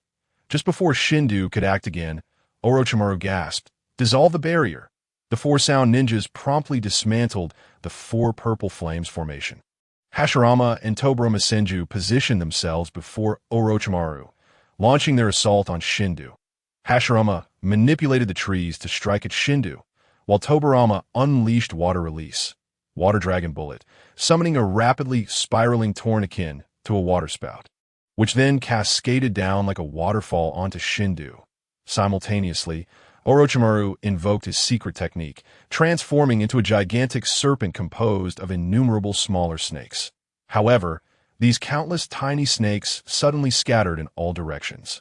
It was evident that Orochimaru intended to flee. Evil God Combat Technique. Adada, Adada. Shindu unleashed a barrage of energy blasts from his hands, obliterating the trees, water, and shattering the smaller snakes into fragments. The entire structure collapsed under Shindu's assault. Upon landing, Shindu waved his hand to disperse the thick dust. With no trace of the snakes remaining, he was uncertain whether he had eradicated them all. Perhaps not. Shindu grimaced, irritated that the persistent serpent had managed to survive. He surmised that as long as a single snake lived, Orochimaru would not meet his end. Shindu's assumptions were accurate. As long as the snake survived, Orochimaru could resurrect through impure reincarnation, for each snake was a manifestation of a spirit. While it was not erroneous for Shindu to target the snakes, he had overlooked a crucial detail. Point 4 of the snakes, upon scattering, had entered the bodies of the sound ninjas. Shindu had dismissed the sound ninjas entirely. Even if he managed to eliminate all the snakes, the presence of 4 within the sound ninjas ensured Orochimaru's survival. The sound ninjas quickly made their escape. Shindu's gaze shifted to Minato, Jiraiya, and Sarutobi. Narrowing his eyes at Fukasaku and Shima, "I never expected that you two little toads possessed such power. Now, enlighten me about the will of the planet." Fukasaku and Shima's eyes brimmed with confusion. "The will of the planet? What is that?" Jiraiya whispered, "Hey boss, big sister, what is this will of the planet he speaks of?" Fukasaku and Shima replied in bewilderment. "How would we know? This is the first time we've heard of that term." "Not going to say." Shindu clenched his fists, preparing to act. Minato interjected, "Wait, we truly have not heard of the will of the planet. So could you provide a more detailed description?" With the only hope being that illusions had no effect on Shindu. They knew that continuing the battle would surely be detrimental to them. The reason Shindu had been momentarily stunned was likely due to the term will of the planet. Thus, Minato sought to clarify, hoping to uncover a method to counter Shindu. After pondering Minato's request for clarification, Shindu replied, "It's a sensation like this, that kind of feeling.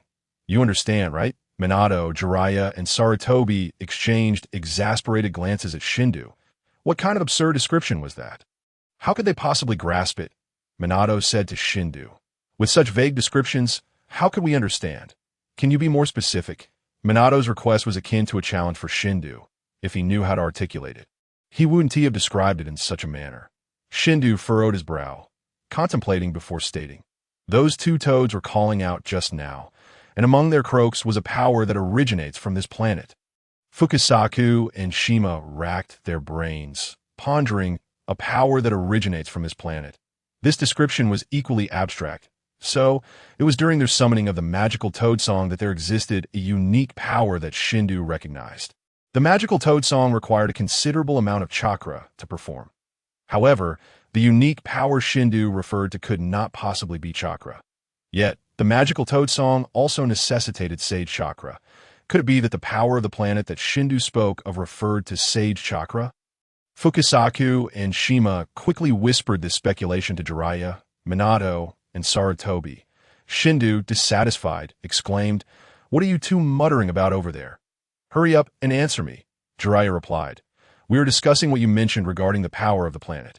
Surely you can give us some time?" The divine battle was not urgent, so they chose to wait.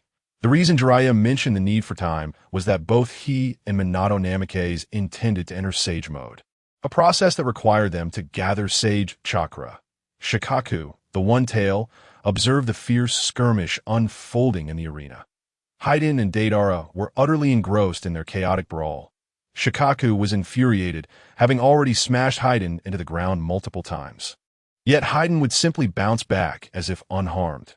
Deidara, soaring in the sky, posed an even greater challenge, relentlessly bombarding Shikaku with explosive clay.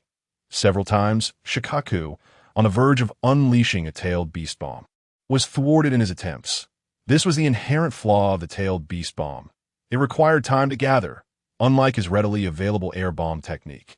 Witnessing Shikaku's relentless torment, Naruto could no longer restrain himself. Not merely for Shikaku's sake, but for Gaara. Having been ostracized and neglected by the villagers due to the 9 tails sealed within him since childhood, Naruto understood loneliness deeply. Even as the son of the Hokage, he grew up amid solitude and the scrutinizing gazes of others. Gaara, burdened by the same title of Jinchuriki from birth, suffered even more. He was feared and rejected by those around him, even receiving attempts on his life from his own father. Both Naruto and Gaara had tasted the bitterness of solitude, and this shared suffering allowed Naruto to empathize profoundly with Gaara. Therefore, Naruto aspired to change Gaara through his own strength, to rescue him from the dark and lonely abyss. He wished to convey that slaughter could not validate one's existence. Moreover, Haiden and Deidara were nothing but heartless battle maniacs, oblivious to the innocent lives caught in their conflict. Their clash had already claimed many innocent lives. And Naruto was determined to halt Haiden and Deidara. "Damn fox. Lend me your chakra." After biting his finger, Naruto utilized the summoning technique and successfully summoned Gamabunta. The appearance of Gamabunta astonished Kakashi, Sasuke, and the others. Despite having just fought, Naruto was able to summon the Great Toad. Sasuke, in particular, was deeply moved, astonished that Naruto could summon such a formidable creature. Naruto proudly declared, "The fruits of my training are finally showing. With Gamabunta here, we will prevail. What brings you here again?" Gamabunta noticed Shikaku in the distance. "Isn't it the One-Tail from Sunagakure?" Naruto, filled with determination, replied, "Gamabunta, let us fight together." Kakashi interjected, "Absolutely not." Gamabunta also declined, "I refuse." Naruto, visibly dejected, exclaimed, "Eh." After exhaling a puff of smoke, Gamabunta remarked, "I have no desire to fight a fool like this. It's too ridiculous." Naruto, frustrated, patted Gamabunta's head and retorted, "Why not? Didn't you say you'd take me as your little brother?" "Isn't it the duty of a big brother to help when his little brother is in trouble? That's what righteousness is." Gamabunta responded, "I did say I did take you as my little brother. But we haven't even shared a cup of brotherhood wine." Naruto lamented, "How can this be? I'm not even 20 yet. I can't drink." Kakashi cautioned, "Naruto, don't act recklessly. Even with Gamabunta summoned, joining the battle now would be futile."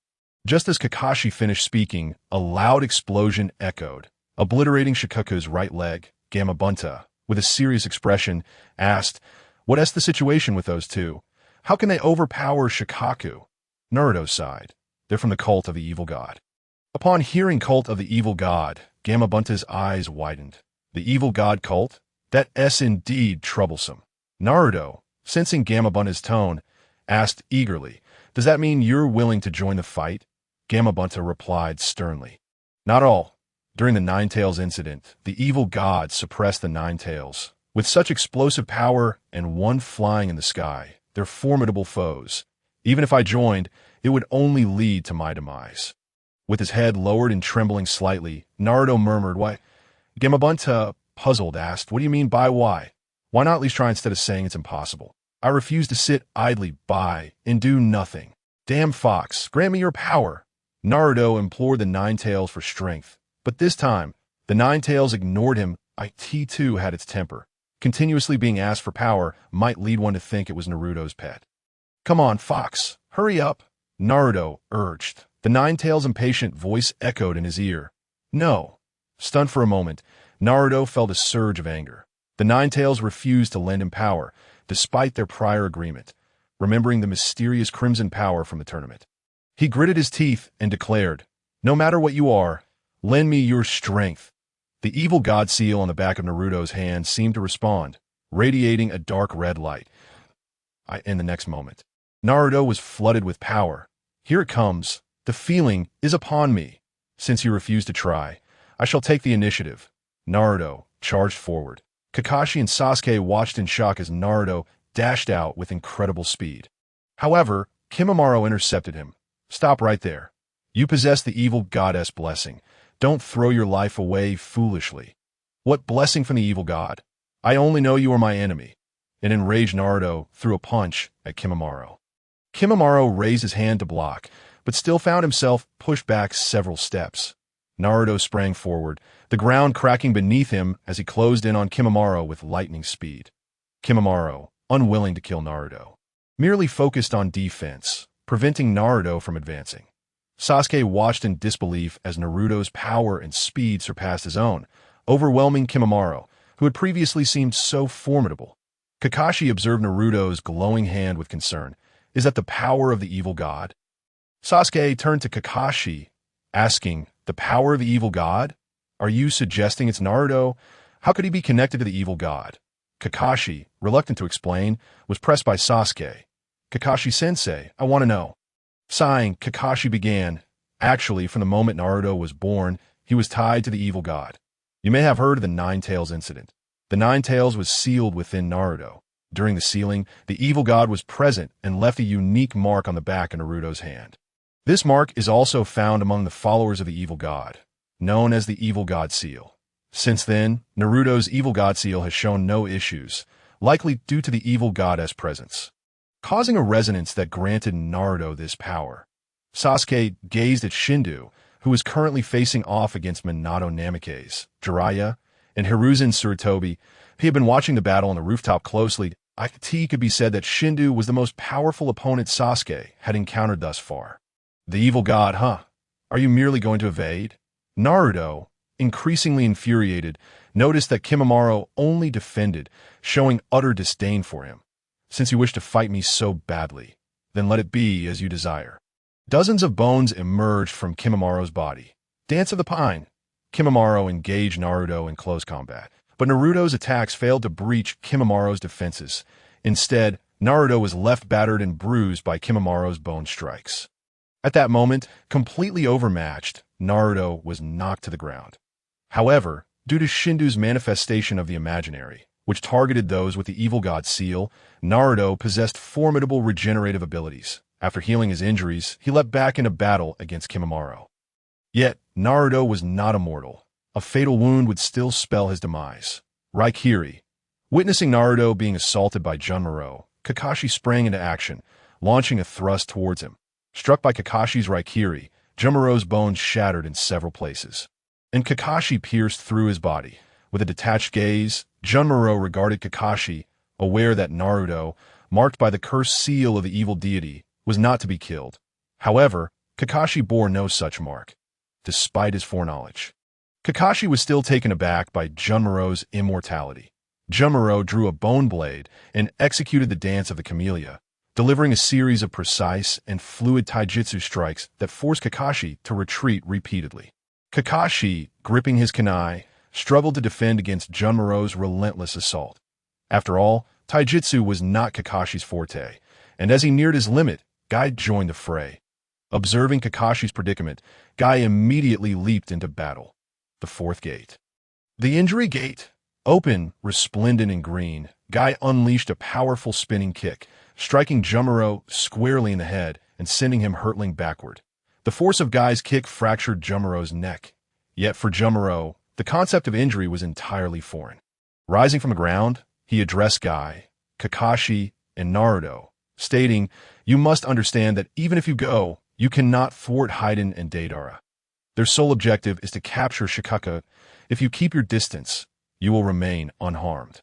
"Your efforts are ultimately futile." Furious, Naruto retorted, "What do you mean futile? You have reduced Konoha to this state. If even stopping you is meaningless, then what significance does your battle for Shikaka hold?" Jumaro replied calmly, "Yet you cannot stop us, can you? As for the significance of battling for Shikaku, it is merely their preference as a comrade. I cannot allow you to interfere." Enraged, Naruto declared, "Then I will defeat you right here." He charged once more at Jumaro. Kakashi felt a pang of concern as Naruto's reckless advance put them in a precarious position. "Guy, let us join forces." Faced with the trio's assault, Jumaro appeared to be struggling. Setting aside Naruto, Kakashi and Guy exhibited excellent teamwork. Though Jumaro's undead nature paired with his Shikatsu Miyako made him fearless against Guy's taijutsu, Kakashi would first distract Jumaro with ninjutsu, creating openings for Guy's attacks. However, after some time in combat, no victor emerged, for Jumaro could recover from any injury, while Kakashi and Guy bore various wounds from Jumaro's bone strikes. "This kid's Kekiai Genkai is truly a bane to taijutsu," Guy remarked. Observing Jumaro through a Sharingan, Kakashi instructed, "Guy, coordinate with me." Guy nodded affirmatively, understood. Once again, he charged at Jumaro, executing a powerful elbow strike aimed at Jumaro's back. Yet, several bones erupted from Jumaro's rear, threatening to injure Guy should he proceed with the blow. Guy had no choice but to alter his attack, shattering Jumaro's protruding bones instead. In the meantime, Kakashi closed in on Jumaro, thrusting his kunai towards him. Jumaro did not flinch, although Kakashi's kunai made contact. It failed to penetrate Jumaro's body due to the dense bone structure. Conversely, Jumaro's bone blade pierced Kakashi's body. Shocked and unable to intervene, Naruto watched in disbelief as Kakashi was impaled. Was his teacher truly dead?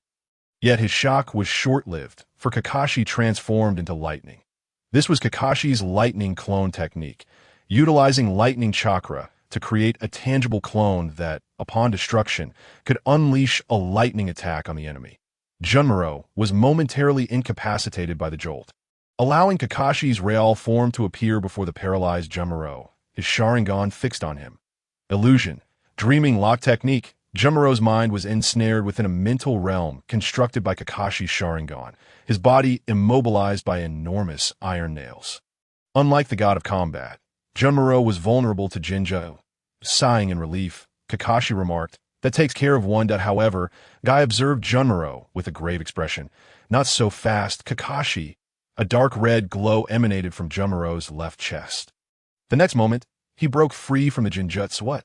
Kakashi exclaimed incredulously, for Jinjutsu of that nature could only be dispelled through disruption of chakra flow by others.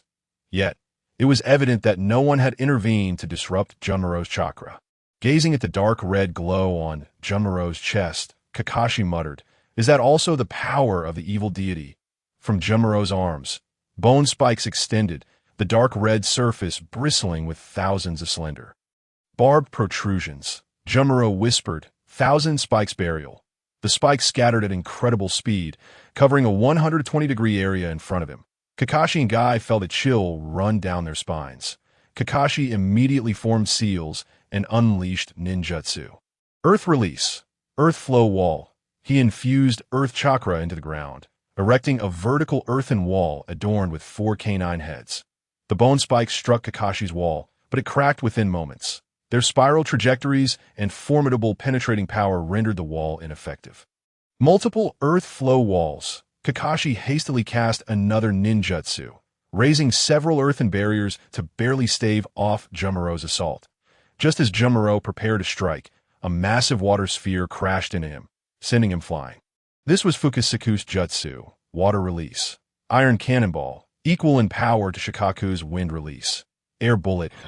Jumaro's body twisted irregularly upon impact, showcasing the immense force. After regaining his footing, Jumaro sensed a shift in the tide with Fukusaku's arrival. His brow furrowed slightly, Annoyance crept in, for no one relished being struck. Kakashi and his allies now engaged in ranged combat, avoiding close quarters. The dark red glow enveloping Junmaro expanded further. He pressed his hands against the ground. Early fern dance. The earth trembled as sharp bones erupted from below. Kakashi and his companions swiftly dodged, but the sheer number of bones made evasion nearly impossible. Fukasaku employed the water iron cannon to clear space, only for new bones to sprout instantly. Fukasaku was forced to leap away, ultimately dispelling his summoning and returning to Mount Mayaboku. Kakashi raised a rock pillar using Earth Release, providing refuge for Naruto. Sasuke, Guy, Noera Kakashi, and several Konoha ninjas. The bone growth ceased, leaving the ground covered with bones, resembling a forest of white skeletons. Kakashi marveled, what a terrifying technique. A mere child of around 15 possesses such strength. Yet, for Kakashi and his comrades, the true peril had not passed. Junmaro could merge with the bones within this skeletal forest, leaving his enemies vulnerable to his attacks. Kakashi-sensei, watch your back. Junmaro latched onto a bone behind Kakashi, wielding a bone blade aimed at him. Thanks to Naruto's timely warning, Kakashi promptly executed Raikiri, thwarting Junmaru's assault. With his attack foiled, Junmaru vanished into the bones, continuing his ambush on the others. His sole intention was to hinder them here. Achieving his objective, alone, Junmaru managed to hold back Naruto and his companions. Meanwhile, on the opposite side of the battlefield, Minato, Namikaze, and Jiraiya had successfully gathered Sage Chakra, entering Sage Mode. Shindu observed Minato and Jiraiya with astonishment. Oh, so both of you can wield the power of planetary will.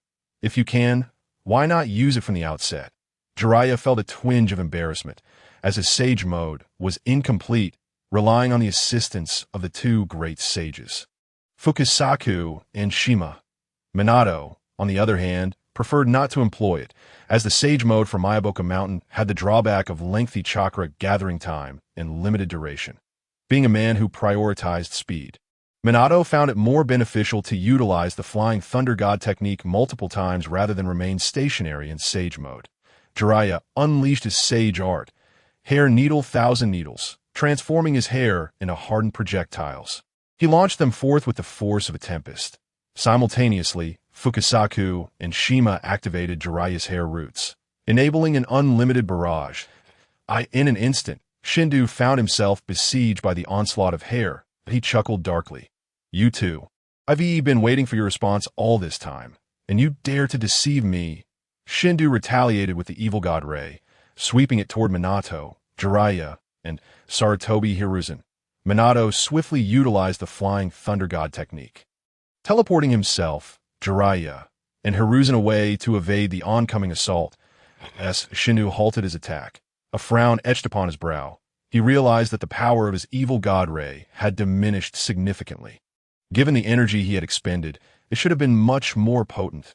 Glancing down at the hair that had embedded itself into him, he pondered whether the power of the planetary will was suppressing his strength. Sage Art, Double Spiral Sphere. Minato and Jiraiya appeared on either side of Shindu, wielding spirals of Sage Chakra that struck him directly. Shindu's arms were torn asunder, falling to the ground in the wake of their attack. As the dust settled, Minato and Jiraiya swiftly distanced themselves from Shindu. Minato noticed that Shindu's arm regeneration was sluggish, feeling invigorated. Sage techniques are effective. It seems we must utilize Sage Arts to defeat him. Jiraiya and Hiruzen exchanged smiles. As long as their efforts bore fruit, they feared nothing more than the possibility that even Sage Arts would prove ineffective against Shindu, leaving them utterly helpless. However, just as Minato and Jiraiya prepared to press their advantage, the reanimated forms of Hashirama Senju and Tobarama Senju advanced toward them. Though Orochimaru had fled, the Edo Tensei would not cease with his departure.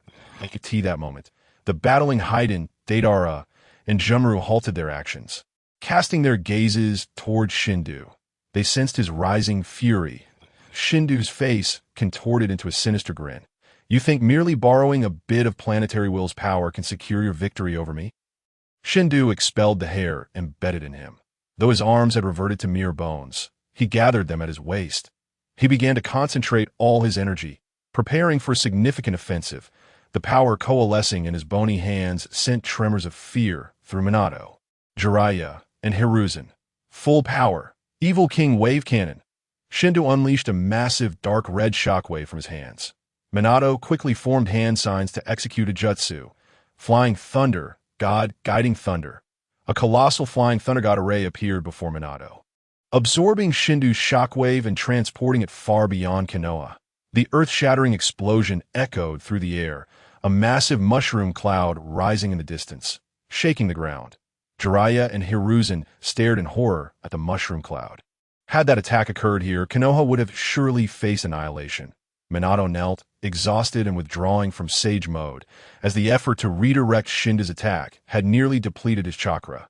Shindo, too, was panting, having released a tremendous amount of energy in a single burst. Had he known Minato could divert his attack, he would have opted for a different strategy. Observing Shindo's condition, Jiraiya understood that the previous jutsu had also drained Shindo significantly. "Boss, big sister, coordinate with me."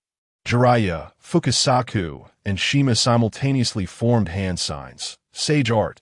5 right guards. They unleashed their combined Sage Arts, with Jiraiya utilizing oil, Fukasaku employing wind release, and Shima casting fire release, culminating in an intensely ferocious inferno. Shindo called out to Haiden, Deidara, and Junro. They quickly positioned themselves behind Shindo. "Lend me your evil god powers." The trio immediately transferred their evil god energy into Shindo. Imaginary visualization, Void Break. A dark red barrier rose before Shindo, shielding him from the onslaught of Jiraiya, Fukasaku, and Shima's Sage Arts. The barrier began to show signs of collapse under the fierce flames of their techniques. That moment of stalemate, trouble emerged on Jiraiya's side. For their adversaries were not solely Shindo, but also the reanimated Hashirama and Tobirama. The two appeared behind Jiraiya and Hiruzen. Engrossed in combat with Shindo, Jiraiya remained oblivious to the encroaching threat from behind. As Hashirama and Tobirama's attacks surged forth, Minato attempted to intervene. However, he found himself powerless, struggling just to stand in that critical moment. Hiruzen interposed his body to shield Jiraiya from the impending strike. Warm, crimson blood splattered onto Jiraiya and Minato, their eyes widening in shock. "Old man, third Hokage, don't mind me. Continue the fight. I'll handle the first and second Hokages," Hiruzen declared with unwavering resolve, forming hand signs as he intoned, "Shiki Fujin." The grim visage of the Shinigami materialized behind him. Recognizing his fatal wound, Hiruzen understood he would not survive this encounter. Intending to seal the souls of Hashirama and Tobirama, as the Shinigami emerged, its gaze fixed upon Shindo.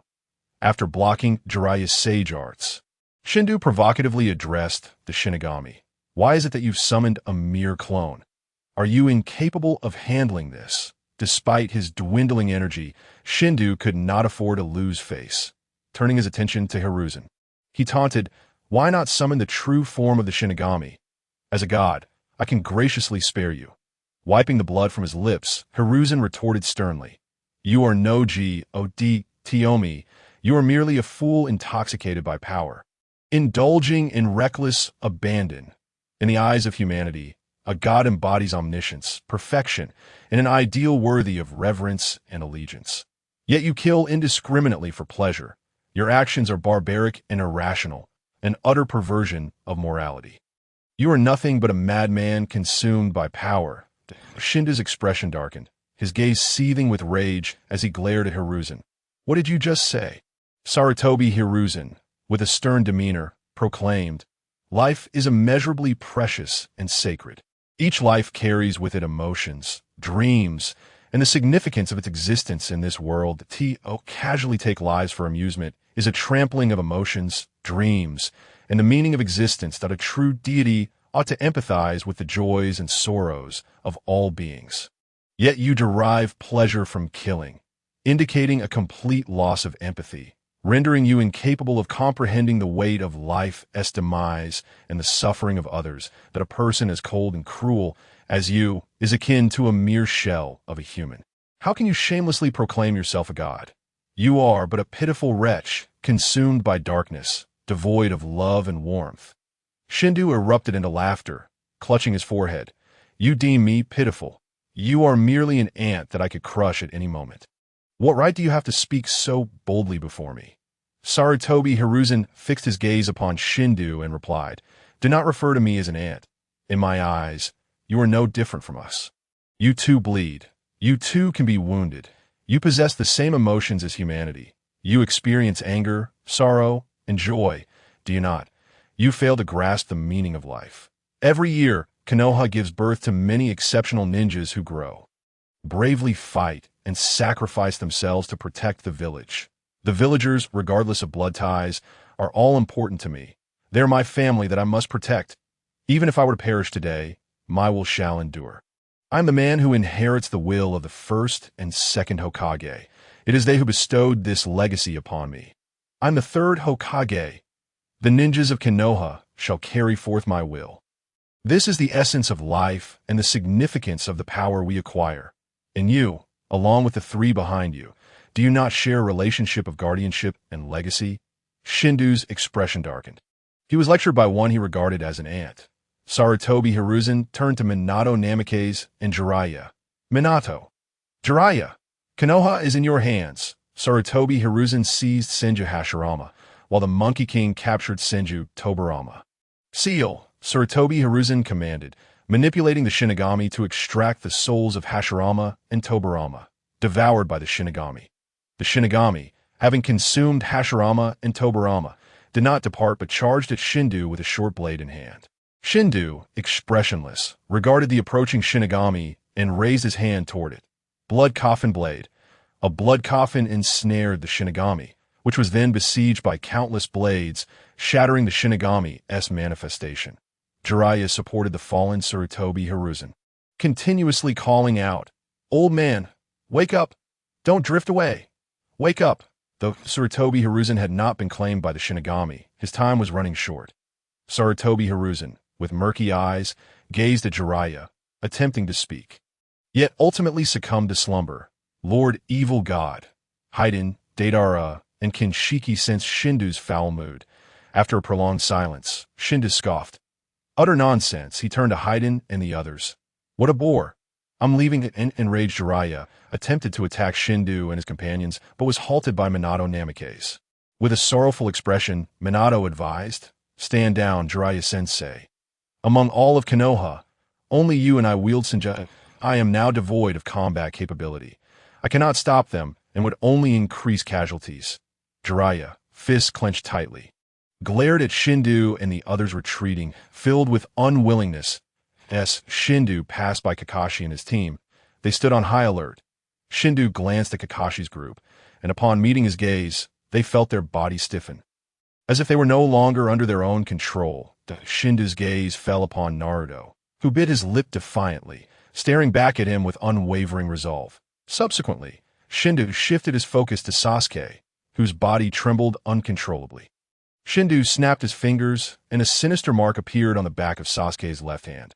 How could Itachi have such a weak little brother? It baffles me. However, if you seek power, you may find me through that mark.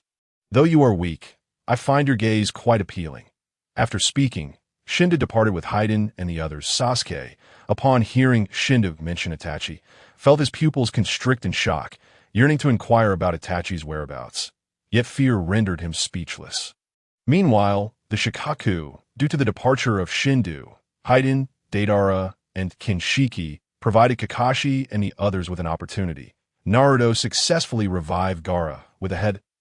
As Gaara regained consciousness, Shikaku's essence returned to its seal, causing Gaara's form to collapse into a pile of sand.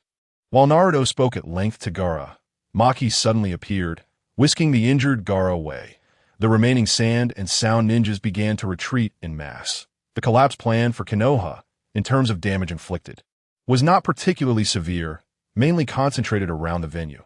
Due to Haiden and Deidara's interference with Shikaku, the Sand Village's plan to use Shikaku to wreak havoc on Konoha failed. After restoring order, Konoha held a funeral for Sarutobi Hiruzen and the fallen ninjas during this invasion. Upon returning to the Sound Village, Orochimaru was elated, having discovered the weakness of Shindu, the Senjutsu chakra, resulting from the balance of natural energy with one's own physical and spiritual energy. His cursed seals were the fruits of his research into natural energy. Orochimaru was thrilled by this revelation. However, this weakness of Shindu was relative. His cursed transformation, which could also be termed Senjutsu transformation, was a form of Sage mode, albeit one that could not absorb natural energy at will and lack control, rendering it significantly weaker than true Sage mode. Both Minato Namikaze and Jiraiya, in Sage mode, had great difficulty battling Shindu. Therefore, defeating Shindu would require at least Minato and Jiraiya combined with a factor of 2 that unfortunately, Orochimaru had not mastered the Sage mode of the Ryuchi Cave. His research into cursed transformation had concluded after studying the Heaven's Curse Seal. Initially, Orochimaru had no intention of furthering his research on the Cursed Seal. However, now, for the sake of Shindu, he felt compelled to delve deeper. After Shindu and his companions left Konoha, they arrived at the Short Book Street. Within an izakaya on Short Book Street, Shindu sipped his drink. Visibly displeased, he vented at Haiden and the others. How could that old man say such things about me? Claiming I'm not a god. Asserting that I am a wretch consumed by darkness. How ridiculous. Am I not a god? If I were truly a madman, I would have been killing one person after another. It's infuriating, and as an evil god, why should I concern myself with love and such trivial matters? The very thought is bothersome. Why can't a god experience joy or anger? It's utterly outrageous. Haiden, Deidara, and Kinshiki exchanged glances, their expressions subtly aligning in agreement with Shindu. Their Lord Evil God surprisingly exhibited a fragile sensibility, as if his defenses had been breached. Haiden pounded the table. Indeed, how dare he speak such word against Lord Evil God? Next time, I'll take his head. Shindu retorted. He is already dead. Haiden, how will you do that? Haiden paused, momentarily taken aback. Ah, that truly is a pity, Deidara inquired. Lord Evil God, what shall we do next? Shindu pondered for a moment. For now, let us remain here and investigate the power of the planetary will. I heard that blonde-haired fellow and the lecherous old man refer to it as Senjutsu. They may not truly understand what the power of the planetary will entails. The King of Hell was correct. The planetary will is indeed formidable, capable of countering my powers as an evil god. And oh wonder he was stripped of his strength, that we must tread carefully. Being targeted by the planetary will could prove troublesome, especially since I have yet to reach my peak. Thus, our next task is to investigate this so-called Senjutsu and uncover its true nature. Haiden, Deidara, and Kinshiki nodded in solemn agreement. Following Shindu had led them to witness a technique capable of countering him. They needed to comprehend it thoroughly. After some time, Jiraiya learned that Tsunade seemed to have appeared in Short Book Street. Due to the overwhelming number of injured individuals in Konoha, Namikaze Minato expressed his desire for Jiraiya to bring Tsunade back in order to alleviate the burden on the village's medical ninjas.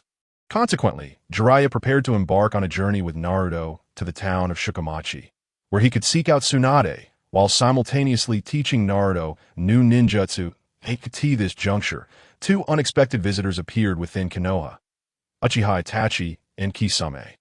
Itachi's purpose for entering Konoha was straightforward. He sought to confirm Sasuke's safety. Upon learning of the demise of the 3rd Hokage, who perished while employing the Reaper Death Seal against the plans of the former member Orochimaru, and that Shindo was also involved, Itachi grew increasingly concerned for Sasuke's well-being.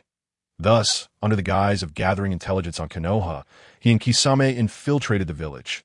However, as soon as they arrived, they were intercepted by the patrolling Jonin, Asuma Tsurutobi and Kurenai Yui. Asuma and Kurenai proved to be no match for Itachi and Kisame, and they were swiftly defeated. Shortly thereafter, Kakashi arrived, replicating Kisame's water shark bullet technique and forcing Kisame to retreat, leading to a fierce confrontation with Itachi. Within moments of engagement, Itachi gained the upper hand, overpowering Kakashi, Asuma, and Kurenai. Realizing that only his Sharingan could contend with Itachi's, Kakashi soon found himself outmatched by Itachi's Manjiki Sharingan. Itachi utilized Tsukuyomi, rendering Kakashi incapacitated. Aware of Kakashi's connections to Akatsuki, Itachi resolved to capture him and ordered Kisame to eliminate Asuma and Kurenai. Fortunately, Guy arrived in the nick of time, kicking Kisame away and successfully rescuing Kakashi. Asuma, and Kurenai. Acknowledging Guy's formidable nature and the potential arrival of additional reinforcements from Konoha, Itachi opted to retreat with Kisame. Meanwhile, Jiraiya and Naruto had already departed Konoha, their initial destination being the town of Shikamachi. Not far away, atop a mountain, Itachi and Kisame observed Jiraiya from a distance. Kisame humbly remarked, "Although he may be an opponent you can handle, I am not so sure of myself. We are not of the same caliber." To which Itachi candidly replied, "Engaging him would likely result in our demise. A best-case scenario would be mutual destruction, and even with additional numbers, the outcome would remain unchanged." Kisame lamented, "I never expected the one protecting him to be the legendary Sannin. With him as an adversary, both the Uchiha clan of Konoha and the 7 ninja swordsmen of the mist are rendered insignificant." Itachi's 3-tomo Sharingan glimmered as he gazed at Jiraiya's retreating figure. Indeed, even the strongest possess vulnerabilities that lie in Kakashi's residence. Kakashi lay unconscious, ensnared by Itachi's Tsukumi. Asuma, Kurenai, and Guy deliberated the situation. Guy observed Kakashi's condition and remarked, "From their demeanor, it seems they have yet to locate Naruto." Asuma, seated in a chair, queried, "Isn't it peculiar? They have infiltrated the village, and finding Naruto should be a simple task, especially since Itachi is aware of his appearance." Suddenly, Guy silenced him with a shoo. The door swung open, revealing Sasuke. Kakashi. Sasuke, puzzled by the presence of Asuma, Kurenai, and Guy, was taken aback upon seeing Kakashi lying in slumber. Why is Kakashi asleep? And why are all the Jonin here? What is happening? Guy opted not to divulge the details. "Nothing has occurred. I heard that Itachi has returned." "Is that true?" And, "I heard he is searching for Naruto." At that moment, Yamasho Aoba entered, unwittingly uttering Itachi's name. Guy shot a glare at Aoba, but it was too late. Sasuke's eyes widened in shock as he turned to Aoba, who realized his error. That Sasuke's expression morphed into a fierce snarl as he bolted from the room. Upon exiting Kakashi's home, Sasuke immediately sought out Sakura, inquiring about Naruto's whereabouts. However, Sakura had no information, and before she could finish her sentence, Sasuke had already departed. Concerned for Naruto's safety, Sasuke feared that if Naruto were captured, it would spell disaster. He headed to the Ichiraku ramen shop, where he queried the owner about Naruto's location. This time, Sasuke learned that Naruto and Jiraiya had gone to Shikamachi. Without delay, Sasuke left Konoha, making his way to Shikamachi. Upon his arrival, he began searching for inn to inn. At long last, he spotted Naruto in the hallway of an inn, but Itachi and Kisame were also present. Jiraiya was notably absent, having been lured away by a woman ensnared in Itachi's jinja. Itachi's ploy was straightforward. He had controlled a woman with illusion to entice Jiraiya, successfully diverting him. Sasuke activated his Sharingan, fixating his gaze on Itachi. "Uchiha Itachi," Kisame, intrigued, remarked, "You possess a Sharingan, and Itachi, he bears a striking resemblance to you." "Who is this person?" "My brother," Sasuke declared. Naruto, encountering Itachi for the first time, failed to recognize him as Sasuke's brother until now, when he was struck with shock upon the revelation. Kisame, with a sinister grin, addressed Itachi, "I have heard that the entire Uchiha clan was annihilated by you." Sasuke's voice dripped with hatred. "Uchiha Itachi, I will kill you." Naruto stared incredulously at Itachi, realizing that the one Sasuke had longed to exact revenge upon was his own brother. Itachi's gaze shifted to Sasuke as he activated his 3-tomo Sharingan. "That I have followed your words, harboring hatred for you, despising you, and to kill you I have." Sasuke's left hand crackled with Chidori energy. "I have endured until now. I will kill you." With Chidori in hand, Sasuke charged at Itachi. "Die," he shouted, thrusting his hand toward Itachi. Yet thunder roared while the rain fell lightly. Itachi seized Sasuke's wrist, forcing his Chidori against the wall, creating a substantial hole. As the energy dissipated, Itachi's pupils narrowed slightly upon noticing the mark on Sasuke's left hand, his brow furrowing. Kisame, taken aback, exclaimed, "Ah, that is the cursed seal of the evil god from Shindo." "Itachi, not only does that yellow-haired brat bear it on his right hand, but your brother also has it on his left." Itachi's tone darkened. "You sought out Shindo to gain power." Sasuke refrained from answering, attempting to counterattack, but Itachi twisted his wrist with force that a cry of pain escaped Sasuke as Itachi broke his wrist. Naruto silently cursed, realizing he needed to devise a plan. He formed hand signs and tapped into the chakra of the Nine Tails, drawing the attention of both Itachi and Kisame. Kisame remarked, "The chakra is flooding this space." "So this is the chakra of the Nine Tails?" Naruto aimed to summon, but Kisame effortlessly waved his Samahata, causing Naruto to lose access to the Nine Tails chakra. Frantically, Naruto exclaimed, "Damn it! Why is this happening?" Kisame scoffed, "My Samahata not only cuts, but also devours chakra, making it troublesome for you to perform jutsu. Rather than severing your feet, it would be better to sever your hands first." Staring in horror as Kisame raised his Samahata, Naruto was terrified. Was he to rely on the powers of the evil god once again? Reluctantly, he resisted invoking the power of Shindo. Just as matters seemed dire, Jiraiya appeared, carrying the woman who had been enchanted by Itachi's Genjutsu. To lure him away, he placed her against the wall, declaring, "To draw me away from Naruto, you used a hypnotic eye on this woman. What despicable tactics!" Jiraiya turned to Itachi and Kisame. "So, you were indeed targeting Naruto." Itachi's cold response followed. No wonder Kakashi was aware. "The source of information was you. Capturing Naruto is the highest order given to us by Akatsuki." Jiraiya's eyes narrowed. "I will not hand Naruto over to you." "That may not be the case." Itachi replied that "I intend to settle this with both of you here." As Jiraiya prepared to engage, Sasuke gritted his teeth. "Do not interfere. The one who will kill this guy is me." Itachi cast a glance at Sasuke, his eyes briefly resting on the cursed mark of the evil god upon Sasuke's back, before coldly stating, "I have no interest in you at this moment." What a jest! Sasuke clenched his right fist and launched an attack towards Itachi. With a swift kick, Itachi sent Sasuke flying. Sasuke crashed heavily against the wall, collapsing onto the ground. "Sasuke, how infuriating!" Naruto charged toward Itachi, but was once again halted by Sasuke's command. "Naruto, did I not tell you to stay out of this?" Reluctantly, Naruto came to a stop. Sasuke, summoning his strength, stood once more. "I believe I mentioned that my very existence is for this day." Undeterred, Sasuke charged at Itachi again. However, Itachi effortlessly blocked Sasuke's attack and delivered another punishing blow that sent Sasuke sprawling away. Groaning in pain, Sasuke murmured, "It's not over yet." Itachi regarded Sasuke with disdain. "What can you fight with if you cannot even form the seal?" Yet, Sasuke stubbornly retorted, "This is my battle." Itachi looked at him and replied, "Very well." Jiraiya furrowed his brow and stepped forward, but Kisame raised his sword, Samahata, to block Jiraiya's path. "Did you hear? This is a battle between them, so do not be a nuisance." Itachi approached the incapacitated Sasuke. Looking down upon him, Sasuke lifted his gaze to Itachi, suddenly erupting, just in time. Attempting a sneak attack, he was met with a punch to his abdomen from Itachi, causing him to cough up blood.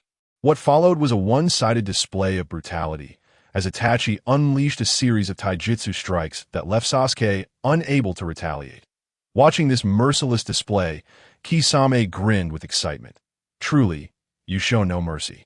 Sasuke lay powerless on the ground as Itachi seized him by the throat, pinning him against the wall. Leaning close to Sasuke's ear, he whispered, "You are far too weak. Why are you so feeble?" "It is because your hatred is insufficient. And I warn you, do not meddle with powers you cannot handle, that if you seek revenge on me, then use those eyes of yours." Itachi activated his Manjiki Sharingan and employed the Genjutsu Tsukuyomi on Sasuke. Within the illusion of Tsukuyomi, Sasuke was forced to relive the night of his clan's annihilation. Overwhelmed, his spirit shattered, Sasuke succumbed to unconsciousness. Unable to bear it any longer, Naruto charged at Itachi, but Kisame, caught off guard, failed to intercept him and pursued after Naruto instead. Jiraiya invoked the toad mouth binding technique, summoning the stomach wall of the giant toad from Mount Maiboku, trapping both Itachi and Kisame within. "You are both wanted criminals, so you may as well become the food for this toad." Itachi and Kisame exchanged glances, assessing their predicament. Itachi called out to Kisame, "Kisame, come here." Kisame promptly rushed to Itachi's side. "It's futile. No one has ever escaped this place." Yet, the truth was swift to counter his words. Before the stomach wall fully formed, Itachi used Amaterasu to burn a hole through the wall, allowing both him and Kisame to escape. As they fled, Kisame questioned, "Why retreat? With your strength?" He noticed a sheen of sweat covering Itachi's face, realizing how fatigued he truly was. Having just used Tsukuyami on Kakashi, then again on Sasuke, and recently activating Amaterasu. The toll on Itachi was evident. Itachi replied, "Given Naruto's current state, there is no need for haste. We came to Konoha to gather intelligence, not to capture a Jinchuriki, and I need to find a place to rest properly." After Itachi and Kisame made their escape, Guy arrived to support Sasuke. Mistaking Jiraiya for an enemy, Guy delivered a kick that sent Jiraiya reeling, blood streaming from his nose. After Jiraiya complained, he instructed Guy to take the unconscious Sasuke back. While he would seek Tsunade to treat both Sasuke and Kakashi, as well as the severely injured Lee from the Nin exam preliminaries, 2 days passed. Itachi had nearly recovered and turned to Kisame. "I have some personal matters to attend to. Kisame, you should proceed to the border of the land of water and wait for me." Kisame nodded. With no current mission, he had no habit of prying into Itachi's personal affairs, and thus departed without question. With Kisame gone, Itachi's expression darkened, his mind consumed with thoughts of the cursed mark on Sasuke's hand.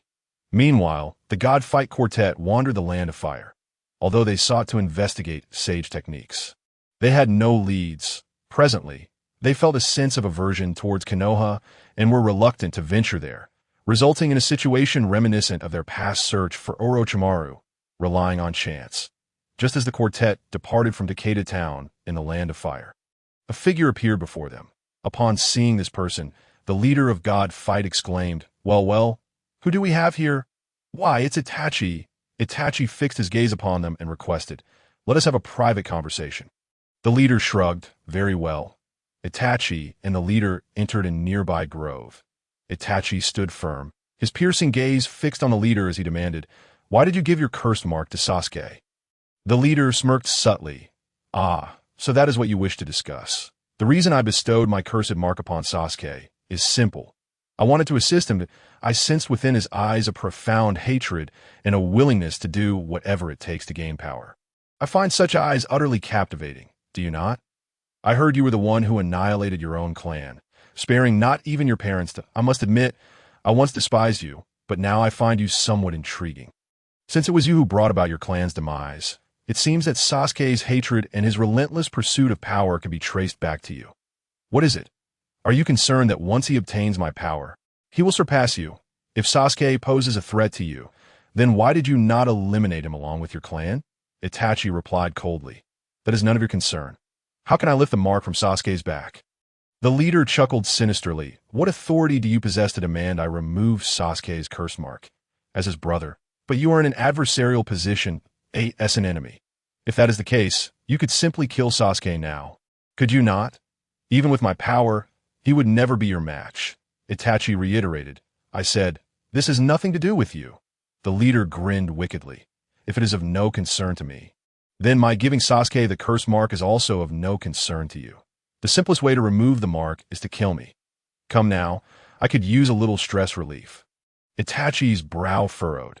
He had anticipated that the leader would be unlikely to remove the cursed mark from Sasuke's back, but he wished to try nonetheless. That he stated solemnly, "I do not wish to fight you. If you are willing to remove the cursed mark from Sasuke's back, I would be willing to do one thing for you, unconditionally." The leader raised an eyebrow. "That's rather unusual, Itachi. Could it be that the reason you have left Sasuke alive is—" Itachi interrupted, "It is simply because I require his eyes." The leader expressed confusion. "His eyes?" Itachi confirmed. "Indeed.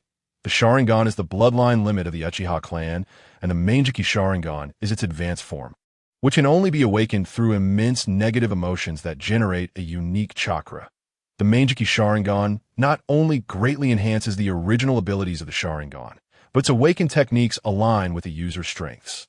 However, it carries a grave risk. The more one uses the Mangekyou Sharingan, the blurrier their vision becomes, ultimately leading to blindness. That why Mangekyou Sharingan has been activated for some time, and due to excessive usage, my sight has become exceedingly impaired." The leader's expression shifted to realization. "So, Sasuke's eyes are your backup, then?" Itachi replied, "Yes, and know that I require them to awaken the eternal Manjiki Sharingan. Only by achieving the eternal Manjiki Sharingan can one avoid the side effects of blindness, while also minimizing the physical toll on the user. The eternal Manjiki Sharingan can only be awakened through the transplantation of another's Manjiki Sharingan, and the success rate is not guaranteed, the closer the blood relation, the higher the likelihood of success. Therefore, I require Sasuke to awaken his Manjiki Sharingan, for only then can I seize his eyes and unlock the eternal Manjiki Sharingan. This necessity compels me to annihilate his clan, instilling in Sasuke a profound enmity towards me, solely to fortify his strength and enable him to awaken the Manjiki Sharingan. Yet, you have bestowed upon Sasuke your cursed mark of the evil god. Should he divert his focus from his own eyes due to the power he acquires from you, it is possible that I will remain utterly blind long before he ever awakens the Manjiki Sharingan."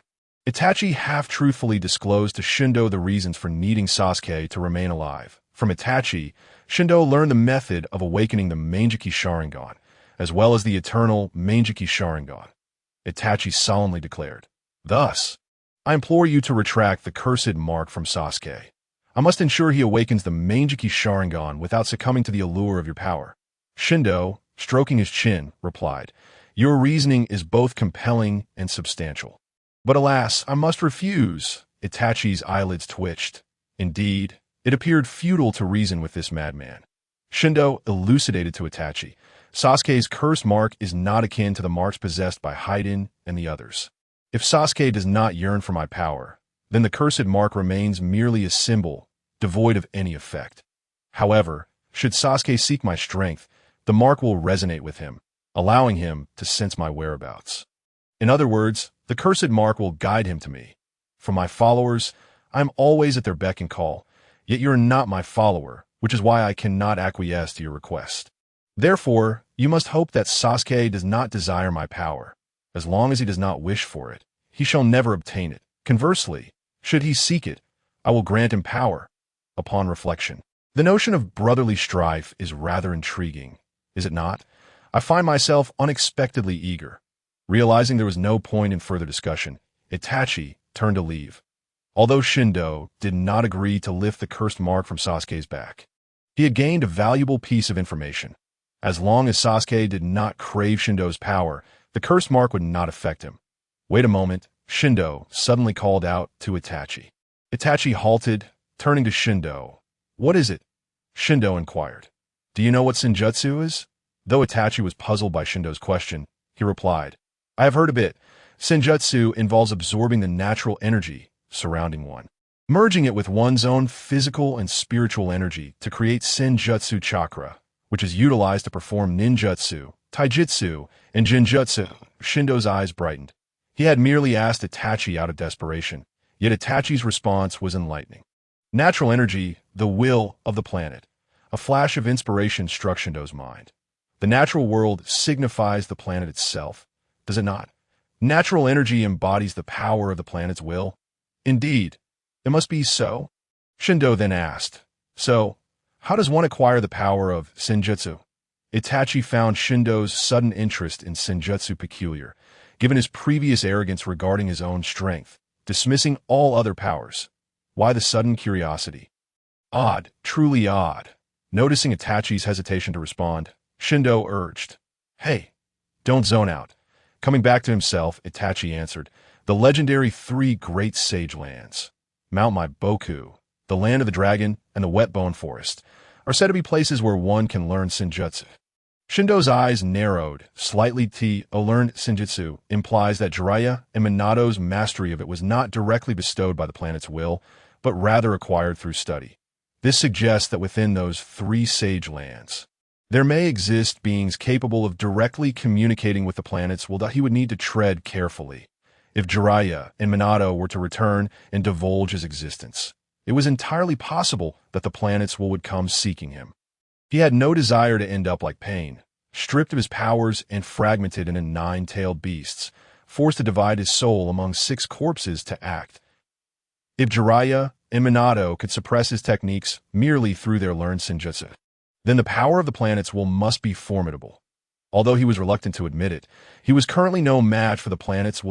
An excited smile spread across Shindo's face. Now, this is getting interesting, Shindo continued. Do you know where the three Great Sage Lands are? I do not know. Their locations are shrouded in mystery. Very well, given your cooperation, should Sasuke come seeking my power, I will not easily grant it to him that I will subject him to rigorous trials to deter him. However, if he were to succeed, then there would be no choice. I previously stated, once he finds me, he becomes my follower. Itachi's eyelids suddenly twitched violently. He swiftly responded, since you are unwilling to remove Sasuke's mark, there is no need for you to involve yourself in these matters. That is final. Utilizing the body flicker technique, Itachi vanished, for Shindo's erratic thoughts might lead to new tricks, to the misfortune of Sasuke. Shindo clicked his tongue. I rarely show such goodwill, and this fellow fails to appreciate it.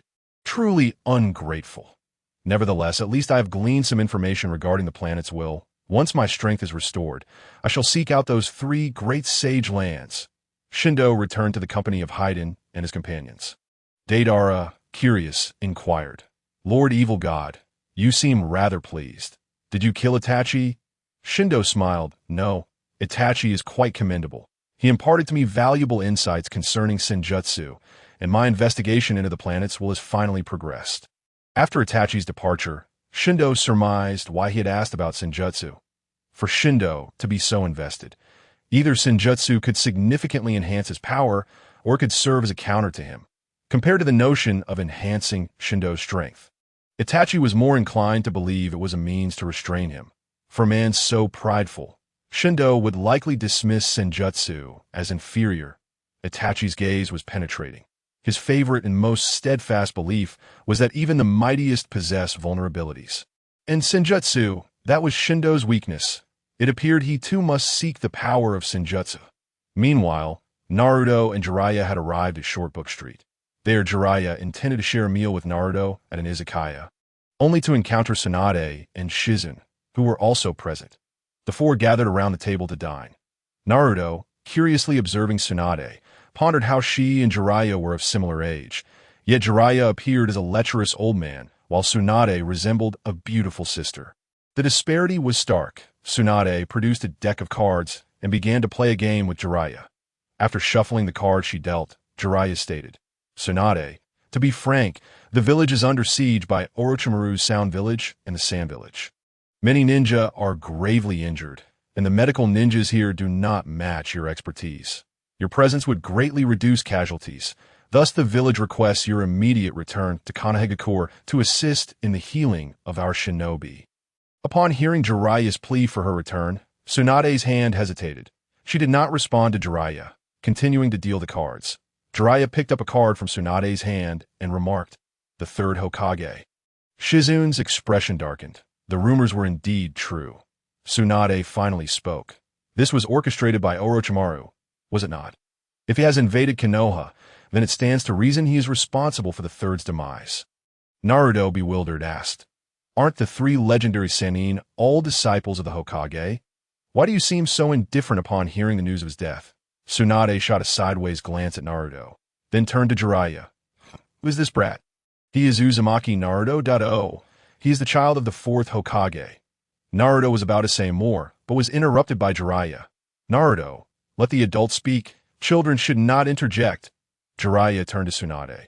This is the fourth Hokage's command. What is your response? After a prolonged silence, Tsunade finally answered. I refuse. It is impossible. Naruto stood up, agitated. Why? Aren't you a Konoha ninja as well? Why won't you return when the village needs you? Kakashi-sensei, Sasuke, and many others require your healing. Why refuse? Jiraiya cautioned. Naruto, do not be so agitated. I have stated that this is a conversation for adults, and you do not possess the privilege to interject. Angrily, Naruto sat back down, pouting and turning his head away. Tsunade gazed at the cards in her hand and remarked, the fourth Hokage was such a remarkably talented individual. I never anticipated that his child would possess a temperament so entirely different. Jiraiya shrugged. There is little we can do. In terms of personality, Naruto resembles Kushinamoru. He spread the cards he held across the table and inquired of Tsunade. So, is your inability to assist due to hemophobia? Or have you yet to emerge from the shadows of your past? Naruto looked at Tsunade in confusion, pondering what hemophobia was. Tsunade's eyes flickered as she flipped her cards face down on the table. Still not answering Jiraiya, she turned to Shizen and said, "It seems we've had enough to drink. Let's go, Shizen." Tsunade and Shizen stood up, preparing to leave, but Naruto blocked Tsunade's path, exclaiming, "You can't leave. If you go, who will treat Kakashi-sensei and Sasuke? And Lee's also waiting for your medical attention." Tsunade chuckled at Naruto. "Do you really think you can stop me?" Naruto stared resolutely at Tsunade, declaring, "If you are unwilling to return to Konohagakure, then even if I must defeat you, I will drag you back." Jiraiya regarded Naruto with a bemused expression, wondering where he found the audacity to speak to Tsunade, one of the legendary Sannin, in such a manner. Indeed, Tsunade was correct. In terms of character, Naruto bore no resemblance to Minato Namikaze whatsoever. Tsunade narrowed her eyes at Naruto and suddenly placed a foot upon the chair, looking down at him from her elevated position. "You have quite the gall to speak to me in such a manner. Step outside, kid." Naruto did not falter, glaring defiantly at Tsunade. "Fine, let us go." Shizen and Jiraiya sighed in unison on the street. Tsunade scoffed at Naruto. "Do not be deceived by my demeanor. I am indeed one of the legendary Sannin, and I will not take a genin seriously."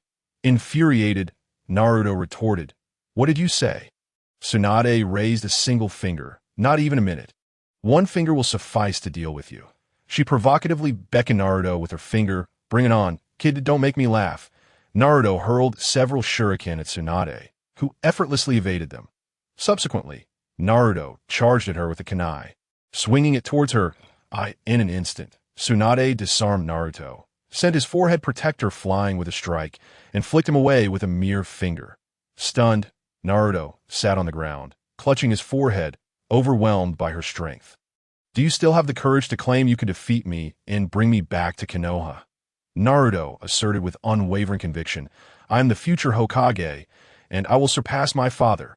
My dream is to become Hokage, and if I were to give up so easily, I would have no right to claim that title." Tsunade stared blankly at Naruto, as if she could see the shadows of her deceased lover and brother within him. Naruto, oblivious to her days, recognized it as an opportunity.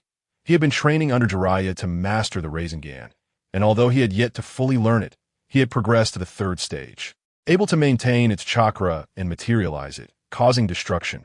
Snapping back to reality, Tsunade pressed a finger against the ground, causing a fissure to appear. Naruto lost his balance, his incomplete Rasengan slamming into the ground, leaving him wedged in the crack. Jiraiya remarked, "You still possess that immense strength as ever." Tsunade huffed, "I never expected him to learn the fourth Hokage's jutsu, but this is merely a semblance.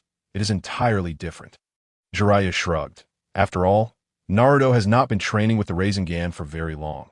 Tsunade taunted, "Teaching him a jutsu he cannot master is a futile effort. Do not allow him to entertain such thoughts. It is precisely because he is a dreamer that he dares to utter such nonsense about becoming Hokage." Naruto countered, "I am not dreaming. Just give me 3 days, and I will master this jutsu." Tsunade scoffed, "You say that, kid? A man's word is his bond."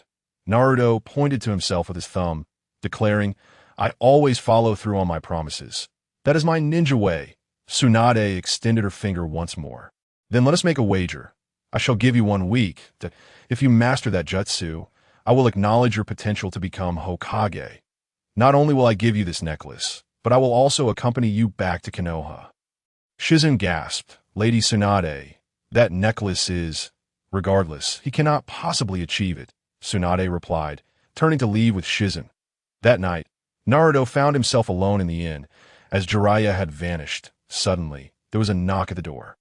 Upon opening it, he discovered Shizen. "I apologize for interrupting so late. Naruto, I need to speak with you."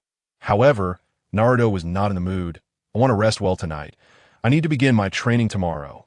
Shizen hastily replied, "I am sorry, but I wish for you to understand that Lady Tsunade does want to return to Konoha to heal, but she simply cannot." Naruto furrowed his brow. "Is it that hemophobia?" Shizen nodded. "Yes, due to past traumas, Lady Tsunade experiences uncontrollable tremors upon seeing blood. Her limbs weaken, and she can become unsteady, as though she has lost all strength in an instant. Because of this, she is utterly incapable of utilizing medical ninjutsu to heal. Moreover, that necklace is not something you could possess.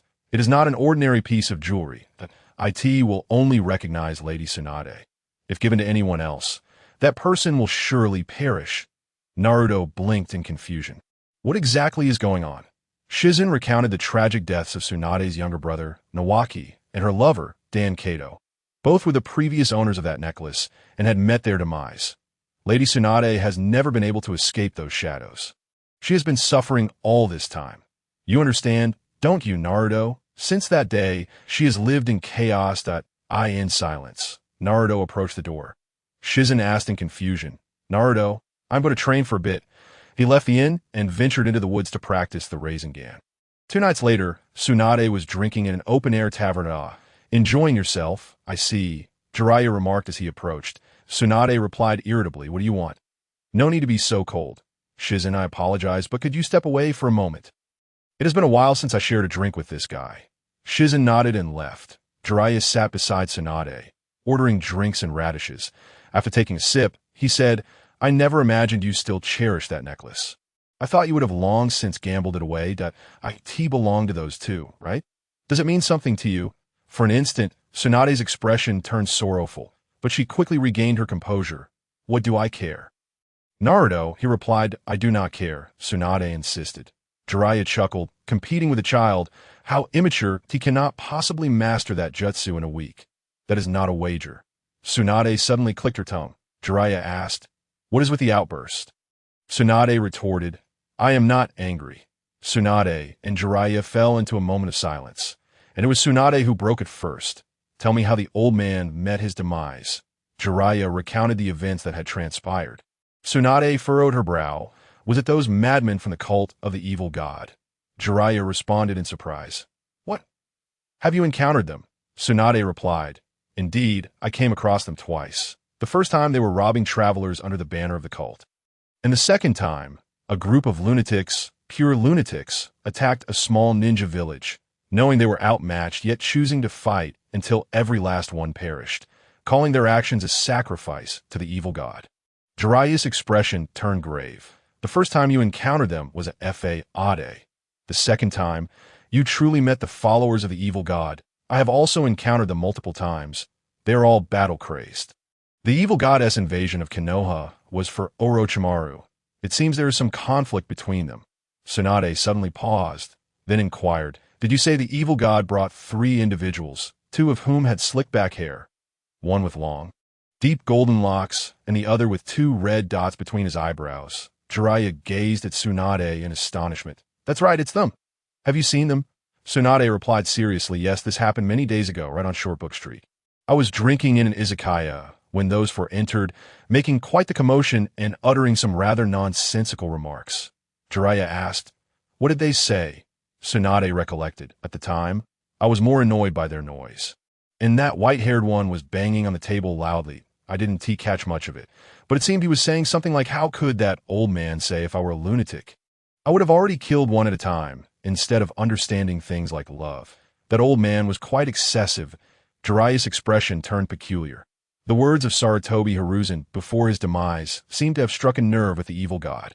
He began to believe that Sarutobi's words might hold truth, that this so-called evil god was merely a mischievous brat wielding formidable power without restraint. Tsunade continued to recall, then they mentioned something about planetary will, sage arts, and the king of hell. Jiraiya interjected, planetary will, right? Tsunade nodded. Exactly, do you know of it? Jiraiya elucidated, of course, the planetary will he spoke of refers to sage arts. That evil god, with his immortality, is impervious to ninjutsu, taijutsu, and genjutsu. However, sage arts affect him, so it seems he is currently investigating sage arts. Tsunade pondered, how could there be such a being? Who knows? Jiraiya advised, Tsunade, I truly hope you can return to Konoha. It has been quite some time since those events. It's time to let go. Rope Tree and Dan, also Woon T, want you to remain trapped in those painful memories, and besides, Naruto is quite similar to you, being of similar age. Tsunade recalled her brother Rope Tree, his dream of becoming Hokage, and his self-righteous character. She downed the contents of her cup in one gulp and slammed the empty glass onto the table. That brat can win. We'll see about that. Since we made a bet, it must be honored. She rose, pointing at Jiraiya. He pays. Jiraiya looked on in shock. Tsunade ignored him entirely and turned to leave. Jiraiya smiled faintly, raised his cup to take a sip. Muttering, it seems it all hinges on Naruto's performance. For several days, Naruto had been diligently training his chakra in the woods, pushing himself to the brink of exhaustion before pausing to rest only to continue training again. After yet another failed attempt at the Rasengan, he lay on the ground, gasping for breath.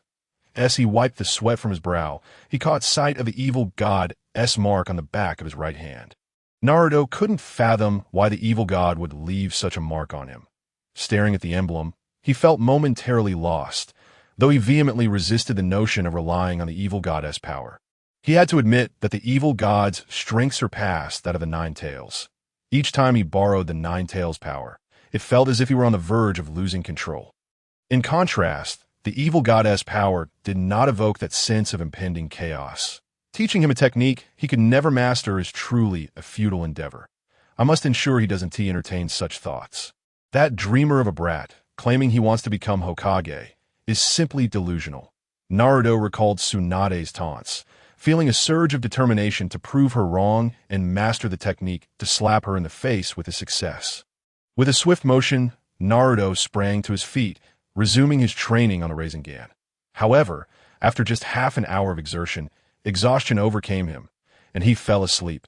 Jiraiya appeared beside the slumbering Naruto, sighing at the sight of the diligently training youth. He truly is hard-working. As the deadline Tsunade had mentioned drew closer, today marked the final day of the week. Naruto felt a growing urgency within. If this continued, he would never master the Rasengan today, thus forfeiting the wager, preventing him from bringing Tsunade back to Konoha, and failing to prove his ninja way in his hand, a blue orb materialized, though it flickered with instability. He needed to maintain the full power of the Rasengan.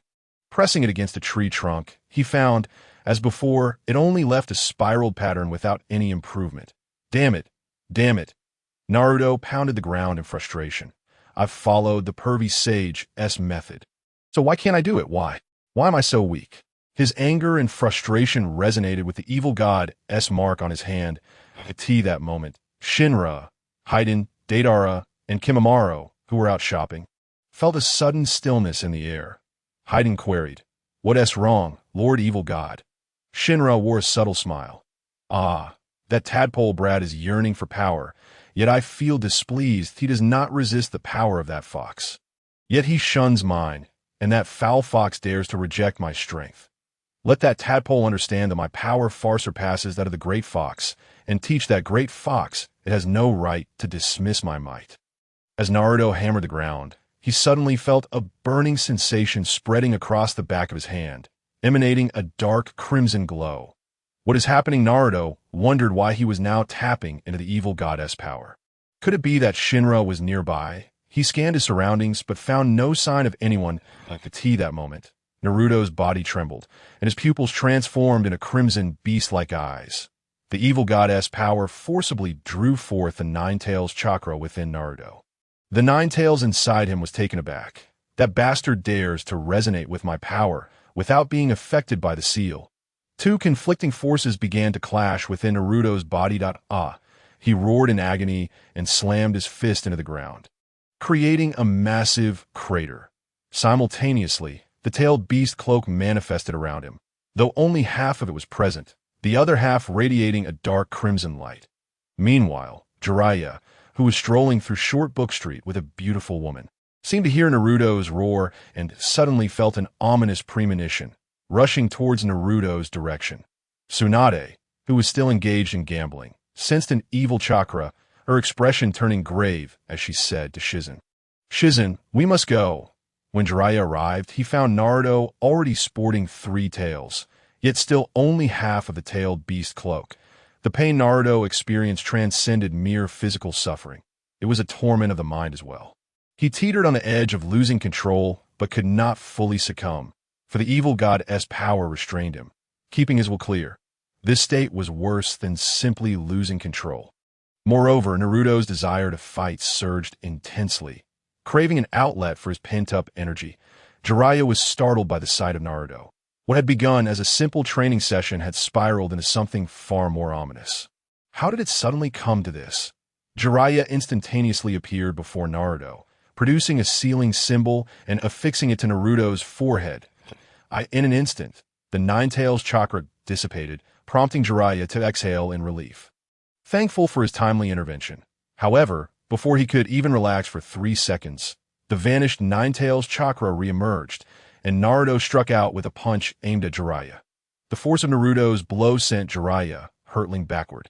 Rising from the ground, Jiraiya gazed at Naruto in disbelief. How could this be? Hadn't the sealing symbol already forcefully suppressed the Nine-Tails chakra? Why had it returned? Could it be? Noticing the dark red glow emanating from the other side of Naruto, he realized that the power of the evil deity was at play. Naruto was currently in a state of semi-uncontrollable rage, his mind filled with a desire for battle. Now that Jiraiya was right in front of him, he failed to recognize his former mentor and charged at him. Jiraiya swiftly employed the body flicker technique to evade, but Naruto's fist crashed into a tree trunk behind Jiraiya, breaking a massive tree that required several people to encircle it with a single blow. Jiraiya's expression became grave. With Naruto possessing 3 tails and the power of the evil deity, his strength was not to be underestimated, even by Jiraiya himself. This was a dire situation.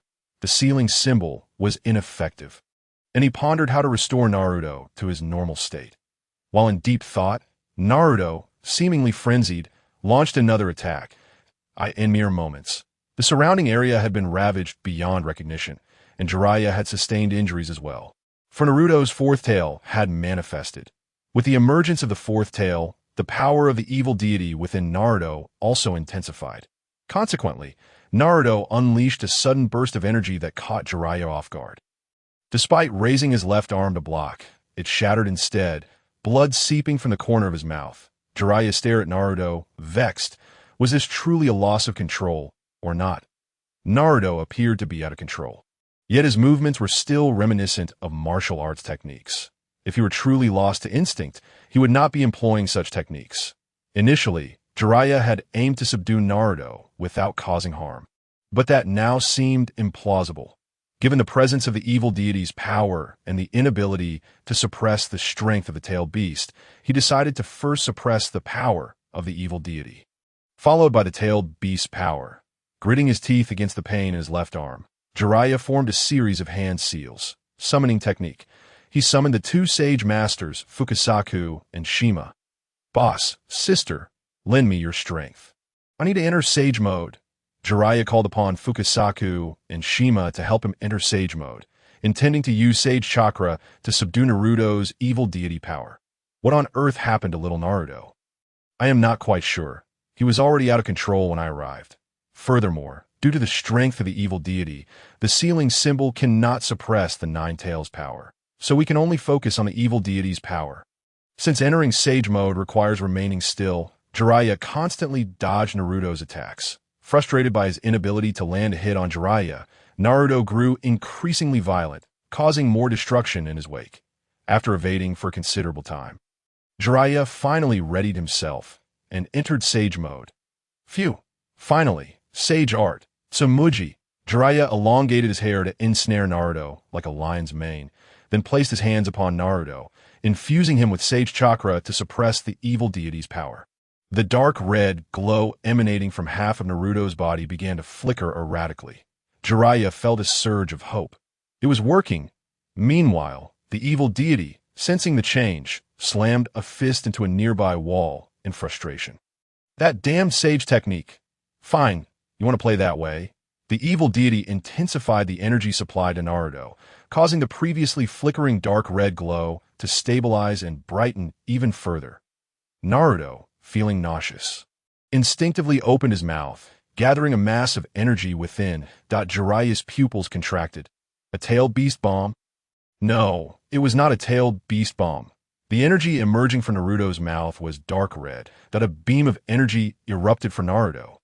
Hurtling towards Jiraiya, he swiftly evaded using the body replacement technique. The beam carved a deep trench into the ground, showcasing its immense power. Jiraiya regarded Naruto with mounting concern.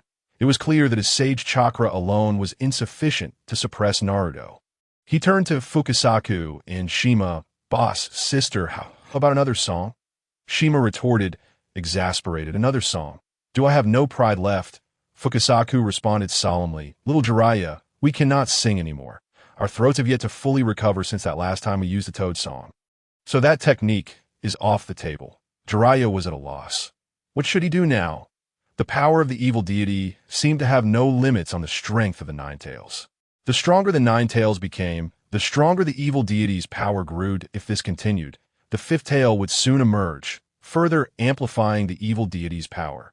Fukasaku hurriedly warned, "Little